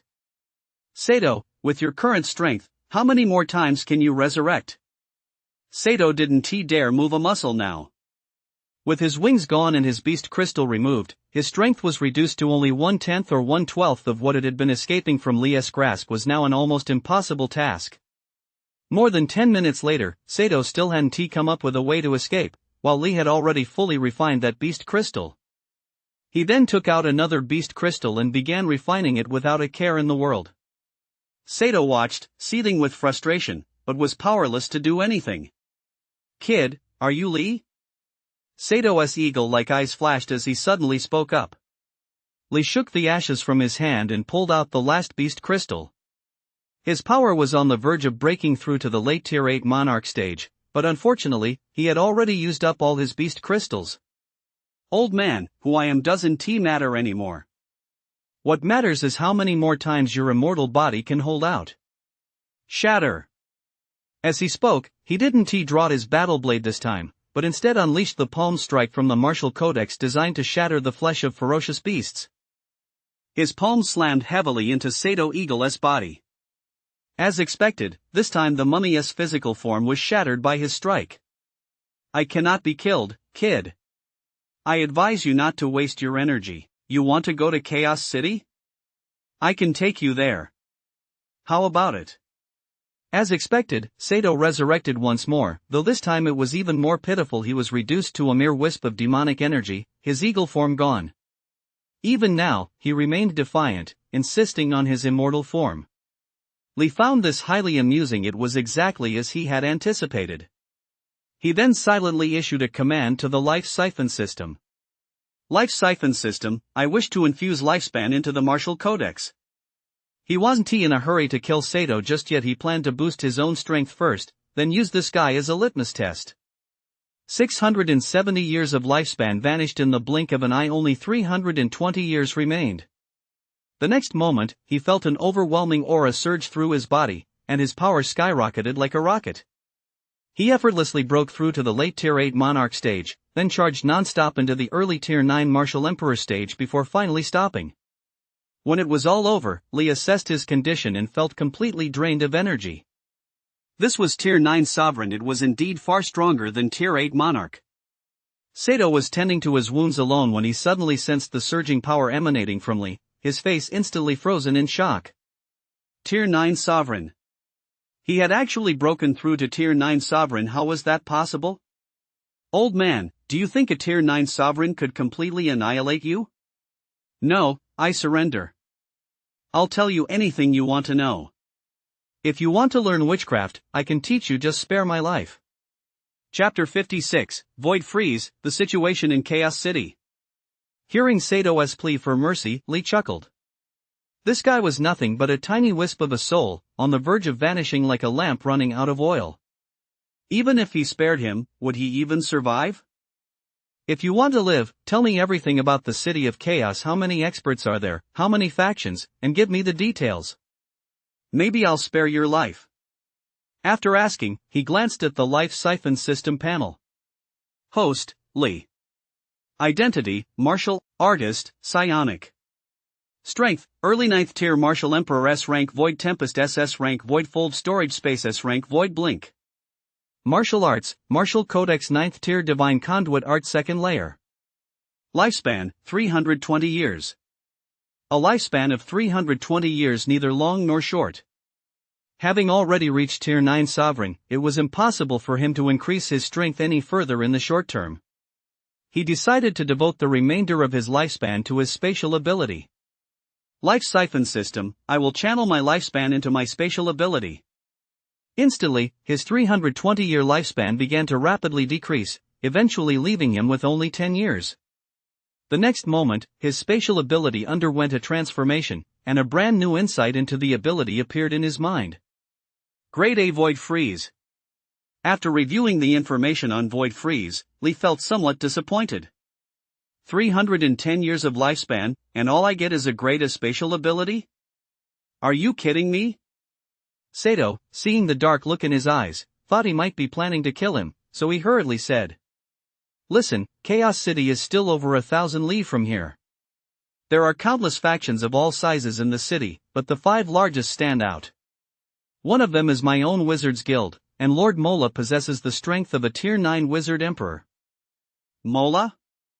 Are you also a member of the Wizards Guild? Upon hearing that there was a wizard comparable to a Tier 9 sovereign, Li's expression grew grave.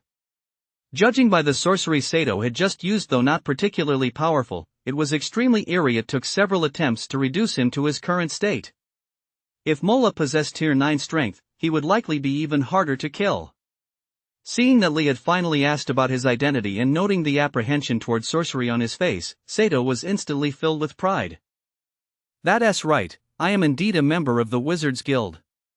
Kid, we've all entrusted our souls to the Great Witch God. If I die, the Great Witch God will know immediately. I advise you to let me go. Seeing that this guy still dared to be so arrogant even as nothing more than a wisp of soul remained, Li immediately hurled Void Freeze at him. However, he didn't kill him this time. He still needed to figure out the situation in Chaos City, as well as the secret of immortality. Judging by his current state, he probably couldn't take much more punishment. Old man, keep talking. Aside from the Wizards Guild, what other factions are there? Sato felt his soul pinned down by a force. Not only was he unable to move, but a faint chill was surging through his soul as well, and it seemed he was about to be frozen to oblivion. He was instantly brought back down to earth from his arrogance, begging for mercy while quickly continuing his story. There is also the Psionic Guild, the Ninja Academy, vampires, and werewolves. Although the leaders of these factions are all 9th tier in strength, they're all weaker than our Wizards Guild. The Ninja Academy, vampires, werewolves, there are such things too? Li was taken aback. This made him suddenly wonder if he had returned to his past life. These bizarre creatures actually existed here too. I wonder if they're the same as the ones from my past life? Seeing that Li wasn't speaking, Sato's soul began to drift away, as if it might vanish at any moment. My lord, I'll take you to the Wizards Guild in Chaos City. With your strength, you're sure to become a guild elder second only to the leader, and above everyone else. Li gave a dismissive smile. What kind of sorcery are you using in this state of your soul? And what sorcery did you use earlier to make yourself indestructible? Hearing Li's interest in his sorcery, Sato immediately seized upon it as if it were a lifeline. This is the art of soul sharing. In addition to attacking targets through various mediums, we wizards also focus on soul cultivation.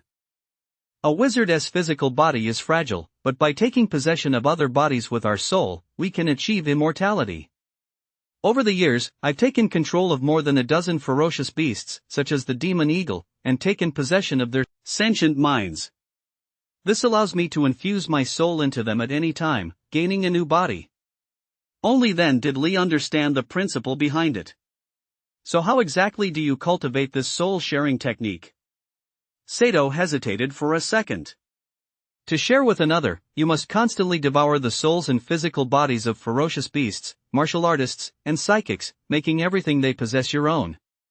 Ultimately, this strengthens the soul. Li furrowed his brow as he listened. Devouring human flesh, blood, and souls, that was something he simply couldn't bring himself to do. Forget it. I can't do whatever soul sharing you're talking about. I'm counting on you to lead the way. Don't drag me into a trap. Sato, I don't know how much of your power remains. Before you die, taste the might of my Void Freeze. Shatter. With that, he unleashed an A-rank Void Freeze. Sato had thought he could persuade Li, but when he felt the chill surge through his soul, he knew something was terribly wrong. Before he could beg for mercy, his soul shattered inch by inch, vanishing into nothingness. Unlike when his physical body was reduced to dust, his soul had been frozen solid. Even if that so-called Mola had arrived, it would have been useless. Li activated his divine conduit art and scanned the area with his spiritual energy. Seeing no trace of Sato left, he finally let out a sigh of relief. Congratulations, host, on slaying a Tier 8 monarch. You have gained 150 years of lifespan.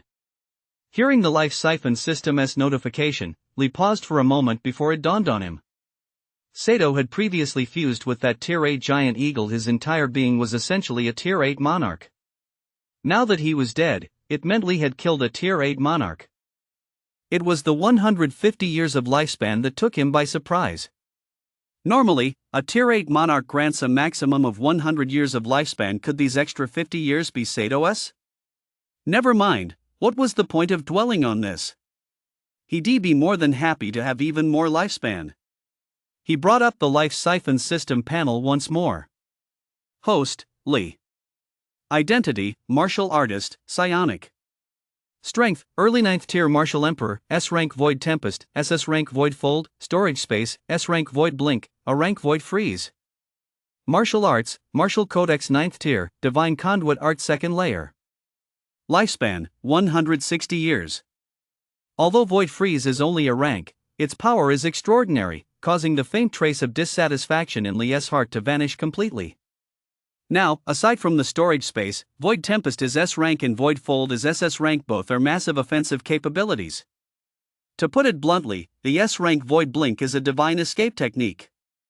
Although Void Freeze is only a rank, its power rivals that of the SS rank Void Fold. All things considered, the power his spatial abilities currently wield is on par with that of a Tier 9 sovereign. Looking at his remaining 160-year lifespan, he considered upgrading it to S rank but ultimately decided against it.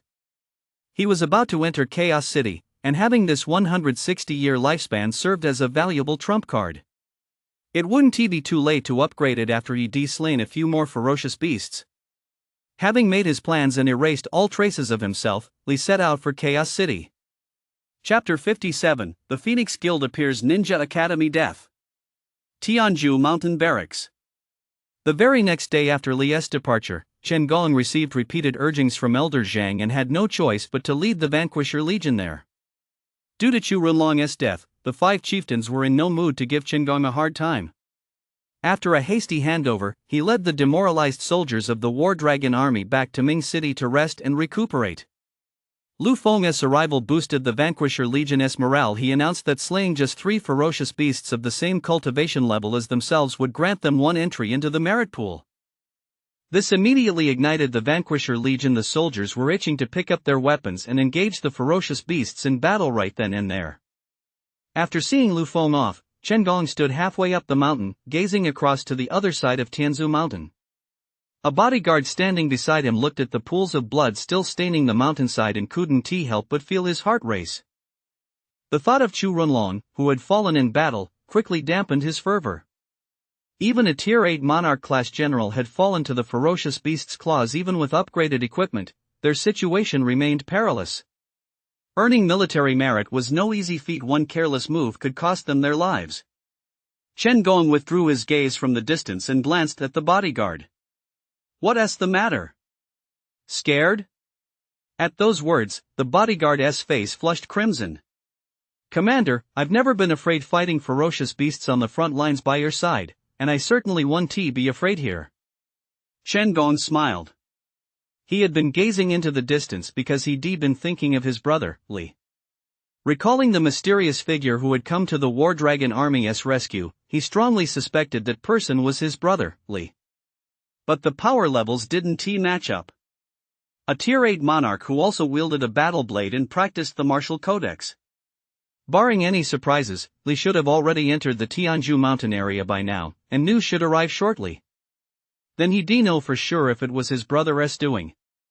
Snapping back to reality, he checked his own strength again. He had already used up both Imperial-grade potions given to him by Old Master Zhang. His strength had been steadily rising over the past few days. It wouldn't be long before he could break through to Tier 8 Monarch. Once he reaches Tier 8 Monarch and has high-tier gear, defending Tianju Mountain will be secure. Thinking about the scene of seeing Li again after he has ascended to Tier 8 Monarch, a smug grin involuntarily spread across his lips. "Lingfeng, looks like you're going to lose again this time. I'll be the one to reach Tier 8 Monarch first, hee hee."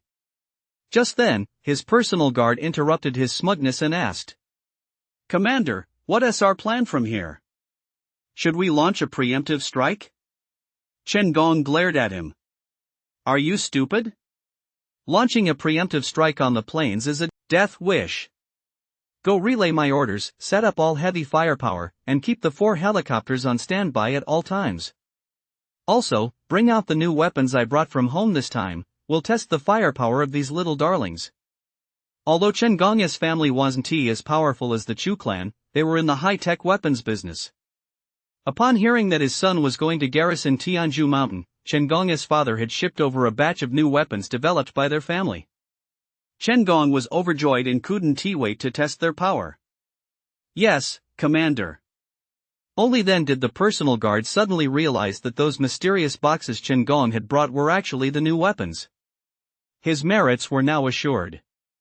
Still over 1,000 li away from Chaos City, Li made no rush to reach it. Along the way, he familiarized himself with the Tier 9 Sovereign's power and his spatial abilities, and drew his blade whenever he encountered ferocious beasts. 5 days later, he finally arrived leisurely at the outskirts of Chaos City.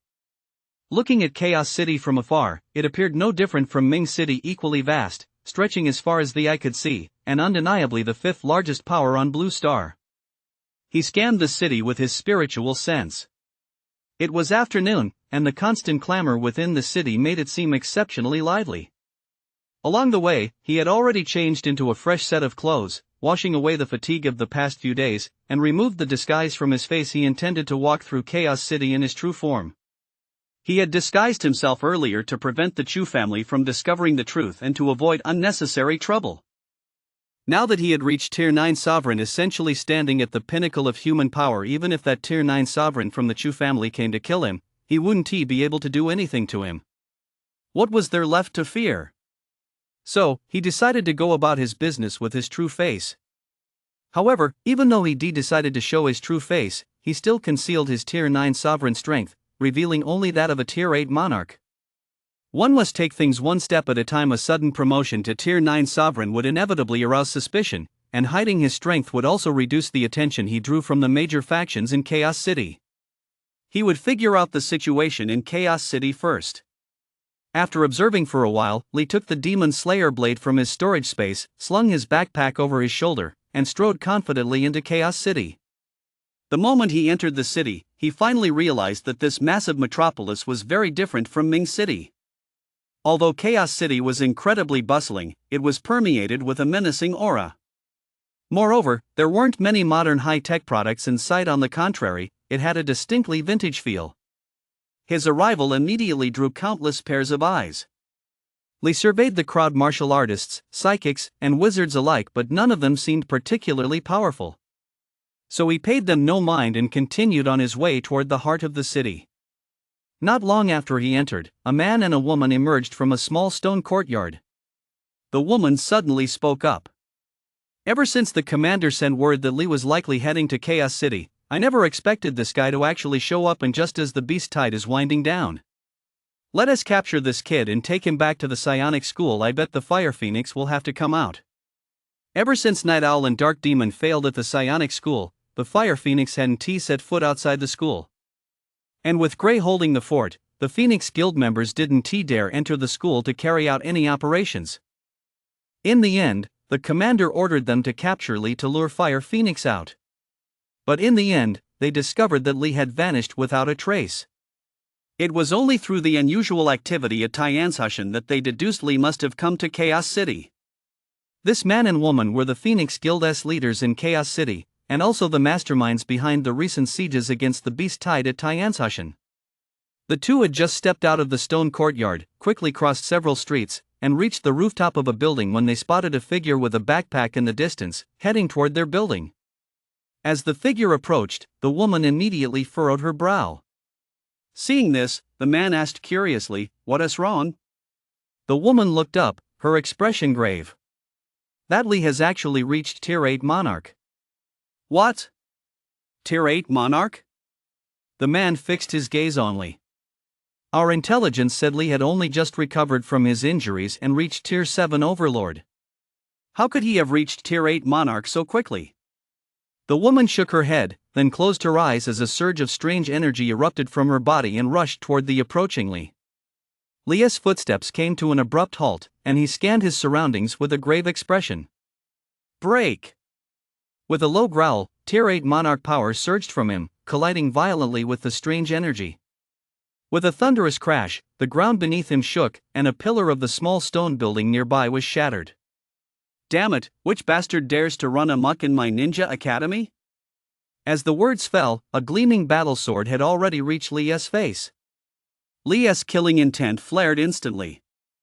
Wielding a sword in front of your grandpa? That's like showing off your axe handling skills in front of a master carpenter die. Chapter 58, Grey Crane, the Mind Master, and the Annihilation of the Ninja Academy. From the rooftop of the stone building, the man and woman watched as the gleaming battle sword slashing toward Li snapped cleanly in two with a clang. This was followed by a muffled groan, and the attacker was sent flying backward, landing motionless on the ground. It was a figure shrouded entirely in black robes, now lying in a pool of blood, dead beyond any doubt. Li Ling turned his gaze toward the gaping hole in the crumbling stone building, where 5 masked figures still stood, watching him with suspicious glances. He glanced at them briefly before turning his attention to a man and a woman standing on the roof of the stone building.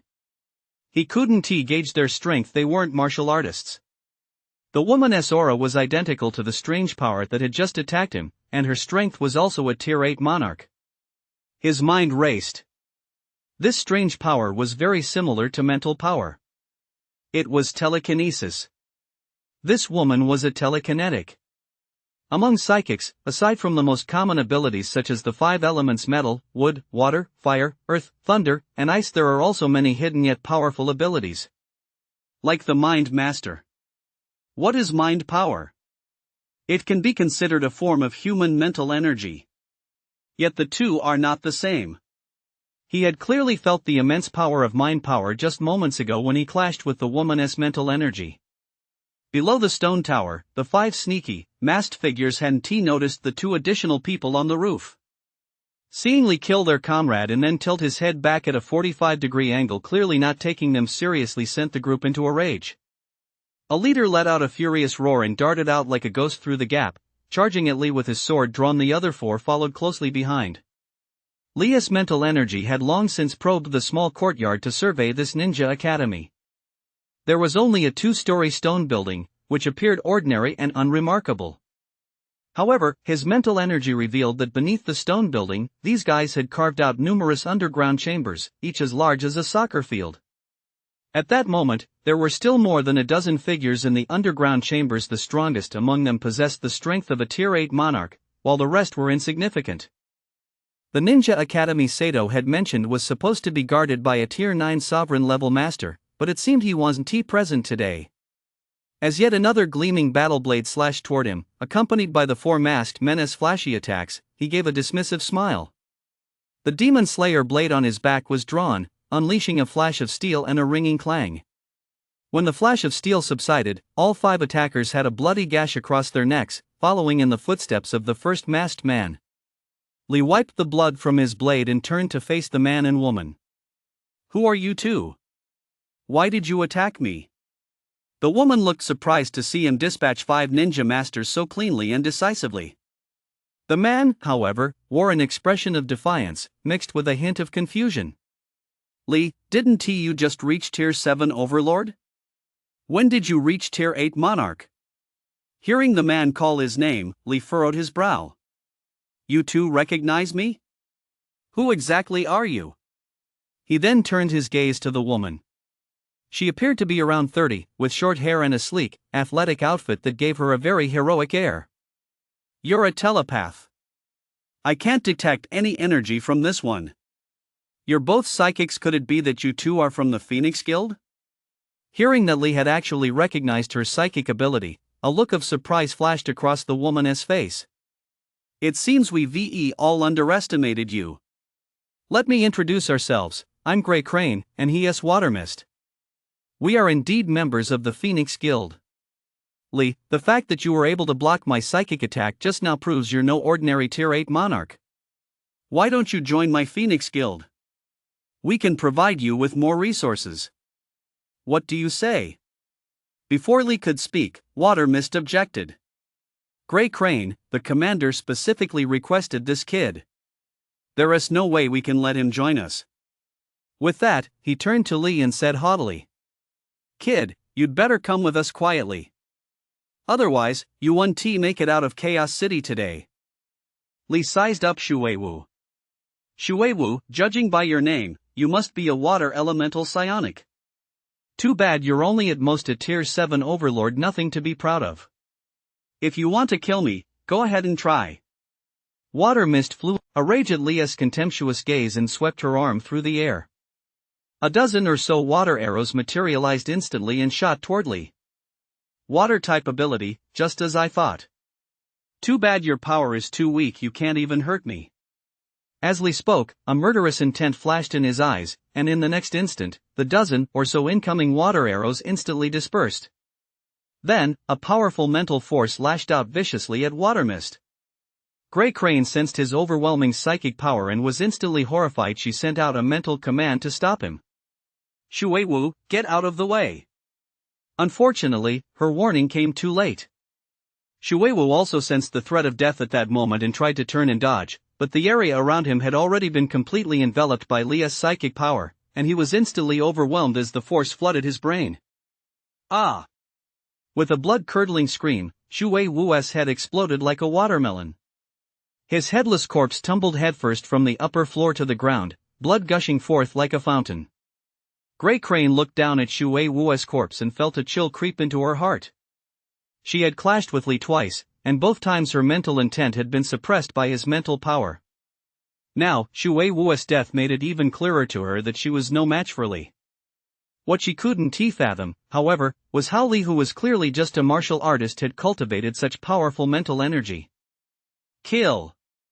Just as the two stood facing each other in silence, one above, one below, a low shout suddenly rang out from the small courtyard. Immediately, more than a dozen masked figures burst out of the courtyard's basement, firing a hail of hidden weapons at Li. Annihilate! Li had been secretly keeping an eye on these men all along. As soon as they struck, a powerful surge of energy sent all the projectiles flying. He then leaped forward to attack the masked figures in the courtyard. In less than a quarter of an hour, only a frail-looking man remained standing. This man was unmasked, with a battle blade hanging from his waist. He was the Tier 8 monarch Li had detected with his mental power. The frail man drew his blade and was about to charge at Li. Just then, Grey Crane flew down from the building, and the three of them stood in a triangular formation. Upon seeing Grey Crane, the frail man's eyes narrowed, and he said bitterly, "Grey Crane, our Ninja Academy and your Phoenix Guild have always kept to our own business. What do you think you're doing?" Grey Crane glanced at him. "Jingji, this man is a fugitive our Phoenix Guild is pursuing." Only then did the frail man, Jingji, realize they had been caught in the crossfire. Damn it, who is this kid? Li swung the battle axe in his hand and looked toward the Ninja Academy. Jingji, is it? You're the only one left at the Ninja Academy now. No, wait, there should be another 9th rank expert. Too bad he's not here right now. Do you think you can beat me? How dare you underestimate my Ninja Academy? Seeing that the two were about to clash, Grey Crane slowly channeled his mental energy. Jingji raised his battle axe high. "Kid, no matter who you are, for killing someone from my Ninja Academy, I'll make sure your head is displayed at the very top of the school." Before he could finish speaking, Li's battle axe had already slashed out, cleaving Jingji's battle axe in two. "You idiot, you talk too much." Before Jingji could finish his threat, he saw his battle sword split in two and immediately panicked. He stumbled backward, trying to retreat, but suddenly felt a sharp pain in his arm. In the next instant, the arm holding his battle sword had been severed. Just as Li was about to step forward for the finishing blow, Jingji turned into a wisp of white smoke and vanished. When he reappeared, he was already more than 10 meters away. "Ha, so you know the art of creating a clone to escape." Chapter 59, The Arrival of a Tier 9 Sovereign. Li is the killer. Li had slaughtered all but one of the 20-plus students from the Ninja Academy, leaving only Jingji alive, though he lost an arm. Jingji glared at Li with fury, his eyes now filled with deep apprehension and terror. He couldn't understand why Li, who was also a Tier 8 monarch, was so much stronger. Meanwhile, Grey Crane had been staring intently at Li the entire time, not blinking once, trying to find a weakness in him.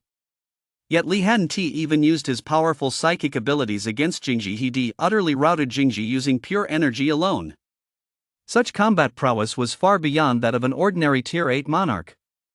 As a mind master, she couldn't shake the feeling that Li was still holding back. Yet intelligence reports stated that half a year ago, Li had suffered a complete rupture of his meridians and had nearly died. It was only recently that he had recovered from his injuries and surged into the Tier 7 Overlord realm. In less than a month, he had not only reached Tier 8 Monarch but had also nearly wiped out the Ninja Academy, one of Chaos City's 4 major factions. Even Inochi, the second in command, had fallen at his hands. This was simply impossible. How could his strength have grown so rapidly? I'll sacrifice myself for the greater good. Kid, let us die together. Inochi struggled to banish the fear from his heart. After a furious roar, he charged at Li like a madman, his eyes bloodshot. A terrifying, destructive power now emanated from his body. Li, this is the Ninja Academy's self-destruction technique. Li, seeing Inochi in this state, was just about to strike when he suddenly heard Grey Crane's voice ring in his ears. Self-destruction technique? Inochi, I'll take your head. Upon hearing Grey Crane's words, Li not only failed to dodge but instead charged straight at him. Seeing this, Grey Crane tried to step in to stop him, but just then, Li's battle blade swept horizontally and in the next instant, Jingji's head flew high into the air, his face still contorted with madness. A king who dies with his eyes open. Li shook the blood off his blade and turned to face Grey Crane. Grey Crane, why are you helping me? Grey Crane's thoughts locked onto Li. Li, I'm not helping you, I'm fulfilling the mission assigned to me by the commander. But commander, is that the leader of your Phoenix Guild? Li was taken aback by this and pressed further. He knew only that the Phoenix Guild was a massive faction with agents embedded within the 4 major powers, including the Martial League. The commander Grey Crane mentioned must be the leader of the Phoenix Guild. Grey Crane didn't answer. Li, if you join the Phoenix Guild, not only will you get to meet the commander, but you'll also receive guidance from powerful masters. Any resources you want can be secured for you. What do you say? Li looked at her. Grey Crane, were these recent attacks by ferocious beasts on Tianju Mountain the work of your Phoenix Guild? Upon hearing his question, a sharp gleam flashed in Grey Crane's eyes. I thought you'd withdrawn from the Martial League, but it turns out you're still working for them. It seems you've forgotten how you were injured half a year ago. Realizing she even knew about his injury from half a year ago, he understood that the Phoenix Guild had thoroughly investigated him. It seems you've probed every detail of my situation. Since I have no connection whatsoever with your Phoenix Guild, why are you targeting me? Although Grey Crane secretly channeled her mental energy, she did not strike again and instead explained the situation to him. You recognize the Fire Phoenix, that is the reason.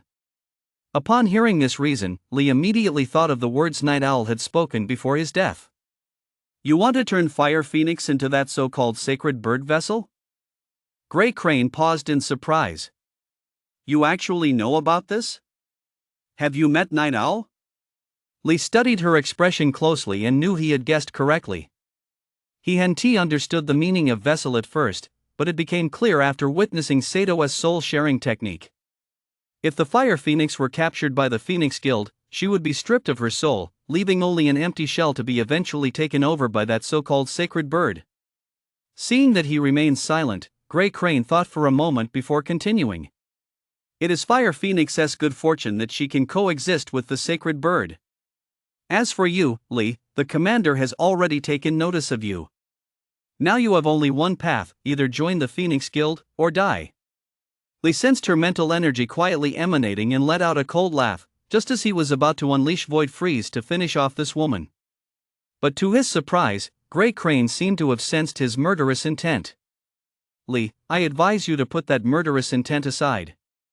You've wiped out every student and instructor at the Ninja Academy, but do you realize there's still one great master missing? He is the Deep Spring Man, a Tier 9 sovereign, and he possesses mysterious ninja techniques. You'd better figure out how to survive his pursuit. Shin Quanrun, that's a rare name. So what if he is a Tier 9 sovereign? I'm alone at worst, I'll just leave the City of Chaos. Gray Crane, you've said all this just to threaten me, but unfortunately, Lee, don't fall for that sort of thing. Go ahead and unleash your mental energy. This is the first time I've ever encountered a mentalist. No sooner had he finished speaking than he was about to launch a psychic attack, only to see Gray Crane suddenly withdraw his psychic energy and turn to fly away. Lee froze for 2 seconds. Just as he was about to give chase, his expression suddenly changed, and without a word, he flew off in the opposite direction. Less than a minute after he left, a gaunt, sinister-looking old man clad in a loose-fitting robe, a battle sword hanging from his waist, appeared like a ghost in the small courtyard. Upon seeing the corpses strewn across the ground, especially the head of Jingji, whose eyes remained wide open in death, a frenzied killing intent surged from him, and his immense power instantly obliterated the entire courtyard. Who dares kill my men?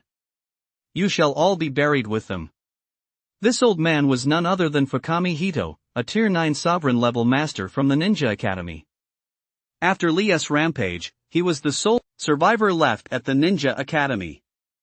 Though this old man was a Tier 9 sovereign-level master, he was nearly driven mad with rage.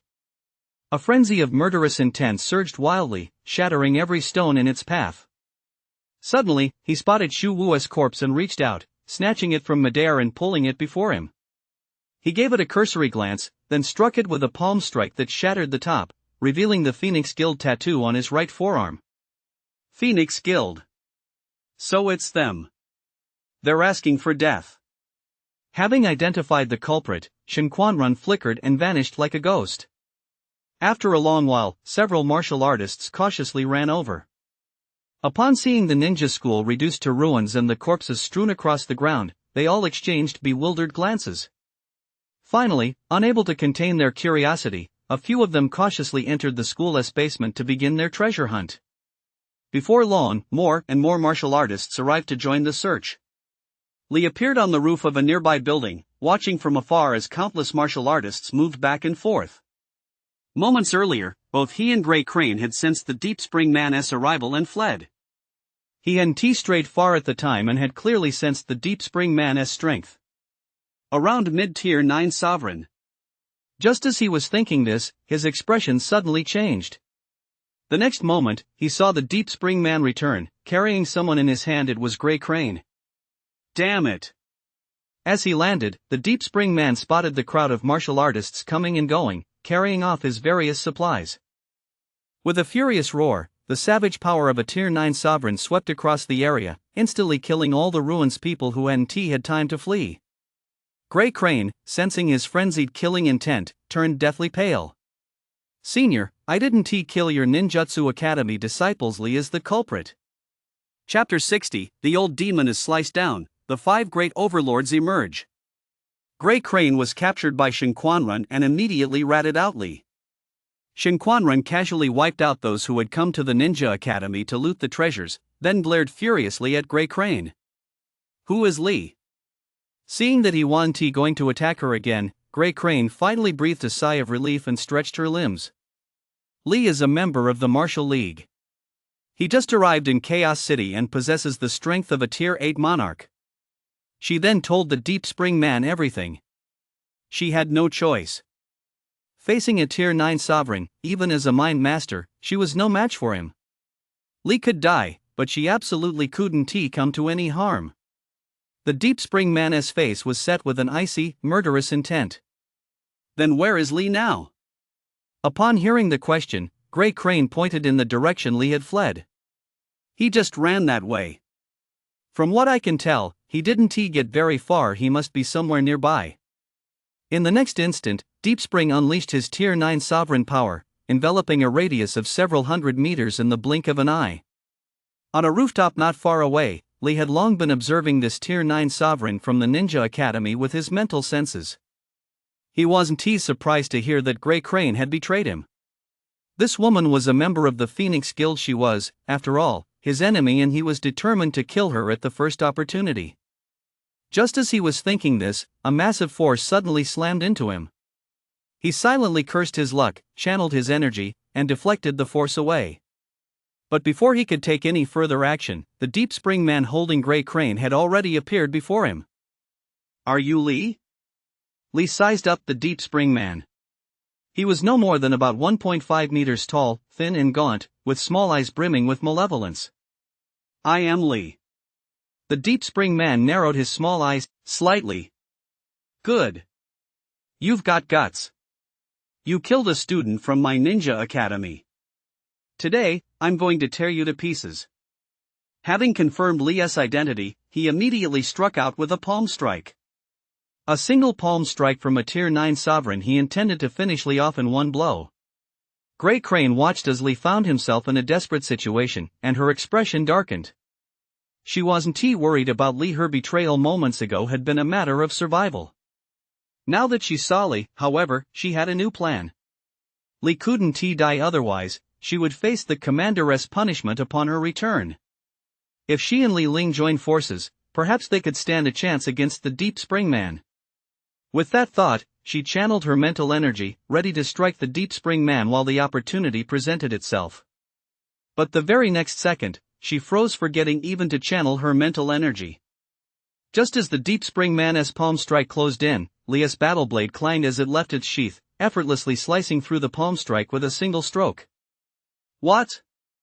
Grey Crane stared intently at Lee, as if gazing upon a rare treasure. Lee was clearly just a Tier 8 monarch. How could he have sliced through the Deep Spring man's palm strike without suffering a single scratch? By all accounts, this guy hadn't been using his true strength at all. Just as she was lost in thought, Lee suddenly closed the distance and stood right in front of the Deep Spring man. You old scoundrel, you look neither human nor ghost. If I were human, I'd have banged my head against a wall and killed myself long ago.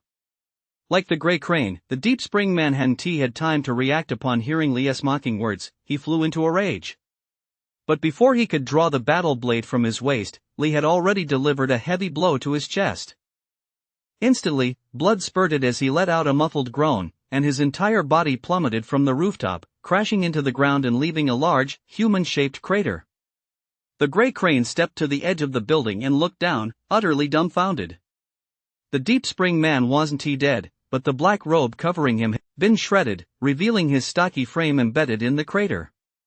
At that moment, she was absolutely certain that Lee's strength went far beyond that of a Tier 8 monarch. Perhaps he had even reached Tier 9 sovereign. The thought flashed through her mind, only to be violently banished. Tier 9 sovereign? That's impossible. Ha ha. Ha, you old ghost from Deep Spring, your day has finally come. So this is what you really look like. You're truly hideous. Just as Lee was about to step forward to deliver the finishing blow, several bursts of loud laughter and mocking voices suddenly rang out from the distance. Then, 5 figures appeared from all directions on the rooftop where Lee and his companion stood. The 5 arrived, all looking down on the Deep Spring man embedded in the mud pit, and began trading barbs of mockery. Lee sized up the 5 and thought to himself, wow.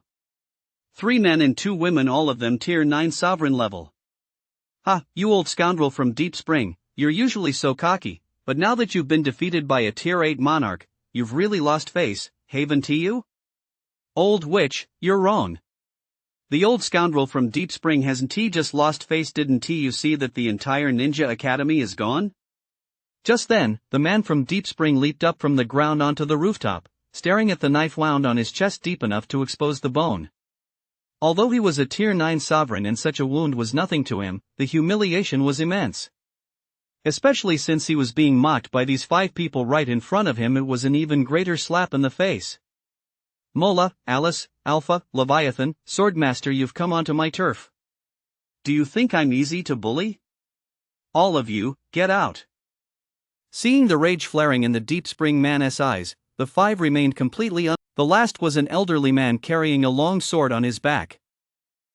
A hint of color returned to Alice's pale face, and her gaze fixed on Lee within. Lee was a Tier 8 monarch, yet possessed such formidable psychic power. Could he possibly be a psionic as well?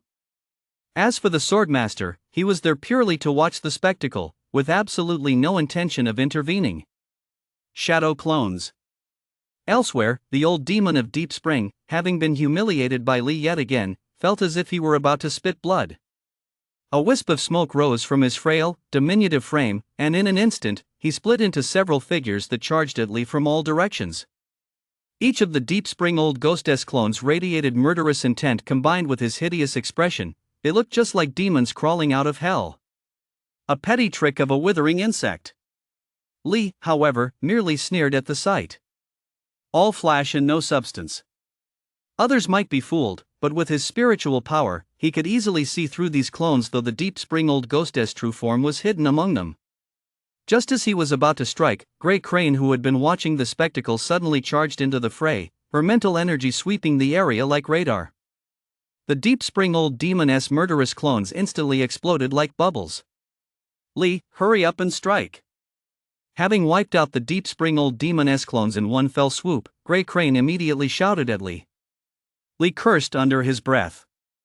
Although he didn't want to team up with this woman, he knew this wasn't the time to be messing around. He dodged a slash from the old ghost of Deep Spring, then struck like lightning, severing one of his arms. Just as he was about to deliver another blow, the old ghost of Deep Spring, who had come as quickly as he'd gone, had already fled at breakneck speed. Having retreated more than 10 meters, the old ghost of Deep Spring glared at his severed arm with growing fury, his gaze filled with malice as he fixed it on Grey Crane. Grey Crane, I had no intention of killing you, yet you dared to attack me. You're asking for death. Alice and the other four recognized Grey Crane as a member of the Phoenix Guild and had no intention of attacking her. Phoenix Guild members were all madmen, and there were far too many skilled fighters among them. Although they were at the 9th tier level, they had no desire to provoke these madmen.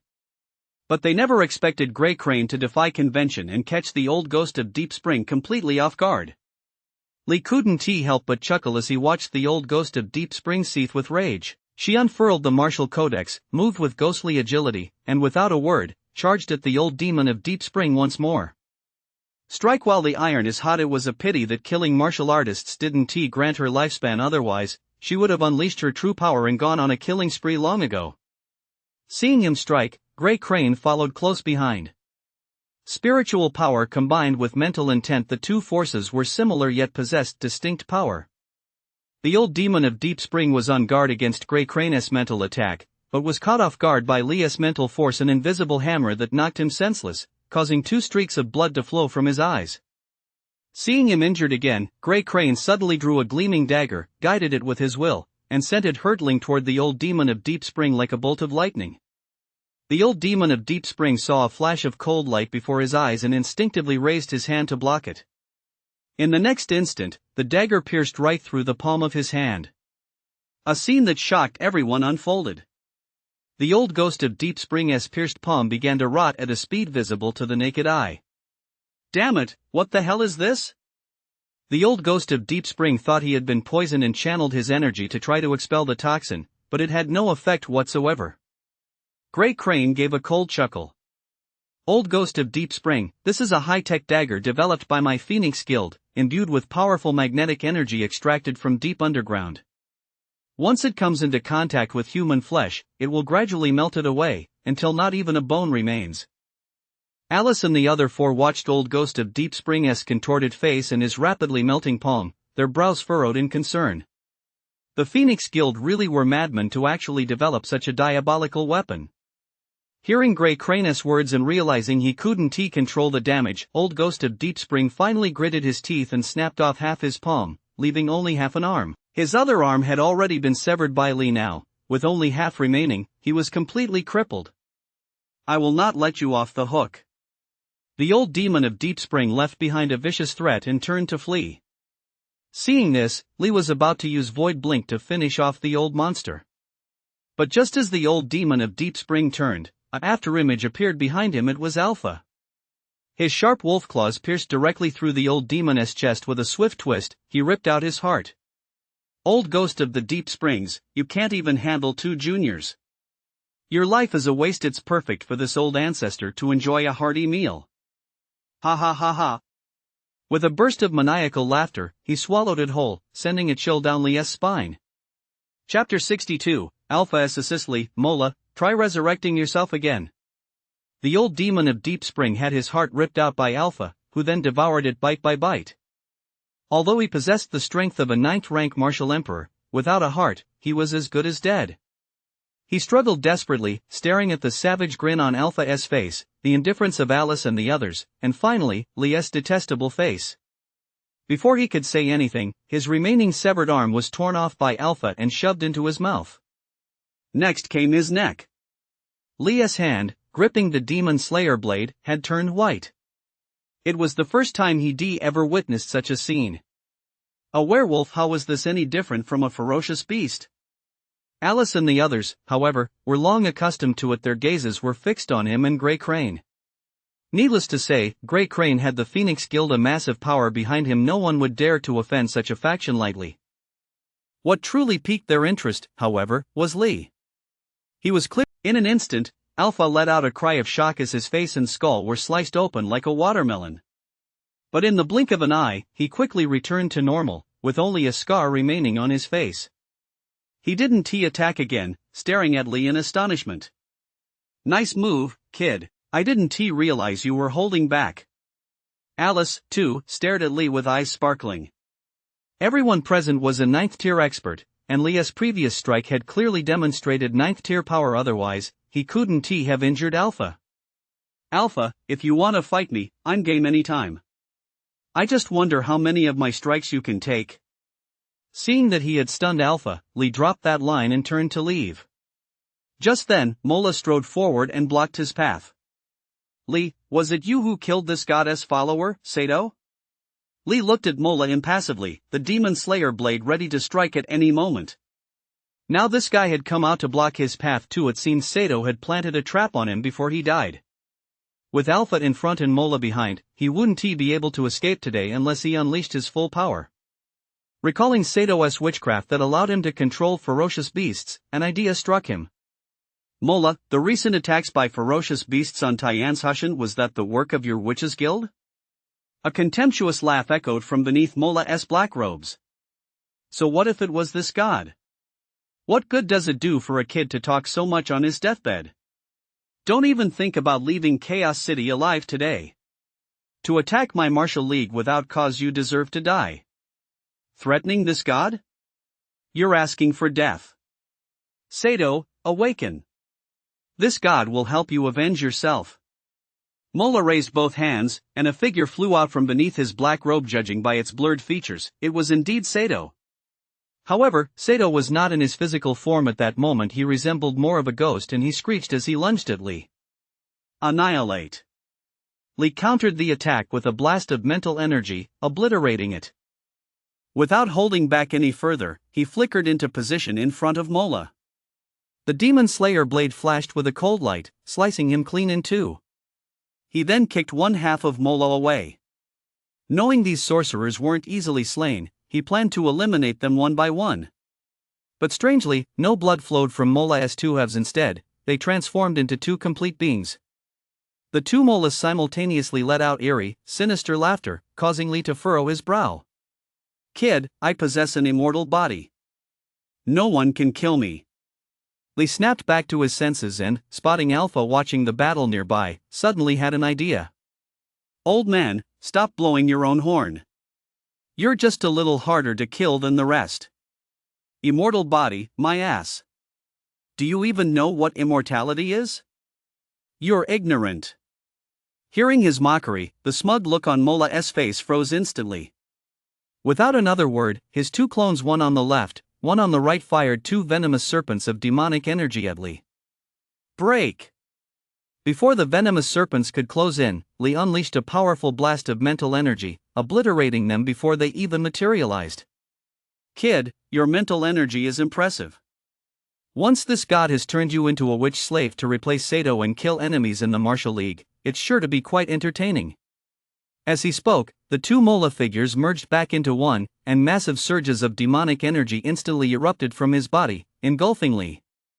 Alice and the others, seeing that Lee had actually managed to stump the formidable witch god, grew even more curious about his true strength.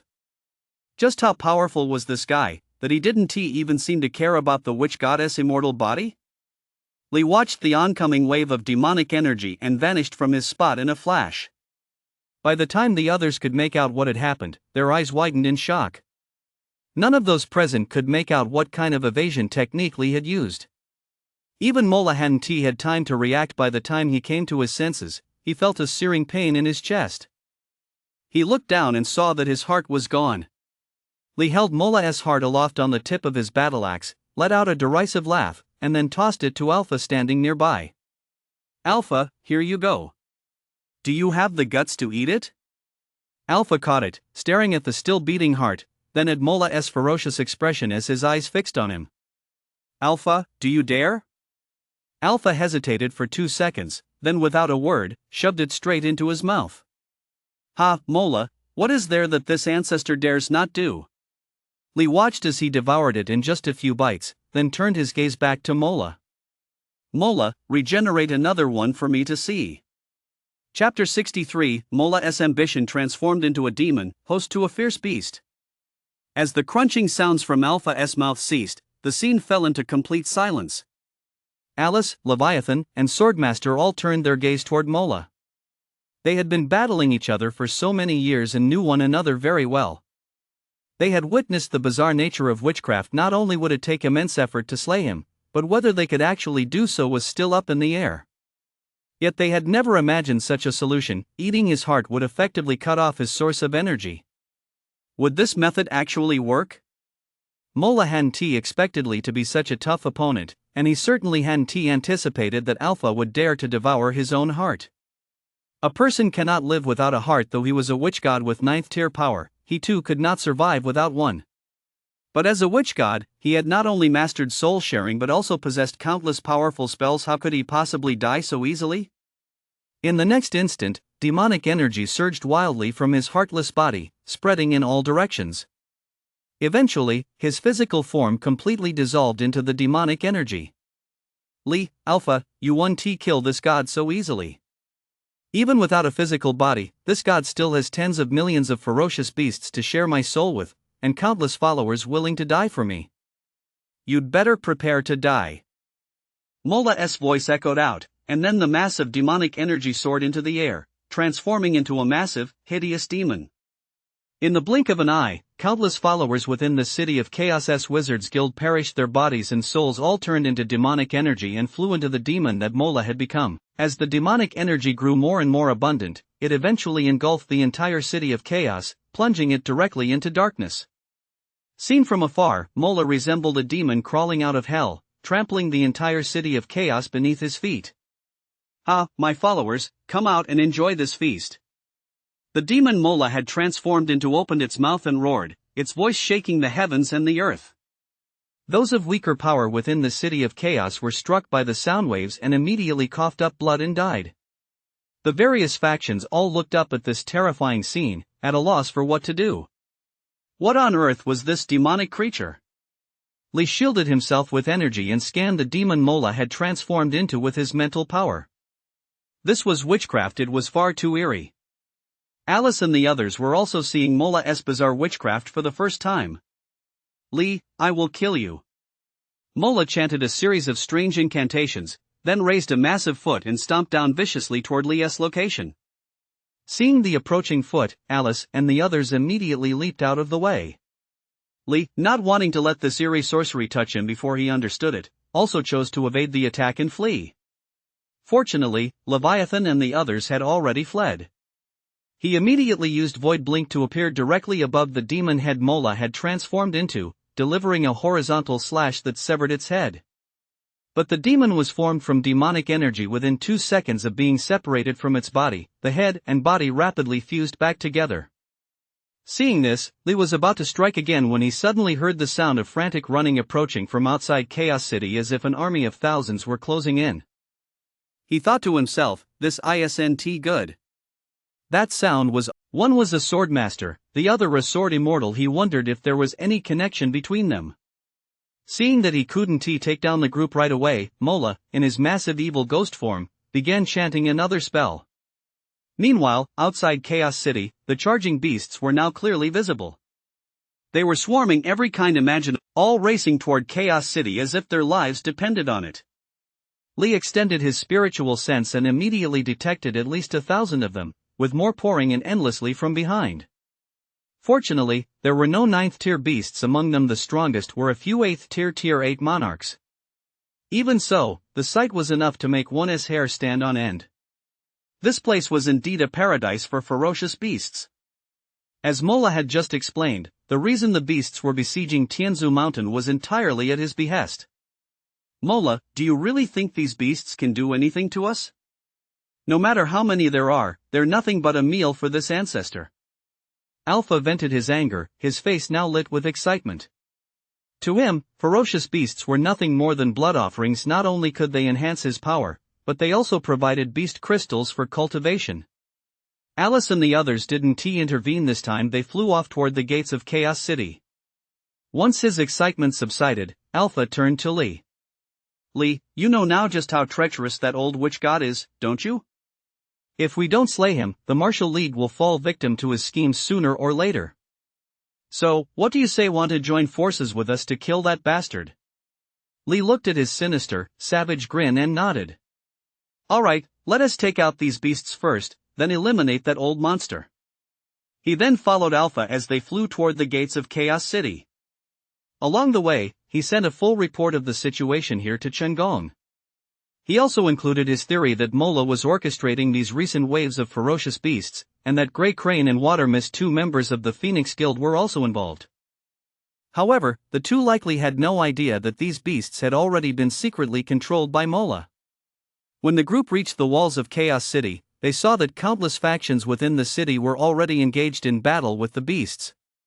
6 were launching long-range attacks with various abilities, while martial artists had no choice but to leap down and engage the beasts in close combat. Vampires and werewolves had also entered the fray. The scene was utterly chaotic. The sounds of flesh being torn, combined with screams of agony, filled the air.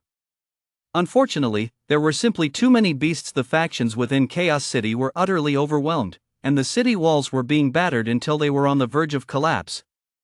Alice and her companions, seeing this, all sprang into action.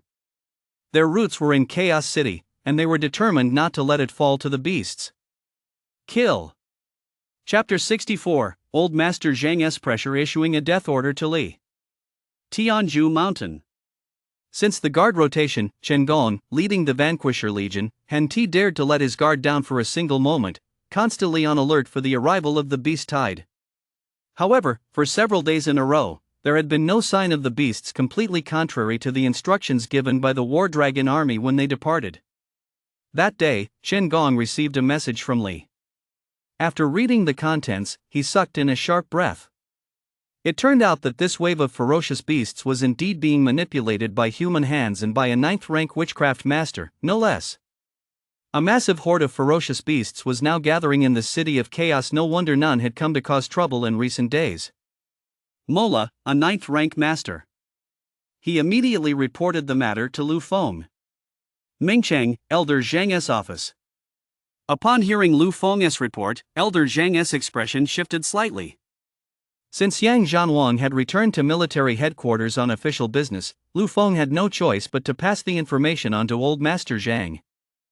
Old Master Zhang was quite surprised that Li had uncovered the truth behind the beast tide so quickly. However, the fact that Mola, a 9th-rank master, was behind the beast tide was completely beyond his expectations. Lu Feng, reply to Chen Gong and tell Li to make sure every last beast is exterminated. And that bastard Mola as well. He used to be a member of the Divine Eagle Alliance. For some reason, he has gone off to the City of Chaos to lord it over others, and he has even unleashed this series of beast swarms against our Martial League. Tell Li to do whatever it takes to eliminate him. Tell him I said so.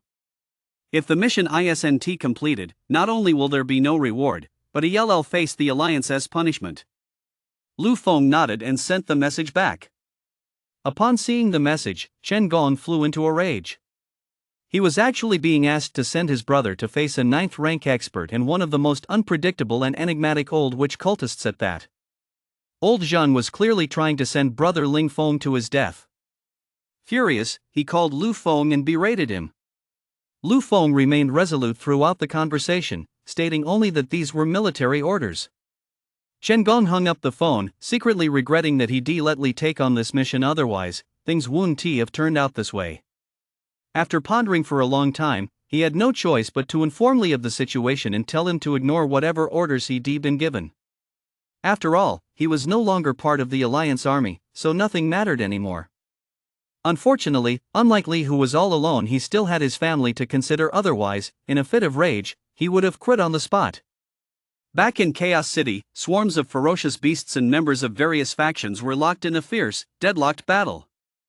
These beasts had all been controlled by Mola. Even the 7th tier beast kings and 8th tier 8 monarchs had lost their own sentience, reduced to nothing more than killing machines. So whenever a comrade fell, another would immediately take its place. They were endless. Even a tier 8 monarch would be worn to death if he kept killing at this rate. Lee wasn't in a hurry to act. All these ferocious beasts had to be dealt with, and Mola had to be eliminated as well to prevent future trouble. Now was the perfect time to let the various factions of Chaos City take the lead and wear down some of the lower tier beasts. Alice and the other tier 9 powerhouses would also have to contribute their share of the effort. He would focus solely on dealing with the powerful beasts in the rear. This way, he could reach lifespan more quickly. And sure enough, with Alice and the other tier 9 experts joining the fray, the tide of battle turned instantly.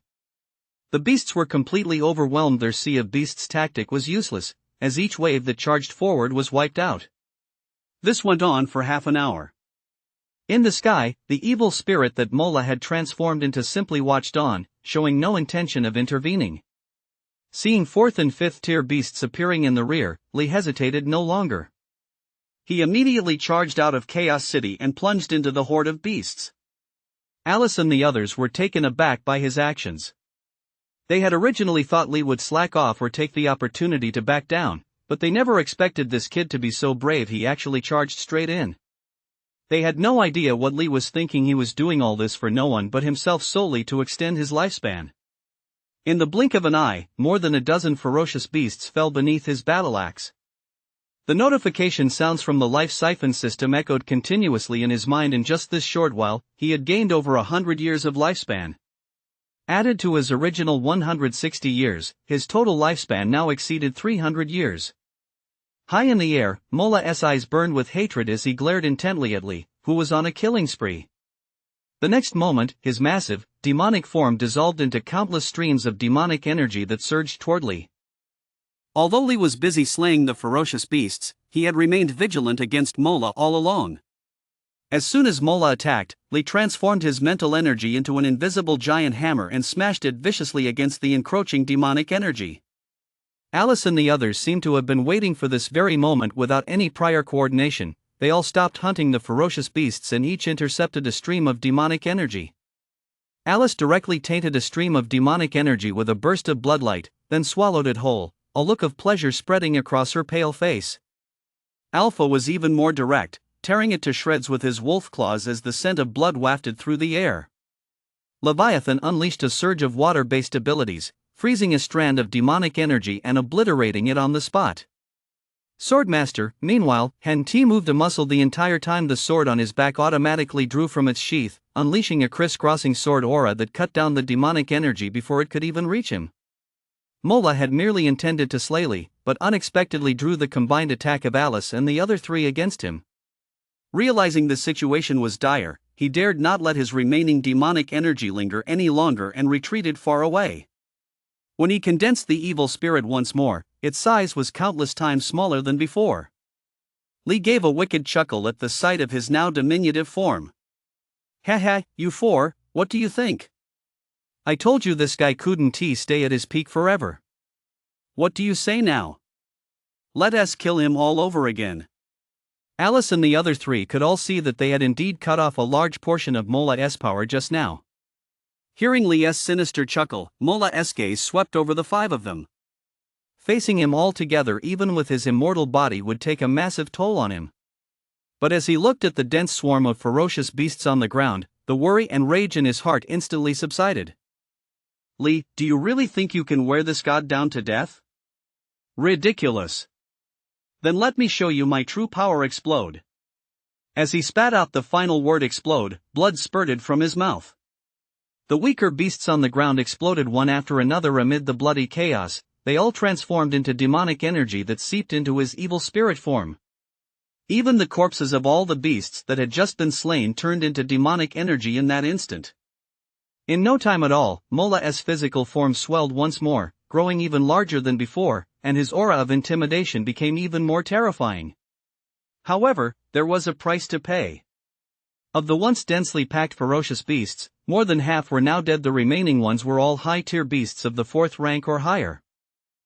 Li, Alice, Alpha, Leviathan, Swordmaster, do you understand now? You cannot kill this god. Seeing how tenacious this guy was, Li found himself at a complete loss. But with Sato's example to go by, he didn't believe this guy was immortal. He simply sure he hadn't found a way to kill him yet. Just as he was racking his brain, his phone suddenly beeped twice. He pulled out his phone and saw the 2 messages from Chen Gong. He froze for 2 seconds, then broke into a smile. Old Zhang was truly amusing. It was one thing to ask him to exterminate all the ferocious beasts, but to actually order him to take out Mola, a 9th tier expert, and call it an order? Although he did have the ability to handle Mola, he wouldn't let himself be threatened. The reason he accepted this mission to Chaos City was to slay ferocious beasts and accumulate lifespan as if he were actually afraid. Chapter 65, A Complete Break. Consequences are your own responsibility. A shift in mindset. Li never expected Yang Zhanwan to leave. Old Zhang had taken over his position. He knew old Zhang sided with the Chu family, and now that he'd become his direct superior, it seemed he intended to avenge the Chu family. But issuing orders to him in such a tone was simply laughable, as if he were still a member of the Alliance army, to be molded and manipulated at will. He let out a cold laugh and immediately had Qin Gong relay a message to old Zhang: deliver the 10th tier martial codex and the remaining payment to Tianzhu Mountain immediately, or face the consequences. It was a threat, so what? If he didn't like it, let us settle this. After being pressured by old Zhang, he realized he'd been too cautious in the past. Now that he'd reached tier 9 sovereign and was constantly gaining lifespan, he was certain he could advance even further in the short term. What was there left to fear? When Chen Gong saw the message, his expression changed drastically. He knew Li better than anyone. He responded to kindness, not force. Once Li set his mind on something, no amount of persuasion would sway him. If old Zhang had used a softer tone, Li wouldn't have gotten this angry. Even if the mission couldn't be completed, Li would have found a way to resolve it. Now, his brother was truly furious. He was deeply concerned for Li's safety. He still didn't know Li's current strength, assuming he was still a tier 7 overlord. He considered trying to talk him out of it, but ultimately gave up. Old Zhang was far too arrogant. It might be better to just cut ties with him. No need to worry about the mission anymore. Staying in Chaos City to train was a viable option in itself. Of course, the remaining reward would likely go down the drain. He then forwarded Li's exact words to Lu Feng. After old Zhang read the message, a strong aura of malevolence surged from his body. You'll face the consequences yourself. Is this a threat? Are those really that kid's exact words? Lu Feng didn't answer, he just nodded. Old Zhang was so furious he burst out laughing. He's weak, but he's got quite the temper. I'll see just how much guts he has to dare threaten me. Tell him, either complete the mission, or don't ever come back. Upon hearing this, Lu Feng opened his mouth as if to say something. Li used to be his subordinate, and he still knew a thing or two about him. Back then, although Li was only a tier 6 grandmaster, the Vanquisher Legion he led had never suffered a single defeat. Even when facing a tier 7 Beast King or a tier 8 Monarch, they could always escape unscathed. It wasn't just his calm command, but also his various unconventional ideas. If Li dared to speak like this now, he must have something to back him up. Coupled with the mysterious spatial ability user by his side who had even dared to kill Chu Tianfang, Lu Feng wouldn't be the least bit surprised if Li pulled off another earth-shattering feat. He wanted to advise Shang Lao, but didn't know how to put it, so in the end, he could only send the message.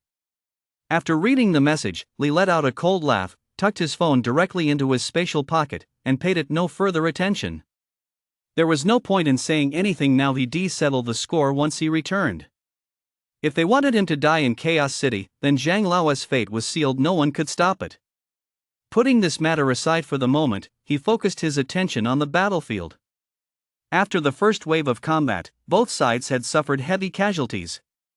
The smaller factions within Chaos City fared the worst. Most had been completely wiped out, leaving only a handful remaining. In contrast, the members of the two major factions, the vampires and the werewolves, not only sustained minimal injuries but were also absolutely sated. Both factions fed on blood. The werewolves even devoured humans, let alone beasts. A hint of color had now returned to Alice's once pale face. As a progenitor, she didn't need to actively feed. Simply by radiating her power, anyone of lower strength who came near her would have their vital blood drained away. Kill! Lee paid no heed to Alice and the others. After assessing the battle situation, he charged alone into the horde of ferocious beasts. He intended to seize the opportunity to gain more lifespan and boost his strength, so that by the time he left Chaos City, he could push his power to the late Tier 9 sovereign level. The remaining ferocious beasts were all at least 4th tier, with some reaching 6th tier. Upon seeing Lee's arrival, they all turned and closed in on him. The sound of a blade slicing through flesh echoed continuously, and the lifespan on the life siphon system panel kept rising. Alice and the other three watched as Lee's figure disappeared into the horde of beasts, completely baffled. This kid had been exceptionally shrewd before, yet now he was actually risking his life by charging into the horde. Wasn't he afraid that excessive energy consumption would give Mola an advantage? Seeing Lee slaughter his prized beasts as easily as killing chickens, Mola's rage flared up rapidly. His originally towering demon form gradually shrank until he was about 1 zhang tall, his eyes turning blood red. This time, he didn't split his body into separate forms. Instead, he lunged directly at Lee. Since he was facing Li Ling alone, Alice and the others certainly wouldn't intervene. Just as he expected, upon seeing Mola's actions, Alice and the others didn't intervene. They simply stood by to watch the spectacle. Of course, none of them would admit they were just watching the show. They were actually observing Mola for any weaknesses. You little bastard, now that you have no helpers, let us see what tricks you've got left. I, the god, will turn you into a witch slave to serve me for all eternity. The look in Mola's eyes as he stared at Lee was a mix of murderous intent and mockery. This slippery little bastard had finally fallen into his clutches. After Lee's rampage, his lifespan had jumped straight to 800 years. Seeing Mola charging at him and hearing his boastful words, one couldn't help but say mockingly, "You old witch god, after playing along with you for so long, do you really think I'm still afraid of you? If you want to die quickly, I'll grant your wish." Mola stared at Lee's composed expression, momentarily dumbfounded. Immediately, he sensed something was wrong. He was bound by a strange force. Not only was he unable to move, but his body, formed from condensed demonic energy, was rapidly dissipating. "This is a psychic ability, you?" He stared at Lee in disbelief. As a 9th tier powerhouse, his discernment was, of course, sharp.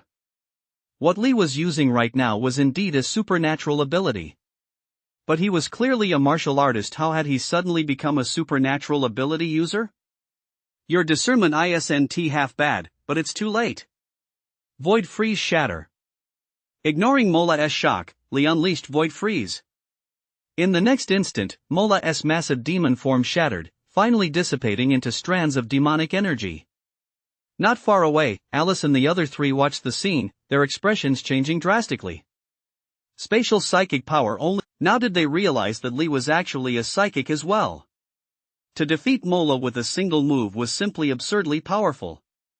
Leviathan had been taciturn ever since he appeared, but upon seeing the spatial psychic power Li Ling wielded, his eyes immediately lit up. That's spatial psychic power. So he really is a psychic after all. No wonder.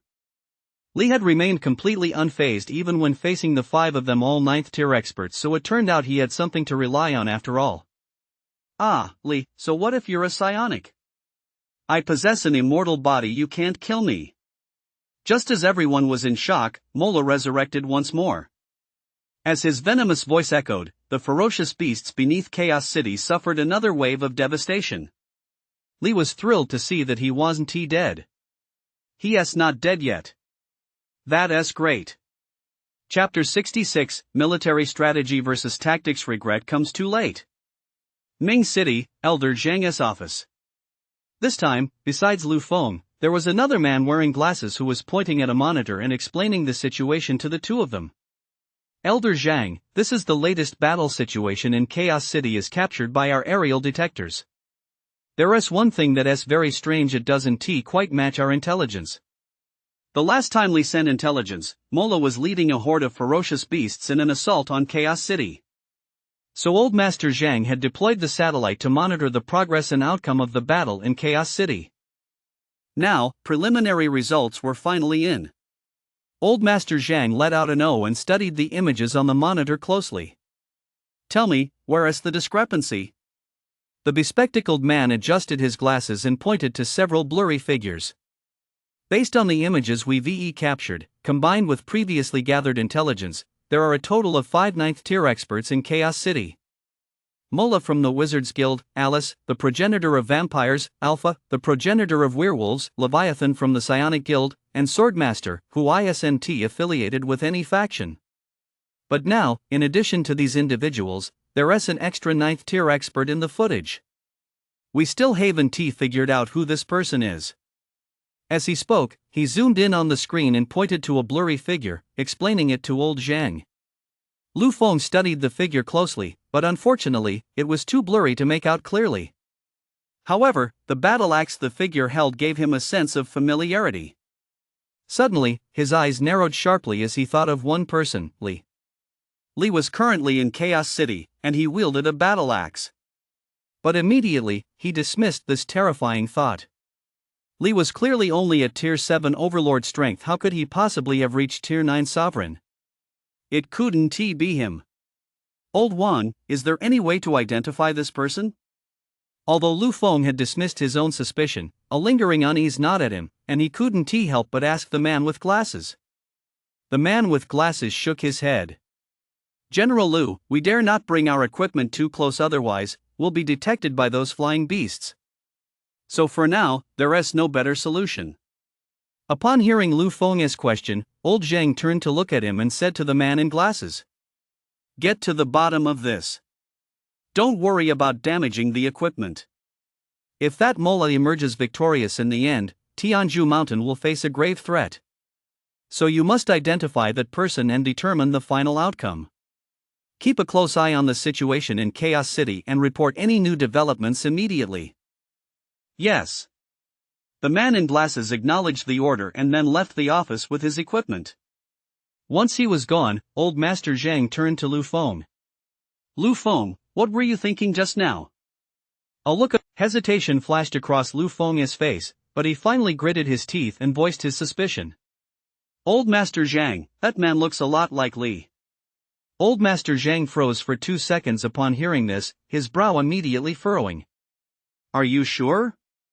Lu Feng shook his head. "I couldn't see clearly, but Li Ling does wield a battle axe, and according to the intel, he is currently in Chaos City." "I can't be certain it's him." Old Master Zhang fell silent. He recalled the intelligence on Li from a few hours ago, and especially that final warning, "You'll face the consequences." Someone without sufficient strength wouldn't dare say something like that. Could it be that this guy had been hiding his true power all along? There were no spatial ability users at all. He'd been pulling the strings behind the scenes the whole time. The assassination of Chu Runfeng, and then Chu Tianfang. Was all of this Li's doing? At this thought, a huge wave of emotion welled up inside him. He had underestimated Li. This guy had hidden his true strength so deeply. This was a vendetta. The Alliance Army's favoritism toward the Chu family half a year ago, and this recent incident. Given his personality, if he has truly reached Tier 9 Sovereign, he likely won't let this go easily. With that in mind, he ordered Lu Feng. "Lu Feng, have someone retrieve the records of Li's injuries from half a year ago. And that Hu Sandao, he was the one who rebuilt Li's meridians 2 months ago. Have him come see me."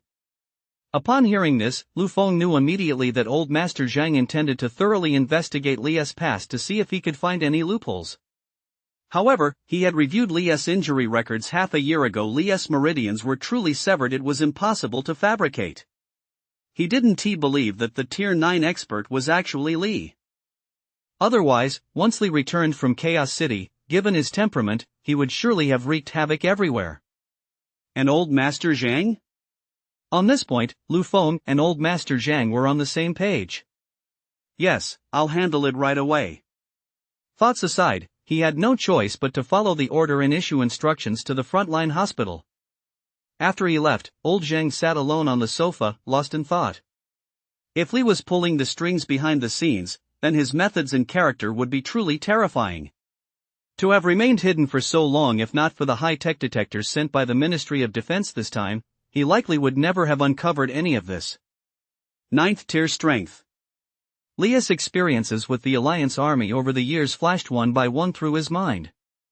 An orphan who used his parents' death benefits to enroll in a martial arts school, then went to the front lines until he was seriously wounded and discharged half a year ago. In just 10 short years, he had risen from an ordinary person to a Tier 6 Grandmaster. His talent wasn't except outstanding, but it was still remarkable. Was it really him? In Chaos City, the great battle had once again reached a stalemate. Mola had resurrected once more, but Li and the others, having witnessed this before, were not surprised. However, the scale was even greater than before, with nearly 200 ferocious beasts present on the battlefield. Mola's 2 resurrections had consumed 1/3 of the ferocious beasts. This time, he was no longer in the form of an evil spirit. Instead, like Sato, he had taken the form of a ferocious beast. An 8th tier giant serpent. After merging with its soul, the serpent's power surged directly into the 9th tier, the Tier 9 sovereign realm.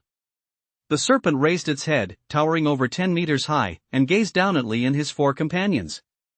All the remaining ferocious beasts obediently lined up in 2 rows before it, as if paying homage to their king. The serpent's mouth opened wide, and Mola's voice rang out from within.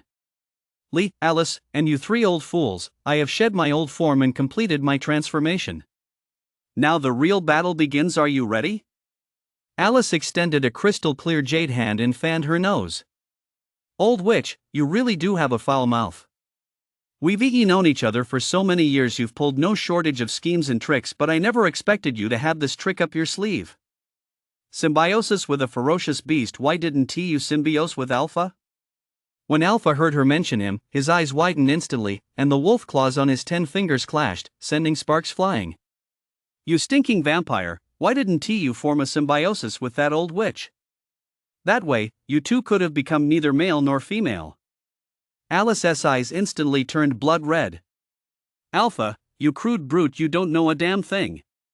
Leviathan listened to their argument, his gaze fixed on the giant serpent that Mola had transformed into. Humans and ferocious beasts coexisting, Mola was now far stronger than when he was in human form. In human form, he could only attack with various bizarre witchcrafts, and his physical body was very fragile. Now that he had taken the form of a giant serpent, his weaknesses had been compensated for, and killing him wouldn't be so easy anymore. Which one of you wants to die first? Li, you're up first. As soon as Mola finished speaking, his massive serpentine tail lashed out at Li. Chapter 67, Tier 9 Sovereign Mid-Tier, Lifespan, 1,360 years. Alice and Alpha's argument ceased, and Leviathan and Swordmaster both turned their gaze toward Li. Now that Mola had transformed into this form, he could not only control ferocious beasts but had also greatly increased his power, and most importantly, his lifespan had skyrocketed. The City of Chaos was their territory. They absolutely could not allow someone this formidable to exist here. Therefore, Mola had to die. Li watched the massive serpent's tail sweep toward him. The instant it was about to strike, he activated Void Blink to teleport away, then swung his Demon Slayer blade, charging straight into the remaining 200 beasts. With only these ferocious beasts remaining, his lifespan had only accumulated to 870 years. If he didn't gain a bit more now, he'd end up with nothing once Mola died again in a moment. So, he wasn't in a hurry, he'd earn enough lifespan first. Life Siphon System, I'm going to infuse lifespan into the Martial Codex. As his lifespan was about to break through the 1,000-year mark, a thought struck him, and he issued a command to the Life Siphon System. Instantly, his lifespan fluctuated between decreasing and increasing, until the decrease finally stopped, leaving him with only 100 years remaining. As a result, his strength, originally at the early stage of Tier 9 Sovereign, began to grow bit by bit. 2 minutes later, he had advanced from the early to the mid-stage of Tier 9 Sovereign. That's it? Li waited with great anticipation for his strength to surge dramatically. But when he saw that he had only reached the mid-stage of Tier 9 Sovereign, he was stunned. He carefully calculated the situation, and his expression turned grim. He had consumed a full 1,000 years, yet his strength had only risen by a single minor realm. At this rate, wouldn't it take another 1,000 years or even more to reach the late stage? A Tier 8 monarch could still manage it, but this Tier 9 sovereign was nothing short of a lifespan-devouring monster. He thought about how much less he'd invested since the life siphon system had been activated. With that in mind, he swung his sword once more and charged back into the horde of ferocious beasts. Over 1,000 years he was going to take out every single remaining beast. Alice and the other three watched as Lee chose not to confront Mola but instead plunged back into the horde of ferocious beasts. They were baffled, but they all assumed he was trying to cut off Mola's retreat, so they didn't give it much thought. Wait, this kid's strength seems to have increased again. Leviathan, Swordmaster, you two know martial artists best, is that right? Suddenly, Alpha's eyes widened as he stared at Lee and shouted in a deep voice. Alice had also sensed the energy fluctuations emanating from Lee just now. Swordmaster nodded solemnly. That's right. He just advanced from the early stage of Tier 9 Sovereign to the mid-stage. Upon hearing this, both Alice and Alpha were stunned. It was one thing for Lee to actually be a Tier 9 Sovereign, but now he'd actually advanced another minor tier. Was this guy some kind of monster? How could he gain strength just by killing a ferocious beast? Leviathan said nothing, and his face showed little emotion, but inside, a storm was raging. A martial artist with spatial abilities to boot, who exactly is Lee? How could someone so young possess such power? She was an SSS rank psionic currently, no martial artist or psionic on Blue Star could match her. She'd heard of those who cultivated both martial arts and psionic abilities, but none had reached his level. A Tier 9 Sovereign, combined with the spatial ability he'd just unleashed, which had brutally slaughtered Mola with a single strike, clearly demonstrated that his power was at least S rank. Mola, looking down from above as his precious beasts fell one by one beneath Lee's battle blade, was instantly enraged. His massive serpentine body slithered forward, wrapping itself around Lee without a word, while he rapidly chanted incantations from his mouth. As the incantation concluded, the eyes of all the remaining ferocious beasts turned blood red, and they each unleashed their instinctive attacks, engulfing Lee within them. Like an elephant crushing ants, Lee's tiny body vanished without so much as a ripple. But though ants are small, their strength is truly astonishing. The appearance of these beasts was exactly what Lee had hoped for. Attacking at such close range, every swing of the Demon Slayer blade sent another beast crashing to the ground, rapidly increasing his lifespan. He'd never encountered such a golden opportunity before. He'd be doing himself a disservice if he didn't kill to his heart's content. He didn't know how much time had passed, but not a single one of the 200 beasts remained standing. Only a few were still scattered like stars in the sky, too terrified to come down. Lee was covered in blood, but he paid it no mind. The Life Siphon System panel appeared before him. Host, Lee. Identity, Martial Artist, Psionic. Strength, Mid-Tier 9th Rank Martial Emperor, S-Rank Void Tempest, SS Rank Void Fold, Storage Space, S-Rank Void Blink, A Rank Void Freeze. Martial Arts, Martial Codex 9th Tier, Divine Conduit Art 2nd Layer. Lifespan, 1,360 years. A lifespan of 1,360 years. This was the first time he'd ever acquired such a long lifespan. If he didn't use it, it meant he could live for at least another 1,003 years and 60 years. Generally, no matter. Let us take care of Mola first. If Chaos City falls, you vampires will all become Mola's prey. Alice was about to respond when she heard the merciless mockery of her old rival, Alpha. Leviathan's right. Alice, you've wasted all these years. You're all talk and no substance. Leviathan Swordmaster, let us join forces to slay Mola. No need to bother with that stinking vampire, Alice. Once Mola is defeated, I'll invite everyone to my wolf castle to share some fine wine. Hearing Alpha not only mock her but also undermine her, Alice's eyes flashed with a blood-red glow, and she was about to strike. But just then, Lee addressed the four of them. All four of you, now that the obstacle has been removed, what are you waiting for? Attack! Attack! As soon as his words fell, Swordmaster was the first to move. He formed a magical seal with his hands. In the next instant, the sword at his back rang out as it left its sheath, thrusting straight toward the vital point of the giant serpent that Mola had transformed into. Flying sword, it seems this guy must be connected to that sword Immortal Pei. Lee watched the sword seal in his hand and the sword that had thrust out on its own, a pensive look crossing his face. Blood source, solidify. Alice was the second to strike.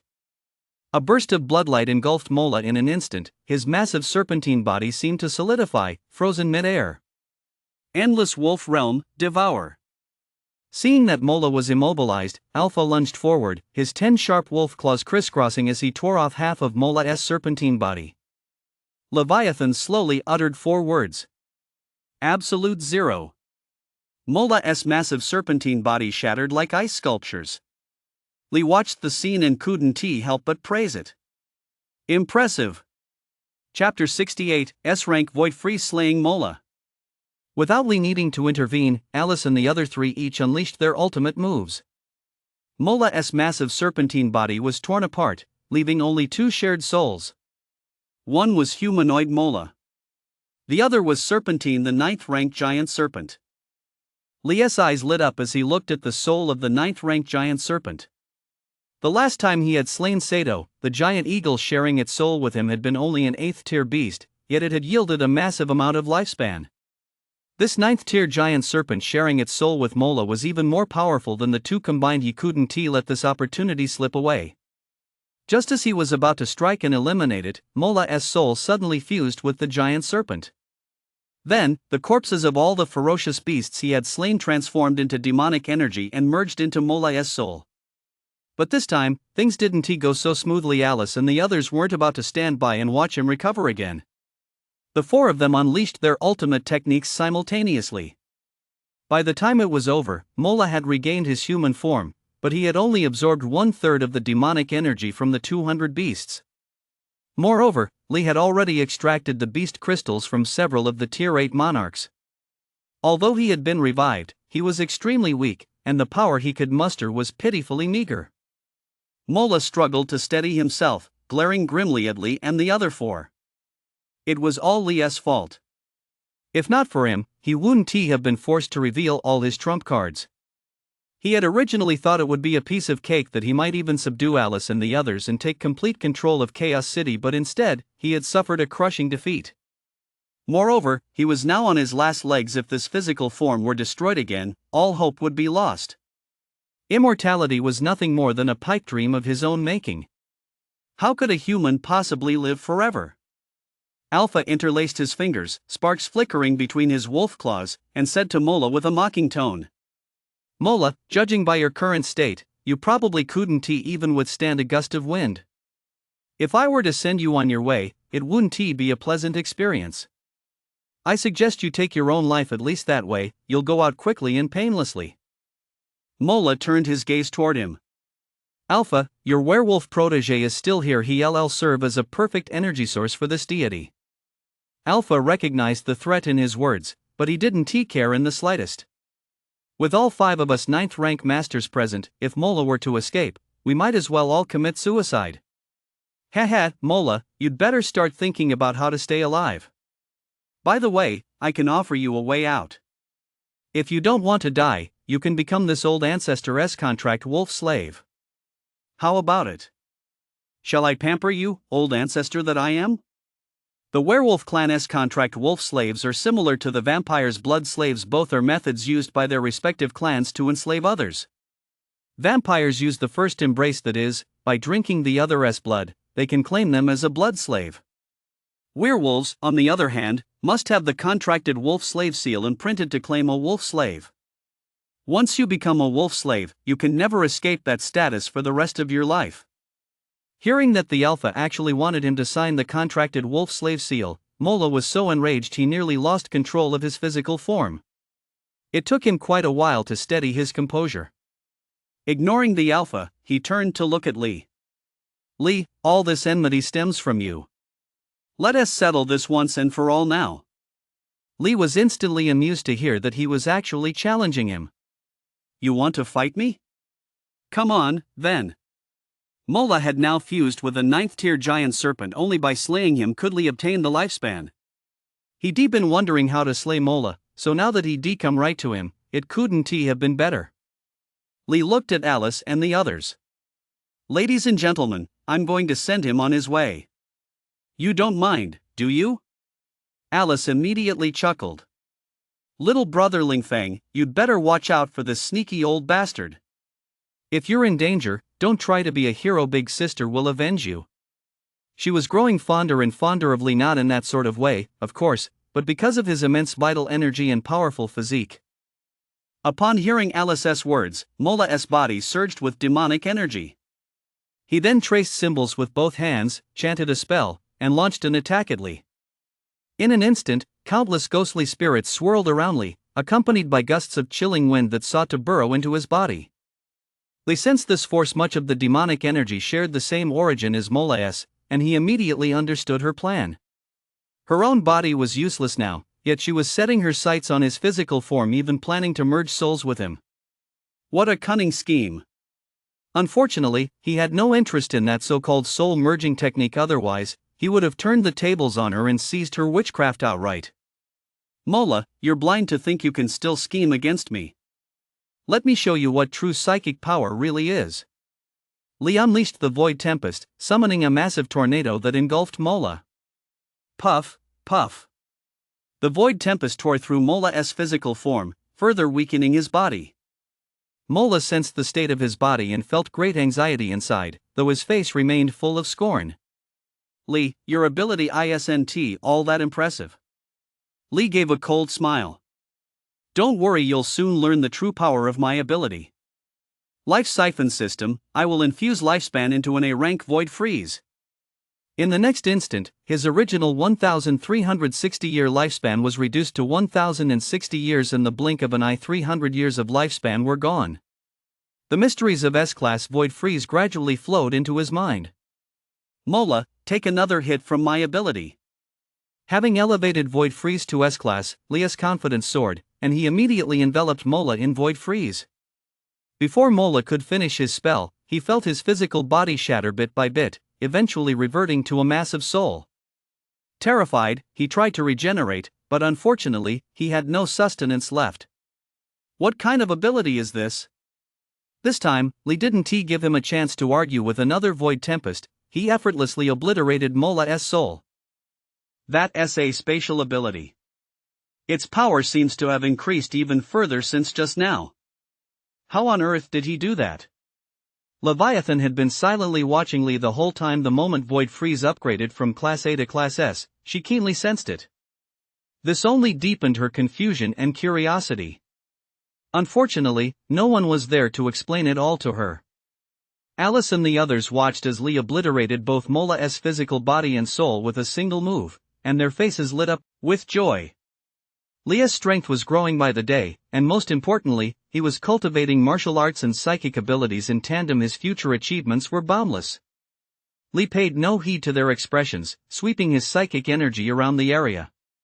He waited for quite a while but saw no sign of Mola resurrecting.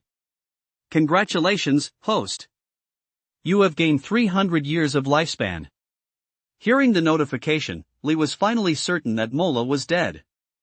300 years of lifespan. This guy was worth dozens of ferocious beasts on his own, and the 300 years of lifespan he'd just expended had been fully restored. He now had a rough grasp of how much lifespan ferocious beasts dropped upon being defeated. Take the 9th-tier giant serpent, for example, which had been sharing its soul with Mola. The difference before and after was enormous, with its lifespan effectively doubling. The battle in Chaos City had finally come to a close. Lee probed his mental energy into Chaos City once more. This time, the city was truly in chaos. Of the many factions that had once existed, fewer than 1 in 10 remained. Only the vampires, werewolves, and the Psionic Guild were left standing, and even these three had suffered heavy casualties. The numerous small, scattered factions had either been completely wiped out or reduced to just 2 or 3 members. Seeing Lee looking toward Chaos City, Alice stepped forward and came to stand beside him. Little brother, you're truly amazing. You took down Mola so effortlessly. Big sister really likes you. Chapter 69, countdown to the blue star anomaly ancient sword kinesis. Alice's words left Alpha and the other two speechless, but Leah's hair stood on end, and he recoiled in shock. This was the progenitor of vampires who knew how many years she lived? It wasn't that she liked him, she just liked drinking his blood. Alice, you're my senior and older sister, got it? Seeing his reaction, especially when he called her older sister, Alice's face flashed with anger, then she giggled. Why are you so scared? I'm not going to eat you. Little brother Lingfeng, with your dual cultivation of martial arts and supernatural abilities, you're sure to become one of the most influential figures on Blue Star in the future. I just want to invite you to visit my blood castle, little brother, to curry some favor. I don't have any wild ideas. Li still refused. No way. If he entered the vampire's headquarters, Blood Castle, and got ambushed, he'd have nowhere to turn. Well, Alice, Alpha, Leviathan, Swordmaster. All four of you must have heard the news. There are at most 4 or 5 days left until the celestial body collides with Blue Star. What will happen then? What will become of us all? No one knows. So we'd better get ready as soon as possible to face this historic change. Hearing his words, the others' expressions grew somber. Clearly, they'd known about this all along. Alice smiled instantly when he brought up the subject. Little brother Lingfeng, you're asking the wrong person. I witnessed the entire Blue Star cataclysm 200 years ago. If you want to know what happened when the celestial body collided with Blue Star, we can go to Blood Castle, and I'll explain it all to you in detail. How about it? Li was instantly at a loss for words, having forgotten that she was the progenitor of the vampires, who had lived for an unknown number of years. At that moment, Alpha interrupted Alice. Brother Li, don't listen to her. We were all in slumber during the Blue Star cataclysm back then. She doesn't know a thing. Hearing Alpha expose her shortcomings, Alice flew into a rage. You wolf beast! Of course you wouldn't know, you old beast. Unlike you, this progenitor doesn't just know how to sleep. Swordmaster ignored their argument and suddenly spoke up. Last time, it was precisely because a celestial body exploded over Blue Star that it triggered a series of major cataclysms. The old world was completely destroyed, replaced by viruses and mutations. Afterward, humans began practicing martial arts to strengthen their bodies or awakening special abilities to fight the mutated beasts. There were also quite a few outsiders roaming about, leaving the entire Blue Star in a state of turmoil. Unfortunately, after less than 100 years of stability, the celestial body is about to collide with Blue Star all over again. What do you mean by outsiders, Swordmaster? What exactly are you getting at? Li listened to Swordmaster's musings and couldn't help but look puzzled. Before Swordmaster could speak, Leviathan stepped in to answer. The so-called outsiders refer to extraterrestrial forces and alien races collectively known as outsiders. However, in recent years, the 4 great alliances have either captured or killed these alien races. They seized all the resources these aliens brought with them. Otherwise, the humans of Blue Star wouldn't have developed to their current state in just over 200 years. Humans practice martial arts, awaken various supernatural abilities, develop all kinds of high technology, and create all sorts of beneficial potions. Take those genetic potions, for example. They aren't something human technology could produce on its own. They're the result of the advanced technology brought by those outsiders. This was the first time Li had heard of this secret regarding the visitors. It seemed that even after more than a decade in this world, he had only scratched the surface. The true secrets had all been concealed by the joint efforts of the elite members of the 4 great alliances. Given that, was this great upheaval on Blue Star a good thing or a bad one? Or would it lead to another great catastrophe? Or perhaps those alien races would swarm into Blue Star en masse. By then, humanity wouldn't just be fighting ferocious beasts. They'd also be waging a great war against aliens. Swordmaster sighed. Even a 9th rank expert cannot withstand the power of heaven and earth. We can only prepare ourselves to deal with the unexpected. But first and foremost, we must survive, otherwise, it's all in vain. Li snapped back to reality and nodded in agreement. Senior Swordmaster speaks wisely. No matter how brilliant a genius may be, dead, they're nothing more than a handful of dust. Only by staying alive can one realize their full potential. Just then, Leviathan suddenly addressed Li. "Brother Li, if you don't mind, you're welcome to stay at my psionic guild for a few days. It would be a good opportunity for us to discuss psionic abilities together. We could also prepare together for the crisis of that celestial body colliding with Blue Star. What do you think?" Hearing that Leviathan was inviting him as well, Li couldn't help but be tempted. Leviathan was an SSS rank psionic on the same level as Gray. It would be the perfect opportunity to ask her some questions. He had originally planned to return to Mingcheng right away to settle the score with old Zhang, but after giving it some thought, he decided against it. There were only 4 or 5 days left before the crisis began, and Mingcheng was sure to descend into chaos. Chaos City was currently relatively empty, providing ample space and time to prepare. Besides, he also wanted to ask Swordmaster a few questions. The sword techniques she practiced bore a striking resemblance to the sword kinesis he demastered in his previous life. It seemed that Blue Star also possessed some ancient cultivation methods. This was the perfect opportunity to broaden his horizons. But before he could agree, Alice grew impatient. She hadn't succeeded in inviting Li, and now Leviathan was acting all coy, clearly trying to steal her prey. "Leviathan, what are you up to?" "Ling Feng is my brother, and I plan to invite him to Blood Castle as a guest." Li, hearing that she still wasn't ready to let him off the hook, cleared his throat. "Ladies, there are so many empty houses in Chaos City right now. I can just stay anywhere for now and figure things out once the upheaval on Blue Star has passed." Leviathan glanced at Alice. "All right." Having settled things with the two of them, Li turned to Swordmaster. "Senior Swordmaster, there are a few things I'd like to ask you about. Would you have a moment?" Swordmaster thought for a moment, then nodded.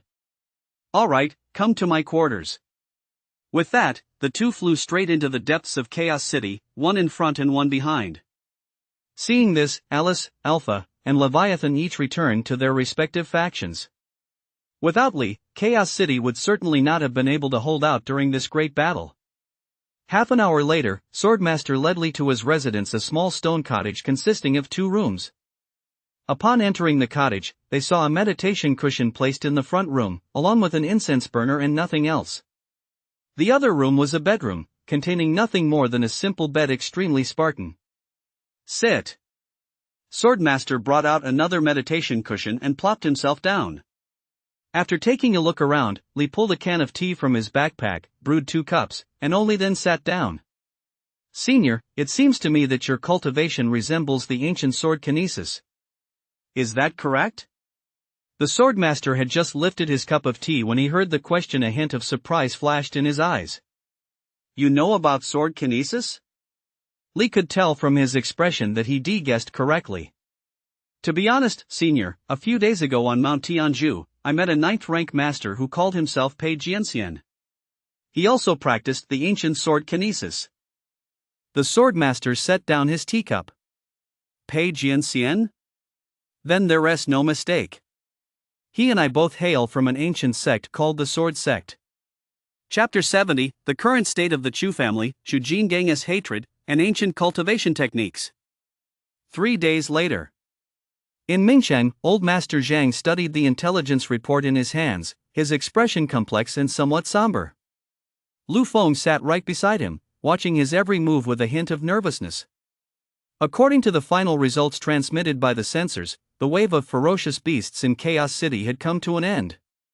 A single person had fought the horde of beasts alone, ultimately slaying them all. Mola, the mastermind behind it all, had also perished on the spot. Chaos City had now become a city of true chaos. The once intricate web of factions had been greatly reduced, and the ferocious beasts had nearly been wiped out in this incident. The crisis at Tianshushan could be considered averted. Then there was the matter of Li, the one he was most concerned about. Over the past few days, he had been investigating whether the master swordsman was Li. Now he was certain. After old Zhang finished reviewing the intelligence, his gaze settled on the final sentence. Suspected to be Li. Those 5 characters sent a shiver down his spine. Suspected to be Li. Lu Feng had written this after extensive verification. Although he used the word suspected, in his heart he was already certain that the person was Li. To confirm this, he had even taken the battle blade used by the person in the surveillance footage to the shop where Li's blades were forged and had it identified. He was 100% certain that the person was Li.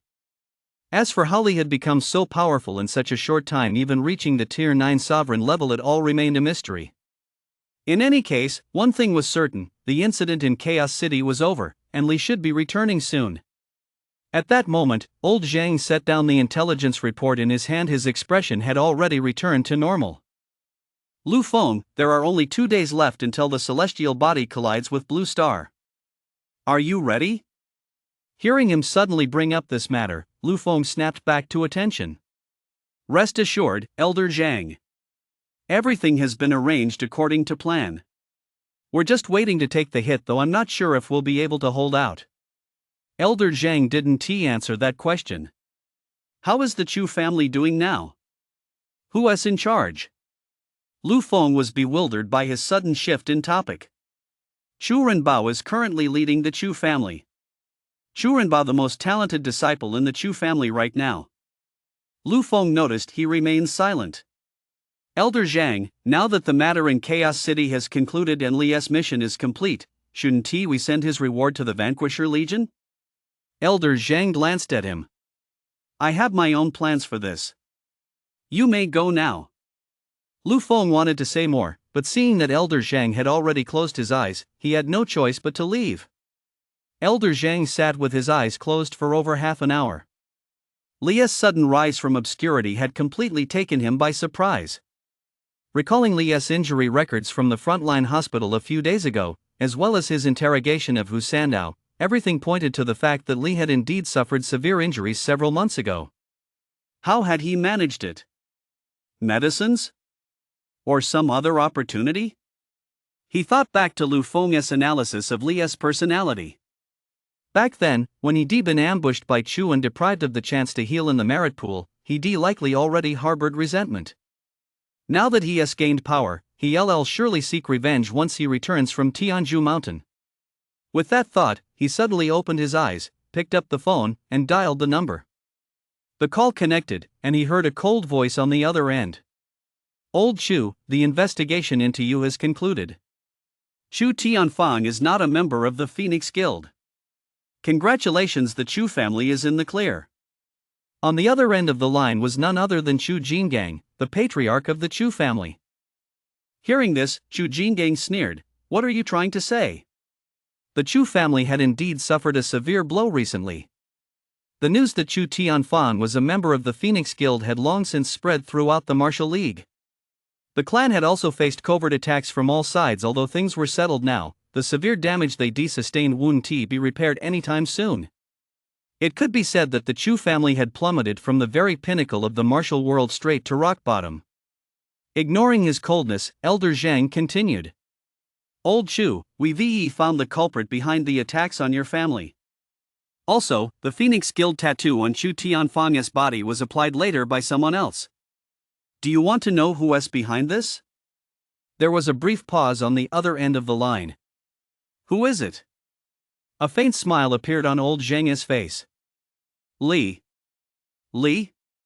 He is only a Tier 7 overlord, how could it be him?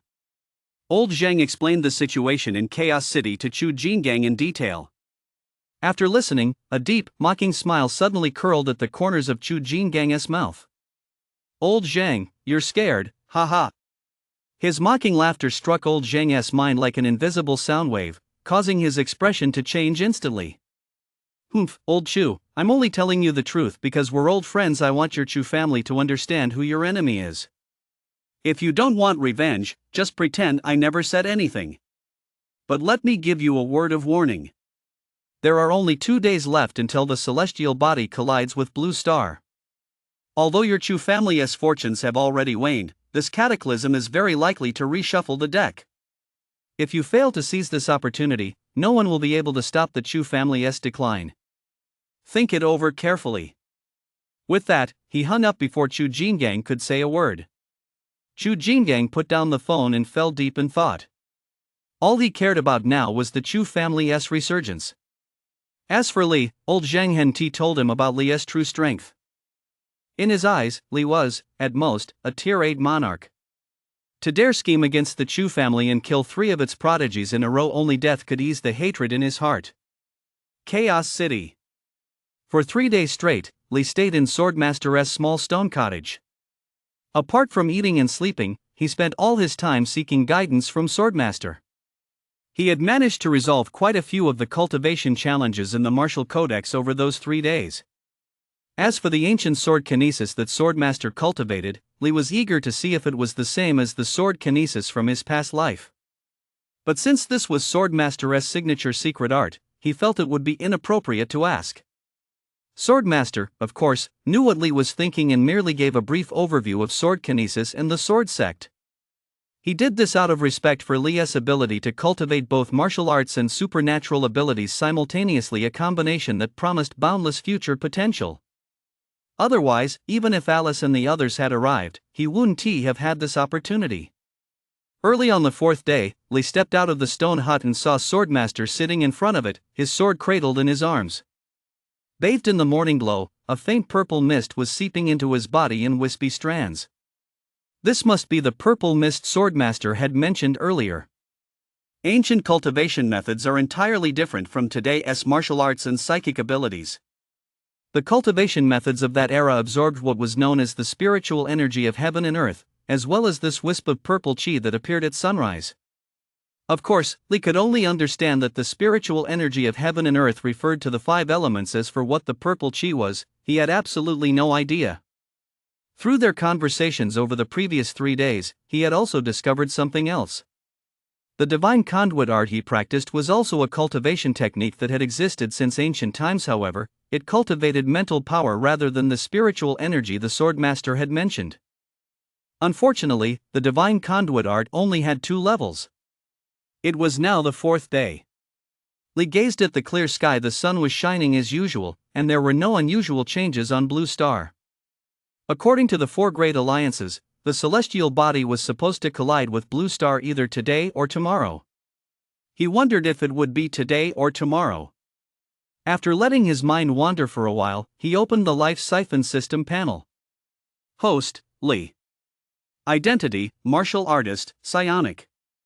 Strength, mid-9th tier Martial Emperor, S-rank Void Tempest, SS rank Void Fold, Storage Space, S-rank Void Blink, S-rank Void Freeze. Martial Arts, Martial Codex 9th tier, Divine Conduit Art 2nd tier. Lifespan, 1,360 years. Chapter 71, Black Sun or Celestial Dog Devouring the Sun. The Great Cataclysm begins. Li had been discussing martial arts theories with Swordmaster these past few days and hadn't yet had a chance to use his lifespan. Looking at his 1,360-year lifespan, he pondered how best to utilize it. The Great Cataclysm was about to unfold, and an individual's energy was utterly insignificant in the face of nature. Even if he devoted all 1,360 years to martial arts cultivation, he could at most advance by a single minor realm. Therefore, there was no immediate need to boost his energy. His spatial abilities, on the other hand, would be far more effective in harnessing immense power during this cataclysm. After much deliberation, he decided to devote all 1,360 years to his spatial abilities. First, he would upgrade his S-rank Void Freeze, S-rank Void Tempest, and S-rank Void Blink to SS rank. If any lifespan remained, he would continue upgrading them further. No time like the present. Life Siphon System, I want to infuse lifespan into S-rank Void Freeze. In the next instant, his lifespan began to deplete rapidly.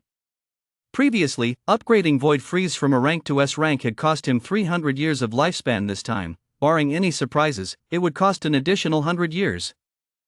When his total lifespan reached 960 years, Void Freeze finally took another step forward, reaching SS rank. Next came S rank Void Tempest and S rank Void Blink, each consuming 400 years of lifespan. By the time he had upgraded all 3 spatial abilities, his lifespan had dwindled to just 60 years. Unfortunately, with his lifespan depleted, S-rank Void Fold could not be upgraded for the time being.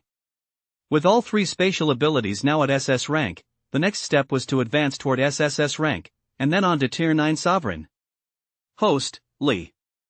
Identity, Martial Artist, Psionic. Strength, mid-stage 9th tier Martial Emperor, S-rank Void Tempest, S-rank Void Fold, Storage Space, S-rank Blink, S-rank Void Freeze. Martial Arts, Martial Codex 9th Tier, Divine Conduit Art 3rd Layer. Lifespan, 60 years. With his abilities greatly enhanced, his strength skyrocketed as well. With all that settled, Li paused for a moment, then retrieved his phone from his storage space. He saw nearly 100 missed calls, all from Chen Gong. He dialed the number back, and moments later, Chen Gong's voice came through on the other end. "Old Li, you finally checked your phone. Now that the chaos in Chaos City is over, are you okay?" Hearing the concern in his voice, Li smiled. "You're well informed." "Of course I'm fine. Let me tell you, the beast tied here has been dealt with, and the mastermind, Mola, has been eliminated. You and the Vanquisher Legion are all safe." Chen Gong, while directing his soldiers to pack up their gear, said excitedly. "I've already received orders from higher-ups. You did a great job on this. By the way, when are you coming back?" "I'm not going back for now. We'll talk about it after the Great Cataclysm." Li didn't have time to return right now. He'd settle the score once the Great Cataclysm was over. Chen Gong fell silent for a moment. "All right. I hear this cataclysm is set to strike tonight. You must be careful." Hearing that he actually knew the exact time the celestial body would collide with Blue Star, Li began to get a clearer picture of the situation. "Old Chen, Tianzhashan is too dangerous. If I were you, I'd take the Vanquisher Legion brothers back to Mingqing right now." Chen Gong chuckled. "I'm smarter than you. I've already filed a report with the higher-ups. We'll be back in Mingqing in just over an hour at most." Only then did Li feel at ease. "That's good. You can stay in my 2-story Western-style house for a few days. I'll settle the rent with you when I get back." "Rent? I'm already doing you a favor by not asking for a security fee." The two chatted for quite a while. Then Chen Gong's playful tone subsided, and he said tentatively, "Old Li, as soon as I found out you'd completed the mission, I asked General Lujan for the rest of our payment, but that guy was evasive. I'm afraid this might not pan out." Li had long known this would be the outcome. Old Zhang, convinced of his status as a high-ranking member of the Martial League, hadn't taken him seriously at all. "I'll handle this. You don't need to worry about it." Chen Gong understood the implication behind his words. There would likely be a major payout upon their return. "Old Li, I'm already a Tier 8 monarch now. I heard you've reached Tier 9 sovereign. You're doing great, kid. You've advanced so quickly." Seeing that Chen Gong wasn't pressing further, Li replied, "It's all thanks to my deep karmic fortune. After entering Tianzhashan, I seized an opportunity that allowed me to make such rapid progress. You've heard from Immortal Pei, right? I've now mastered sword kinesis. No, wait, it's actually the art of sword control. You can't possibly envy that. You're just lucky, I suppose." Just as the two were chatting animatedly, they suddenly heard the swordmaster, who had been absorbing the purple chi not far away, let out a startled "eh?" Li quickly turned to look in that direction. Following the swordmaster's gaze, he looked up and his expression instantly changed. The originally clear sky had suddenly turned overcast, and a black spot had appeared on the dazzling sun. It was rapidly expanding. At this rate, it would soon cover the entire sun. A celestial dog devouring the sun? Seeing this scene, 4 words flashed through Li's mind. A celestial dog devouring the sun was a scene from a mythological novel he'd read in his past life. This is the Black Sun. At that moment, Swordmaster slung his sword over his back, stood up, and gazed solemnly at the black spot on the sun, muttering to himself. "The Black Sun, what is that?" Li stepped beside him and asked in confusion. Swordmaster thought for a moment. When the Black Sun obscures the sky, the yang energy of heaven and earth weakens, yin energy flourishes, the Tao wanes, and evil rises. As he spoke, he saw the bewildered look on Li's face and added with a chuckle. In modern scientific terms, this is a cosmic storm, solar flares blocking the sun's light. This region has lost photosynthesis, causing yin energy to surge and throwing the order of heaven and earth into chaos. Li found his explanation quite convincing. True to form for someone who practiced ancient cultivation methods combined with modern high-tech, of the two explanations, the high-tech one was definitely the most plausible. However, judging by this black sun, the anomalous changes signaling a celestial body's collision with Earth had already begun. Just as he was about to explain this to Chen Gong, he heard a static-like sound coming from the other end of the line, and the connection was severed. When he tried to redial, he found that his phone had lost signal. At that moment, it wasn't just the two of them. Countless martial arts masters across the entire Blue Star were silently watching this scene unfold. The sunspot was growing larger and larger. Barring any surprises, the sun would be completely engulfed within a few hours at most, plunging Blue Star into darkness. With the order of heaven and earth in chaos, the great cataclysm would officially begin at that moment. Under the watchful eyes of countless people, time ticked by, and more than an hour had passed. Li suddenly felt the earth rumble violently, as if a massive earthquake had struck. The entire Chaos City was shaking, and many stone buildings collapsed under the strain. Seeing this, Swordmaster turned around, went back into the stone house, and retrieved an old radio. He turned it on, and a crackling sound came from within. After tuning it for a while, a hoarse voice came through. The Martial League leadership issues a final warning: the celestial body's collision with Blue Star is about to begin. All citizens of the League must prepare for emergencies. This was followed by several more major announcements in quick succession. Volcanic eruptions are occurring continuously across the region. We hereby warn you to avoid uninhabited areas as much as possible. In particular, martial artists and psychics practicing in remote mountain regions face the danger of being swallowed by volcanoes or wiped out by tectonic shifts. According to the latest data, undersea volcanic eruptions have occurred successively in the Southern Ocean, the Eastern Ocean, and elsewhere. In the Arctic Ocean, a ninth-tier octopus was flung dozens of meters into the air by a volcanic eruption and was instantly cooked. Chapter 72: The meteorite strikes the beginning of the catastrophe. Listening to the news reports one after another, Li fell deep in thought. The black sun, coupled with volcanic eruptions and tectonic shifts across the globe, all signaled that disaster was imminent. In the face of such natural disasters, even a ninth-tier master would be powerless. When the broadcast ended and he snapped back to reality, he saw that only a faint glow remained in the sky, dimmer even than the moonlight on the 15th of any month. The sun was about to be swallowed by sunspots, leaving only a ring of light around its outermost edge.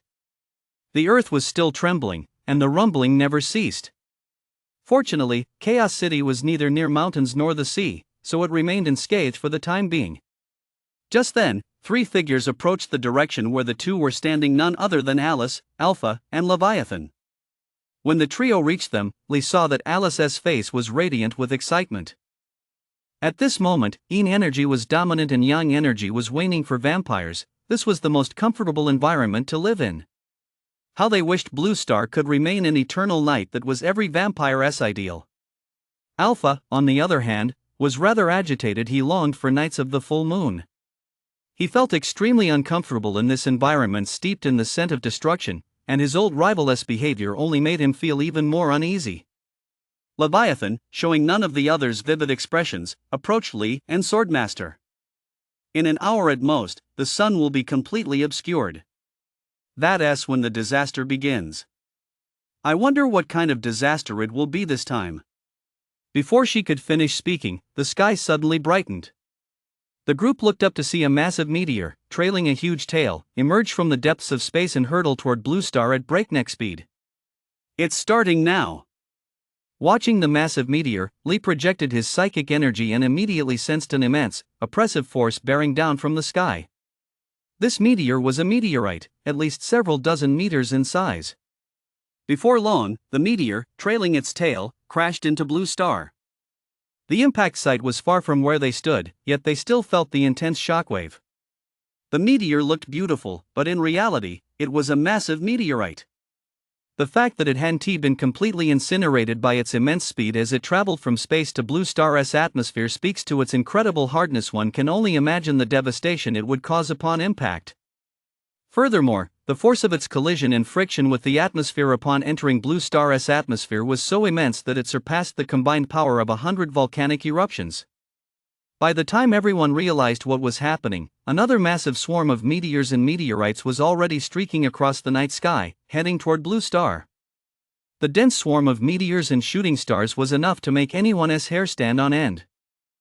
If a single one was more terrifying than 100 volcanic eruptions, then with so many descending all at once, Blue Star would likely be destroyed. A few minutes later, the dense swarm of meteors reached the upper atmosphere of Blue Star and plunged downward with overwhelming force. At that moment, from 3 different directions within the Martial League, dozens of tongues of fire shot up into the sky, instantly colliding with the descending meteors. In an instant, countless sparks and silver streaks exploded across the sky, though, unfortunately, no one was in the mood to admire the spectacle. Although nearly 100 meteors were destroyed, the vast majority still rained down across Blue Star. Among them, 2 were heading straight toward Chaos City, where Lee and his companions were located. As they passed directly overhead, the intense sense of pressure made all 5 of them feel uneasy. The powerful force caused the numerous stone houses and towers of Chaos City to collapse with a thunderous crash. Some martial artists, psychics, vampires, werewolves, and others who had narrowly survived the tide of ferocious beasts had their physical bodies instantly crushed by this overwhelming force. Lee felt the force of the impact on his body and was greatly surprised. These 2 meteorites were over 10 meters in size, yet their impact was terrifyingly powerful. Something's very wrong. There's something strange about these meteorites. At that moment, Swordmaster also noticed something amiss. He muttered under his breath, then pointed his finger toward the sky. In the next instant, the long sword on his back shot out of its sheath, pointing directly at one of the meteors. Seeing him act, Lee's eyes lit up. He projected his mental energy to examine the long sword closely. This was sword kinesis. It was somewhat similar to what was described in those novels from his past life, though he wasn't sure if a person could actually stand on it. He imagined himself standing on a flying sword, soaring over the entire Blue Star. That would surely feel amazing. Just then, Swordmaster's long sword collided with the falling meteorite high in the sky, 100 meters above the ground. In an instant, the meteorite was shattered by the sword, exploding into a massive burst of fireworks in the sky. Immediately afterward, Swordmaster shifted his sword technique, and the long sword changed direction to stab at another meteorite. The process was incredibly smooth. Alice, Alpha, and Leviathan had all seen Swordmaster in action before, so they weren't particularly surprised. Lee, however, was drooling. This sword kinesis was indeed powerful. He absolutely had to find a way to get his hands on it. 2 strikes shattered 2 meteors, but they were merely broken apart. The meteors, each over 10 meters in size, had not disappeared. A few minutes later, a dense shower of small meteors had already begun falling, completely engulfing Chaos City, where Lee and his companions were located. Lee swept his mental energy over Chaos City. Most of the buildings had already been destroyed, with only a few scattered structures still standing relatively intact. If they were to endure this wave of meteorite bombardment, the city would undoubtedly be reduced to ruins. With that thought, he unleashed his Void Tempest. The falling meteors instantly seemed to sink into quicksand, suspended mid-air. 2 seconds later, a cloud of dust settled, and then most of the meteorites were destroyed by the power of the Void Tempest, leaving only a few head-sized black stone fragments that Lee drew toward him. The Swordmaster glanced at the black stone fragments, which were still covered in scorch marks. This is meteorite essence. In ancient times, it was known as divine iron from beyond the heavens, the finest material for forging swords. Divine iron from beyond the heavens? We'd better keep that safe. Upon hearing that it could be used to forge swords, Lee's interest was immediately piqued. His battle axe was a product of advanced technology. If he could use this divine iron from beyond the heavens, combined with high-tech methods, to forge a few more battle axes, they would undoubtedly become divine weapons. He tossed a few clumps of divine iron from beyond the heavens aside, then looked around. Chaos City had been saved, but now the entire Blue Star was engulfed in a sea of fire and trembling violently. Just then, a mist of water rose from Leviathan's hands and spread out in all directions. Something's wrong. This meteorite doesn't just contain destructive power, there's also an unusual aura. It seems to be a virus, along with psychic energy. Upon hearing the word virus, Lee and the others instinctively and simultaneously unleashed their ultimate techniques to shield themselves. Lee paused to think, then reached into his backpack, pulled out the Imperial-grade blood essence from his spatial pocket, and injected it into himself. Whether it would be effective or not, prevention came first. Just as the group was lost in thought, they suddenly felt ground beneath their feet tremble, as if some colossal beast were about to burst forth. While they were still puzzled, there was a loud crack as the earth split open and rapidly moved apart in two directions, leaving nothing but a bottomless abyss where they had stood. Chaos City, which had just narrowly escaped disaster, was mercilessly swallowed by the bottomless abyss in that instant. Lee scanned the direction the two sections of land were moving in with his spiritual sense, then suddenly said to Swordmaster and the others, "Have any of you noticed that Blue Star is expanding outward?" Expanding? Chapter 73, Blue Star expands, celestial bodies roll in. Blue Star is expanding outward? Swordmaster and the others stared in stunned silence for a moment, then looked at the crust still in constant motion, and they all understood what Lee meant. What they couldn't fathom, however, was this: shouldn't Blue Star be damaged or even destroyed by withstanding these meteorite bombardments? Why was it suddenly expanding outward? Look! What's that? Just as the group was lost in thought, Alpha suddenly pointed at the sky with a look of disbelief and shouted. Lee hurriedly looked up and shuddered. At that moment, the sun above Blue Star was completely obscured by sunspots. To one side of the sun, a massive shadow could be faintly seen, slowly descending toward Blue Star. The sight left all five of them stunned. Though this massive shadow moved slower than the meteors and shooting stars, its sheer size dwarfed all the meteors combined. Lee's eyes widened finally, straining every ounce of his vision. He managed to make out the shadow's general outline. It was a celestial body. Not a meteor like the ones before, but a fully formed, massive star rolling toward Blue Star. Judging by the situation, it must have strayed from its orbit and gone adrift. After the initial shock, Lee was filled with questions. Although he didn't have much knowledge of astronomy, he knew that every star and planet in the universe orbits along its own path. Now this mysterious body had actually strayed from its orbit. Could some cataclysm have occurred in the universe? If that were the case, Blue Star would likely not escape this disaster. Swordmaster and the others could now make out the celestial body's outline as well, and their scalps instantly prickled with dread. So this was what the four great alliances had been referring to as a celestial body colliding with Blue Star. The meteor showers and shooting stars they'd seen earlier were merely an appetizer. They had no idea how long it would take for this celestial body to reach Blue Star, nor how they were supposed to defend themselves this time. As the celestial body rolled toward them, even its shadow alone was enough to take one's breath away, and the sense of oppression grew ever stronger. It wasn't just people who felt this immense pressure. Even the high-tech and electronic equipment on Blue Star malfunctioned completely under its influence, making it impossible to fire any projectiles. Swordmaster fiddled with his old radio for a long time, then finally sighed and tossed it into the bottomless abyss before him. Lee swallowed hard and let out a wry smile. That celestial body is hurtling toward us. If it really collides with Blue Star, even if we manage to survive, we'll be thrown back to the Stone Age. Hearing this, Swordmaster and Leviathan remained expressionless, but Alice laughed carefree. Alpha scratched his head and joined in the laughter. Little brother, are you serious? That's great. Going back to primitive society would be perfect. Without high tech, this world should be ruled by us ninth-tier masters.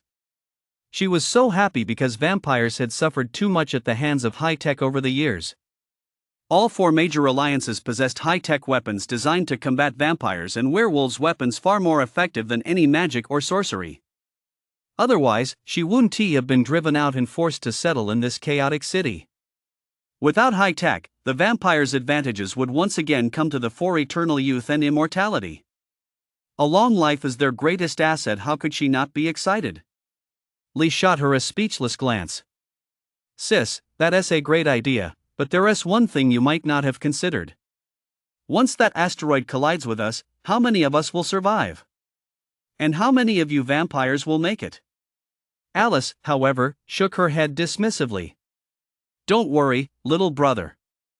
As long as I survive, the vampire lineage will continue and will only grow stronger. Lee didn't know what to say. It was true, drinking their blood would turn them into blood slaves, which was practically killing two birds with one stone. Seeing that he wasn't speaking, Alice tugged at his arm and chattered on. Little brother, if you're injured or meet an untimely end in this disaster, I can welcome you into my vampire clan. Then you'll understand just how wonderful we vampires are. We're all powerful and live for ages. You could live for thousands of years if you wanted to. Lee wriggled free from her icy grip. Can vampires drink hot tea? Alice paused. Hot tea? No. Lee looked apologetic. Then never mind. We're not a good match. Leviathan, standing nearby, couldn't help but chuckle at Leah's words. A look of resentment flashed in Alice's eyes. You? Lee ignored her and looked at the celestial bodies still rolling in, hesitating over whether to return to Mingcheng now. It normally took 4 or 5 days to walk from here to Mingcheng. Even with a void blink, it would still take over a day. Besides, the crust was still shifting. He'd know if Mingcheng had been swallowed up like Chaos City. Never mind, he'd wait until this disaster had passed. There seems to be something else near the celestial bodies. Just then, Swordmaster's words snapped him back to reality.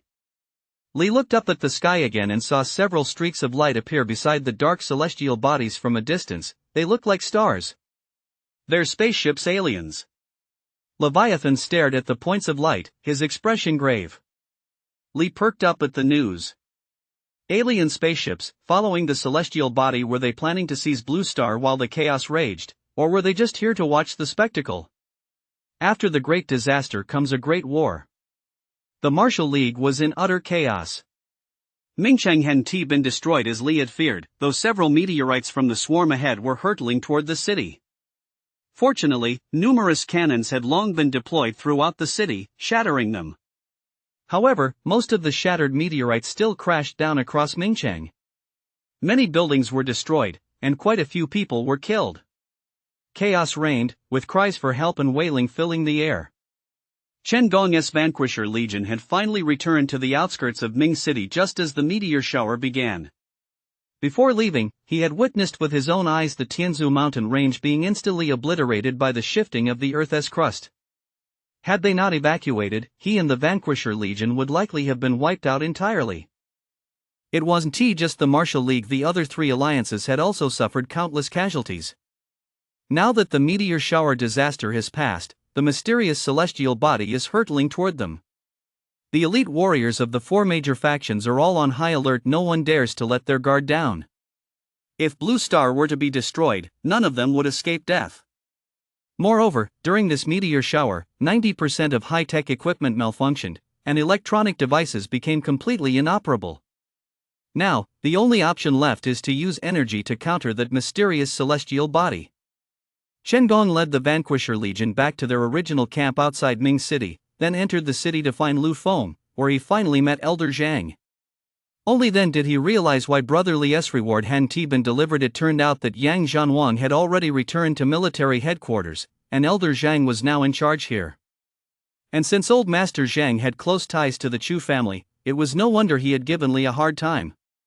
Lu Feng knew of Chen Gong's relationship with Li and, fearing he might lose his temper, quickly changed the subject before Chen Gong could say much more. Old Master Zhang, the losses this time are significant. Not counting the buildings, quite a few people have died. Old Master Zhang stood on the rooftop, watching the slowly approaching celestial body, his expression extremely grave. Faced with such a colossal entity, he suddenly felt a profound sense of helplessness. In the face of the universe's power, human strength was utterly insignificant. A Tier 9 sovereign could do nothing to stop the unstoppable momentum of this celestial body. Lu Feng, the impending impact of the celestial body is the real disaster. Blue Star is expanding. I don't know if it possesses its own consciousness or if someone is secretly controlling it. And with the arrival of those extraterrestrial races, I fear a great decisive battle will ensue once the celestial body has crushed Blue Star. The 4 major factions on Blue Star will be completely reshaped after this. Whether our martial artists alliance can hold out until the end depends entirely on this moment. Chapter 74, Phoenix Guild Master, the Sword Sect's Ultimate Art. 2 days passed in the blink of an eye. Blue Star was plunged into eternal night. The sunspots seemed as though they would never disappear, completely obscuring the sun. To make matters worse, that mysterious celestial body had already arrived above Blue Star. Its immense oppressive force, coupled with its own gravitational and magnetic fields, threw Blue Star into utter chaos. Electronic devices malfunctioned, and more than half of all high-tech systems were paralyzed. Furthermore, the Earth's crust shifted, volcanoes erupted, and even extreme cold weather set in. It seemed as though all these disasters were intent on wiping out the entire human race. Under these circumstances, all of Blue Star's inhabitants had become lambs led to the slaughter. While high-level martial artists and psychics still possessed some ability to defend themselves, ordinary people could only sit and wait for their lives to come to an end. In addition to these cosmic disasters, several spacecraft belonging to alien races were roaming the heavens, apparently waiting to land on Blue Star after the celestial body collided with it. Deep beneath the ocean, within a massive castle. Outside, the seawater churned violently, and not far away, an undersea volcano erupted. Yet the castle remained completely unaffected. The surging undercurrents and the force of the volcanic eruption were neutralized by an invisible force the moment they reached the castle's walls. This was the Phoenix Guild's undersea base. Inside the castle, the lights were blazing. A tall figure stood at the castle's highest point, gazing down at the raging sea below. As the camera zoomed in, the figure was seen clad in a black robe and wearing a mask, exuding an air of mystery, none other than the commander of the Phoenix Guild. It was this very person who had ordered Night Owl to capture Fire Phoenix at the school for 6 last time. After Lee discovered this, he had Night Owl executed. Behind the commander, numerous staff members were bustling about frantically, seemingly oblivious to the disaster unfolding outside. Just then, a soldier approached the mysterious commander, holding a small display. "Commander, we received a telegram." The commander turned, took the small display, and tapped it. The screen instantly lit up with a fiery red glow. The scene on the other end of the display was, surprisingly, amidst a lava flow. The commander showed no surprise. "My lord." Then a voice emerged from the lava. "Number 2, how are things on your end?" Upon hearing this, the commander's expression darkened beneath his mask, and he replied respectfully. "My lord, we have established contact with the Jack clan. They have brought their latest technology this time, including the cultivation method." The voice from the lava sounded slightly excited. "What is the current status of vessel number 7? The commander's expression shifted slightly as he replied gravely. "My lord, yesterday our men risked their lives to capture number 7, but unfortunately, we ultimately failed." As soon as he finished speaking, the magma erupted like a boiling cauldron, sparks flying in all directions, as if a colossal beast were about to burst forth from beneath. It took quite a while for the churning magma to finally settle. Number 2, this great cataclysm is a once-in-a-lifetime opportunity, and host number 7 is an indispensable piece of the puzzle. You must go personally to the School of Psionics and bring him back. Failure is not an option." The commander nodded. "Yes, master." After turning off the monitor, Commander Number 2 looked out at the turbulent undercurrents swirling outside the castle. A sinister, icy glint appeared in his eyes beneath the mask. This great upheaval was indeed a tremendous opportunity. Only Lee and his 4 companions remained at the site of the former City of Chaos. For the past 2 days, aside from watching the approaching celestial body, the 5 had been searching for a safe place. Although they were all 9th rank masters, under these circumstances, they had no idea where it was safe. Lee watched the celestial body draw ever closer. The rumbling sound was like thunder exploding in the sky, shaking the entire Blue Star. In 2 days at most, that celestial body would collide with Blue Star in a cataclysmic collision for the ages. Lee sensed the immense force emanating from the sky growing ever stronger. Unwilling to sit idly by and wait for his doom, he said to Swordmaster and the other 3. "Everyone, I plan to go take a look elsewhere." Alice and the others were taken aback by his words. To dare go out in a situation like this, was Lee just bold, or did he have something to fall back on? Alice stepped forward and grabbed his arm. "Little brother, it's dangerous for you to go out like this, and that massive thing is about to strike. We'd be better off acting together. At least we can join forces to face this most powerful celestial disaster." Lee glanced at the celestial body, whose speed had increased immeasurably. "I plan to go outside and take a look first. I don't know if Blue Star can withstand the crushing force of that celestial body, so it's best to make plans early." Swordmaster sighed, pulled a worn little notebook from his robe, and tossed it to him. "Kid, you've got guts." Here, take this. Li caught the notebook, a look of delight spreading across his face. Senior Sword Master, is this sword kinesis? Sword Master rolled his eyes. You wish. Sword kinesis is my secret art, there is no way I'd give it to you. This contains some of the sword sect's most exquisite sword techniques. I tried cultivating them myself, but I suppose the environment wasn't right, so I couldn't master them. I see you're quite interested in the ancient powers, so I'm giving this to you. If you can master it in the end, great, if not, well, that's just how it goes. Li didn't understand what sword kinesis meant and looked disappointed. But the next moment, his mind began racing. The sword sect's secret sword techniques, Swordmaster couldn't master them, but he had the life siphon system. As long as he had lifespan, he could master any martial art. However, with only 60 years of lifespan remaining, it seemed he'd have to kill more ferocious beasts. With that in mind, he tucked the small notebook into his backpack, stowed it in his storage space, and casually bowed his hands toward the Swordmaster and his 3 companions. Thank you, Senior. Please take care of yourselves. We'll meet again after the mutation. Then he vanished into the darkness. Could this kid be trying to avoid me? Alice watched as Li truly left, feeling quite reluctant to see him go. It wasn't just that she'd been eyeing Li's delicious vital energy, she'd also developed certain feelings for him. Leviathan watched Li unleash his spatial ability, a look of excitement spreading across her face. Li's spatial ability seemed to have grown even stronger. She realized that ever since meeting Li, his strength seemed to be increasing by the minute, something she found truly incredible. Abilities are different from martial arts. Advancing from one level to the next is incredibly difficult.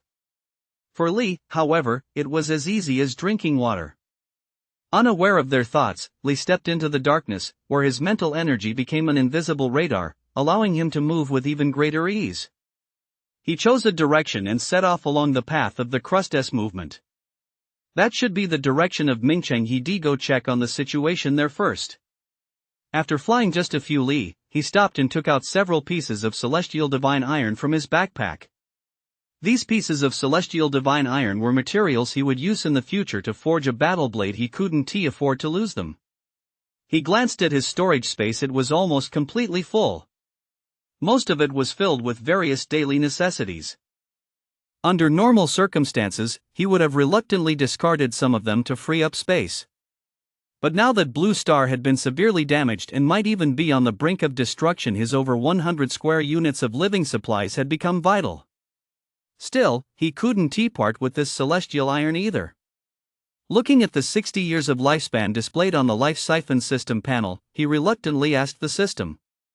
Life Siphon System, how much lifespan would it take to inject this into my storage space? It was an instinctive question based on past experience. The Life Siphon System would never respond. But this time, the Life Siphon System emitted a beep. A drastic change in the hostess' living environment has been detected. The Life Siphon System requires an upgrade. The host must collect 2,000 lifespan within 30 days. The Life Siphon System cannot be used during this process. The countdown begins today. Chapter 75, Underwater Carnage, a Stroke of Luck. Holy crap! Li Yama was stunned. The Life Siphon System needed an upgrade, and he had to collect 2,000 years of lifespan himself. What was worst of all was that he had to complete it within 30 days. Wasn't this just making things impossible for him? With the entire Blue Star in turmoil and on the brink of destruction, where was he supposed to find ferocious beasts? For a moment, he actually missed Mola terribly. Mola was such a good guy, he'd even given him the lifespan boy. If another horde of ferocious beasts had come along, he could easily secured 2,000 years of lifespan. Too bad he hadn't seized the opportunity back then. Half the beasts had been devoured by that guy himself. If he'd known this would happen, he would fought to the death to slay every last one of them. Come to think of it, Mola was from the Divine Eagle Alliance. Were there still any witchcraft masters there? In which direction is the Divine Eagle Alliance? Li pondered this for quite a while but ultimately couldn't make head or tail of it. He forced the celestial divine iron into his storage space, scanned his surroundings, changed course, and flew toward the ocean. He couldn't find any ferocious beasts on land, and the witchcraft masters of the Divine Eagle Alliance likely wouldn't have access to this many ferocious beasts either. He had no choice but to turn his attention to the nearby Southern Ocean. Although volcanic eruptions were occurring there should still be plenty of ferocious sea beasts. Given his current strength, entering the ocean for a short time shouldn't be a problem. With chaotic magnetic fields and shifting tectonic plates, what were once towering mountains had become abyssal depths, while in the ocean, mountain peaks had risen from the depths. Lee moved swiftly through the darkness. Fortunately, no one dared to venture out at this hour. Everyone had taken shelter in the major cities of the four great alliances. In the wilderness, aside from volcanic eruptions, the only sounds were the rumbling of the shifting crust, enough to send a chill down anyone's spine. He kept using Void Blink to cover ground, but along the way, he hadn't even spotted a single hair from a ferocious beast. After an unknown amount of time, he finally reached the nearest Southern Ocean. Seeing the towering, surging waves, he retrieved a one-piece diving suit from his storage space. After putting it on, he leaped directly into the waves. Fortunately, his energy shield protected him, otherwise, a single massive wave could have torn him to pieces. After diving more than 10 meters into the ocean, the force of the waves finally subsided somewhat, though below that lay turbulent undercurrents. He maintained a depth of over 10 meters as he dove deeper into the ocean. Along the way, he extended his mental energy outward from his own body. No movement within a 2-kilometer radius could escape his perception. Got it. Suddenly, his mental energy locked onto a shark over 800 meters away. A 5th-tier ferocious beast. Not bad, better than nothing. The next moment, his mental energy struck the shark's head with a thunderous blow. Before the shark could even comprehend what was happening, its massive head exploded, staining a vast expanse of seawater red. Congratulations, host, on gaining 5 years of lifespan. Hearing the notification, Lee's mouth twitched. 5 years of lifespan. Well, it's better than nothing. Time to keep searching. He used his energy to shield himself from the pressure of the seawater and continued scanning for over an hour, finding 3 more sharks. Unfortunately, their combined lifespan was only 20 years. This just one cut it. Gazing at the pitch-black seabed, Lee calculated how much he'd expended over the past hour. Finally, he gritted his teeth and dove deeper. You can't catch a wolf without sacrificing the lamb. If he didn't sacrifice himself, the life siphon system couldn't be upgraded. At a depth of 1,000 meters, the ferocious beasts here were slightly stronger than those 4 dumb sharks he'd encountered earlier, which at least offered him some consolation. However, these sea monsters all had their own territories, and killing each one required him to swim thousands of li away, leaving him feeling helpless. 200 years of lifespan, it's just too hard to achieve. After striving for most of the day, Lee surfaced. Even as a 9th-tier expert, he needed rest, and since he hadn't eaten much these past few days, he was already starving. He found a small island, sat down on a clean boulder, took off his diving suit, and pulled out some jerky and nutrient solution from his storage space, devouring them voraciously before lying back on the boulder to rest, thoroughly satisfied. Watching the celestial bodies still rolling in overhead, he felt surprisingly calm at that moment. That oppressive force no longer fazed him. The towering waves crashing toward him were all shattered by his void fold. If the sun never rose again, life like this wouldn't be so bad, though it was a pity for those innocent ordinary people. The casualties this time would likely be devastating. He shook his head and let out a wry smile. He didn't even know whether he himself would live or die. How could he possibly have the heart to worry about such things? After resting for half an hour, he picked up his diving suit, ready to get back to work. Just then, he spotted several flashes of light flickering deep beneath the surface not far away, rapidly making their way toward the surface. What on earth is that? He put away his diving suit, hid to one side, and sent his mental energy out into the water. Before long, amidst the towering waves, a colossal object burst from the sea and sped off into the distance. It looks like some kind of submarine. Who on earth would venture into the ocean at a time like this? Watching the submarine recede into the distance, he put on his diving suit and leaped directly into the ocean. This time, he didn't rush to hunt for the ferocious beasts. Instead, he used his spiritual sense to scan the seabed. 1,000 meters, 2,000 meters, 3,000 meters. There's a ferocious beast. Suddenly, a school of more than a dozen sharks appeared in his mental perception, each at the 5th or 6th tier. I'm going to strike it rich. Spotting the dozen or so sharks, he drew his sword without a second thought and swam toward them. Moments later, the water within dozens of meters was completely stained red with blood. Just as Lee sliced the last shark in half, he suddenly froze. That shark turned out to be a mechanical construct. Both halves of its body were filled with all kinds of components. Lee looked at this imposter, feeling a mix of surprise and delight. Recalling the super submarine he'd just seen, he wondered if there might be a base belonging to some faction down here. Just as his mind wandered, the water suddenly churned not far away. A school of great white sharks, along with several long, dark shadows, surged toward him and surrounded him in the blink of an eye. Holy crap, did I just stir up a shark nest? Not to mention the 10 sharks, there was also a 7th tier ferocious beast, a sea serpent, a 6th tier electric eel, and an 8th tier giant whale. It was truly remarkable that these ferocious beasts of different species could coexist peacefully. Could they be controlled by someone as well? The thought that there was another mola deep in the ocean sent a surge of excitement and a fierce killing intent coursing through him. Without a word, he charged straight ahead and began his slaughter. Lee had no idea that 400 or 500 meters directly below him, a massive castle lay crouched silently on the seabed like a colossal ferocious beast. This was none other than the Phoenix Guild's undersea base. Commander number 2 was directing 2 soldiers as they prepared to drag a woman into a glass-walled laboratory.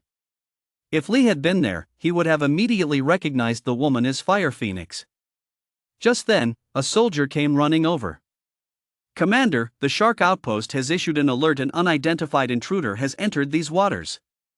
Commander number 2 paused for a moment, then strode into a room and activated the surveillance monitors one by one. He saw a figure in a diving suit carrying out a massacre against their outpost. Deploy the Snake Army. Eliminate them. Chapter 76, Life Siphon System Upgrading. Fire Phoenix in Peril. Inside the Phoenix Guild's underwater castle.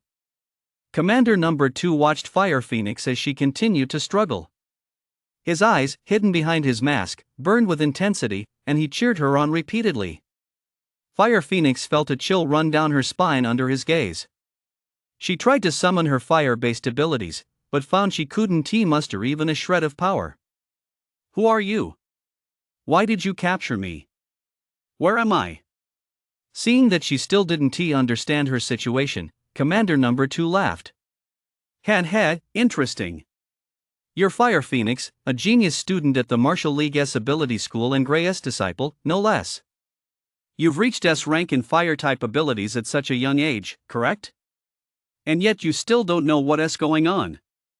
Let me remind you of something.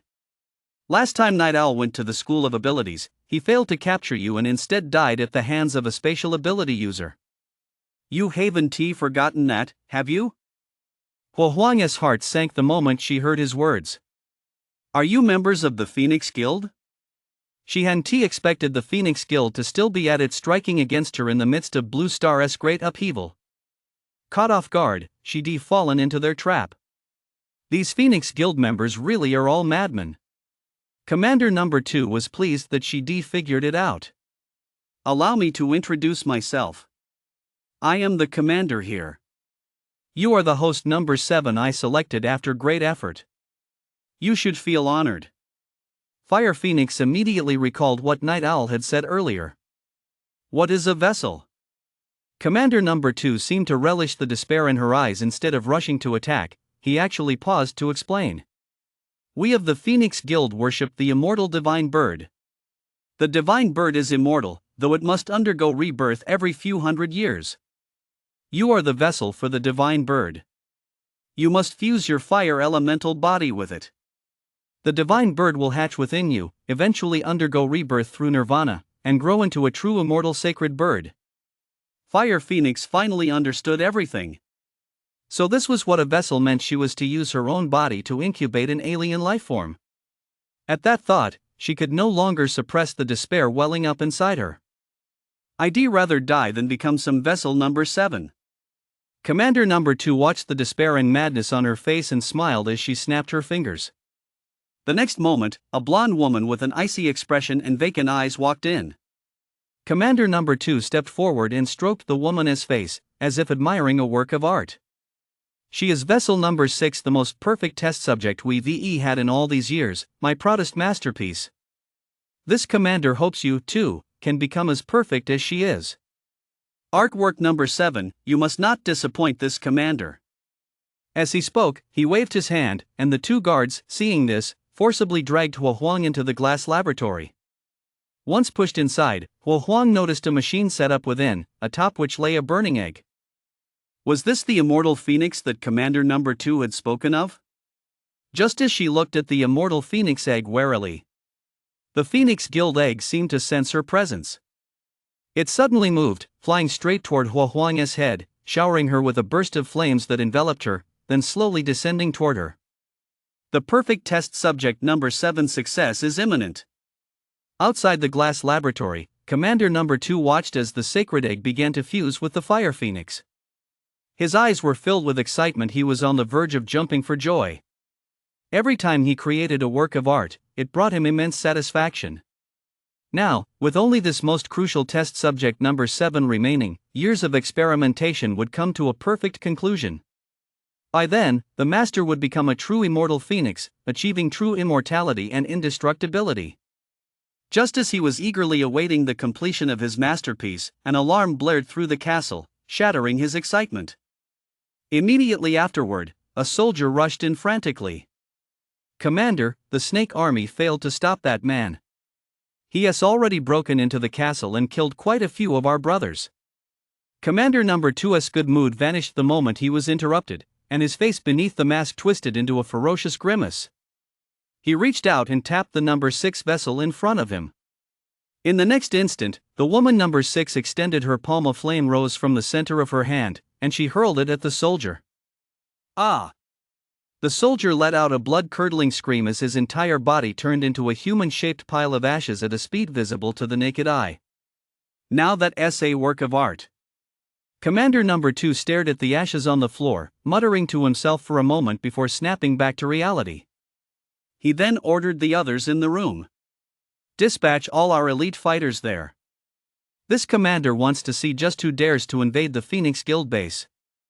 No sooner had he finished speaking than the door was suddenly smashed open from the outside, and Lee strode in, battle-axe in hand. "No need to mobilize the elite fighters. I've already wiped out everyone outside." Seeing his murderous demeanor with blood still dripping from his battle-axe, the mad scientists all cowered in fear in the corner. They were all research fanatics. Their combat skills weren't much to speak of. Coming to a halt, Lee surveyed the people in the room. Speaking of which, after he had slain all the great white sharks, giant snakes, and other ferocious beasts on the ocean floor, his spiritual sense had detected a massive castle more than 3,000 meters below the surface. As soon as he approached the castle, he was surrounded by an army of human-bodied, snake-tailed creatures, each wielding bizarre firearms and launching a direct attack against him. To his pleasant surprise, however, these human-bodied, snake-tailed creatures actually dropped lifespan, a veritable windfall for him. The slaughter began at that very moment. By the time he fought his way into the castle, he had not only gathered the required 2,000 years of lifespan but had an extra 500 to spare. The life siphon system was upgrading smoothly. "Are you Lee?" Commander number 2 looked at Lee, who had suddenly burst in, with obvious surprise. Lee sized up this Commander number 2. A late-stage 9th-rank martial emperor, but there seemed to be another force within him. This guy was no ordinary opponent. "You recognize me?" Commander number 2 looked at him mockingly and pointed toward the glass laboratory nearby. "Of course this commander recognizes you, and your friend is currently my guest." Lee followed the direction of his finger and saw that Fire Phoenix was actually in the other room, separated by the glass. At that moment, her expression was contorted in agony, as if she were enduring excruciating pain. Above her head, a flaming egg the size of a fist was slowly entering her skull. More than half of it had already gone in. Damn it! He realized what was happening and instantly understood Fire Phoenix's current predicament. This was the vessel the Night Owl had spoken of. He cursed under his breath and swung his battle blade with all his might at the glass enclosure. But instead of shattering as he expected, the glass repelled his blade, the recoil nearly causing him to lose his grip on the hilt. Haha, Lee, I never expected you to reach tier 9 sovereign so quickly. But even if you reach tier 10 demigod, it won't do you any good. The technology of my Phoenix Guild is far beyond anything you could ever imagine. Lee snapped back to his senses, staring into the commander's eyes, which were brimming with smugness. I don't know anything about your technology, but shattering this glass is no big deal. Void freeze, shatter. Void freeze engulfed the entire glass laboratory. In the next instant, to the second commander's utter disbelief, it shattered into pieces. Inside the lab, a blood-curdling scream from the Fire Phoenix rang out alongside the sound of shattering glass. Ah! Chapter 77, Black Phoenix Dharma Form vs. Vermilion Bird Dharma Form. Kill the commander. The high-tech glass commander number 2 had mentioned shattered under Lee's void freeze. However, by this moment, the undead divine bird's egg had already completely sunk into the Fire Phoenix's crown. Seeing that he couldn't stop it, Lee was startled. His frenzied mental energy transformed into an invisible giant hammer and slammed viciously into the Fire Phoenix's head. The next moment, a blood-curdling wail rang out from the Fire Phoenix, sending chills down the spine. In that instant, the Fire Phoenix's previously vacant gaze suddenly brightened. Upon seeing Lee, a hint of joy flashed in her eyes. Immediately afterward, the flames surging from her body intensified as all her S-class fire-based abilities erupted, clashing with the power of the undead divine bird's egg. All of this happened in an instant. Commander number 2, seeing the undead divine bird's rebirth thwarted, was instantly consumed by rage. Lee, you dare to disrupt this commander's plans. Your crime is unforgivable. As he spoke, his aura shifted, and a wave of destructive power erupted. The scientists standing beside him were shaken to death before they could even react. Lee hadn't expected the power he unleashed to be so strong. Caught off guard, he was sent flying. However, though the force was powerful, it couldn't harm him. Old ghost, I'm not just going to ruin your plans, I'm going to tear this den of evil to pieces. Void Tempest, go. As the SS-class Void Tempest was unleashed, a hurricane instantly formed within the room. The room where the group was located had already been shaken to the brink of collapse by Commander number 2's attack. Now, with the additional damage from the Void Tempest, it collapsed in an instant. Then the entire castle shook violently. Countless electronic devices inside began to squeak and whine, and the sound of alarms rang out incessantly. Commander number 2, shattered by the Void Tempest, glared at Lee with a look that radiated terrifying destructive power. Kid, you're that spatial psionic night owl died at your hands. Lee stared at him warily. The power of destruction emanating from this second commander exceeded that of a 9th rank power. It seemed as though it didn't belong to him. Old ghost, you've realized it too late. Void Fold. In the next instant, he unleashed an SS rank Void Fold. With him at the center, the void before the two of them twisted violently. The entire castle erupted with explosions under the Void Fold, and finally, unable to withstand the force, it collapsed with a series of thuds. In an instant, vast amounts of seawater poured in, surging toward every corner. Seeing the power of the Void Fold, the second commander's brow immediately furrowed. This Phoenix Guild base was effectively destroyed by Lee. If he couldn't capture Lee, his master would certainly not let him off the hook. At this thought, the power of destruction surging through his body grew even more frenzied, as if he were brewing some terrifying attack. Lee grew increasingly wary and said dismissively, "Old ghost, you're a 9th tier, and so am I. You can't hurt me." That said, he had already silently activated Void Blink, ready to retreat at the first sign of trouble. "Kid, this commander will show you the true power of my Phoenix Guild. Immortal Divine Bird, Black Phoenix Dharma Form, emerge." As his power of destruction gathered, his entire body was enveloped in a layer of black flame. Then, a pair of massive wings formed behind him, and a gigantic, entirely black bird materialized behind him. This colossal bird was several zhang in size, with black flames burning in both its eyes. Under its gaze, Lee felt an immense aura of power bearing down on him, nearly suffocating him. The Black Phoenix Dharma Form? Is this the undead divine bird? Just as he was caught off guard, the black phoenix Dharma form let out a screech and spread its wings to swoop toward Lee. Lee's expression grew grave, and he was about to cast Void Blink to evade the attack. At that very moment, the fire phoenix, who had been sitting in lotus position, suddenly let out a mighty roar. Behind her, a giant bird ablaze with golden flames materialized. Though somewhat different from the black phoenix, its aura was in no way inferior to that of the black phoenix Dharma form. She pointed a finger, and the giant golden bird spread its wings and soared forward, intercepting the black phoenix Dharma form. The two giant birds, one black, one red, clashed in mid-air. Lee watched in utter astonishment, his gaze sweeping over the fire phoenix. Was the fire phoenix currently in this state because she had been taken over by the undead divine bird, becoming its vessel, or had she seized the undead divine bird's power? Commander number 2 was also staring in a daze, muttering to himself.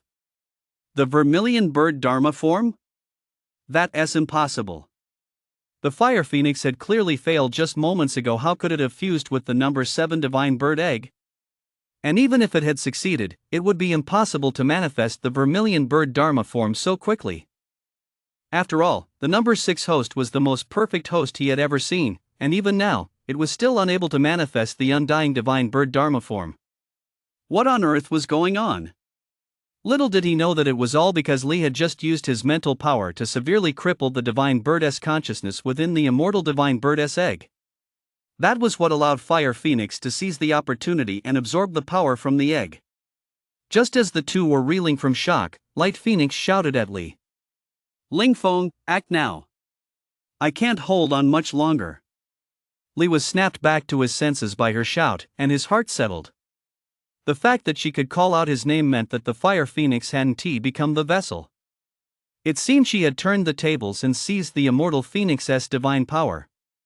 At this thought, his spirit soared. All right, hold on. I'll take down that old demon right now. In an instant, he unleashed Void Freeze once more and charged at Commander number 2. Commander number 2 had focused all his attention on the vermilion bird Dharma form. Feeling the power of the oncoming Void Freeze, his expression immediately turned grave. The next moment, he channeled a portion of the Black Phoenix Dharma form's power to counter it. The Black Phoenix Dharma form opened its beak and spewed a jet of black flame toward Lee. Lee dodged it with a flash, and the ferocious black flame burned a huge hole right through the castle. Seizing the opportunity, the Fire Phoenix's Vrajaka Dharma form opened its mouth and spewed a stream of golden flame, firmly suppressing the Black Phoenix Dharma form. Lee seized the moment, using a void blink to appear right beside Commander number 2. Unleashing the full might of a Tier 9 sovereign, he brought his blade down on the commander's head. There was a clang.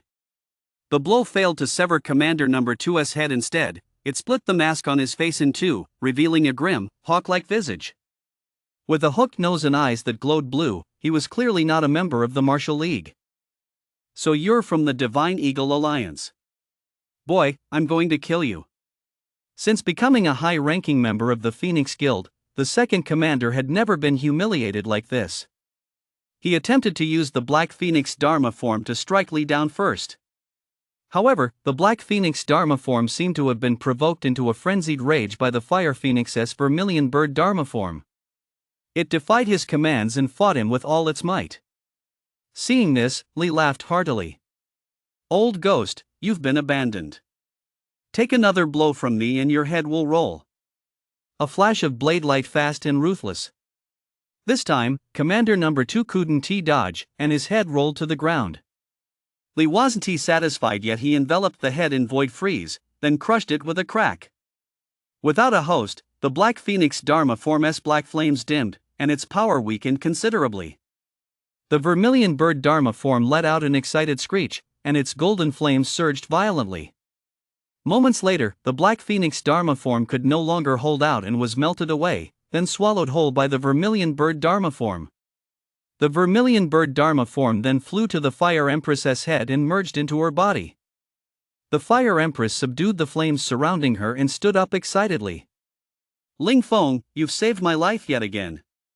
Chapter 78, The Fire Phoenix's Transformation. Phoenix, 2 stars collide and merge. Sister Fire, how are you feeling now? can you keep that firebird under control? Li watched as the fire phoenix ran over excitedly and hurried to calm her down. If she couldn't keep it under control, the fire phoenix would become another second commander. Fire Phoenix understood his concern. Don't worry, it's fine. All of this is thanks to your help. If you hadn't scattered a sliver of the vermilion bird's consciousness just now, I wouldn't have succeeded. Li finally felt at ease, but suddenly a thought struck him. What did you say?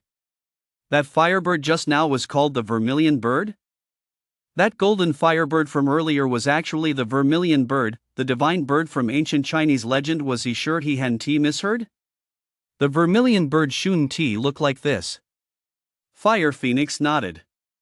That's right, it is indeed the vermilion bird. I've now absorbed its power and gained a portion of its memories.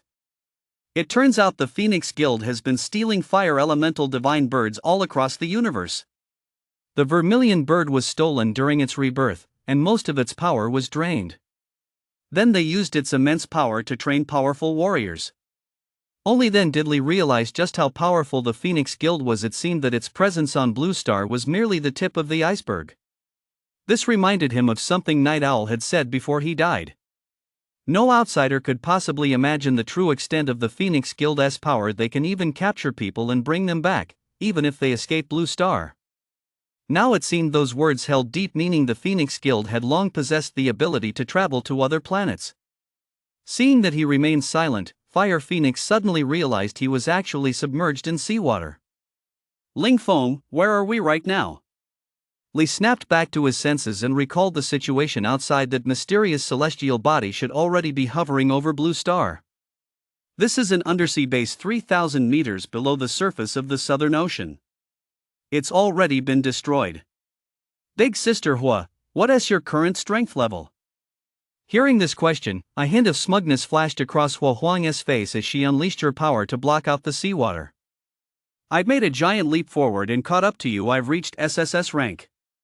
Once I fully refine the power of the vermilion bird, I'll advance even further. From now on, I'll look out for you. One more thing, don't call me Big Sister Hua anymore. Call me Huang. Li looked at the once cold Fire Phoenix, who now seemed more exuberant, and noticed a new emotion in her eyes. He wasn't quite used to it yet. Ahem, Huang feels a bit awkward. Let us just call you Phoenix. I hope you can take 2 or 3 more steps forward and transform into the divine bird, the Phoenix. Fire Phoenix stepped forward and took his hand. Phoenix, that's not bad either. Call me whatever you like. Let us go outside and take a look first. I wonder if Blue Star can hold out this time. Li nodded, sweeping his spiritual energy over the entire castle and sighing inwardly with regret. There were quite a few valuable items in this Phoenix Guild base, but unfortunately, they had all been submerged by seawater. And even if they hadn't been submerged, he wouldn't have been able to take them with him. He didn't know when the life siphon system would finish upgrading. During this period, he could only retrieve items from his storage space. He couldn't expand it. Out of sight, out of mind. He withdrew his spiritual energy, and the two of them slipped out of the castle, swimming upward. Suddenly, the seabed shook violently. The seawater churned wildly, and in the next instant, the castle shattered into pieces. Then, a dark current surged up from beneath them. With a thunderous roar, a massive tongue of fire erupted from the seabed, charging straight toward the two of them. A submarine volcano had erupted. Seeing this, Li grabbed Hua Huang and was about to teleport away. But Hua Huang held him back. A surge of flame erupted from her hands, enveloping them both. Li observed the fire elemental power. It was indeed stronger than before. Ling Feng, let us use this volcanic energy to propel us to the surface. Fire Phoenix calmly sensed the volcanic energy, remaining completely composed. Li released his energy to shield himself, allowing Fire Phoenix to take the lead. In the next instant, it felt as if rocket launchers had been attached to their feet, propelling the two rapidly upward. In the blink of an eye, they broke through the ocean's surface, then were propelled nearly 100 meters higher by the volcanic force. Li recalled a news report from earlier. A Tier 9 sovereign octopus had been blasted directly from the ocean floor to the surface by a volcano. By the time it hit the water, it was already cooked. He extended his mental energy to scan the surroundings. It was still pitch black. The celestial body in the sky had now collided with Blue Star. The force he felt on the ocean floor moments ago was the immense energy generated by the instant collision of the two celestial bodies. The ocean churned violently, with towering waves crashing one after another. Amidst the chaos, he could faintly make out several ferocious sea beasts, darting back and forth like dumplings in a boiling pot. Unable to bear witness to their suffering, Lee sent a surge of his mental energy, an invisible force sending them plunging back to the ocean floor. Looking at the extra 20+ years of lifespan he gained, he joyfully pulled the Fire Phoenix along as they flew toward the nearest land. Once the two had left the Southern Ocean, they saw that the land was also churning, with volcanoes blazing like miniature suns. The force of destruction was spreading across the entire Blue Star. Under these conditions, even a 9th-tier expert would be obliterated. Lingfeng, it seems that besides the destructive force, the gravity on the Blue Star has changed as well. Lee had noticed this long ago. Gravity was heavier than before, and even his void blink was severely affected. Simply put, a Tier 9 sovereign could once shatter a mountain with a single punch. Now, a single punch could only split a mountain in two. This was the result of the increased gravity. We should head to the psionic school, it should be safer there. Feeling the power of her psychic abilities suppressed, Hua Huang grew wary and said to Lee. Lee shook his head. The Psychic Academy is several thousand li away from here. Besides, the collision of the two planets has only just begun. The worst of the catastrophe is yet to come. Nowhere is safe, let us wait and see first. Fire Phoenix nodded in agreement. The two joined forces to channel their energy and psychic powers, dispelling all the destructive forces closing in on them. Looking back at the celestial body, it had now penetrated deep into Blue Star. With every inch it descended, the destructive force and gravity grew ever stronger. 2 more days passed, and even with their combined strength, the two could feel the immense pressure. Looking at the celestial body again, its immense shadow had vanished, as if it had fused with Blue Star into a single entity. The ferocious destructive force actually weakened in that instant. However, its gravitational pull had increased significantly. Blue Star, which had been gradually expanding, now seemed as though it were being violently pulled apart by a giant S-hands. Blue Star was not destroyed, instead, it had fused with that celestial body. If anyone were to fly outside Blue Star's atmosphere and look down at that moment, they would see that it had grown several times larger than before. However, everything on Blue Star was completely reversed from what it had been. As volcanoes ceased erupting one by one, the tectonic shifts gradually subsided.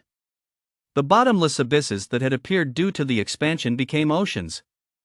Meanwhile, the undulating terrain of the Southern Ocean and other bodies of water, combined with volcanic eruptions, had transformed into towering mountains and peaks. Though the volcanoes had gone dormant, the force blocking out the sun had not yet dissipated, and the land was once again plunged into pitch darkness. Lingfeng, is this disaster over? A flame rose from Hua Huang's hand, illuminating the path ahead for the two of them. Leah's mental energy swept back and forth across the surroundings, detecting that the force of destruction was weakening and then fading away. It should be over. Chapter 79, Multiverse Environment, Life Siphon System Update complete, Slaying the Cave Demon Lizard. The great catastrophe had passed. It wasn't just Lee who thought so. The survivors on Blue Star all shared this belief. However, everyone soon realized they were wrong. The catastrophe brought about by the collision of the two stars was far from over. That celestial body had descended with overwhelming force, far surpassing anything Blue Star could ever match. As the two stars fused, Blue Star's original systems, gravity, and every other factor were completely crushed and replaced. Now, not only had gravity on Blue Star increased several-fold, but an inexplicable aura also permeated the planet. The environment that had once been ideal for martial artists' cultivation had transformed into a completely new one.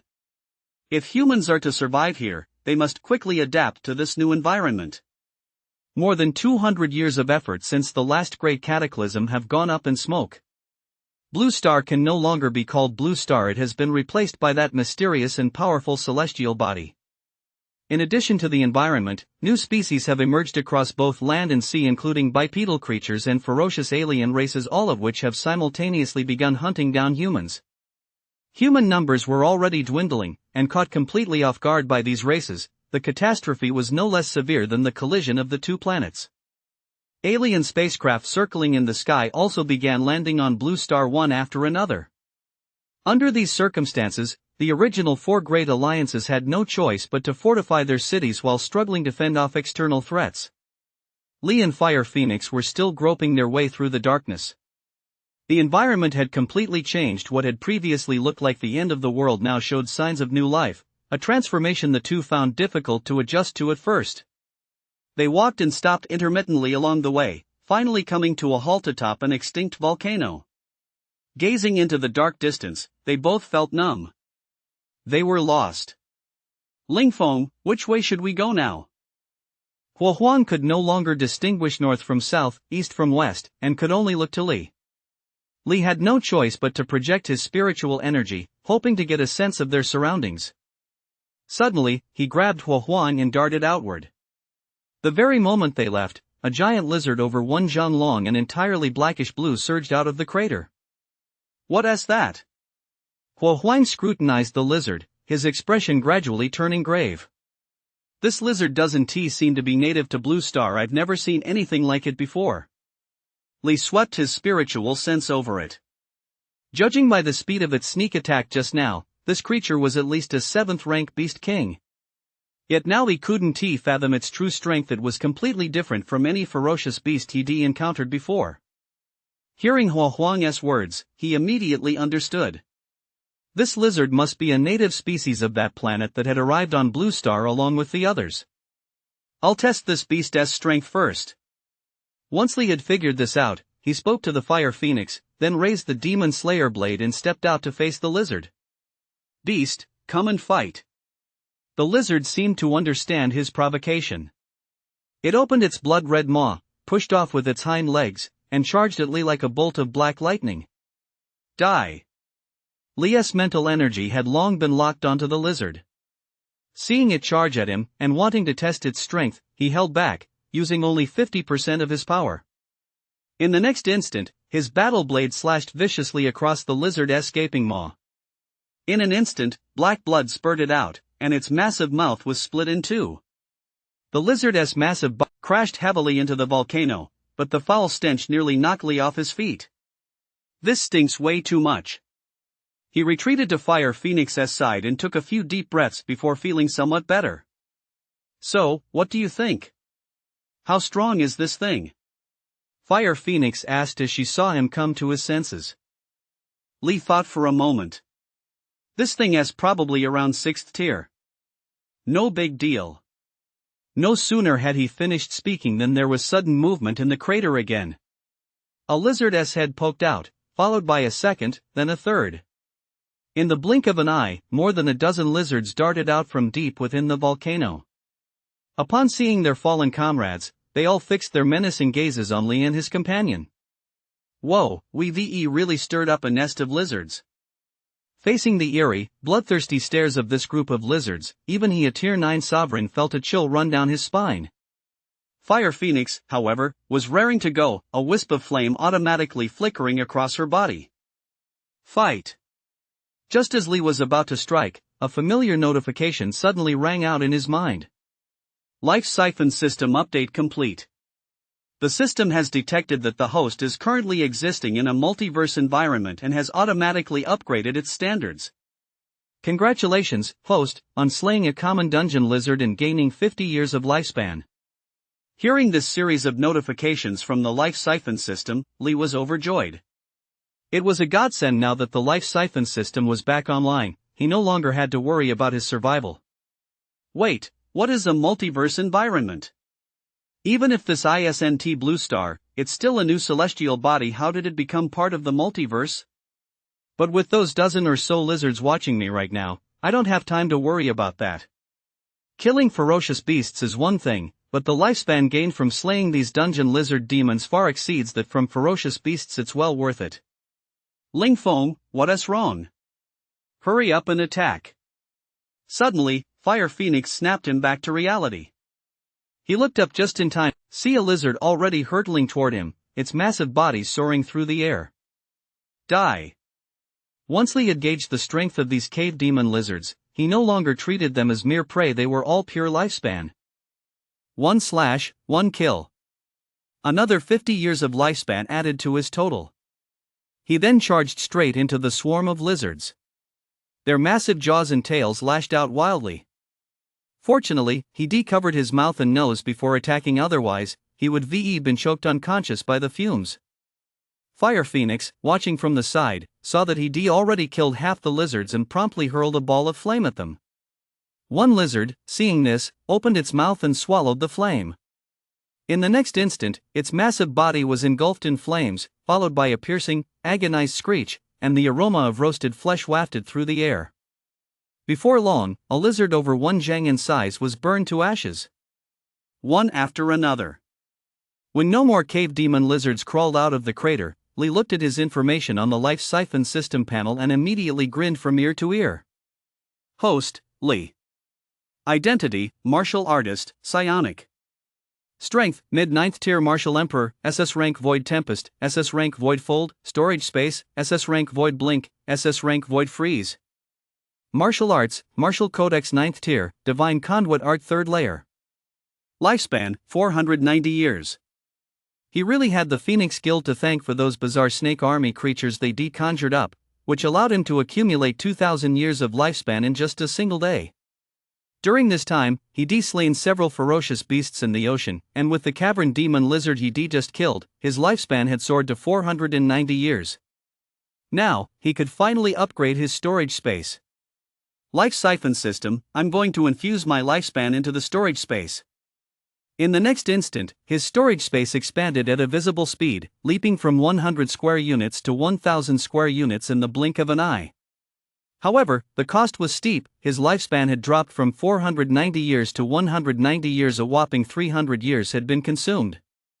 That was truly extravagant. Having savored the fruits of victory, Li, in a rare moment, teased Fire Phoenix.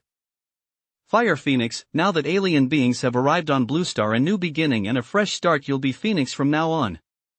Chapter 80, Slaying the Jack Clan as Dao Luo, Huge Gains, Earth Emperor Star. Fire Phoenix was officially renamed Phoenix. She didn't care much about the name, but she was intrigued by these so-called alien beings. Ling Feng. Before she could finish her sentence, Li's expression changed. Phoenix's face also grew grave. Step back. The next moment, the two vanished from where they stood. At that very instant, 2 javelins flew toward them with a piercing, explosive sound, slamming heavily into the ground where they had been standing. Li swept his mental energy through the darkness and saw a towering figure approaching their former location. It was clad in silver armor that even covered its head, its 2 blue eyes gleaming like scanners. 4 miniature machine guns were mounted on each of its arms and shoulders, and 4 red beams locked onto the pair. Is this an alien visitor? Phoenix, now an SSS rank fire-type psionic, could see clearly even in the darkness at such close range. Judging by this strange figure's appearance and equipment, it was clear he wasn't from Blue Star. Combined with the cave lizard, it wasn't hard to guess his origin. Li had been locking onto this figure with his psychic power the entire time. What do you mean, alien visitor? They're an alien race. They're invading Blue Star right now, they're bandits. They all deserve to die. Judging by the 2 javelins from earlier, this alien warrior was definitely no pushover. The life siphon system had just been upgraded, so killing these aliens would yield lifespan points. Not only could they gain lifespan points, but they could also gauge the alien's strength, an opportunity they couldn't afford to miss. Moreover, this individual didn't appear to be one of the creatures from that mysterious celestial body he had arrived piloting his spaceship. At that moment, the 2 eyes in the armor had finished scanning the pair, and a cold voice emerged from beneath the helmet. Unfortunately, neither Li nor Phoenix could understand a word of it. Seeing that the 2 weren't responding, the alien warrior realized the language barrier. The 2 machine guns on his shoulders flashed, and 2 red beams instantly shot toward Li and Phoenix. Li hadn't yet gauged this guy's strength, so he didn't block the attack head-on. Instead, he pulled Phoenix along and used Void Blink to dodge the gunfire. He then drew his battle blade, flickered into position in front of the alien warrior, and brought the blade down hard on his head. The alien warrior hadn't expected Li to be so fast. Seeing the blade coming toward him, he fired 2 bolts of lightning from his blue eyes straight at Li. Li blocked the attack with his blade, but was knocked back 2 steps. Fortunately, his battle blade remained intact. He estimated that the power of those 2 bolts of blue light was comparable to an attack from a 9th-tier master. This armor was truly extraordinary. He would have to keep it.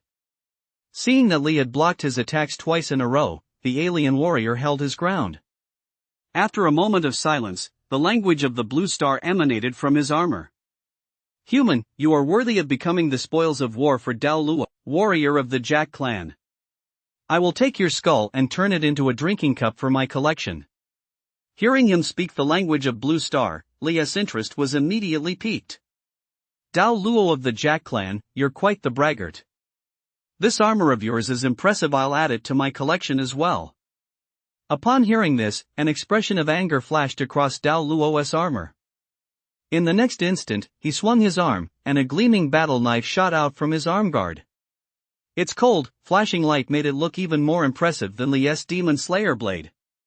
Li took a quick look at the battle blade, and his eyes immediately lit up. The technology of these aliens was superior to that of Blue Star. This blade must have been forged by the Jack clan, so it was bound to be top-notch.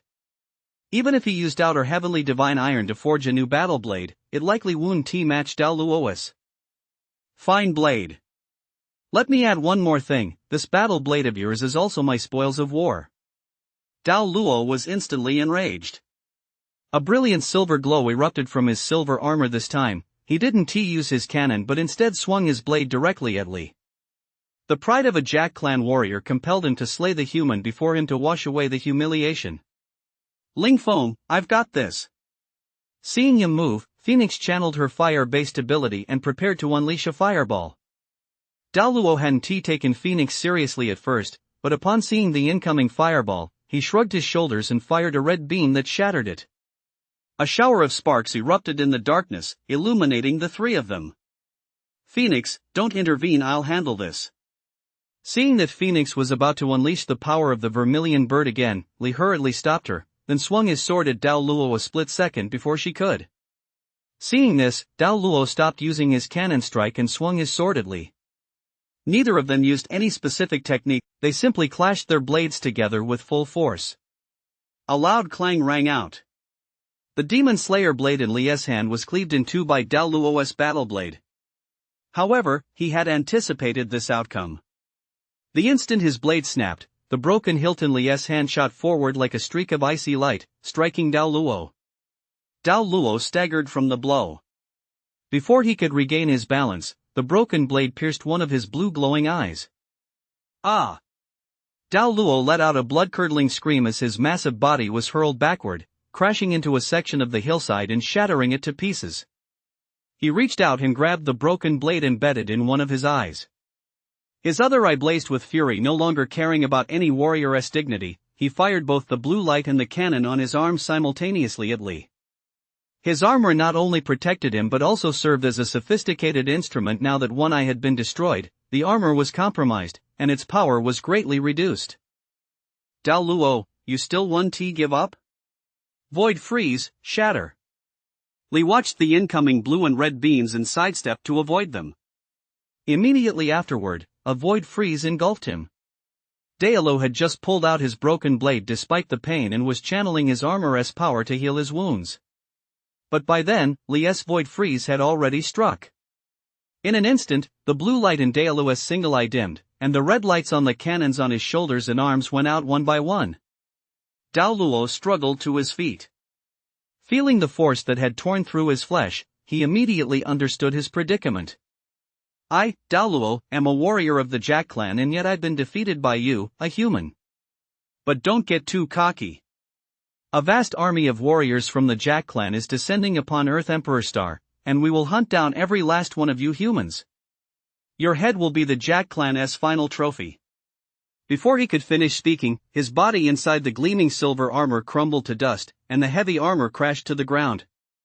Li stepped forward and picked up the battle blade.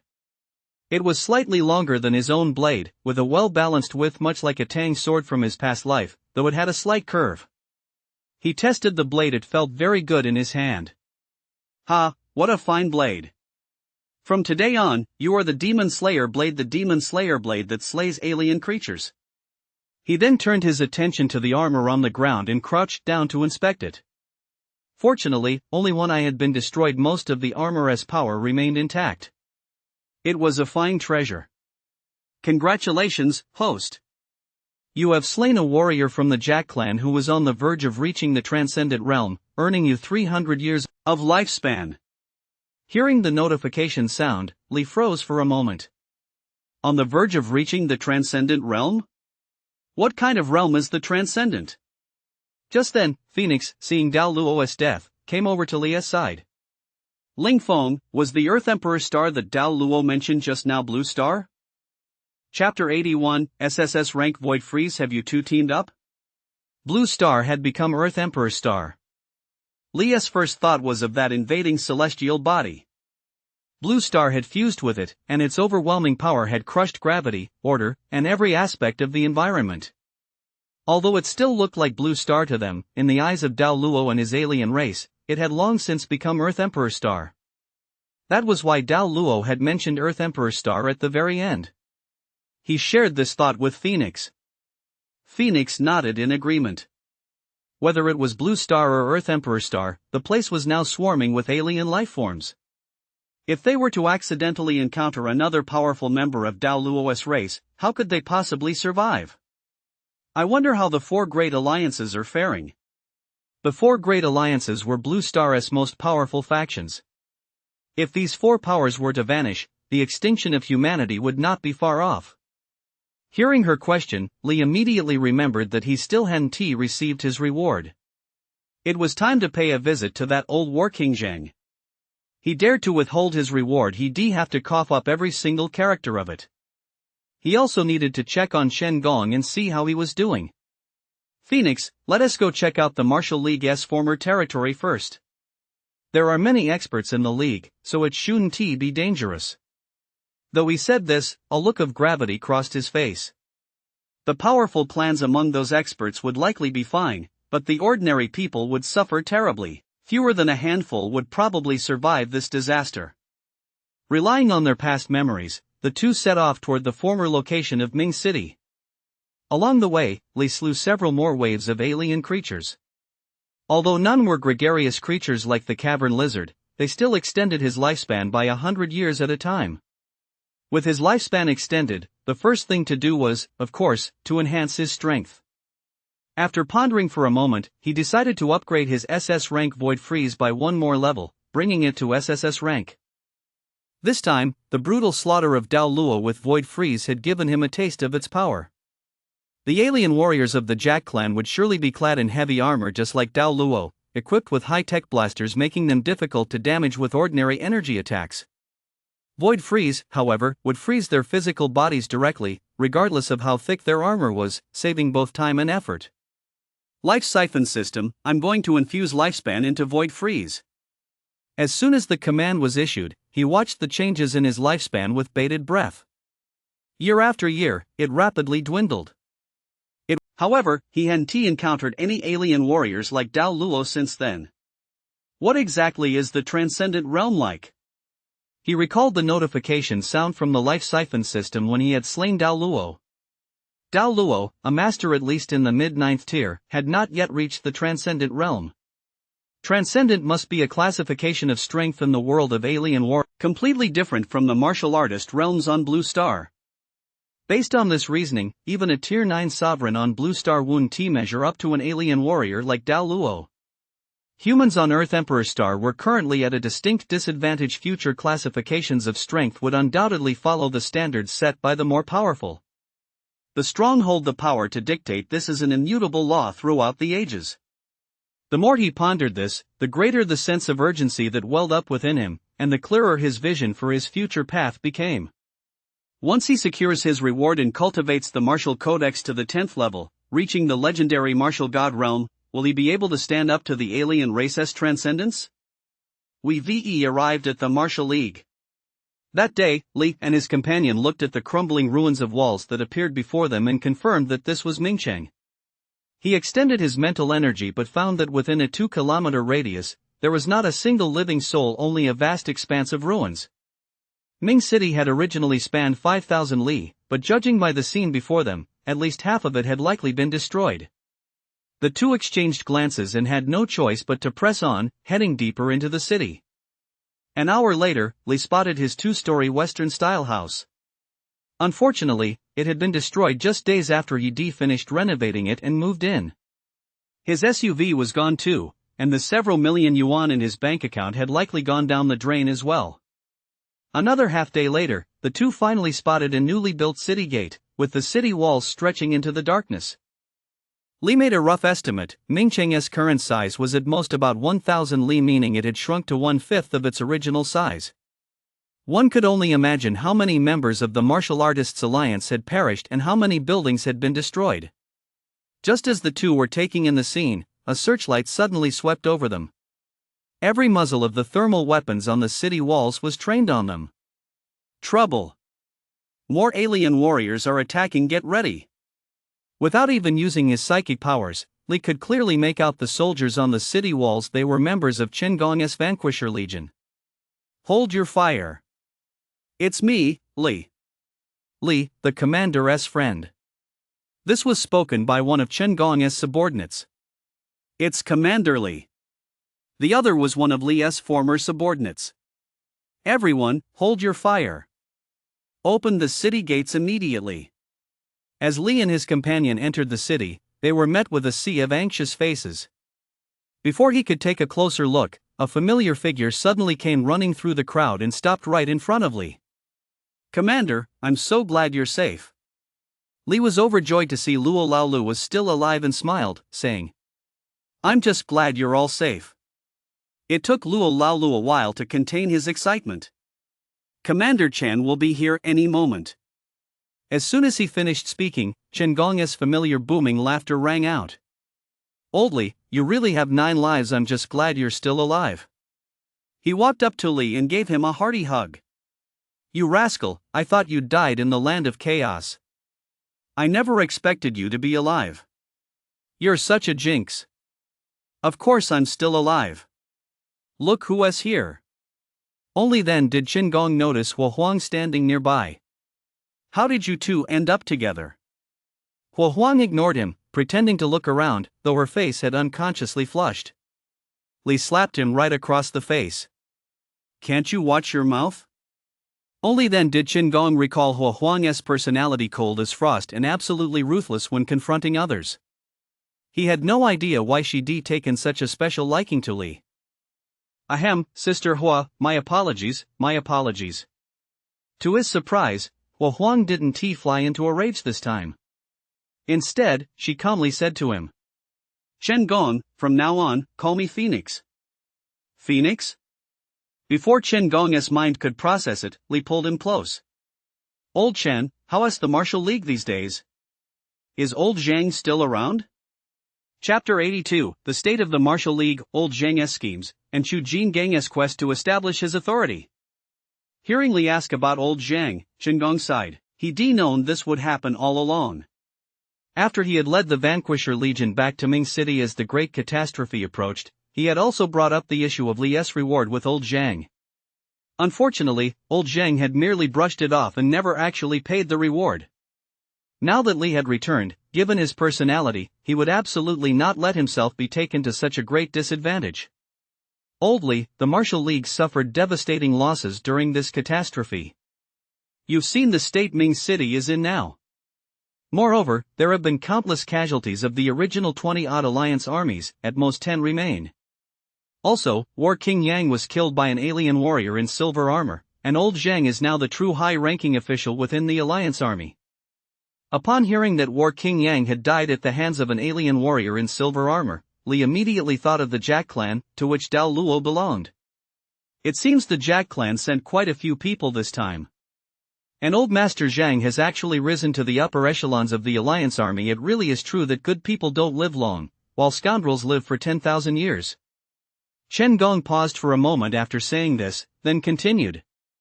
Also, Chu Jingang from the Chu family is searching everywhere for you. Li understood.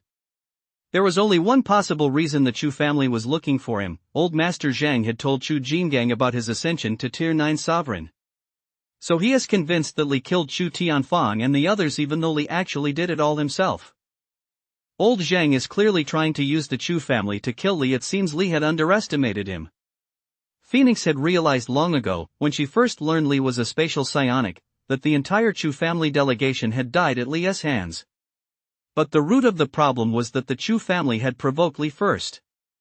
Besides, given her and Li's current strength, why on earth would they be afraid of the Chu family? Chen Gong, where is the Chu family now? Upon hearing this, Chen Gong looked at her. Auntie, what are you planning to do at a time like this? You can't just run amok in Mingchang. By the way, your psionic school has been destroyed. Lord Thunder has led many psionics back there just over 300 li from here. Phoenix's face lit up the moment she heard news of her teachers. Seeing this, Li said to her. It's safe here now. You should go back and check on things. Phoenix thought for a moment, then nodded. Alright, I'll pop back for a bit. I'll be back soon. If the Chu family or that old Zheng trouble you, don't hold back. Just kill them. Even if the Martial League can't accommodate you in the future, my school of psionics will still be here for you. Li knew she was looking out for him. Don't worry. I know what I'm doing. After Phoenix left, Chen Gong continued. Oldly, Chu Jingang has been a Tier 9 sovereign for many years and ranks among the top in the Martial League. His original name wasn't Ti Jingang. He adopted it simply because he cultivated the Vajra art. I've heard that the Vajra art is an ancient martial art from the primordial era, just like Pei Jianxian's sword technique, and it's extremely formidable. So much so that no one even knows his real name anymore. He is simply known as Chu Jingang. If that old guy comes after us, he'll be a tough opponent. Even though you've now advanced to a Tier 9 sovereign, you might not be a match for him. I think you should keep building up your strength before seeking revenge. It's not too late. Jingang Gong. Li recalled the sword sect's supreme techniques that the sword master had given him. The 1,100 years of lifespan he gained had already been used up 2/3 of the way to upgrade Void Freeze. It was now completely insufficient to cultivate those supreme techniques. He'd have to wait until he had more lifespan. As for Chu Vajra's Vajra art, he didn't really care much about it. No matter how powerful the Vajra body might be, could it possibly be stronger? He immediately dispatched his personal guards to the Chu family to relay this news to Chu Jingang. With all electronic devices now rendered useless and phones out of commission, all communication had to be done by hand. Watching the personal guards depart, old Zhang took out a document. It was none other than the 10th tier cultivation technique from the Martial Codex. The fact that Li didn't possess a 10th tier technique meant his strength hadn't yet reached that level. However, the fact that Li had actually become a spatial psionist, upon hearing his report and learning that the news came from Elder Zhang, a glint of murderous intent flashed in Chu Jingang's eyes. How could he not know that Elder Zhang was using him as a pawn? But vengeance had to be exacted. With the great catastrophe just behind them, the Chu family was going through a difficult time and urgently needed to assert its authority to restore the clan's prestige. Li had walked right into their trap. Let us go. Chapter 83, Gray's conclusion: Transcendent equals Tier 10 demigod. The school for psionics. With Chen Gong pointing the way, Phoenix easily found the school for psionics. Looking at this brand new school, before the Divine Emperor had a chance to take a closer look, Gray immediately sensed her powerful fire-based abilities. When he saw her, his eyes widened instantly. Disciple, your psionic abilities? Gray stared at Phoenix speechlessly, his speech slightly slurred. Phoenix stepped before him, radiating SSS level firepower. Master, I've reached SSS level. It took Gray quite a while to come to his senses. When you suddenly disappeared during the last great upheaval, I knew something was wrong. It's a shame I couldn't spare the time to track down the culprit back then. Thankfully, you've returned safely, and your strength has even jumped 2 major ranks. Who on earth was behind this? Phoenix then recounted how she'd been abducted to the Phoenix Guild base, encountered Lee there, rescued him, and the two of them fought their way out of the encirclement together. She didn't mention a single word about fusing with the immortal Phoenix, Suzaka. She only said that she'd obtained their high-tech energy at the Phoenix Guild base, which had allowed her to leap to SSS rank. It wasn't that she didn't trust her master, it was simply that this matter was of such great significance. She hadn't fully grasped the true power of the Vermilion Bird herself, so she didn't want to worry her master. Gray showed no surprise upon hearing that the Phoenix Guild was behind it. It seemed he had already guessed as much. However, the fact that Lee had appeared at the Phoenix Guild base and even saved his disciple made his eyes widen, and a look of anger crossed his face. After Night Owl's death, he had investigated Lee's strength and knew that Lee and his apprentice were on good terms. He never expected that Lee had also reached Tier 9 Sovereign. What was most infuriating was that, back at the Psionic Academy, it was clearly this kid who had killed the Phoenix Guild member, yet he had made him take the fall. What a scheming bastard. Seeing his expression, Phoenix hurriedly said, "Master, Ling Feng had no choice. The Chu family has been tracking him, trying to kill him. At the time, he wasn't strong enough, so he had to go into hiding." When Gray heard her speak up for Lee, a flicker of curiosity crossed his eyes as he kept scrutinizing his apprentice. "Master, what's wrong?" Phoenix felt a bit uneasy under his gaze and asked nervously. Gray chuckled. "Little fire, it seems you found your true calling." Phoenix blushed. "Master, what are you talking about? If you keep this up, I'm leaving." Gray laughed heartily. "Alright, I won't say anymore. You've now reached the SSS rank. To advance further, you must master the fire element, which is 10,000 times harder than advancing from a rank to S rank. If you can take that step, you'll become a god among my psychics." Phoenix sighed. The fire element wasn't something you could grasp so easily. "Teacher, you're known as the Thunder God, of course you'll be the first to master the thunder element." Gray shook his head. "The one who masters everything leads the way. You've now reached SSS rank and are full of more vitality than I am. You might even grasp elemental power before I do, so you must seize this once-in-a-lifetime opportunity." Phoenix said nothing more. She hadn't yet fully refined the Vermilion Bird's power into her own, so she was still a long way from comprehending the fire element. "Teacher, how did our school for psionics fare this time?" Gray's expression froze for a moment when she asked this. "We lost over a dozen people, and the school is completely gone. Thankfully, the worst is over now." Over a dozen. Upon hearing her teacher's words, Phoenix secretly breathed a sigh of relief. Thankfully, the losses weren't too heavy. Otherwise, the school for psionics would have ceased to exist entirely. "Teacher, Blue Star isn't really Blue Star anymore, it should be called Earth Emperor Star. And then there's the Jack clan." Phoenix told Gray about the many alien creatures he and Lee had encountered, as well as the Jack clan's Dao Luo, and even Lee's theory about the transcendent. Gray narrowed his eyes and pondered for a moment. "I've seen members of the Jack clan too. I even fought one of them in the end. Neither of us could get the better of the other. As for the transcendent, I've calculated this before, even our SSS rank psychics and Tier 9 sovereigns can only be considered below the transcendent. A Tier 10 demigod should be on par with the transcendent. However, there are only a handful of people on Blue Star who can reach the Tier 10 demigod level. Although the Martial League is led by a martial god, it seems powerless in the face of the endless stream of alien warriors." Hearing the tragic resolve in her teacher's words, Phoenix couldn't help but think of Lee. The two had discussed this very topic on their way back to Mingcheng. Lee was brimming with confidence. He was certain they could defeat the alien races, even wipe them out completely. At the very least, he would drive them off Earth Emperor Star. She didn't know that the reason Lee was so confident was the life siphon system. To him, those alien creatures and warriors were nothing more than a juicy piece of meat in a bowl. Relying entirely on the growth energy drawn from these alien races, it was no wonder he was so confident. "Teacher, when are you heading to the League to take up your post? Leah's current situation is looking pretty grim." He then told Gray about his feud with the Chu family and the difficulties old Zheng had caused him. Gray sighed.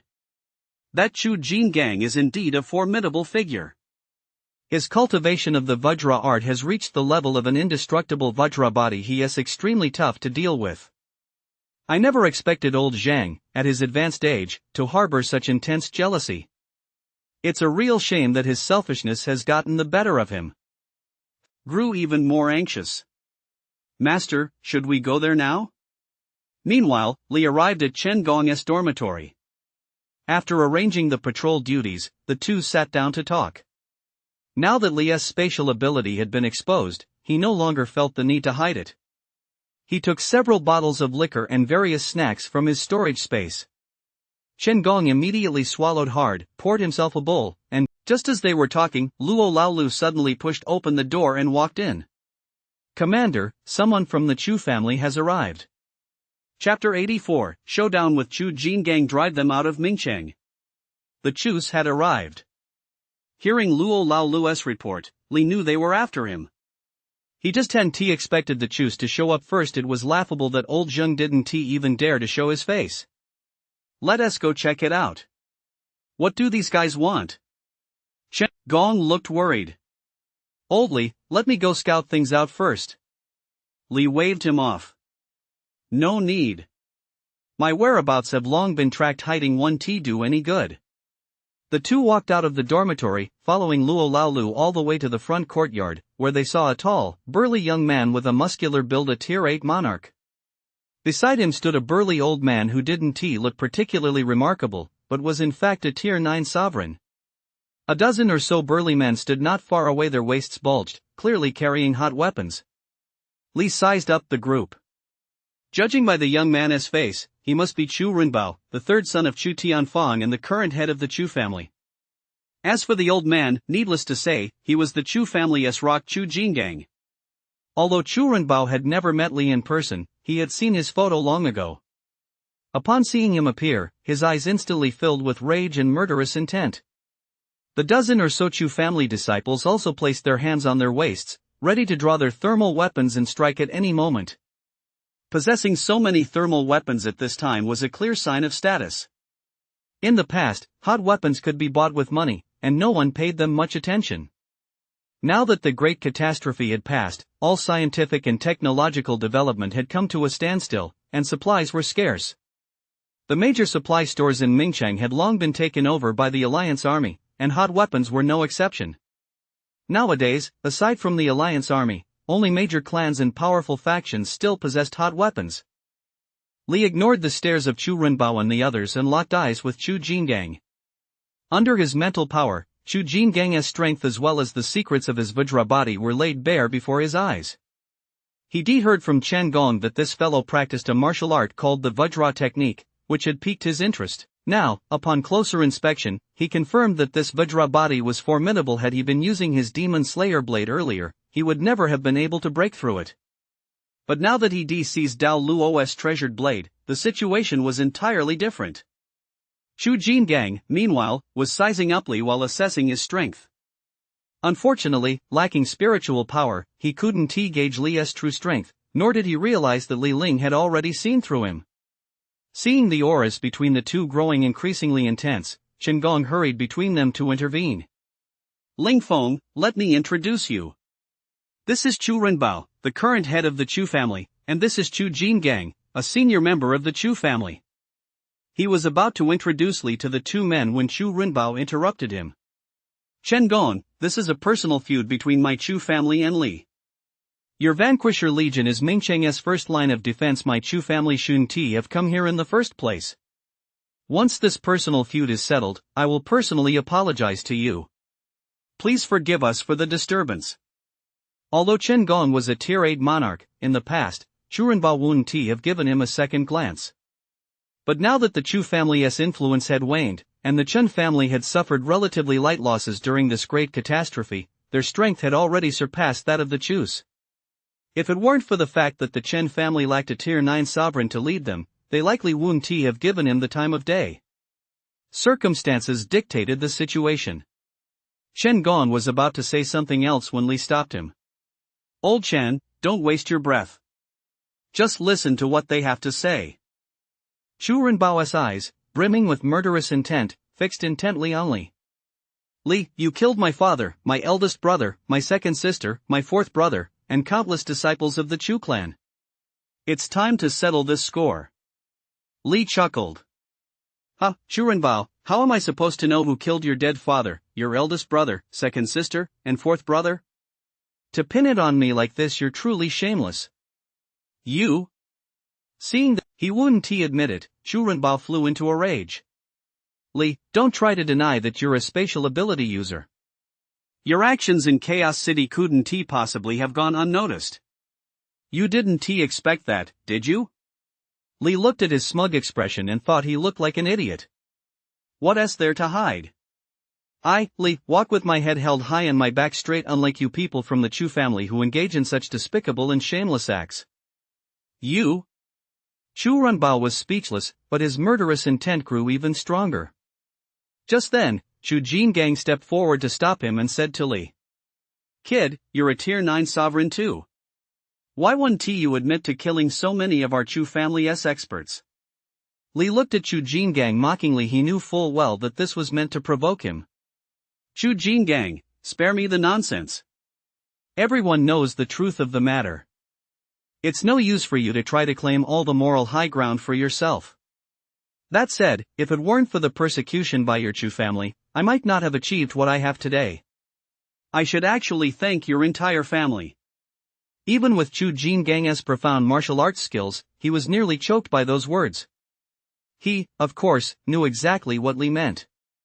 He hadn't given the matter a second thought, let alone felt any guilt. He had long since forgotten it. He just never expected that Li, a nobody, could stir up such a huge storm.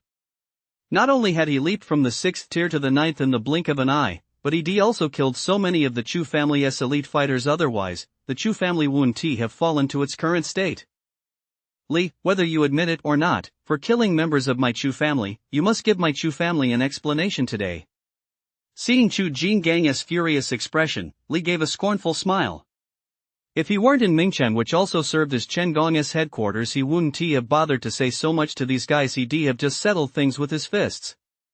Chu Jingang, whatever explanation you want sending you to meet Chu Tianfan, I can certainly take care of that for you. Li, you've been running amok and now you dare to be so brazen. We've come here today to seek justice for my fallen Chu family members. Even if this goes all the way to the Alliance's higher-ups, you'll have to pay with your life for the Chu family. Li looked at the gleam in Chu Jingang's eyes and immediately understood his intent. He was trying to provoke him again. He wanted to drive him out of Mingcheng. Ha, ha, ha. Old Chu, you certainly have a way with words, but unfortunately, threatening me with the Alliance military won't work. I'm not an Alliance soldier, so your rules and regulations only apply when you're the one being unreasonable. When you're dealing with the weak, why don't you ever play by the rules? Alright, enough with the nonsense. If you want to fight, I'll fight you. If you want to trade insults, I don't have time to waste on you. As Chu Jingang watched Li's arrogant demeanor, the murderous intent within him surged even more fiercely. Li wouldn't yield to either soft or hard tactics. Not only was he powerful, but he also had nothing to lose. People like this were the most troublesome. He couldn't defeat him, and threats were useless. Li, my alliance is currently in dire straits. You're not a member of the alliance, yet you're here in Ming City. I have a duty to drive you out. Hearing him state his purpose as expected, Li chuckled dryly. Old man Chu, it seems you've run out of tricks. No need for you to kick me out. I'll leave Mingcheng as soon as I finish this meal. How about that? Is that what you wanted? Chu Jingang. Chapter 85, Intimidating Chu Jingang. Come at me if you dare. As soon as Li spoke, Chu Jingang froze in his tracks. His plan had been to drive Li out of Ming City and then take action. But Li's unexpected cooperation made him hesitate. Could this be a plot, or had he colluded with the alien warriors? Chen Gong, standing nearby, was also deeply worried. He had seen firsthand just how dangerous it was outside these past few days and didn't want Li to go out and take risks. Old Li, don't act on impulse. Although you're not a member of the Alliance military, you're still part of the martial league. No one can drive you out of Mingchang. Saying this, he turned to look at Chu Jingang. Senior Chu, you're not a member of the Alliance military either. Right now, the only member of the Chu family in the Alliance military is Chu Rinbao. But now that he is the head of the Chu family, he can no longer hold a military post. Does that mean your Chu family needs to leave Mingchang too? Chu Jingang's eyes narrowed instantly. He plopped right down onto the ground. Chu Jingang flew into a rage. Shielding Chu Renbao, he roared at Li. Li, you dare to strike in Mingchang? You're asking for death. Li calmly withdrew his mental energy and looked at him expressionlessly. Old man, if we're talking about striking first, you were the one who started it. I'm just following your example. If you don't agree, let us settle this right now. You? Chu Jingang was speechless by the retort. The more aggressive Li became, the more hesitant Chu Jingang was to make a move. Li looked at him with disdain. I've said my piece. Don't stand there getting in my way, you can get lost. After this meal, I'll leave Mingchang. If you have the guts, follow me, we'll settle our scores once and for all. If you don't have the guts, you'll only have yourself to blame for your cowardice. Chu Jingang snapped out of it, suppressing the rage and murderous intent on his face. Li, I'll be waiting to see if you have the guts to leave Mingchang. The moment you step outside its gates will be the moment you die. Go. With that, he left, accompanied by the injured Chu Rinbao and a dozen or so disciples. Without the protection of the Alliance army, he didn't believe Li could survive an ambush by the alien warriors. If Li was truly colluding with the alien warriors, then there would be no place left on Blue Star for him. Li watched Chu Jingang's retreating figure with a hint of amusement, then pulled Chen Gong up and headed back to their dormitory. Chen Gong sat down, picked up his drink, and took a huge gulp. Old Li, are you really going out there? Why not stay with my Chen family? Even if Chu Jingang finds out, he wouldn't dare do anything to us. Li smiled and waved his hand. Old Chen, you know my temperament, I don't like backstabbing. The Chu family is like a shadow, constantly watching my every move. I might as well kill them all and be done with it. Don't forget I'm a spatial ability user, those alien creatures can't hurt me. It's the perfect opportunity to take care of them all at once. He actually left out one thing, he had no intention of sparing old Zheng either. The Chu family found out he was back so quickly it went without saying that old Zheng had ratted him out. Furthermore, to reach the transcendent realm, he first needed to master the 10th stage of the martial codex. He absolutely had to obtain the 10th tier cultivation technique, and that meant old Master Zhang was his only option. It was time to collect the final payment. Chen Gong tried to dissuade him once more, but in the end, he could only resign himself to drinking. Li reorganized his empty storage space and left all the unused items to Chen Gong. In particular, there was a bottle of imperial-grade nutrient solution, a treasure that was now in incredibly high demand. With all high-tech equipment destroyed, producing this precious elixir has become exceedingly difficult. Therefore, the way I see it, the fusion of the two stars hasn't stabilized yet. Who knows? Maybe once everything settles down, the sun will reappear on its own. Alright, I've got to go. Chen Gong stood up and grabbed his hand.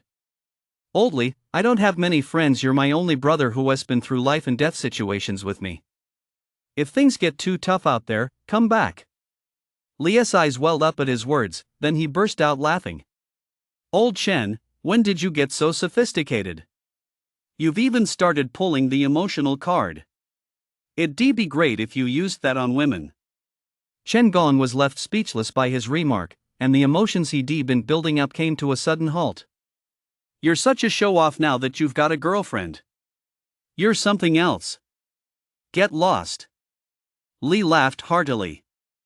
We'll see each other again soon. By then, you might be in for a big surprise. With that, he left the dormitory and headed toward the main gate of Mingcheng. Chen Gong, Luo Laolu, and the others watched his retreating figure, wanting to say goodbye, but unfortunately, Li had already walked far away in a single stride. Chu Jingang and his group were waiting outside the Vanquisher Legion headquarters. They saw that Li had indeed left, without so much as a glance in their direction, and vanished into the darkness. Chu Jingang hesitated for a moment, then instructed Chu Runbao. Runbao, take the disciples back. Remember, if I Haven Tea returned in 3 days, you must not seek revenge against Li. You must ensure the Chu family's legacy lives on. Upon hearing these words, Chu Runbao's heart sank. Ancestor, why don't we return first, consult with Elder Zhang, and then go ambush Li? Chu Jingang clapped his hands and, without another word, soared away. Consulting old Master Zhang? Yes, using the Chu family as pawns, why would he step in? But knowing Li as he did, that guy certainly wouldn't let old Master Zhang off the hook. If he is a pawn, old Master Zhang won't escape either. Shortly after Li and his companion left Mingcheng, old Master Zhang received the news. A faint smile flitted across his face, followed by a sigh. Spread the word. Chapter 86, Testing the Blade Slaying Chu Jingang. Darkness enveloped the scene, casting it into utter gloom. Li sat atop the ruins of his 2-story Western-style house. He looked at his SUV not far away, which had been crushed flat like a discus. He let out a sigh, then turned his gaze toward the darkness beside him. Come out. As his voice trailed off, Chu Jingang slowly emerged from his hiding spot and came to a stop not far from him. Li watched him looking around warily and chuckled. Don't worry, there's no one else here, just me. Chu Jingang's killing intent was now completely unmasked. Li, I honestly can't think of any trump card you might have that gives you such confidence. A smile played at the corner of Li's mouth. Chu Jingang, you didn't chase me all this way just to spout this nonsense, did you? If you want to know whether I have the strength to fight, one battle will make everything clear. As he spoke, he slowly drew the Demon Slayer blade and aimed it at Chu Jingang. Seeing this, Chu Jingang was enveloped in a golden glow, instantly transforming into a golden armored divine being. Is this the Vajra art? Li watched. Kill. As the word kill left his lips, he leaped toward Chu Jingang. Chu Jingang, unaware of Li's intentions, gave a dismissive smile when he saw Li charging at him with his blade raised. In the next instant, a golden light surged from his body into his arm, and a massive golden hand, its 5 fingers curved like hooks, reached out to grab the blade Li was swinging at him. In the blink of an eye, the hand and the blade clashed. A sharp clang rang out. Li felt as though his blade had struck solid steel. Not only did it fail to injure his opponent, but the recoil sent him flying backward. As for Chu Jingang, who had previously assumed Li was a formidable opponent, he was stunned for a moment upon seeing that Li's strike hadn't even left a mark on his hand, then burst into mocking laughter. Ha, Li, is this all you've got? You dare to act so brazenly in my presence? Who gave you the courage? It's utterly ridiculous. Li watched the mockery on his face and sneered inwardly. He had only been testing the gap in quality between his battle blade and the one forged by the aliens, so he held back, using only about 60% of his strength. Could this guy actually be taking it seriously? Seeing that Li remained unmoved by his mockery, Chu Jingang lost interest in continuing the exchange. A surge of murderous intent welled up within him. He spread his golden hand, clenched it into a fist, and unleashed a powerful punch toward Li. He was certain that this single punch would either kill Li or leave him gravely injured. This time, he would definitely avenge the family head and all the Chu clan disciples who had been victimized. Unfortunately, the smug look vanished from his face the very next moment. Once again, Li slashed his blade right through Chu Jingang's fist. But unlike before, not only was Li completely unharmed, he also forced Chu Jingang back with a single stroke. Glancing at his own fist, Chu Jingang's face twitched. A deep gash ran across his fist, exposing the bone. His Vajra body had been shattered. This can't be. You couldn't have shattered my Vajra body. Li had now tested the sharpness of his battle blade. The first strike, delivered with 60% of his combat power, failed to breach the Vajra body. The second strike, delivered with 80% of his combat power, not only breached the Vajra body but also injured his fist. By these standards, the battle blade was passable. Moreover, Chu Jingang's strength was limited to this extent. Li had already let him live for over an hour. It was time to send him on his way. With that thought, a cold gleam flashed in his hand as he stowed the spare battle blade back into his storage. The Dao Luo battle blade was already clenched in his grip. Xu Jingang, you're getting old. Now that Earth Emperor Star has fused with Blue Star, nothing is impossible. It's time to send you on your way. This time, Li struck with 80% of his strength. As the blade-esque glow approached once more, Xu Jingang finally snapped back to his senses. This time, he channeled his full power into the Vajra body, and a golden giant hand materialized, unleashing a barrage of claw-like shadows to grab at the blade-esque glow. This time, he didn't attempt to block it head-on. Instead, he aimed to wrest Li's battle blade from him. Unfortunately, his plan went awry once again. In the next instant, he felt an excruciating pain shoot through his 5 fingers, and Xu Jingang quickly retreated. Once he had put some distance between them and looked at his hand, his expression changed drastically. All 5 of his fingers had been severed by Li. How is this possible? His Vajra body had just been shattered by Li's previous strike, yet this blow was several times more powerful than the last. It was simply unbelievable. Li looked at the 5 severed fingers on the ground, then glanced at the Demon Slayer blade in his hand, silently marveling. This battle blade forged by aliens was so sharp that his own 2 blades were practically scrap metal in comparison. After a moment of roaring, Xu Jingang finally came to his senses, his gaze fixed on the blade in Li's hand. This is an alien warrior's blade. Have you defected to the aliens? Li almost laughed as he swung the blade a couple of times. Xu Jingang, this is the spoils of war I took from a Jack clan warrior I slew. Now you know this is the source of my confidence. Xu Jingang wrapped his wounds in energy, his face full of resentment. If it weren't for that blade, he wouldn't believe Li could be stronger than him. Impossible. You could never defeat an alien warrior on your own. You must have defected to the aliens. Seeing that Xu Jingang still didn't believe him, Li focused his mind, and a silver suit of armor appeared on his body. Apart from one eye destroyed, everything else was intact. He had worn this silver battle suit before and was already familiar with its basic functions. While he could control the 4 cannons on his arms and shoulders, he was unable to use the dual eye scan that Dao Luo had previously employed. Other functions such as flight and the thermal scanner for locating enemies were also unavailable. He didn't know if they required Jack clan bloodline to activate. He gave the suit a slight shake, and the 4 blasters immediately trained their barrels on Xu Jingang. Old man, this is my spoils of war. Let us see if your Vajra body can withstand a blaster attack. Fire! As he spoke, the 2 cannons on his shoulders fired 2 red beams at Xu Jingang. Xu Jingang's grim expression changed. He quickly dodged to the side and then fled toward Mingcheng. Fire! In the next instant, Li stretched out both arms, and 2 more beams struck Xu Jingang in the back.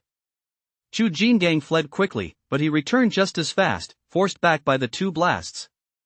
Li, if you've got the guts, don't hold back. Let us have a proper battle. Now he finally understood that Li was stronger than him. No wonder he'd been able to kill the alien warrior. Li used Void Blink to appear in front of Xu Jingang, blocking his path. Xu Jingang, you've truly disappointed me. Die. Just as Xu Jingang was about to speak, a flash of blade light pierced his eyes. Everything went black, and he lost all sensation. Chapter 87, Xu Jingang's scheme. A 10th tier cultivation technique. The big fish takes the bait. Did Xu Jingang never figure out, even in death, whether he perished at the hands of Li's overwhelming power, or was it